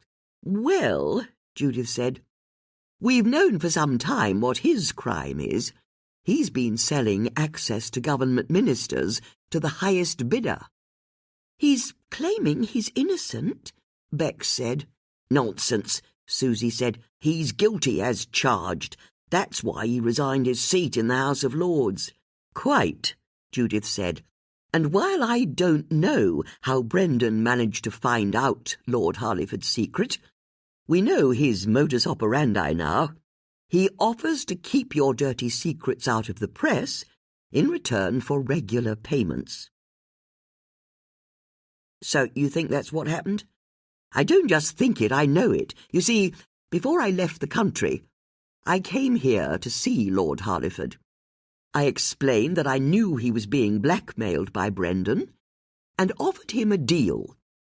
All he had to do was send invites to his party to all the key players of both murders and to the two of you, and tell me the code to the woodland entrance to the Hellfire Caves, and then I'd catch and expose Brendan for him.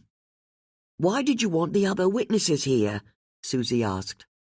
To put extra pressure on Brendan. He would have been panicking as it was. seeing as Tanika would have told him that you were about to accuse Lord Harleyford of murder. As only Brendan knew, if Lord Harleyford was challenged like that, he'd almost certainly end up revealing the name of his blackmailer. And once the police started to look into Brendan, what was to stop them discovering that he was the person who'd killed Gary Wise and Mike Saxon? By the way, did all of the suspects turn up at the ball? Everyone was there except Bethany Wise, Bex said. Obviously, she decided she didn't want to come. Quite sensibly. No wonder Lord Harleyford was so shocked when we accused him of murder just now, Susie said with a chuckle. He thought we were all on his side. We were all on his side, Judith said. But I could only get so much information to you in my message. Have you any idea how hard it is to lure someone to the lowest point of a load of tunnels? Susie asked. I knew you'd come up with something. By the way, how did you do it? We told Lord Harleyford we knew it was him who'd argued with Mike on the morning he died, which we knew to be true once we'd worked out your ruddy face comment. Not that we got there quickly, Bex said. It took Tanika to point out that your comment wasn't in fact a crossword clue. And then we told Lord Harleyford that we had a recording of his argument with Mike on a USB stick, which was a lie. We didn't. But it had the desired effect, Bex said. He got so wound up that he threatened to kill us. Horrible man, frankly. But once we'd accused him and caused enough of a commotion, he followed us when we left. And Brendan followed him, Susie added, just as you said he would. It was then just a matter of getting us all down to the spot where you said you'd be hiding, in a place so remote that we'd be able to get him to confess to the murders. I'm so sorry that it all ended up being far more dangerous than I'd planned, Judith said. It all came out in the wash, I suppose, Susie said, and it adds to the charges the police can bring against Brendan. Attempted murder of Lord Harleyford, as well as the actual murders of Gary and Mike. And I did tell Lord Harleyford that the plan was risky, Judith said, but he told me he'd been trapped by Brendan for so long that he felt he had no choice but to go along with it. But I still don't know how you worked out it was Brendan in the first place, Bex said. To answer that, I first have to explain how I worked out that the photo Eleni showed me was a fake. Or rather, it was you, Bex, who worked it out for me. Because you pointed out that I was wearing my wedding ring in the photo.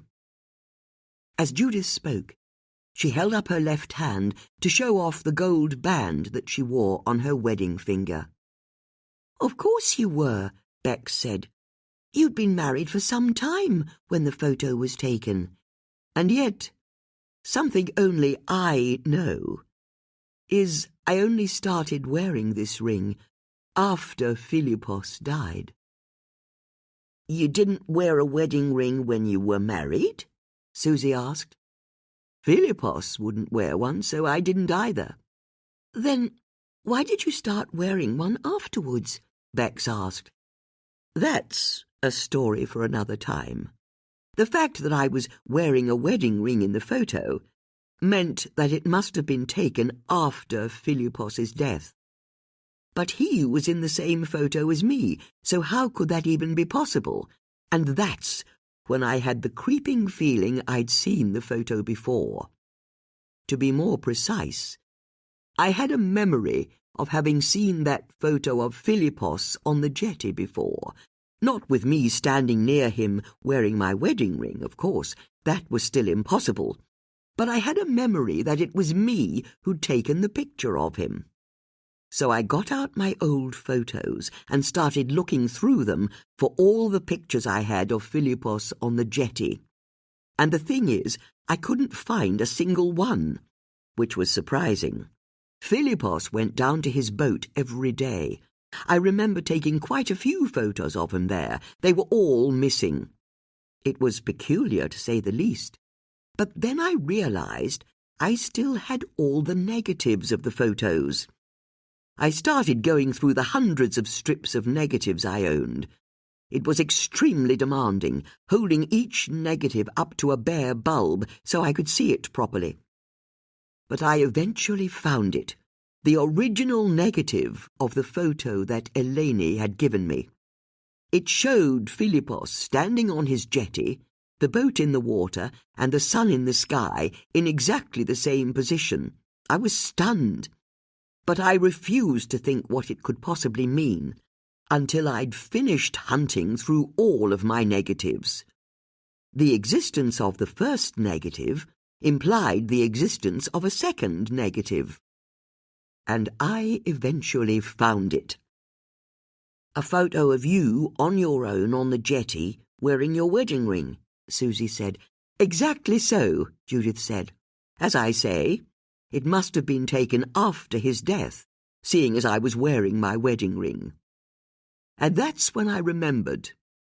The Corfu police took photos of me on the jetty, wearing the clothes I was wearing on the day Philippos died, at the exact same time as Philippos had gone out. I'd buried the memory so deep, I didn't even remember it until I saw the photo. But why would they do that? Bex asked, confused. They circulated it across the whole island, appealing for witnesses to come forward to say they saw me with Philippos either on the jetty or on his boat on the day that he died. They were gunning for you, Susie said, appalled. It's how they managed to flush out the local farmer, who then said he'd seen me on the boat. When the police were taking their photo of me down at the jetty, I remember asking them to take a photo of me with my camera. I wanted a record for myself. Ironically, I was worried that if I didn't, they'd doctor their photo somehow. As it turned out, they didn't, but many decades later, it would be doctored by a different police officer in a completely different country. Hold on, Susie said. Back up a bit, would you? You didn't wear a wedding ring when you were married, but within a few days of your husband dying, you'd started wearing one? The point is, Judith said, sidestepping the question for a second time, with the negatives of the two photos, one of Philippos and one of me, I now had proof that Eleni had broken into my house, found my old photos in the box room upstairs, gone through them, and used a photo-editing program to put the photos together and make it look as though they were taken at the same time. I felt so shocked, violated. Although I couldn't help wondering, did it really ring true that Eleni was behind it?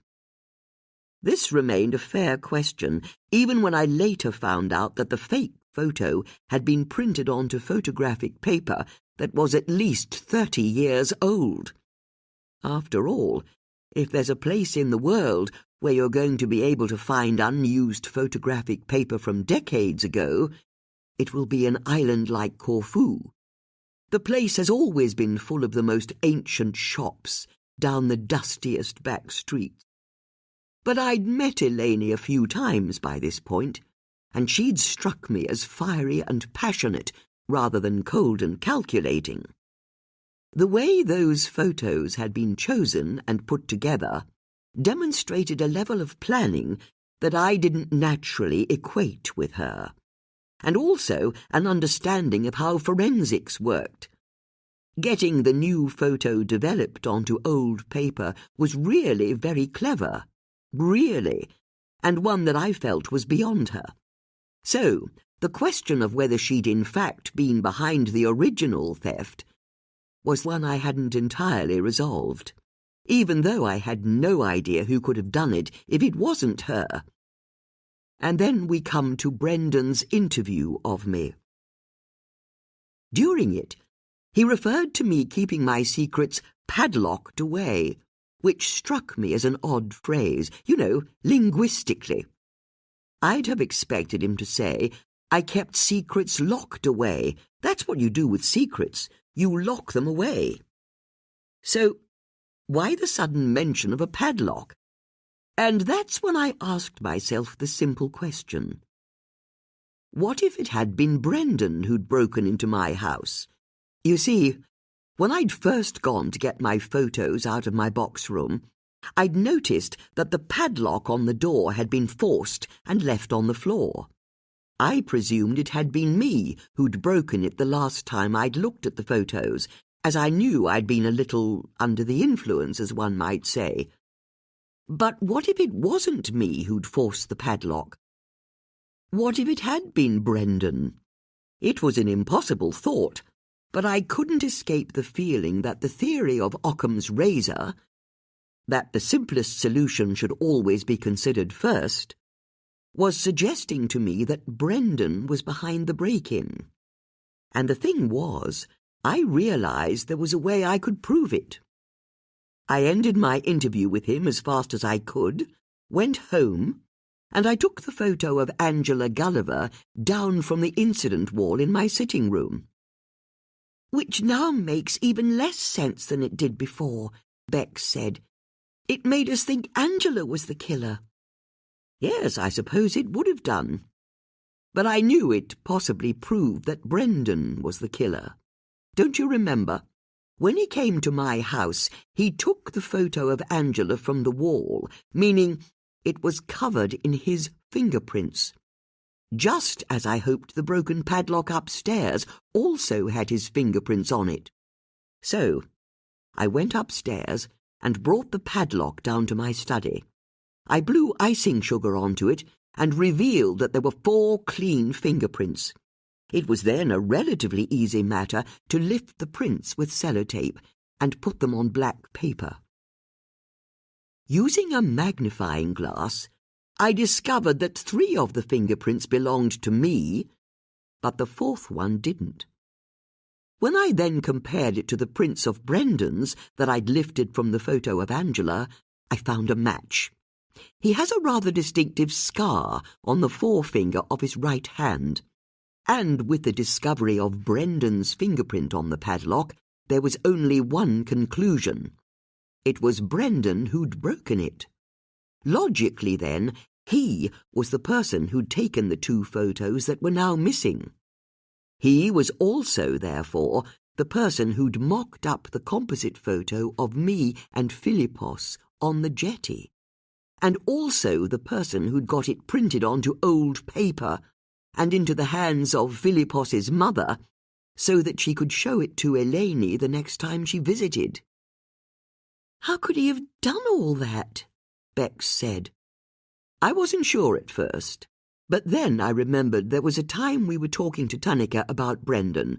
She told us that there was one brief spell when he stopped trying to undermine her, and it was when he'd gone on holiday earlier this year to the Med.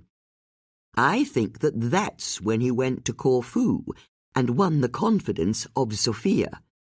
I realized that if that's what he did, the whole case starts to fall into place.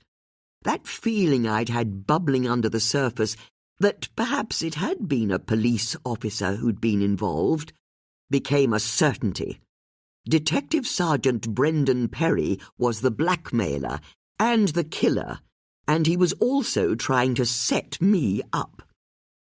Why? Bex asked. Here, I think I have to blow my own trumpet. I think Gary had been talking about going to the press for some time, which I think made Brendan realize that he was going to have to stop Gary permanently. And if you were Brendan, and you were mixed up in blackmailing a footballer, a lord, and a thriller writer, but you were beginning to get out of your depth, and the whole thing was beginning to fall apart, where might you have seen the greatest threat to you staying out of prison? Judith Potts, Susie said in appreciation. Indeed. Brendan thought that if I was embroiled in trying to clear my name, I wouldn't have the capacity to concentrate on him, which, let's be clear, I didn't. But then I didn't need to, because he made one fatal mistake. He didn't realize that the pair of you would be just as effective at catching the killer without me as you are with me. That's not entirely true, Bex said. Without your message to us, we wouldn't have known what to do. But you got the message, that's all that matters. And it wasn't just us that Brendan didn't want working the case. He also made sure that Tanika got officially suspended as soon as possible after his first murder. After all, what better way to make sure the killer isn't caught than to be the person who's put in charge of investigating the murder? It's kind of clever, really, Susie said. I'd rather you said that with less admiration, Susie, Bex said. I don't care, Susie said with a shrug. It's still clever, but it explains why the police never made any real progress, doesn't it? He didn't want the killer caught. The killer was him. Although it doesn't explain why you left the country, Bex said. No, I suppose not, Judith said. But now I'm back. I can tell you all about where I went and what I did after I arrived in Calais. Chapter 36. I hired a car from what I can only call a very local company, Judith said. It didn't look as though they'd process my paperwork any time soon, and I also paid for the car in cash. Then I drove to Corfu. I beg your pardon, Susie said. It took 2 days. Sorry, Bex said, still not sure that she'd heard correctly. You drove for 2 days straight? Not entirely. I only had to get to Ancona in Italy. From there, I was able to sleep on the ferry to Corfu. I needed to know for sure where Philippos's mother had got hold of that fake photo. I was gratified to see she recognized me the moment I walked through the door, even after all of these years. But I was less pleased to discover that although she is now over 100 years old, she hadn't softened in the intervening time. Her hostility towards me remained the same. But I'm much older now, too. It's water off a duck's back. And before she could refuse to offer me a drink or a chair to sit in, I showed her the photograph Eleni had given me and asked where she'd got it from. She didn't immediately say. I think she was working out what angle she could play to cause me the most aggravation. In the end, she shrugged and said a man had given it to her. I got out my phone, went to the Maidenhead police station website, and showed her a photo of Detective Sergeant Brendan Perry. That shook her. She accused me of being a witch. How could I possibly know that that was the man who'd given her the photo of me and Philippos? It's all I needed to know. Brendan had given her the photo and dripped poison into her ear, that it had been taken on the day her son died, which of course confirmed her long-held belief that I'd lied to the police. I bet she couldn't wait to show the photo to Eleni, the daughter of the woman she'd always wished her son had married. And then began a chain of events that ended with Eleni in this country accusing me of murdering my husband. Which also explains something Eleni said to me when I asked her where she'd got all of her evidence from. She had all of the various witness reports and so on from the investigation into Philippos's death. She said they were all given to her by a friend in the police force. At the time, I presumed she must have been referring to the Corfu police, but she wasn't. I think Brendan was once again behind it, either knowing that Eleni would come to Marlow to accuse me, or suggesting to her that she come here and confront me. It should be easy enough to find out. We just have to ask her." "That's how she got your phone number as well," Susie said. "Brendan gave it to her." "And it's how she knew where you lived," Bex said, "and where I lived, for that matter. He fed her all she needed to harass me and keep me off balance." "I still can't believe it," Bex said. "I know," Judith agreed. "It's quite a lot to take in." "Aye, aye," Susie said. "Lord Harleyford's incoming." The women looked over and saw that Lord Harleyford was walking towards the ambulance, a paramedic at his side. His black dinner jacket was draped over his shoulders, and his arm was in a sling. He glared at the women as he approached. "I suppose I should thank you," he said, without a hint of gratitude. "You're welcome," Susie said, with a smile that was similarly frosty. "Can I have that USB drive now?" he asked. "There was nothing on it," Bex said. "Sorry." "What?" "We needed to lure you away from the party, to where Judith was already waiting in the shadows, ready to record our encounter with Brendan." "You knew he would follow?" "He wouldn't have any choice. This afternoon we spoke to one of his colleagues and told her that we were going to make a citizen's arrest. Knowing how honest she is, she was always going to have to tell Brendan that that was what we were up to. Although I'm sorry our plan didn't quite go to— well, plan," Bex added, indicating Lord Harleyford's shoulder. "I'm told it's just a flesh wound," he conceded. "But we still got the confession out of Brendan," Susie said, "as Judith knew we would. We just had to look like we were trapped in the deepest cave beneath your house, and he'd feel he could say anything to us, and it would just be our word against his." "After all," Bex said, "how could Judith be in the shadows filming his confession on her phone if she was last seen on mainland Europe? Although that rather begs the question," she said, turning to her friend. "How did you get back into the country without the police finding out?" "That was easy enough," Judith said. "I used my normal passport to leave the UK. It was important Brendan found out I'd left the country. Then, to get back in, I flew from Corfu to London on a second passport I have, from Malta." "You have a second passport?" Bex asked. "It's all above board. There was a scheme for a while where, as long as you invested an amount of money in Malta, they'd give you a Maltese passport. And since I'd not used it before, I figured it would get me back into the country without the authorities realizing that the Maltese Judith Potts was the same as the British one.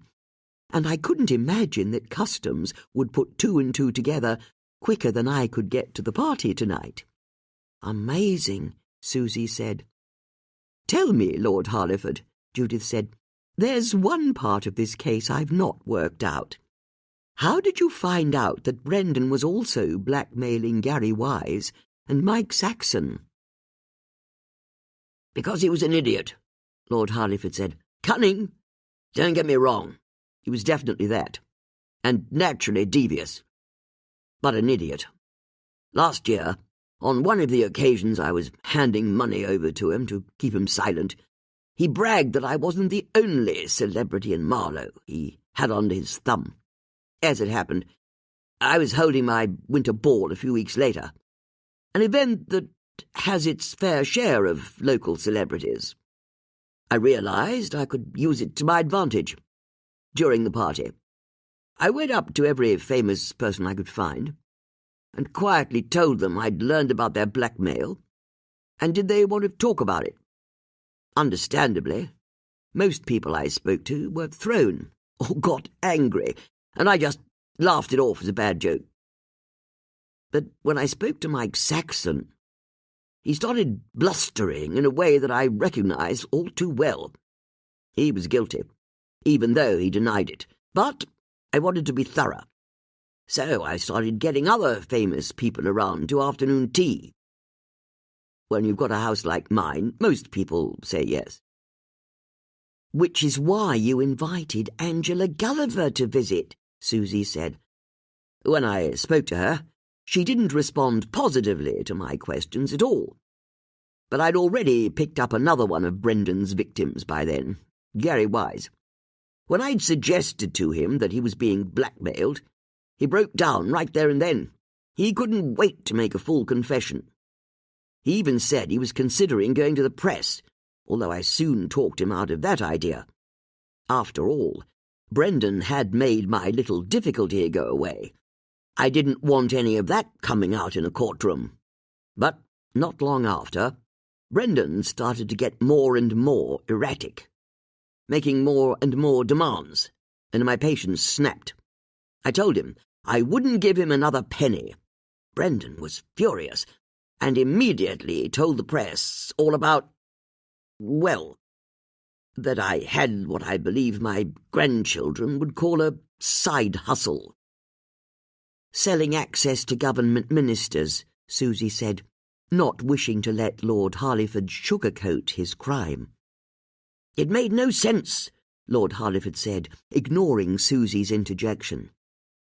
By dropping me in it like that, Brendan no longer had any kind of leverage over me. Then Gary Wise wound up shot dead. That terrified me, and made it clear how high the stakes were. A bit of cash for questions was small beer compared to what Brendan was now prepared to do. I take it Gary went to the press after all. You're right, Bex said. He contacted a crime journalist. He was going to make a full confession that he'd let a police officer remove his police record following a car crash after a night of drinking, and that he'd then allowed himself to be blackmailed ever since. But he wanted to give Brendan one last chance, Susie said, to stop what he was doing. Gary really was a good man in the end, and he offered Brendan a chance to stop. But when they met up in the woods behind Gary's house, Brendan shot him dead. And took his phone in the hope it wouldn't be discovered that Gary was being blackmailed, Bex said. Exactly so, Judith said. It also explains why the killer was able to get to the back of Gary's house without appearing on any of the CCTV cameras. It was Gary who'd taught Brendan how to take a route through the woods that avoided them. But can you tell us what happened the day after Gary died? Judith asked Lord Harleyford. When you argued with Mike? There's very little I can say, he said with a sigh. He was still denying that he was being blackmailed by Brendan. Even when I told him that his and my lives were at risk, what if we were next? I suggested we should go to the police together and make a full confession. That's how much of a state I was in. But I got the impression Mike felt he was a tough guy, like one of the heroes from his books. He sent me away with a flea in my ear and said he'd sort it out for himself. The next day, I discovered that Mike had been shot dead as well. I was now in a blind panic. Then I got a message from Brendan telling me that if I went to the police, I'd be next. It was all too much. I was being chased by the press. I was having to pretend that everything was okay as my wife organised the ball, and Brendan was threatening to kill me, which explained why I panicked like a startled mare that first time the three of you turned up at my house. I couldn't let you near me. You could have told us the truth, Judith said. I know that now. I suppose I should thank you, Mrs. Potts. And you too, Mrs. Starling and Miss Harris. You got me out of this predicament, and all it's cost me was a bullet in the shoulder. The more I consider it, I can't help feeling I got away lightly. I wouldn't be so confident, Judith said. You're still being investigated for corruption, and I know the person I hope leads the case. Come on, ladies. Judith put her cup of tea down on the tailgate and took off the foil covering from her shoulders. After thanking the paramedic for his help, Judith led her friends over to where she'd seen a car arrive. It was a white Peugeot. Tunica got out of it. "I've just heard what happened. Are you all right?" she asked, rushing to her friends. "Just a few grazes and bruises," Susie said. "No lasting damage." "And if you think we're bad, you should see the other guy," Bex said with a smile. "Is it true? Brendan was behind everything?" "It explains why he's been making so many official complaints against you and Judith. You were the two biggest threats he faced." "But you know what this means," Susie said. "There's no way they'll be able to keep you suspended when the only person who ever brought any grievances against you has just been arrested for murder." "I don't know if it will be that simple," Tunica said. "Who was it who rang you this evening to tell you that Brendan had been arrested?"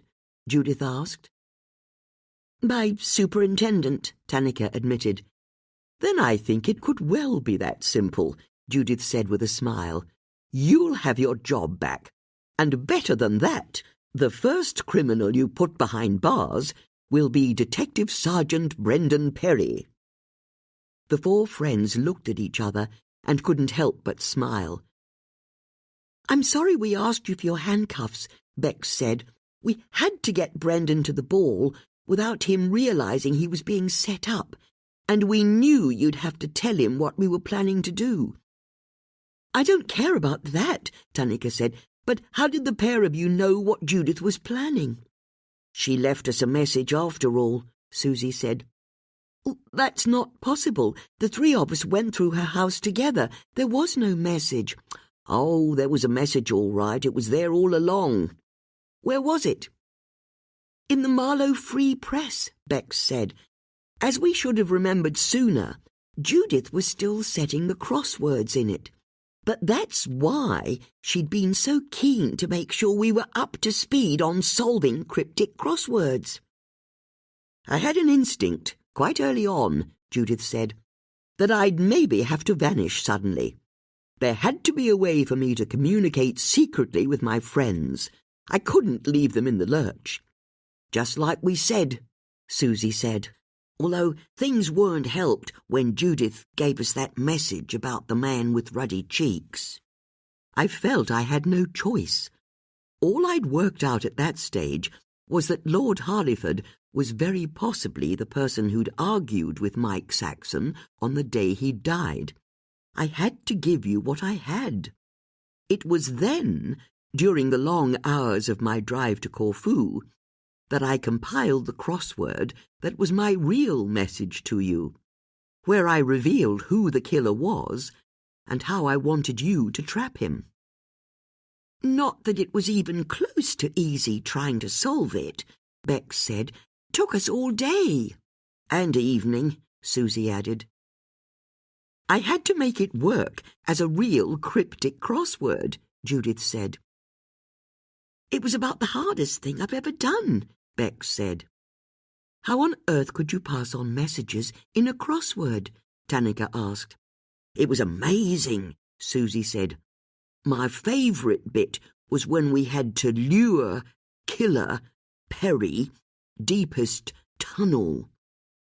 I didn't know that Perry was a type of drink made from pears, so I learned something as well."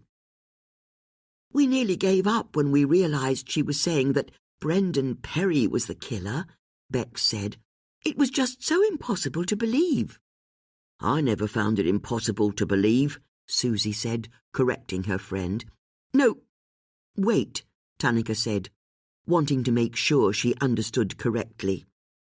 "The three of you caught a killer by communicating with each other through a cryptic crossword?" "You know what?" Judith said with a broad smile. "We did." Chapter 37. The following morning, Judith woke late. As happened most days, It took her a few seconds to realize that she'd survived another night, and that this wasn't in fact a hangover. She just felt this terrible every morning. She looked at the alarm on her bedside table and was surprised to see that it was just before 9 o'clock. Why was she awake so early? There was someone banging at the front door. Judith threw back her duvet, went over to her thick curtains, and peeked through a gap to see who was outside. There was a Fiat 500 car on her driveway. Judith's heart sank. She put on her embroidered dressing gown and left the room, picking up a shoebox from her dressing table as she went. She knew there was no rush. The person outside wasn't going to be going anywhere any time soon. Once she'd unlocked and opened the front door, Judith smiled at the woman standing outside. "Hello, Eleni," she said. Eleni Perfides looked unsure, and so young, Judith thought. In her hands she was holding that morning's Marlowe Free Press, and Judith could see that the headline screamed "Detective Double Killer" next to a large head and shoulders photograph of Brendan. "I'm so sorry," Judith said, her heart going out to the younger woman. "You trusted him." Eleni was still too bewildered to respond.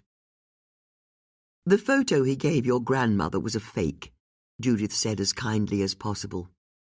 "He mocked it up out of 2 different pictures he stole from me." "Why?" "His life was falling apart, and he couldn't have me and my friends on his case, literally.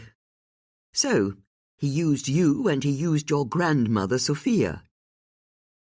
"She can handle it," Eleni said, and Judith couldn't help but smile. Eleni wasn't wrong. The younger woman looked at Judith as though for the first time. "I know we probably won't meet again," Judith said. "I don't think that would suit either of us. But I'd like you to have this," she added, handing the shoebox over. Eleni nodded, taking the offering. But she also knew that there was nothing she could say that would make up for the ordeal she'd put Judith through. She was relieved to see that Judith wasn't demanding any kind of apology. She turned and started to leave. "When your father smiled, it was like the sun coming out," Judith said, and Eleni stopped in her tracks. "He was the most charismatic man I ever met. You remind me a lot of him." Eleni turned to look at Judith. "If he'd known you, he would have loved you with all of his heart," Judith continued, "and he had so much heart." Judith knew that she was varnishing the truth, but she also knew that Eleni had suffered enough in her life. This was a gift she could give the younger woman that cost her nothing in return. "Thank you," Eleni said, and then she turned and got into her Fiat. Before she drove off, Eleni popped the lid off the shoebox and saw that it contained a number of old photographs. Each and every one was of her father, in his house, with his friends in the bar, his family, sunbathing, his body taut and mahogany tanned. There was even a photo taken in the village square that showed him with Michaela, her mother, and in every picture her father's vitality shone through. Eleni looked back to thank Judith, but she was gone. Inside her house, Judith went into her kitchen to put the kettle on. Really, she told herself, no one should have to meet their illegitimate stepdaughter first thing in the morning before they'd even had a cup of tea. As the kettle came to the boil, she realized there was something she wanted to do. She went through to the sitting room and sent Bex and Susie text messages. Then she went upstairs to wash, change, and get ready for the day. When she came downstairs, she could smell fresh croissant and saw that Bex was in the sitting room laying out a tray of breakfast things in front of a guttering fire that Susie was attacking with bellows. "You're blowing too much air on it," Bex said. "I'm not blowing enough," Susie said, as she smashed the handles of the bellows together and was instantly engulfed in a cloud of ash. Susie fell about laughing and then giggled even more, as Bex complained that the ash was now getting into the cups of tea. The fire had finally caught, though, flames licking up the logs. "Told you it needed more air," Susie said, rubbing ash out of her hair. "Good morning, ladies," Judith said as she entered. She let Bex and Susie fuss over her as they made her comfortable in her favourite wingback, and brought her a steaming cup of tea and a fresh croissant, butter and raspberry jam. It went without saying that the jam had been made by Bex. Judith realised that she didn't want to tell her friends about Eleni's visit that morning. But for once, it wasn't because she wanted to keep it secret. It was because she felt it was something that didn't need mentioning. It was a situation that had been resolved entirely to her satisfaction, and the contentment she was feeling gave her confidence to follow through with her decision. "I want to tell you what happened," she said. Bex stopped stirring her tea, and Susie paused mid-munch. "What really happened? The day Philippos died," Judith continued. "Of course," Bex said, and Susie finished her mouthful as quickly and discreetly as she could. "Don't worry," Judith said. "I'll wait."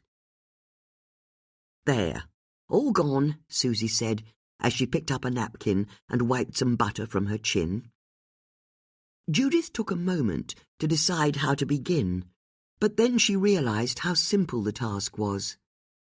She'd just tell her friends the truth. Philippos had gone out for a morning ouzo with his friends in the village square. Which was never good news. It never ended well when he started drinking early, and that day was no different. When he got back a few hours later, he'd drunk too much and was spoiling for a fight. I don't know what came over me, but by George, I gave him one. I pointed out his failings, said he needed to grow up, take responsibility, get a job. I don't know where it came from, but a storm had been forecast that day, and the air was so hot and muggy. It was like something had to break. Which is what happened. He hit me, struck me to the floor.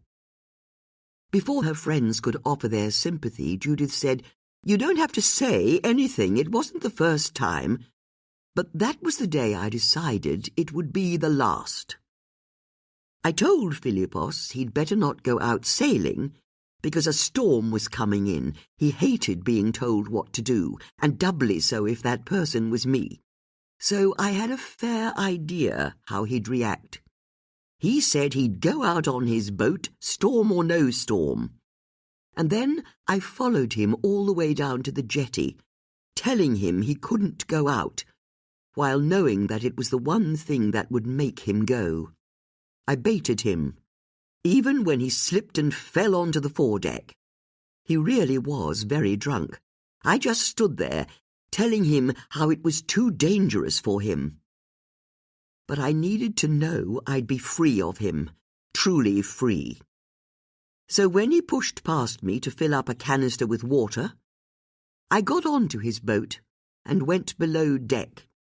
As you deduced many years ago, Susie, I've always been a competent sailor, and I knew that boat inside and out. The engine was underneath some boards in the cabin, and that was also where there was a little hose that ran from the bilge pump to the hull. Making sure I kept an eye on Philippos as he filled up with water back on the jetty, I pulled the board up so I could see the engine and all of the pipes and cables that led to and from it. That was when I saw him head back with the canister, and I knew I only had seconds before he discovered me. So I reached down to the hose and tried to unplug it. But it was attached to the hull with a brass hose nut that was screwed too tight for me to undo, and no matter how hard I twisted, it wouldn't come loose. I'll never forget how my stomach lurched as he stepped back onto the boat. I was in so much danger. God knows what he'd do to me if he found me. But I wasn't going to back down. I kept on twisting, the skin of my fingers rubbing raw against the metal, my heart thundering as he realized I was below decks and called out. What was I doing? And then the hose nut gave just a tiny fraction, and I had to bite back the pain as I twisted and twisted as fast as I could. The nut finally released, and the end of the hose popped free from the hull. As Philippos started to come down the steps into the cabin, I just had time to see water seeping in through the hole in the hull as I slipped the floorboards back into position and stood up. I remember so clearly the look of suspicion on his face. He knew I'd been up to something, but he was too befuddled with booze to know exactly what it was. Even so, I wasn't in the clear. I was still holding the hose nut, so I put my hands behind my back. "What's that in your hand?" he said to me. Judith whispered, now entirely lost in the past. "Nothing," I lied. And then he came towards me, with this look in his eyes, and there was only one word to describe it: violence. As he grabbed my arms to find out what I was holding, inspiration came to me. I slipped the brass hose nut onto a finger. It's been on my hand every day since then. Judith held up her left hand, the single golden ring on her wedding finger glinting in the firelight. "It's not a wedding ring?" Bex asked. "It's never been a wedding ring." "It's brass, not gold," Judith said, "and threaded on the inside. But when Philippos inspected my hands to see what I was holding, he saw only my empty palms and didn't notice the new ring on my finger. And in his confusion, I was able to get past him and onto the jetty. Then I waited, knowing that his boat was very slowly shipping water. It wouldn't remotely be a problem for a sailor like Philippos, as long as he wasn't drunk, and as long as there wasn't any bad weather. As he hoisted his sails and set off, he didn't look back at me. But then I wasn't looking at him. I was looking at the dark clouds that were already massing on the horizon. I went to the village just as I later told the police. I did go into the church, although that didn't quite work out as I'd hoped. The priest, who I knew was there, either didn't see me or pretended that he didn't. And then it was just a question of waiting, until Philippos's body washed up 2 days later. Bex and Susie didn't know what to say. "Years ago," Susie eventually managed, "I remember asking you why you still wore your wedding ring, and you said you wore it so you'd remember. But it wasn't your wedding day you were remembering. It was the day you became free." Judith realized she felt a lightness that she'd not felt for decades. The feeling of release was startling, exhilarating even. "Come on," she said, standing up and going over to the peg where she kept her cape. "You can help me do something I should have done years ago," she said, as she threw it over her shoulders and walked out of the house.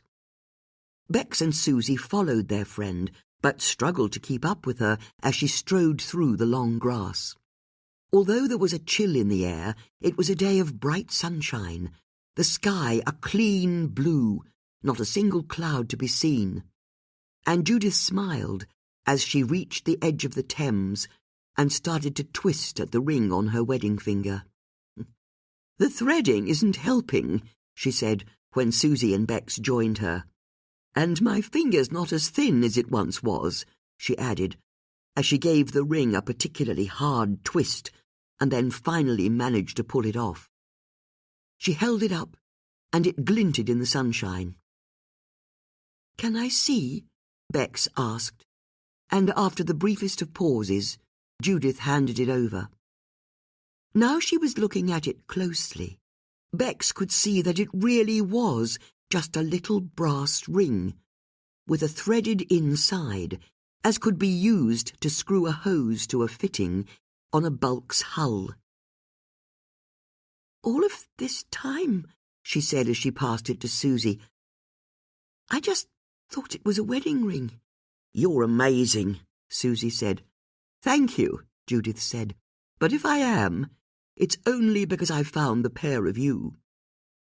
The women looked at each other and realized, as they stood in the warmth of the winter sun, that they'd always have each other, through thick and thin, good times and bad. "Shall I?" Judith said, as she took the ring back from Susie before turning to face the river.